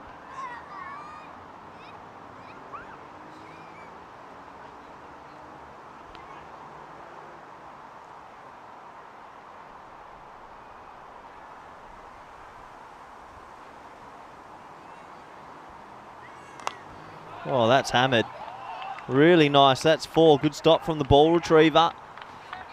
I said a few moments ago, I don't need to stress too much, but now I'd be stressing a bit. This is the double click. 2 batters going at full flight. And yeah, 90 on the board. Staring down the barrel of 200. Someone needs to bowl a good 2-over spell and make sure it's not a 200. It's a 160, 170. If it's a 160, 170, it's definitely game on still. 200, that's a different matter. It's not easy to chase 200.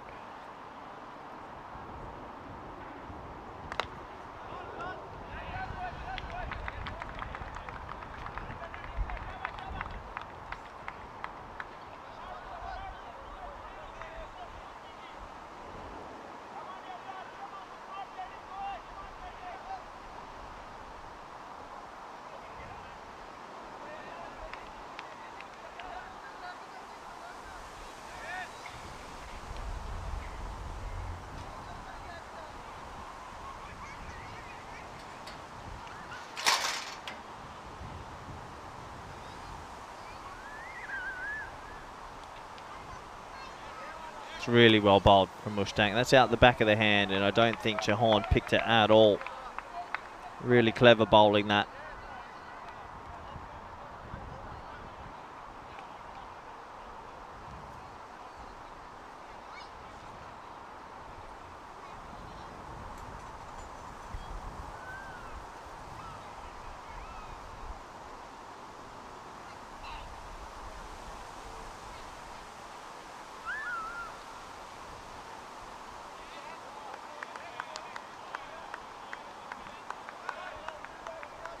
Sometimes it only takes a couple of dot balls. You add a wicket in there and all of a sudden that rate can drop drastically. So 2 dot balls offer some respite. Pick up a wicket here. You get a new batter out there. That might take an extra couple of deliveries to get going.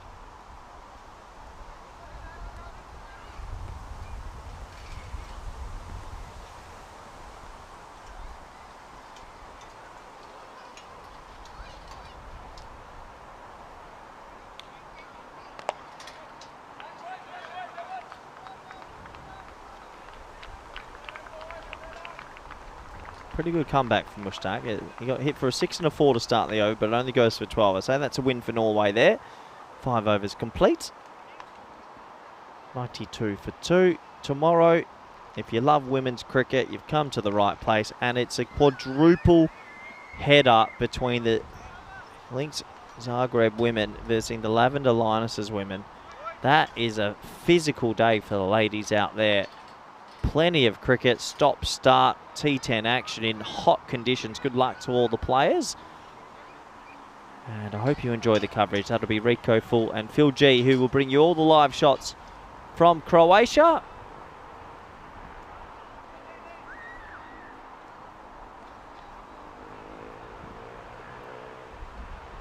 Yeah, but that promises to be physically testing day for all the players, as that ball is all wrong. Half volley, dead straight. That's the one spot the coach won't want you to bowl it. The first time Norway have really missed their margins.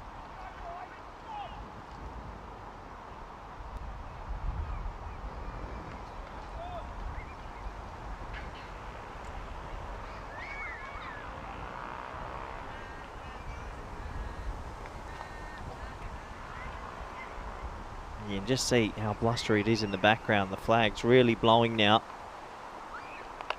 There's the length, there's the line, should be caught. Gupta, it's a bit swirly, doesn't take it. They've been a bit sloppy, should be run out, doesn't get it. Norway just losing their groove a bit here. 2 more runs to the total, and yeah, hands on hips from a few out there. That should have been caught and bowled. And if it was thrown to the bowler's end, there was definitely a chance of a run out also.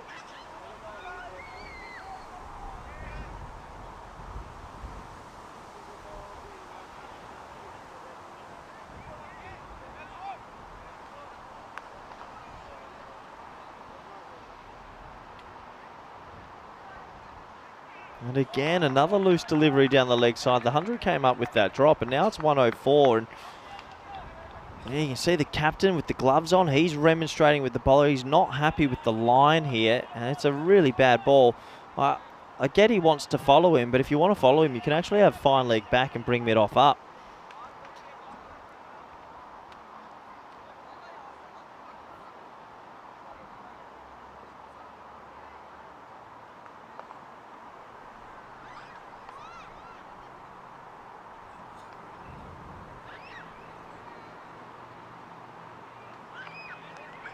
That's a better line, that's a better length. Keep it out there.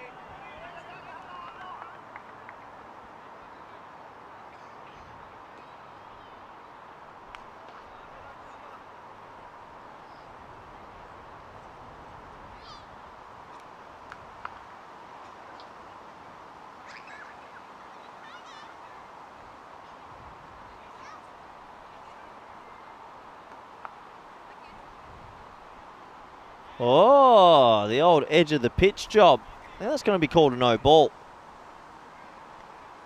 It's a pretty wide surface here. If you're hitting the edge of the pitch, it's off the pitch for me. So no ball called. 1 bye and a free hit.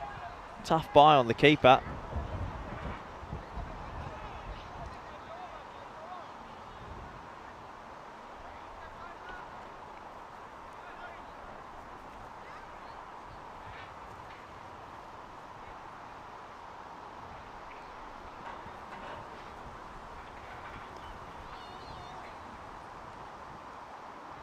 So free hit. Ahmed, 22 off 6, needs no invitation.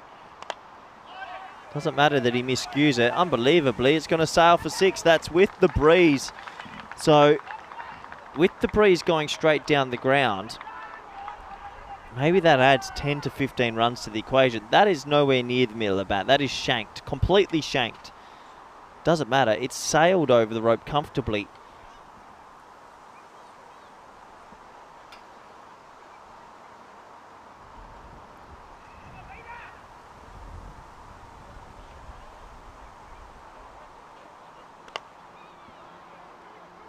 Just the single this time. So these two batters have put on 73 in 24 balls. And with 4 overs to go, they're tracking nicely for 188.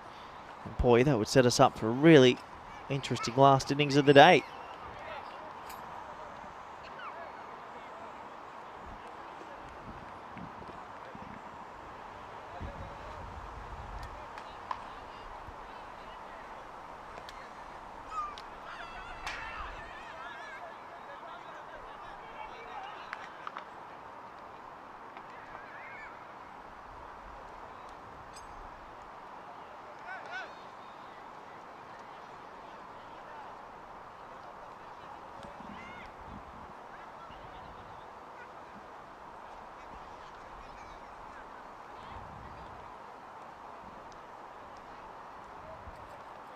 So Mushtaq's been trusted with another over. Over pitches, but he'll get away with that. That should just be a single.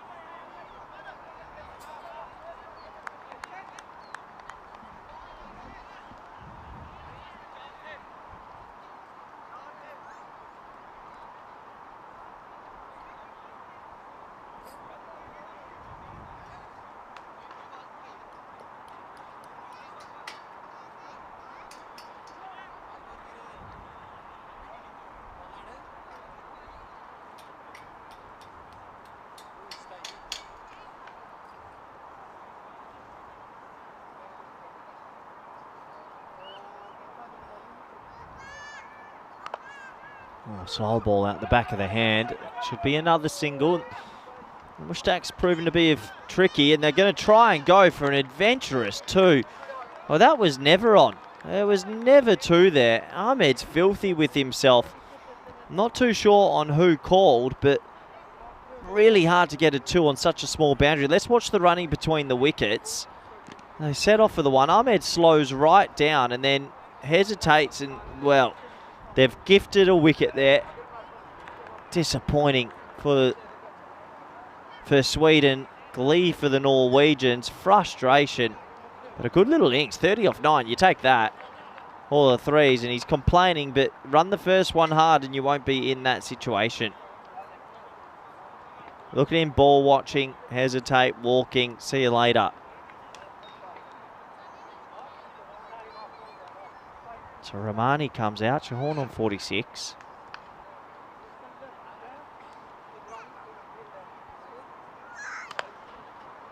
Chopped into the offside. Mushtaq's bowled well here. He's just bringing it back a bit.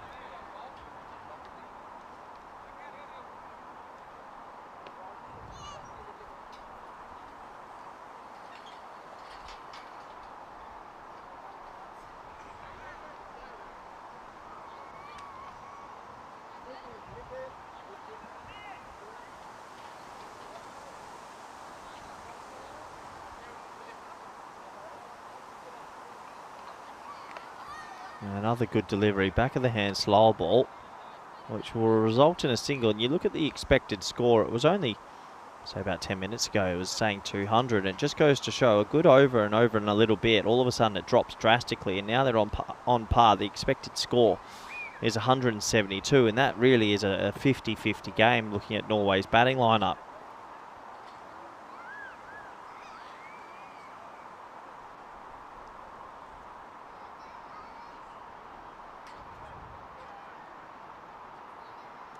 Oh, well bowled.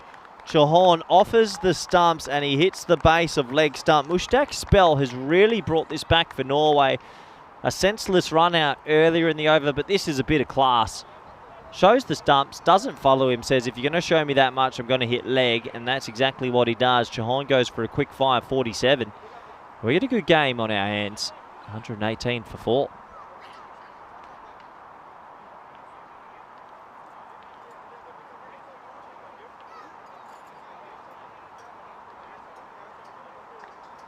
Beautifully snuck that one in.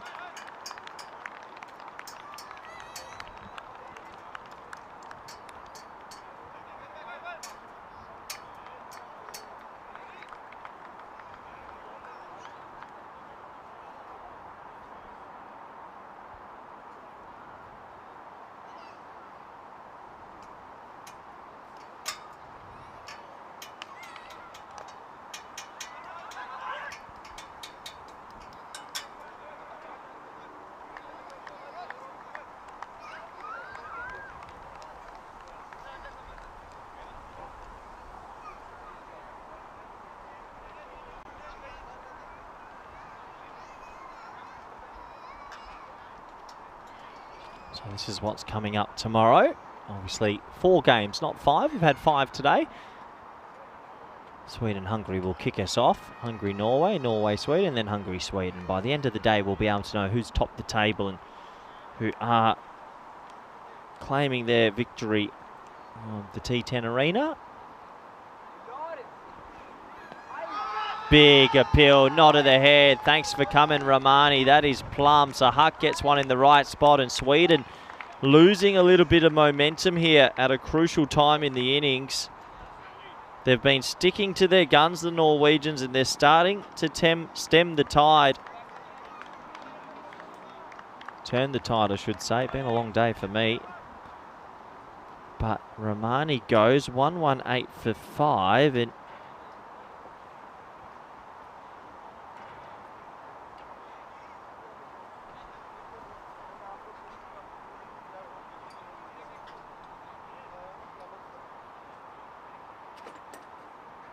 without a cameo here, they might fall somewhat under par from what they were looking at not long ago.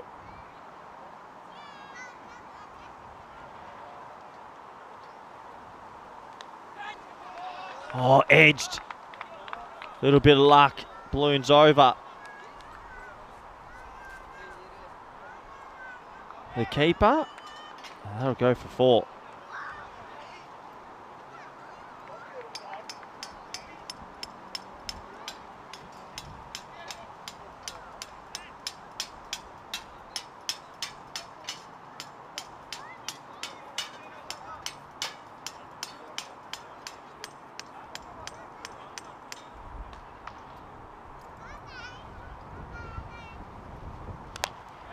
Hits it high on the bat. That'll just be a single.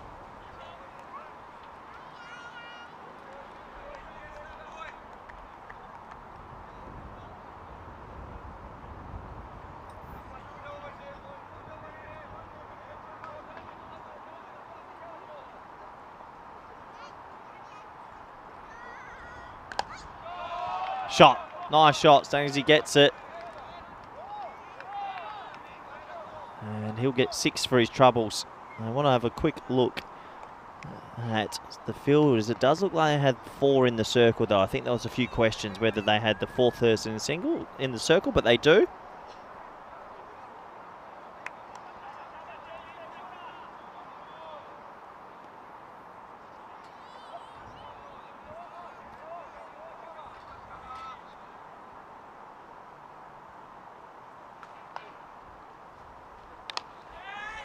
Shouts of catch.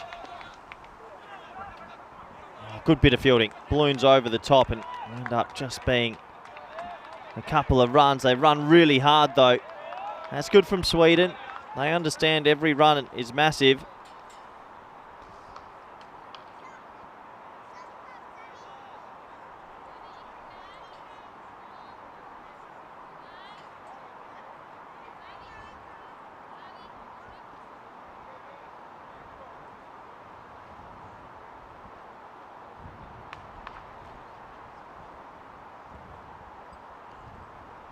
Oh, he gets that one all wrong.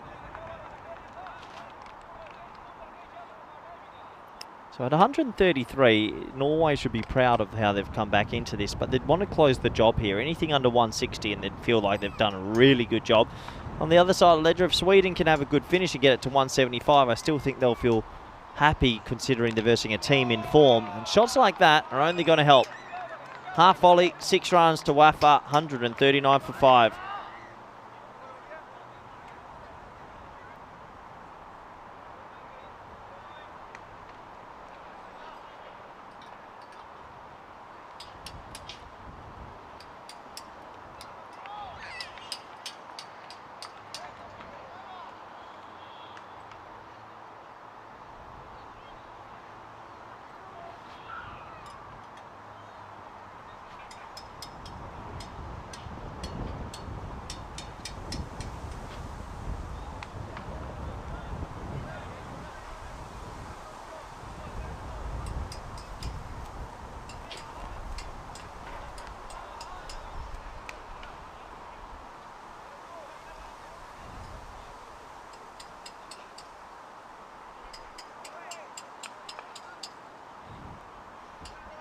So 139 on the board.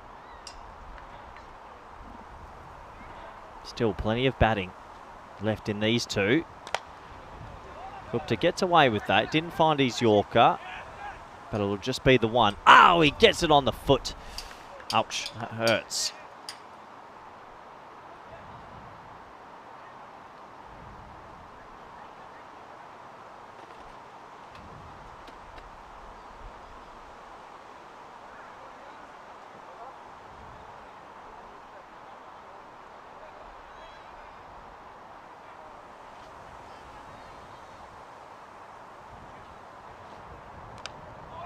Shot, pick up shot, 6 runs, goes with the angle, and Gupta's really lost his line in his last game today.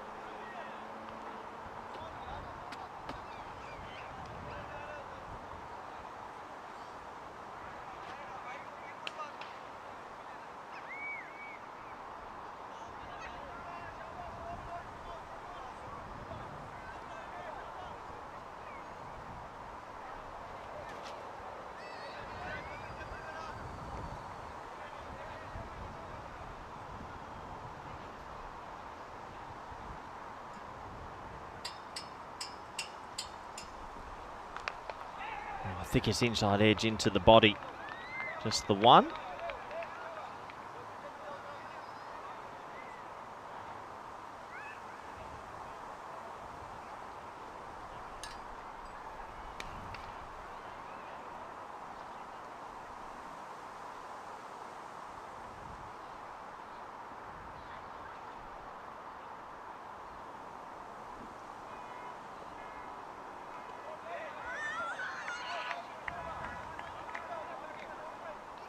Handy dot ball, that's the line that they want to bowl.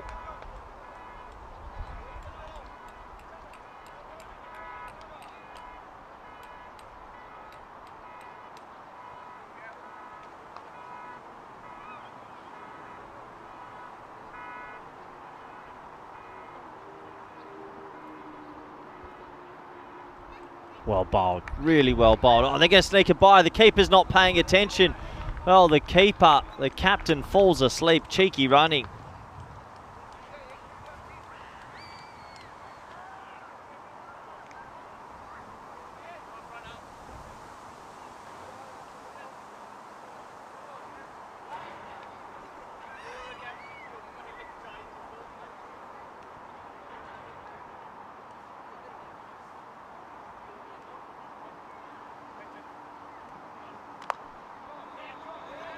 Shot, nice shot, along the carpet, you'll get 4. You can still hit along the carpet in this format. So 152 on the board after 9, and a big last 6 balls coming. Wafa, 22 at 6.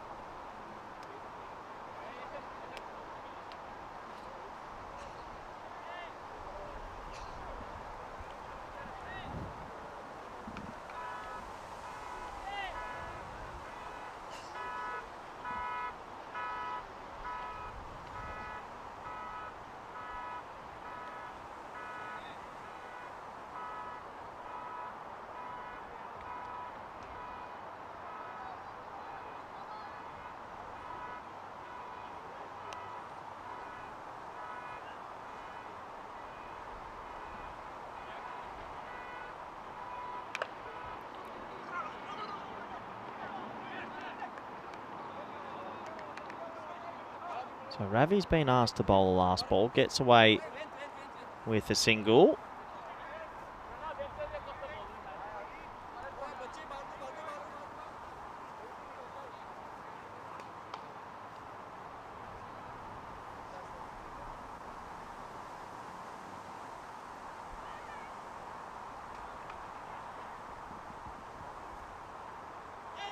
They're going to go again. The keeper once more, a little bit lazy at getting up. And these are some free runs that right now might not feel like much, but for Sweden, they mean a lot.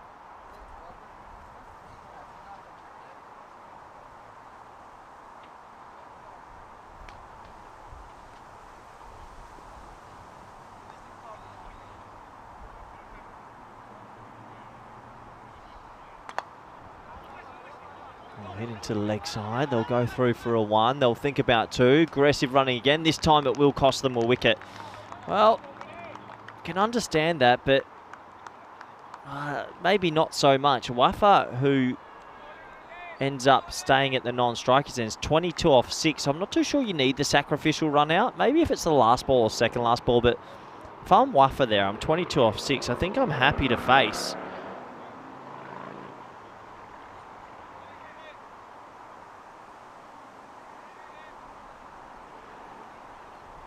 Credit goes to Gari, who got the throw into his captain Ahmed. So another wicket goes.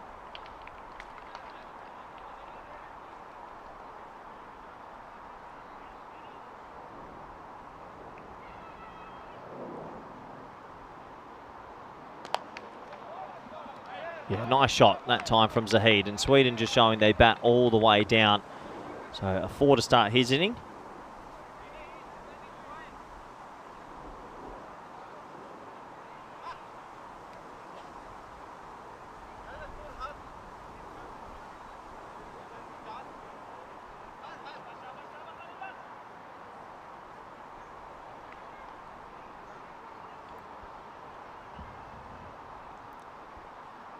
Three balls remaining in the innings.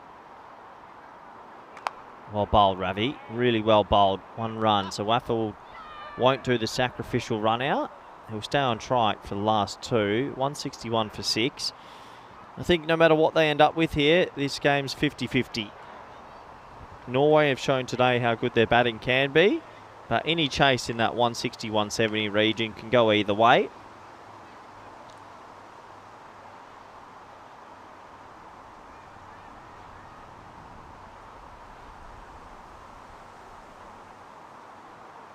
Oh, it's a big no ball 6. It's as bad as it gets.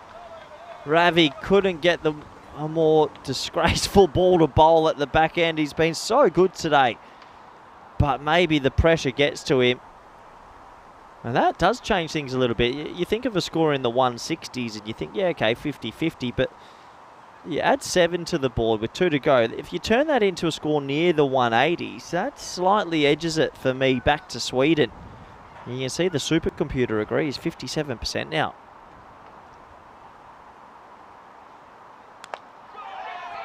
Another big shot and 6 more. Yeah, first time you've seen the Norwegian bowlers just miss their lengths today. And that will actually wrap up the inning. So, Norway, I think they'll sort of feel that they've let themselves down a little bit. No, there was a ball left. I thought so. I saw all the players jogging off and thought I'd got it completely wrong. But there is still a ball to go. And 178 is definitely in play. Ravi just has to keep this ball outside off stump as much as possible. He's been a little bit straight in his final spell. Maybe some fatigue setting in.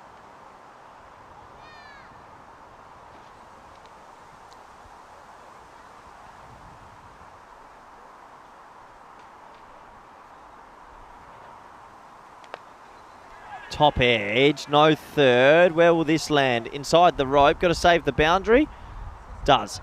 They'll come back for another one, and well, they could keep running here if they want. I don't think they will. They're thinking about sneaking a run. Ball's been thrown to the key umpire, but the umpire has called over.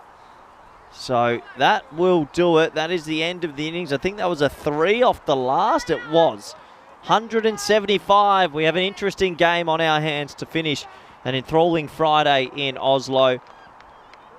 Plaudits to Sweden to come back and put a good score on the board. And I would have to say, I think they've got their noses ahead. That's a big chase required for Norway.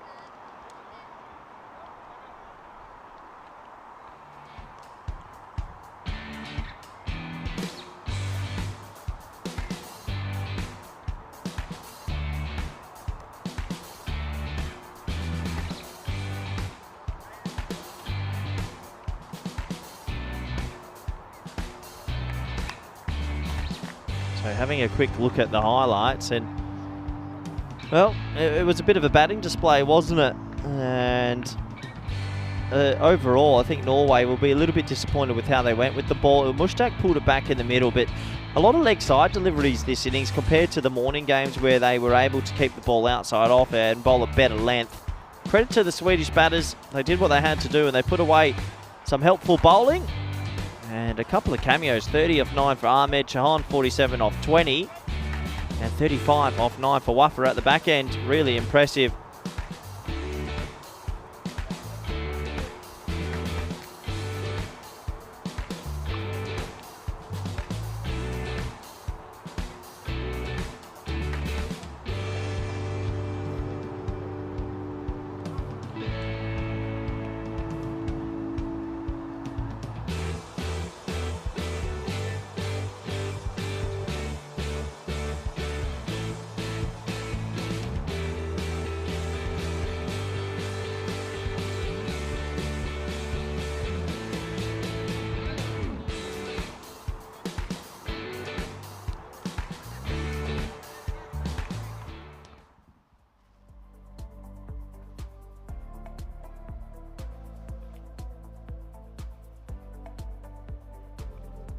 That does bring us to the end of the inning. Sorry I had to duck out for a quick bit of water myself. It's been a spicy afternoon of cricket. 177 for 6 off the 10 overs. A lot of good cameos. 29 off 9, 30 off 9, 47 off 20, 37 off 9. And 177 for 6. 10 extras bowled. Quick look at the bowling scorecard before I have a very quick break. And a little bit everywhere, but Mushtaq, pick of the bowlers, 1 for 17. Join us back in the next 10 minutes for the all-exciting run chase. Thank you.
This European cricket event is proudly brought to you by HCL Software, Rado and 1xBet.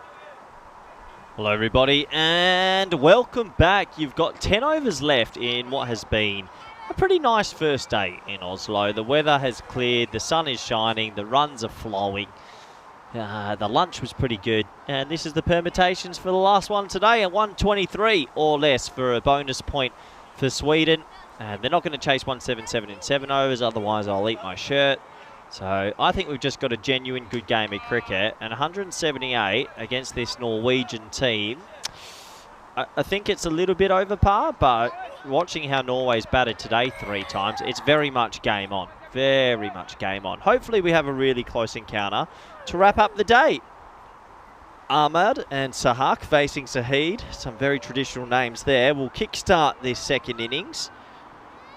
And here we go. Umpire almost clotheslines Zahid, and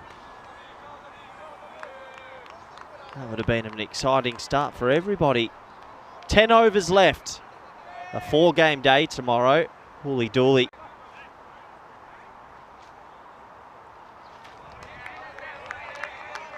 Oh, well, actually, he wasn't going to give it a wide, and then Zahid remonstrated with him, and then he got given a wide. I like it. So right now the umpire's thinking, nah, that's pretty good. And then Zahid says, give that a wide, and he gave it a wide.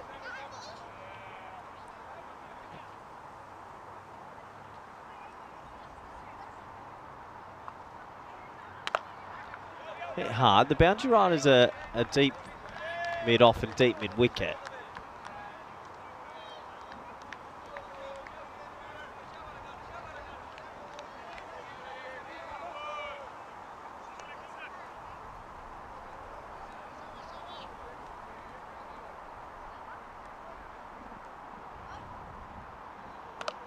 Oh, yeah. Sahak says that's a bit yum-yum from you, Zahid, and he pumps him. You bowl medium pace halfway into the pitch with a new ball that is from the planet Mercury and is going to ping off that bat. And that's a big hit for 6. That leg side's been peppered today. I reckon we should have the leg side offside counter for 6s. I'd say 90% of the 6s have been leg side today.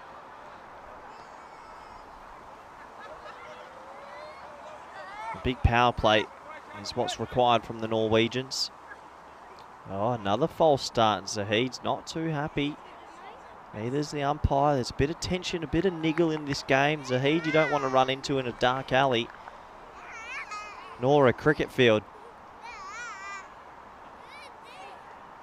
Oh, yeah, Zahid offering me up some yum-yums. 6 more. That man's been busy. Oh, what an arm. He's pinged it in. That man has been red hot at deep backward square. One bounce over the fence, and yeah, good techers. Sahak takes down Zahid.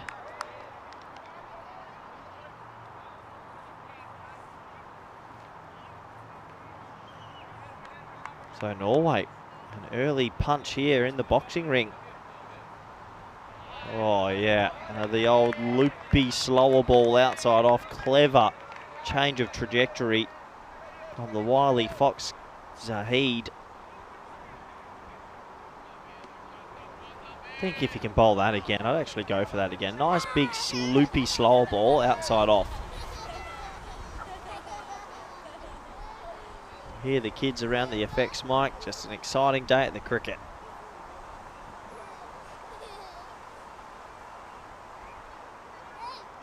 That's a wide. Nothing thrills me more than children's laughter. It's exactly what I'm after. After a good 9-hour stint, up at about 6:30 a.m, landed at about midnight. Just need that children laughing right now. It's bringing me home.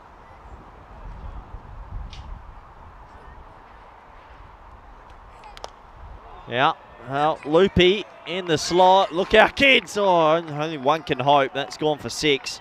Sahak, he's had an interesting day. 70-70, golden duck, and now 18 not out. And if he bats for a period of time, you just know they'll go very close to chasing this, if not chasing it.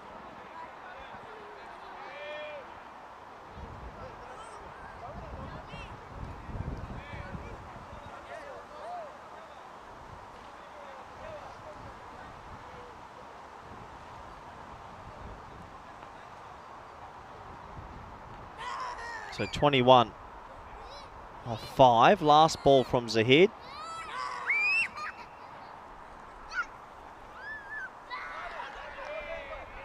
We'll get away with that one. That's over complete. Oh, a bit of a remonstration to the umpire. Not a wide. Zahid shakes his head, but he'll have to go plenty off that over. 21 for none.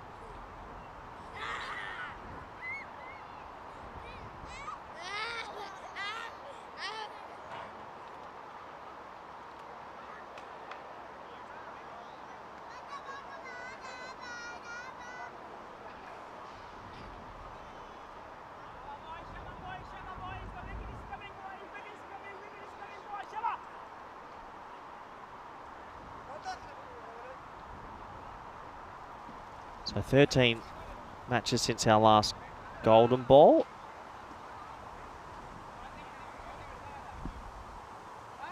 There they are, the kids out. One looks like he's had a lot of fun. The energy sapped out of him. The other one, the little brother, still trucking along. Flat batted, and I reckon that's going to be a boundary. It is. Signalled 6 from the umpire. Confident signal, but right now, Norway, dream start. Powerful batting lineup. Look out for them at the ECC, that's for sure. Let's have a look on the rope. It's 27 off 7.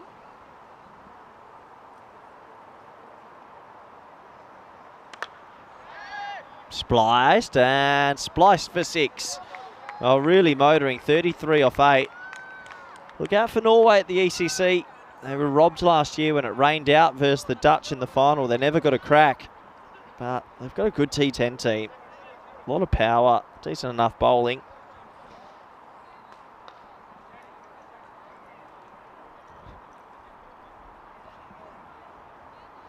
.33 on the board off 8 balls. Make that. Oh! Goes with the one hand for no reason at all. He had ages to work with, and for some reason he says, I'm going to go with the one duke, and Ahmad has to go.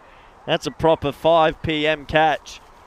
For no reason, he just sticks out one duke and catches it. Statue of Liberty play, but he had 1.5 meters left and then pelts the pill into the ground. The kids are laughing in my ears. People are laughing around the ground. Not Keeza Ahmed, 33 for 1.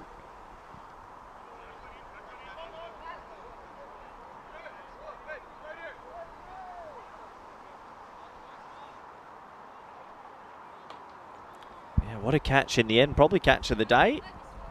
Wouldn't say that's the way to take them. Probably could have gone with the 2 hands, but didn't bother.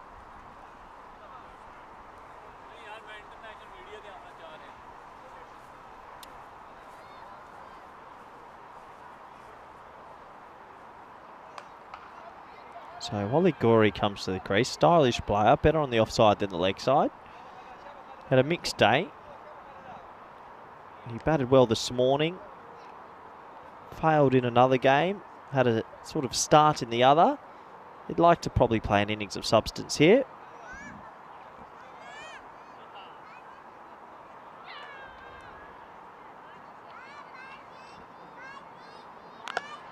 It's a good start. That's a really good start. It's picked up the length early there. And well, that's gone for 6 despite the wicket. The rate's great. 39 off 10 balls. There's Tyrone Peters chowing down on beautiful afternoon snack. Thank you to our Norwegian host. They provided lunch, and then 1.5 hours later, 90 minutes later, said, here's an afternoon snack. Rare. Other federations, I hope you're listening. It's a big tick. Well played. Dropped into the offside for a single. Yeah, very gracious host. Excitable hosts as well. First event in Norway, in Oslo. I'm sure they'd love to get an ECS up here one day if the weather gods permit it. High risk country, probably in the red zone with the weather. 2 weeks ECS. Tough to manage with the Scandi weather. Thickest inside edge that time. That'll end a pretty eventful start. 2 overs, 40 for 1. 17 and over required.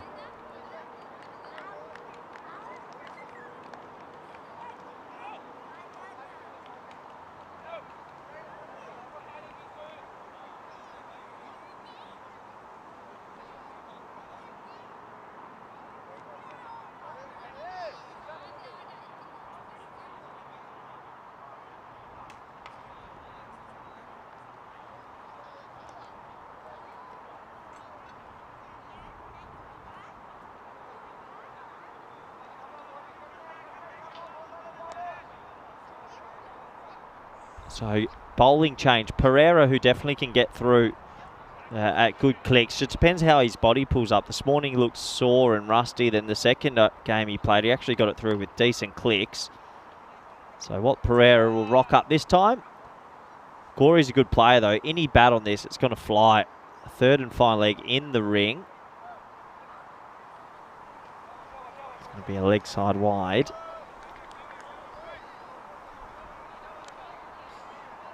Four games tomorrow. And 3 T20s. On Sunday, the equivalent of 6 T10s. Just don't know how you look at it, but she's going to need someone to come in for a game on that Sunday. Spliced, and he bats good bat, and it ballooned through the hands of the wily Khalid Zahid at third. He was put in the spot for the ballooning, I won't say edge, but open face slap, and I think he should have caught it.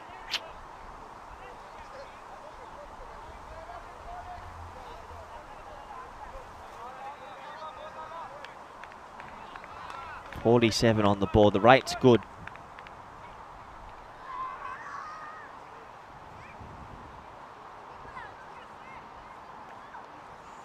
Oh, one's walking at it.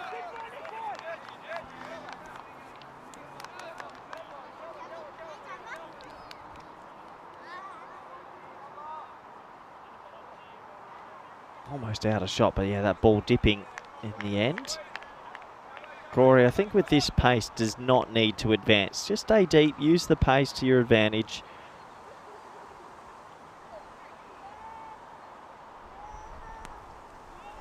Oh, it gets an underneath edge, and actually a little bit of luck.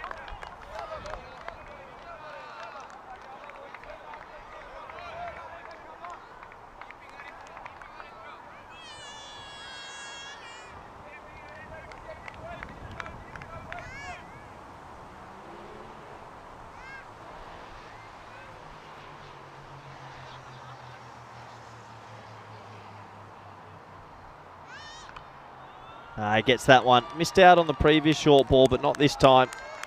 Back of a length, short, pulled away for 4. The 50 comes up.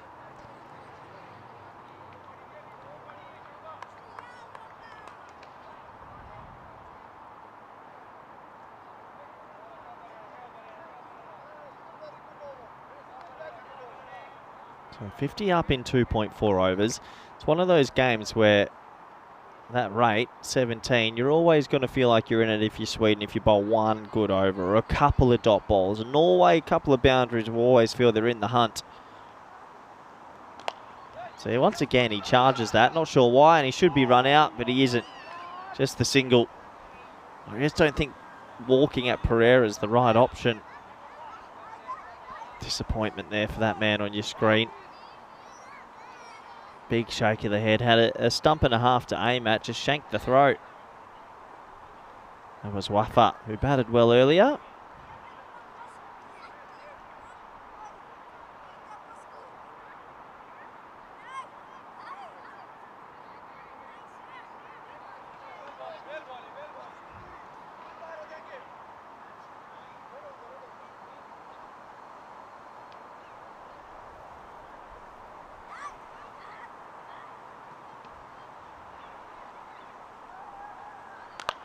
Oh, full toss, slap. That's next to me in the commentary cube. It's going to go for 6. There's me standing up, enjoying myself as always. It's been a lovely 93 overs. 7 to go, baby. 7 to go. I'm counting down. Oh, back in my yesteryear, I probably would have caught that, but just decided to let that one go by me. And I'm your commentator. Vinny Sandhu didn't rock up for this trip. Promised me to meet me at the airport. He didn't make it. But if you do want to add me and have a chat, _Rutgers_28. I'm a bit more active on my Instagram. Give us a follow. Jump into my DMs. Slip in something a little bit cheeky and I'll probably reply. If you send in something serious, I won't reply.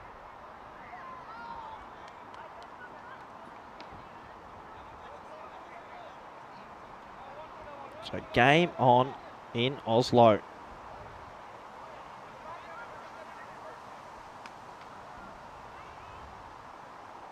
7 overs to go.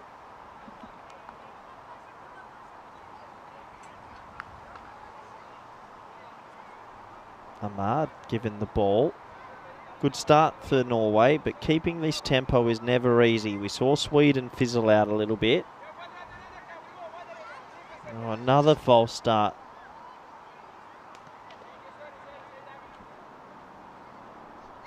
Got to be careful about the clock as well. Don't want to get 5 penalty runs.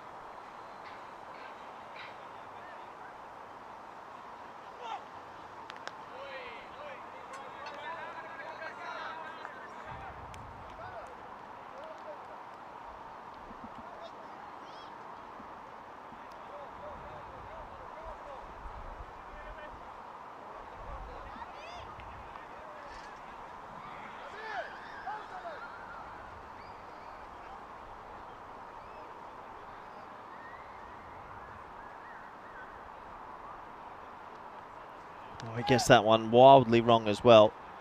So a couple of wides to start the 4th over.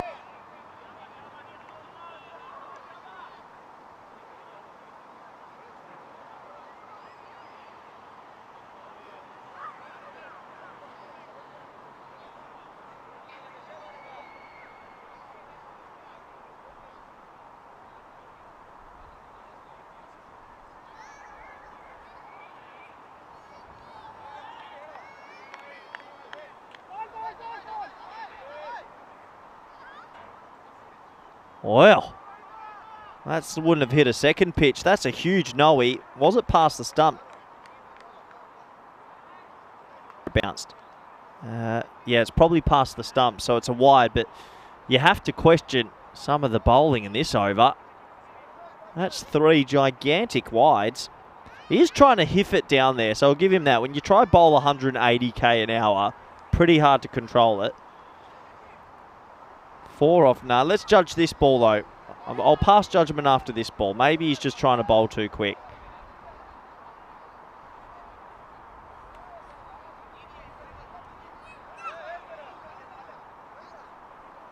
They're taking their time in this over. 67% for Norway. Going at 20s. Ahmad just needs to get the radar right.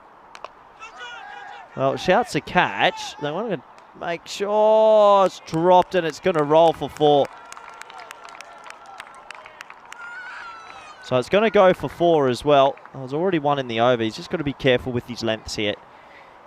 But that will go down as an opportunity. And the young man's been swapped. That's brutal. I don't think the old fella would have got there either. That's okay. Right on the money, though. He's got to be careful. He's already bowled the 1 for the over. Good umpiring from the officials. They've been good. That's another wide. Oh, boy. The wheels are falling off IKEA, which is just up the road. It's in eyesight, actually.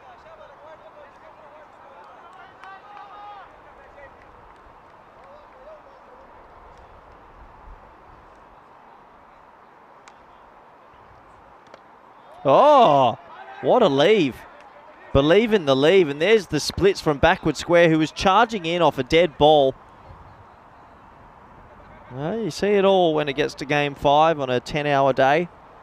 And you're seeing it all in this over.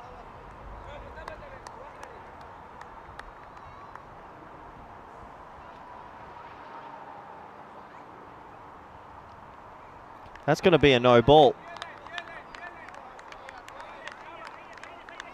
That's surely above shoulder. Yeah, it's been given. That's definitely above shoulder height. Oh, yeah, that's head height.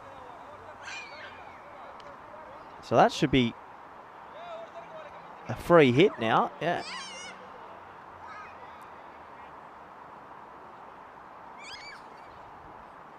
Just waiting. Has it been signalled from the umpire? I don't think he signalled free hit. Just trying to catch up. There's a bit of chaos going on in this over, and everyone's a bit behind. Then you get an inside edge for 4. So craziness happening here in Oslo. You'd say the level of cricket not high, but a bit of chaos, especially in this over. Missing the pitch, wides, no balls, inside edges, you name it. I think Sweden getting a bit frustrated with each other as well. He's at risk here to bowl another ball that bounces over shoulder height, I think. Just that sort of action.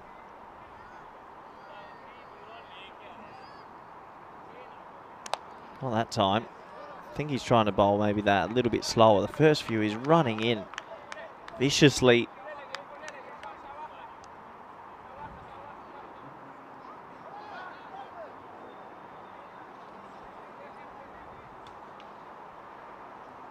Norway on track at the moment, but there is a long way to go. They've batted well, but they still have to hit 105 off 38 balls. Just shows how hard it is to chase a 178.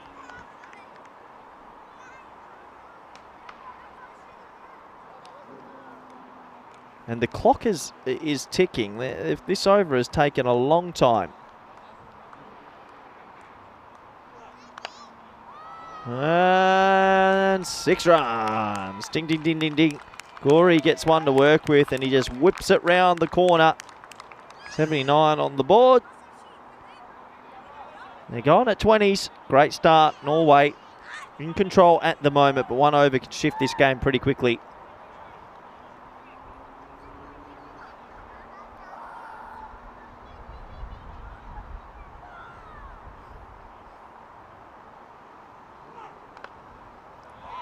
Nice looking drive, but it's along the carpet. It'll be one. The over will go for 22, and it took about 8 minutes.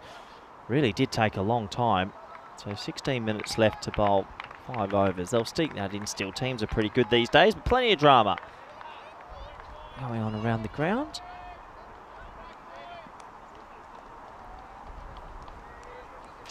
Norway on 80, going at 20 and over. At this point, they were actually identical with Sweden, but Sweden started to go the wrong way.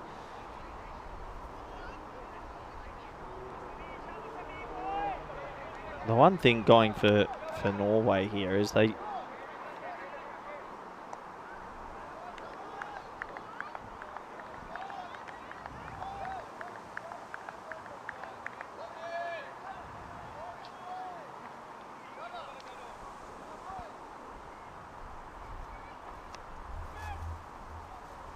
they've got a lot of batting to come, and they might not need it, although Gorey, that's a lovely shot, comes down the ground, pumps it over the top.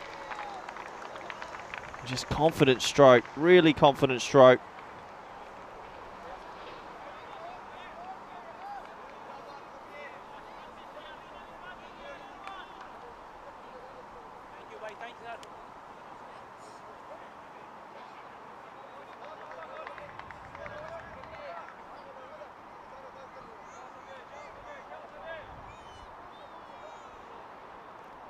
So 86 on the ball. Corey's 31.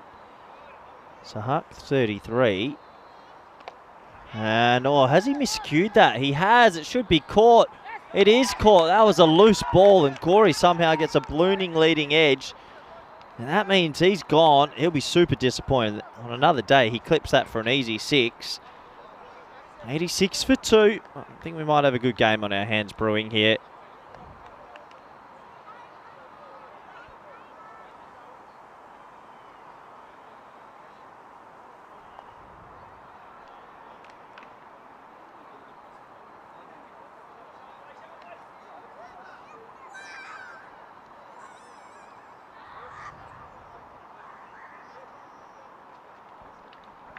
That ball was aimed down the leg side, going down the leg side, and yeah, Gorey loses his wicket, so brings another man to the crease who, bit of a mixed day with the blade. Javid Khan, I'm really surprised maybe that we haven't seen a Raza come up the order here. Surely you unleash the beast and a few others that can go, but they like Khan, and he's in 4. He'll start with a single, and this might be the over just to bring it back for Sweden. And with so many runs on the board, one decent over, like a 12 or a 10 off it, really can swing the game.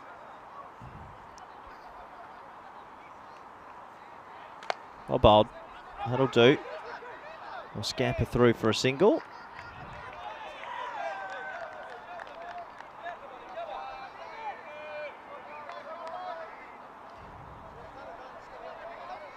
And all of a sudden this game goes back to a genuine 50-50. That's how quick it can change.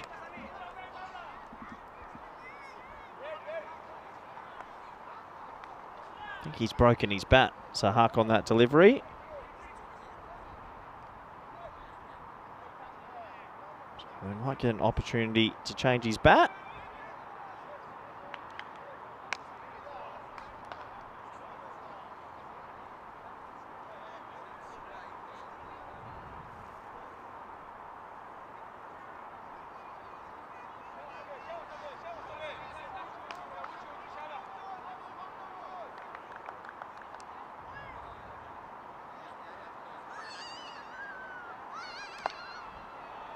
Oh, yeah, nice shot. Gets down on one knee and carves it over the offside. Brilliant batting. He's going to get 4 for his trouble.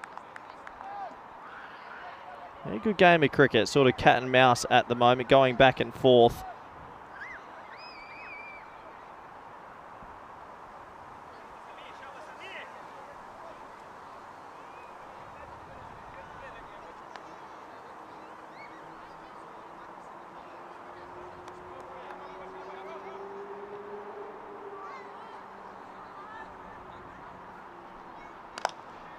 Hit hard down the ground and another 4.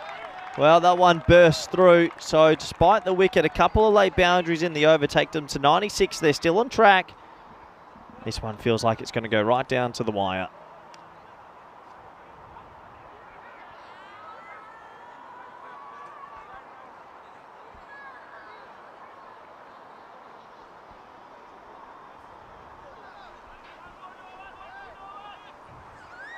Coming up tomorrow, 4 back-to-back games of the Link Zagreb team versus Lavender Lionesses.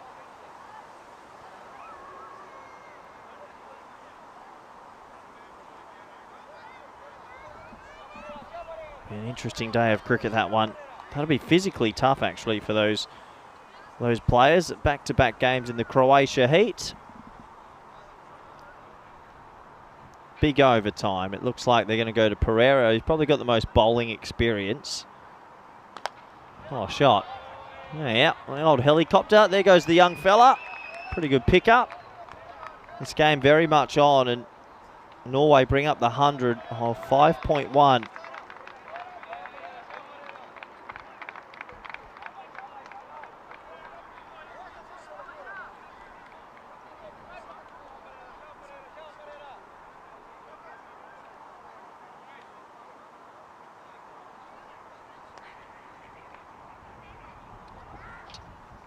Oh, gone. Well, so Huck plays a beautiful shot, then plays all around one. And all around it he does. The big man picks up a wicket. An important wicket, so Huck has to go, and a bit of a topsy-turvy game continues. Good length.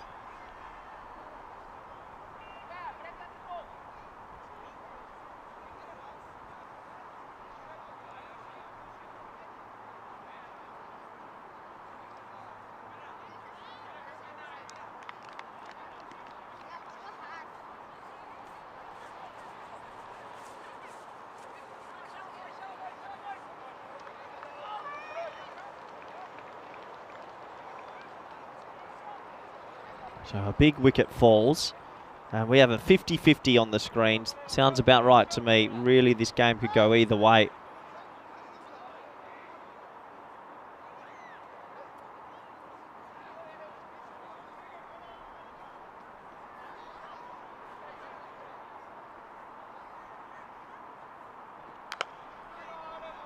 Oh, high in the air, and this man's been catching them all day, and he drops it.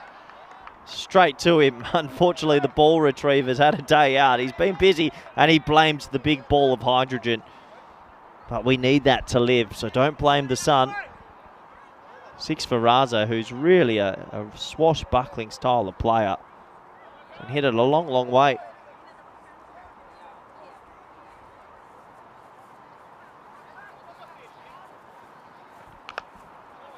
It's one thing with Austria, they just keep coming at you. Sorry, Norway, my apologies. Been a long day back on the ECN World.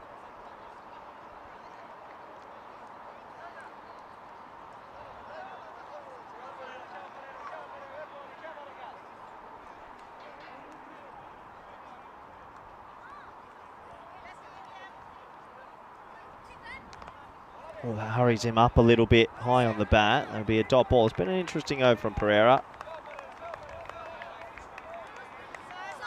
So 4 overs after this one. 25 balls left. 69 off 25. Khan, Raza. This is the last over finish at least.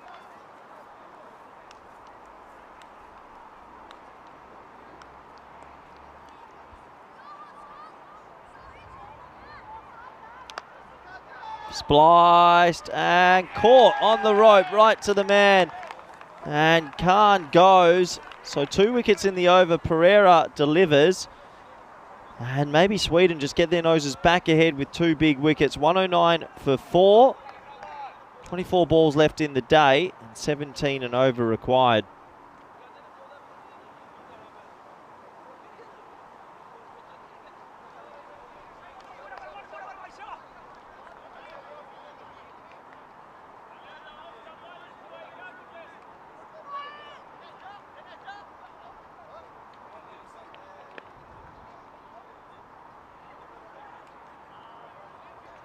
So the highest chasers on the network. This would be the 7th highest chase, 178. Right up there. So it would make the all-time list. Shot. And deep cover didn't want a piece of that. He sliced it through the offside. When Ruzzer's there at the end, Norway win. That's pretty simple. Ruzzer's a brute of a human.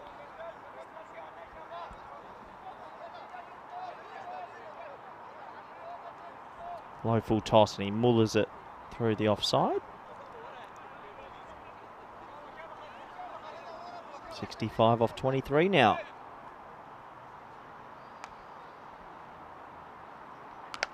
Oh, well, that's big. That's real big. Hang time on that. That's 6 anywhere. That is really, really, really big. So Raza, 4 and a 6. Just swings it back a little bit.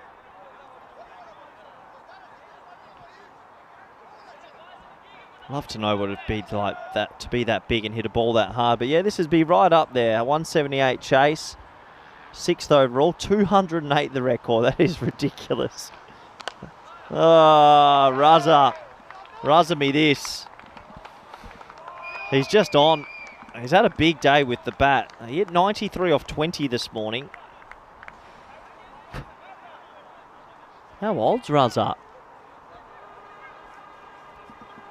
Sometimes these bigger units around Europe just feast on this sort of medium pace bowling, and he's one of those players.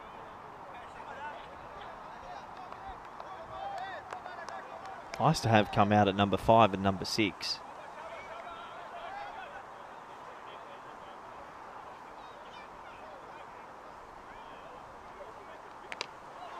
He's got that as well. Well, Zahid's being taken to the cleaners.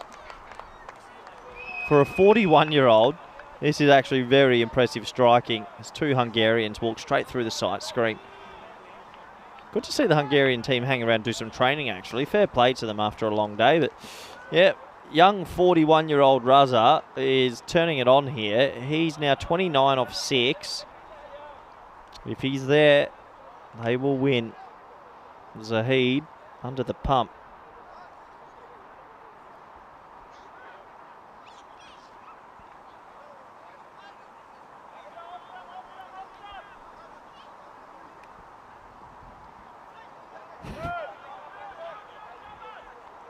Long old Friday, this one.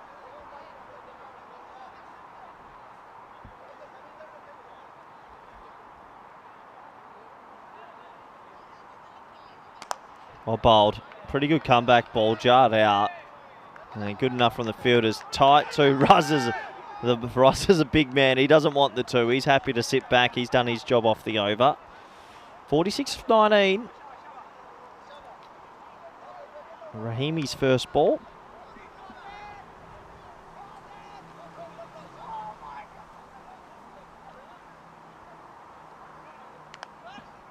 Oh, edged away. Cruel game sometimes. The effects camera, straight through the guts. So 4 to end the over. 136. That over goes Norway's way. 42 off 18. Only 14 and over required now.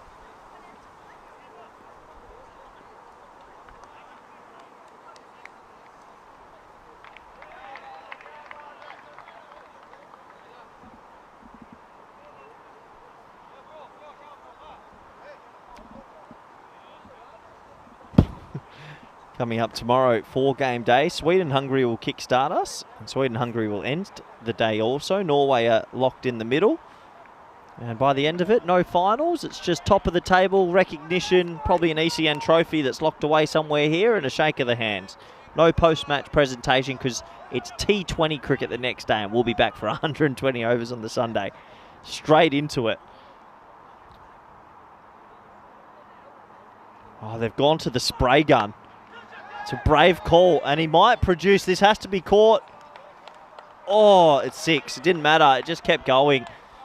And, well, Raza, if he has a big over here, he's going to kill this game. 34 off 17 now. Oh, that is tough. High in the sky. The sun's probably playing a bit of a factor now to deep mid-wicket and deep square leg. This is the innings difference here is Raza, 36 off 8.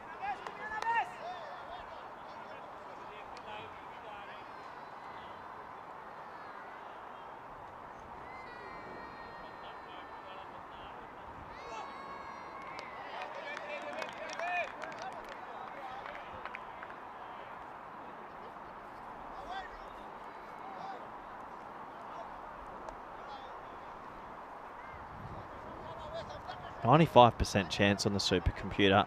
It's amazing how quickly it swings. They need a wicket now.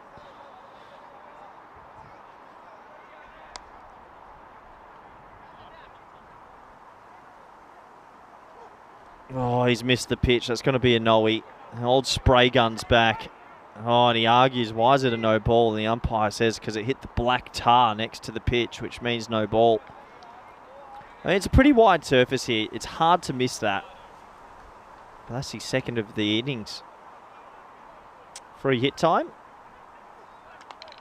Oh, who's going to forget? Deep mid-wicket. There's always one. There's always one that forgets. Pretty good ball, to be fair. Free hit, nails the Yorker.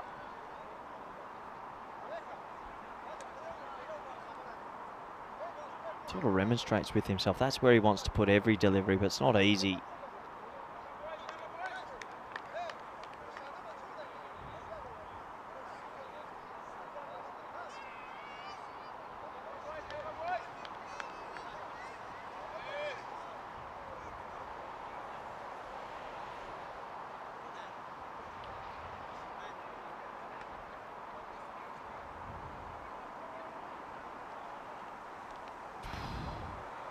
Yeah, just a wide. That was almost off again. Not easy to face sometimes when you get a genuine spray gun. It bowls a gem of a Yorker, then almost misses the pitch. It's hard to line up. What will come this time? Pretty good ball, actually. Oh, he doesn't go it. Fair enough. Direct hits, trouble. Ooh, 1 run. Norway have just been pulling away in the last 10 minutes or so and look like they're on track to actually get themselves on the honours board. This will be the 7th best chase of all time. Probably the second best international chase after a heartbreaking Netherlands 11 versus Spain preliminary. Thanks, Secunda.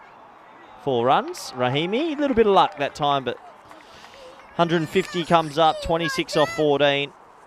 The kids have had a good day, and that's nice to see. There's been plenty of kids and families watching. I don't know who Norway are in the groups with the ECC, but a good T10 team. They're smokies. They got a lot of power, and their bowling's good enough. Got some pace. They probably just need to add a genuine spinner. I think at Cardamom, there's always a place for a genuine spinner. And I know the groups are harder this year with 6-team groups, but Norway's definitely got a chance to make finals week. That's hit in the air. And 6. Just having a look at their group. Norway got Germany, good. Ireland, good. Romania, not bad. Belgium, hot and cold. Greece, that would be interesting. It's a good group, actually. It's a very good group. Tough group to call.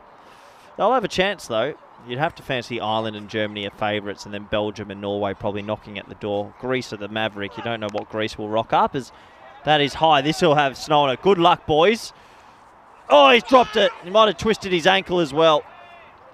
Scream from the bowler. 2 more to the total. Oh, he's direct hit. a bit yippy, everyone out there. 160 for 4 after 8. And these are those scary ones. Both going for it, but yeah. Oh, his ankle's right under his foot. Glad he's okay. And that worm's just stayed above the line they needed. 18 to go. We're the early...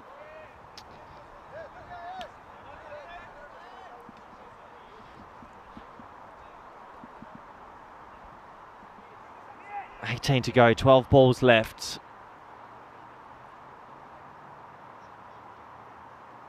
Oh, he's going to do this in a couple of hits. Is he? Look out, kids! Oi! Into the shrubs. That ball's gone.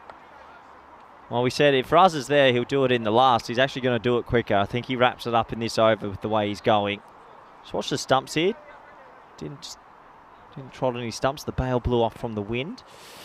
What an innings. 43 of 12. Probably more than likely be player of the match with an innings like this. Just impact. Luxury to have coming out at 6.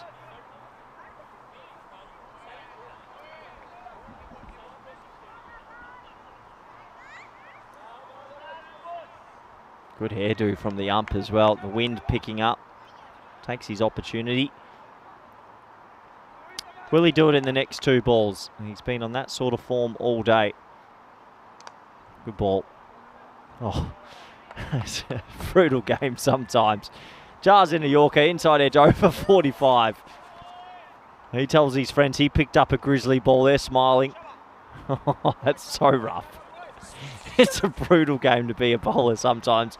Nailed his Yorker almost. Inside edge for 4. Raza staring down the barrel of a 14 ball 50. This game's done in a quick time, really. Well bowled again.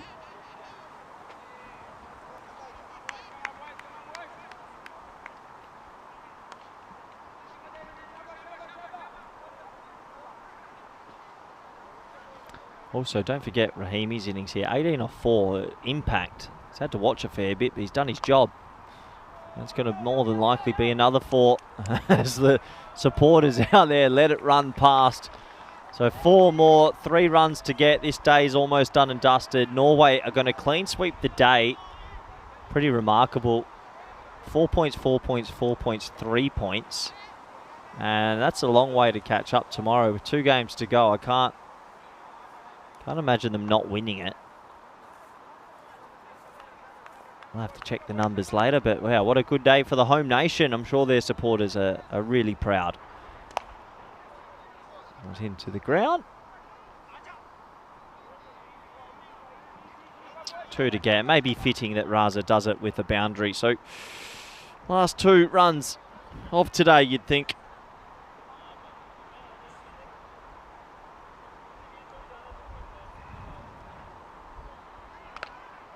Hits it hard. Oh, a bit of fielding will take us into the last over.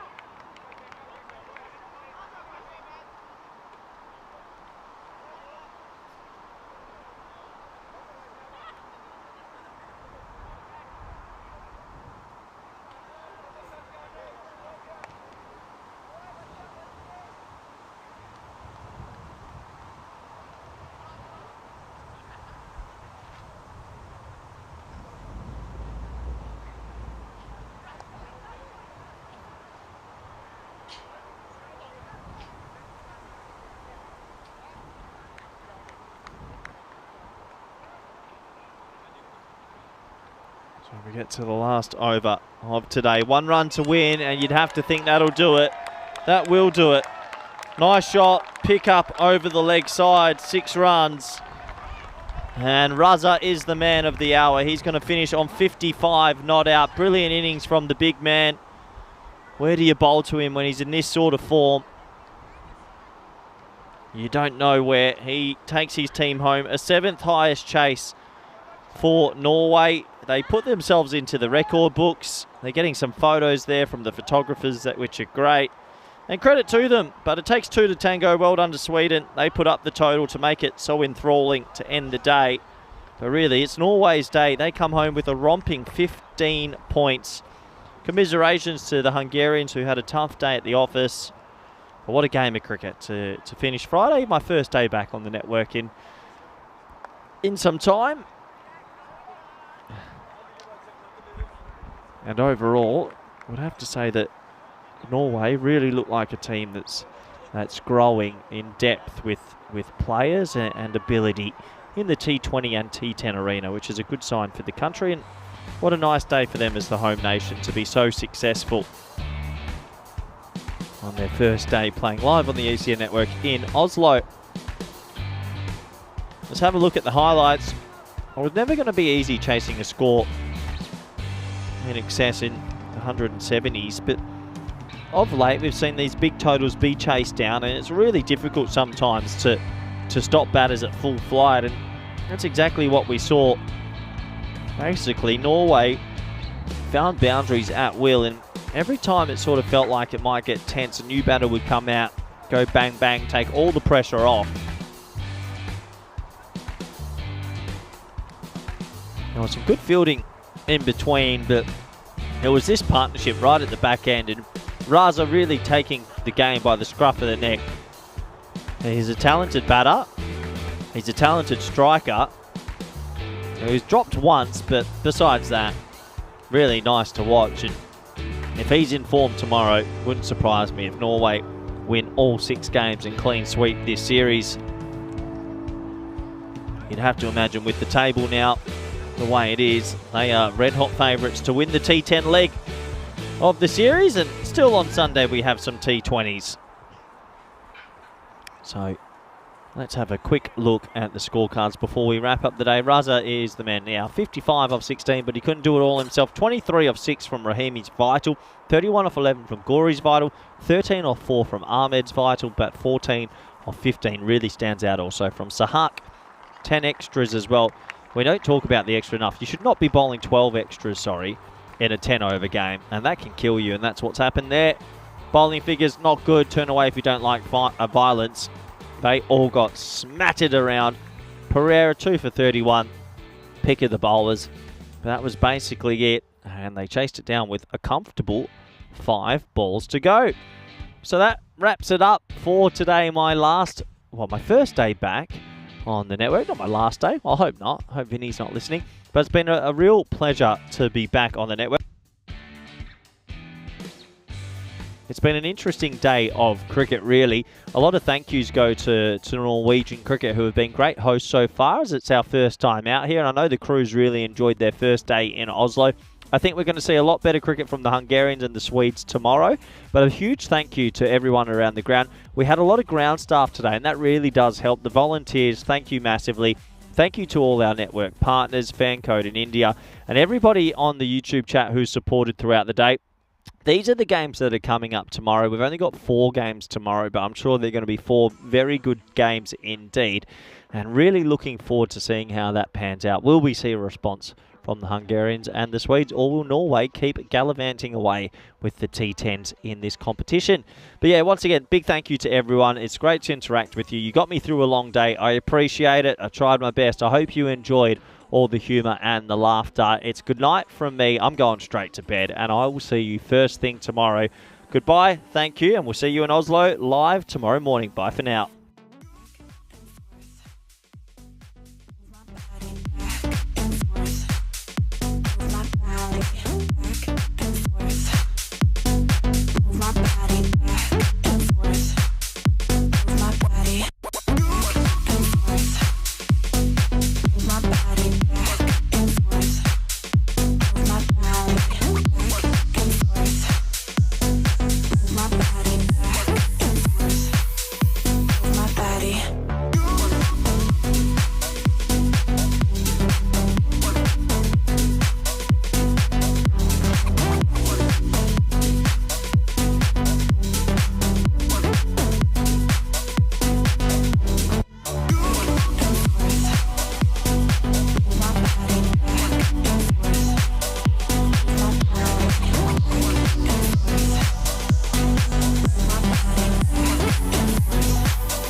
body back and forth.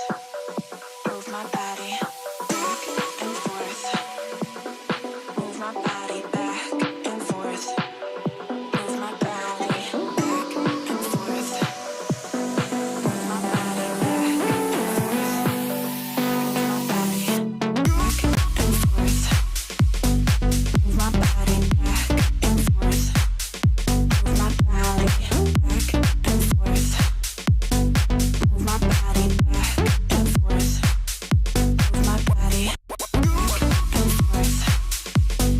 Move my body back and forth. Move my body back and forth. Move my body back and forth. Move my body back and forth. Move my body.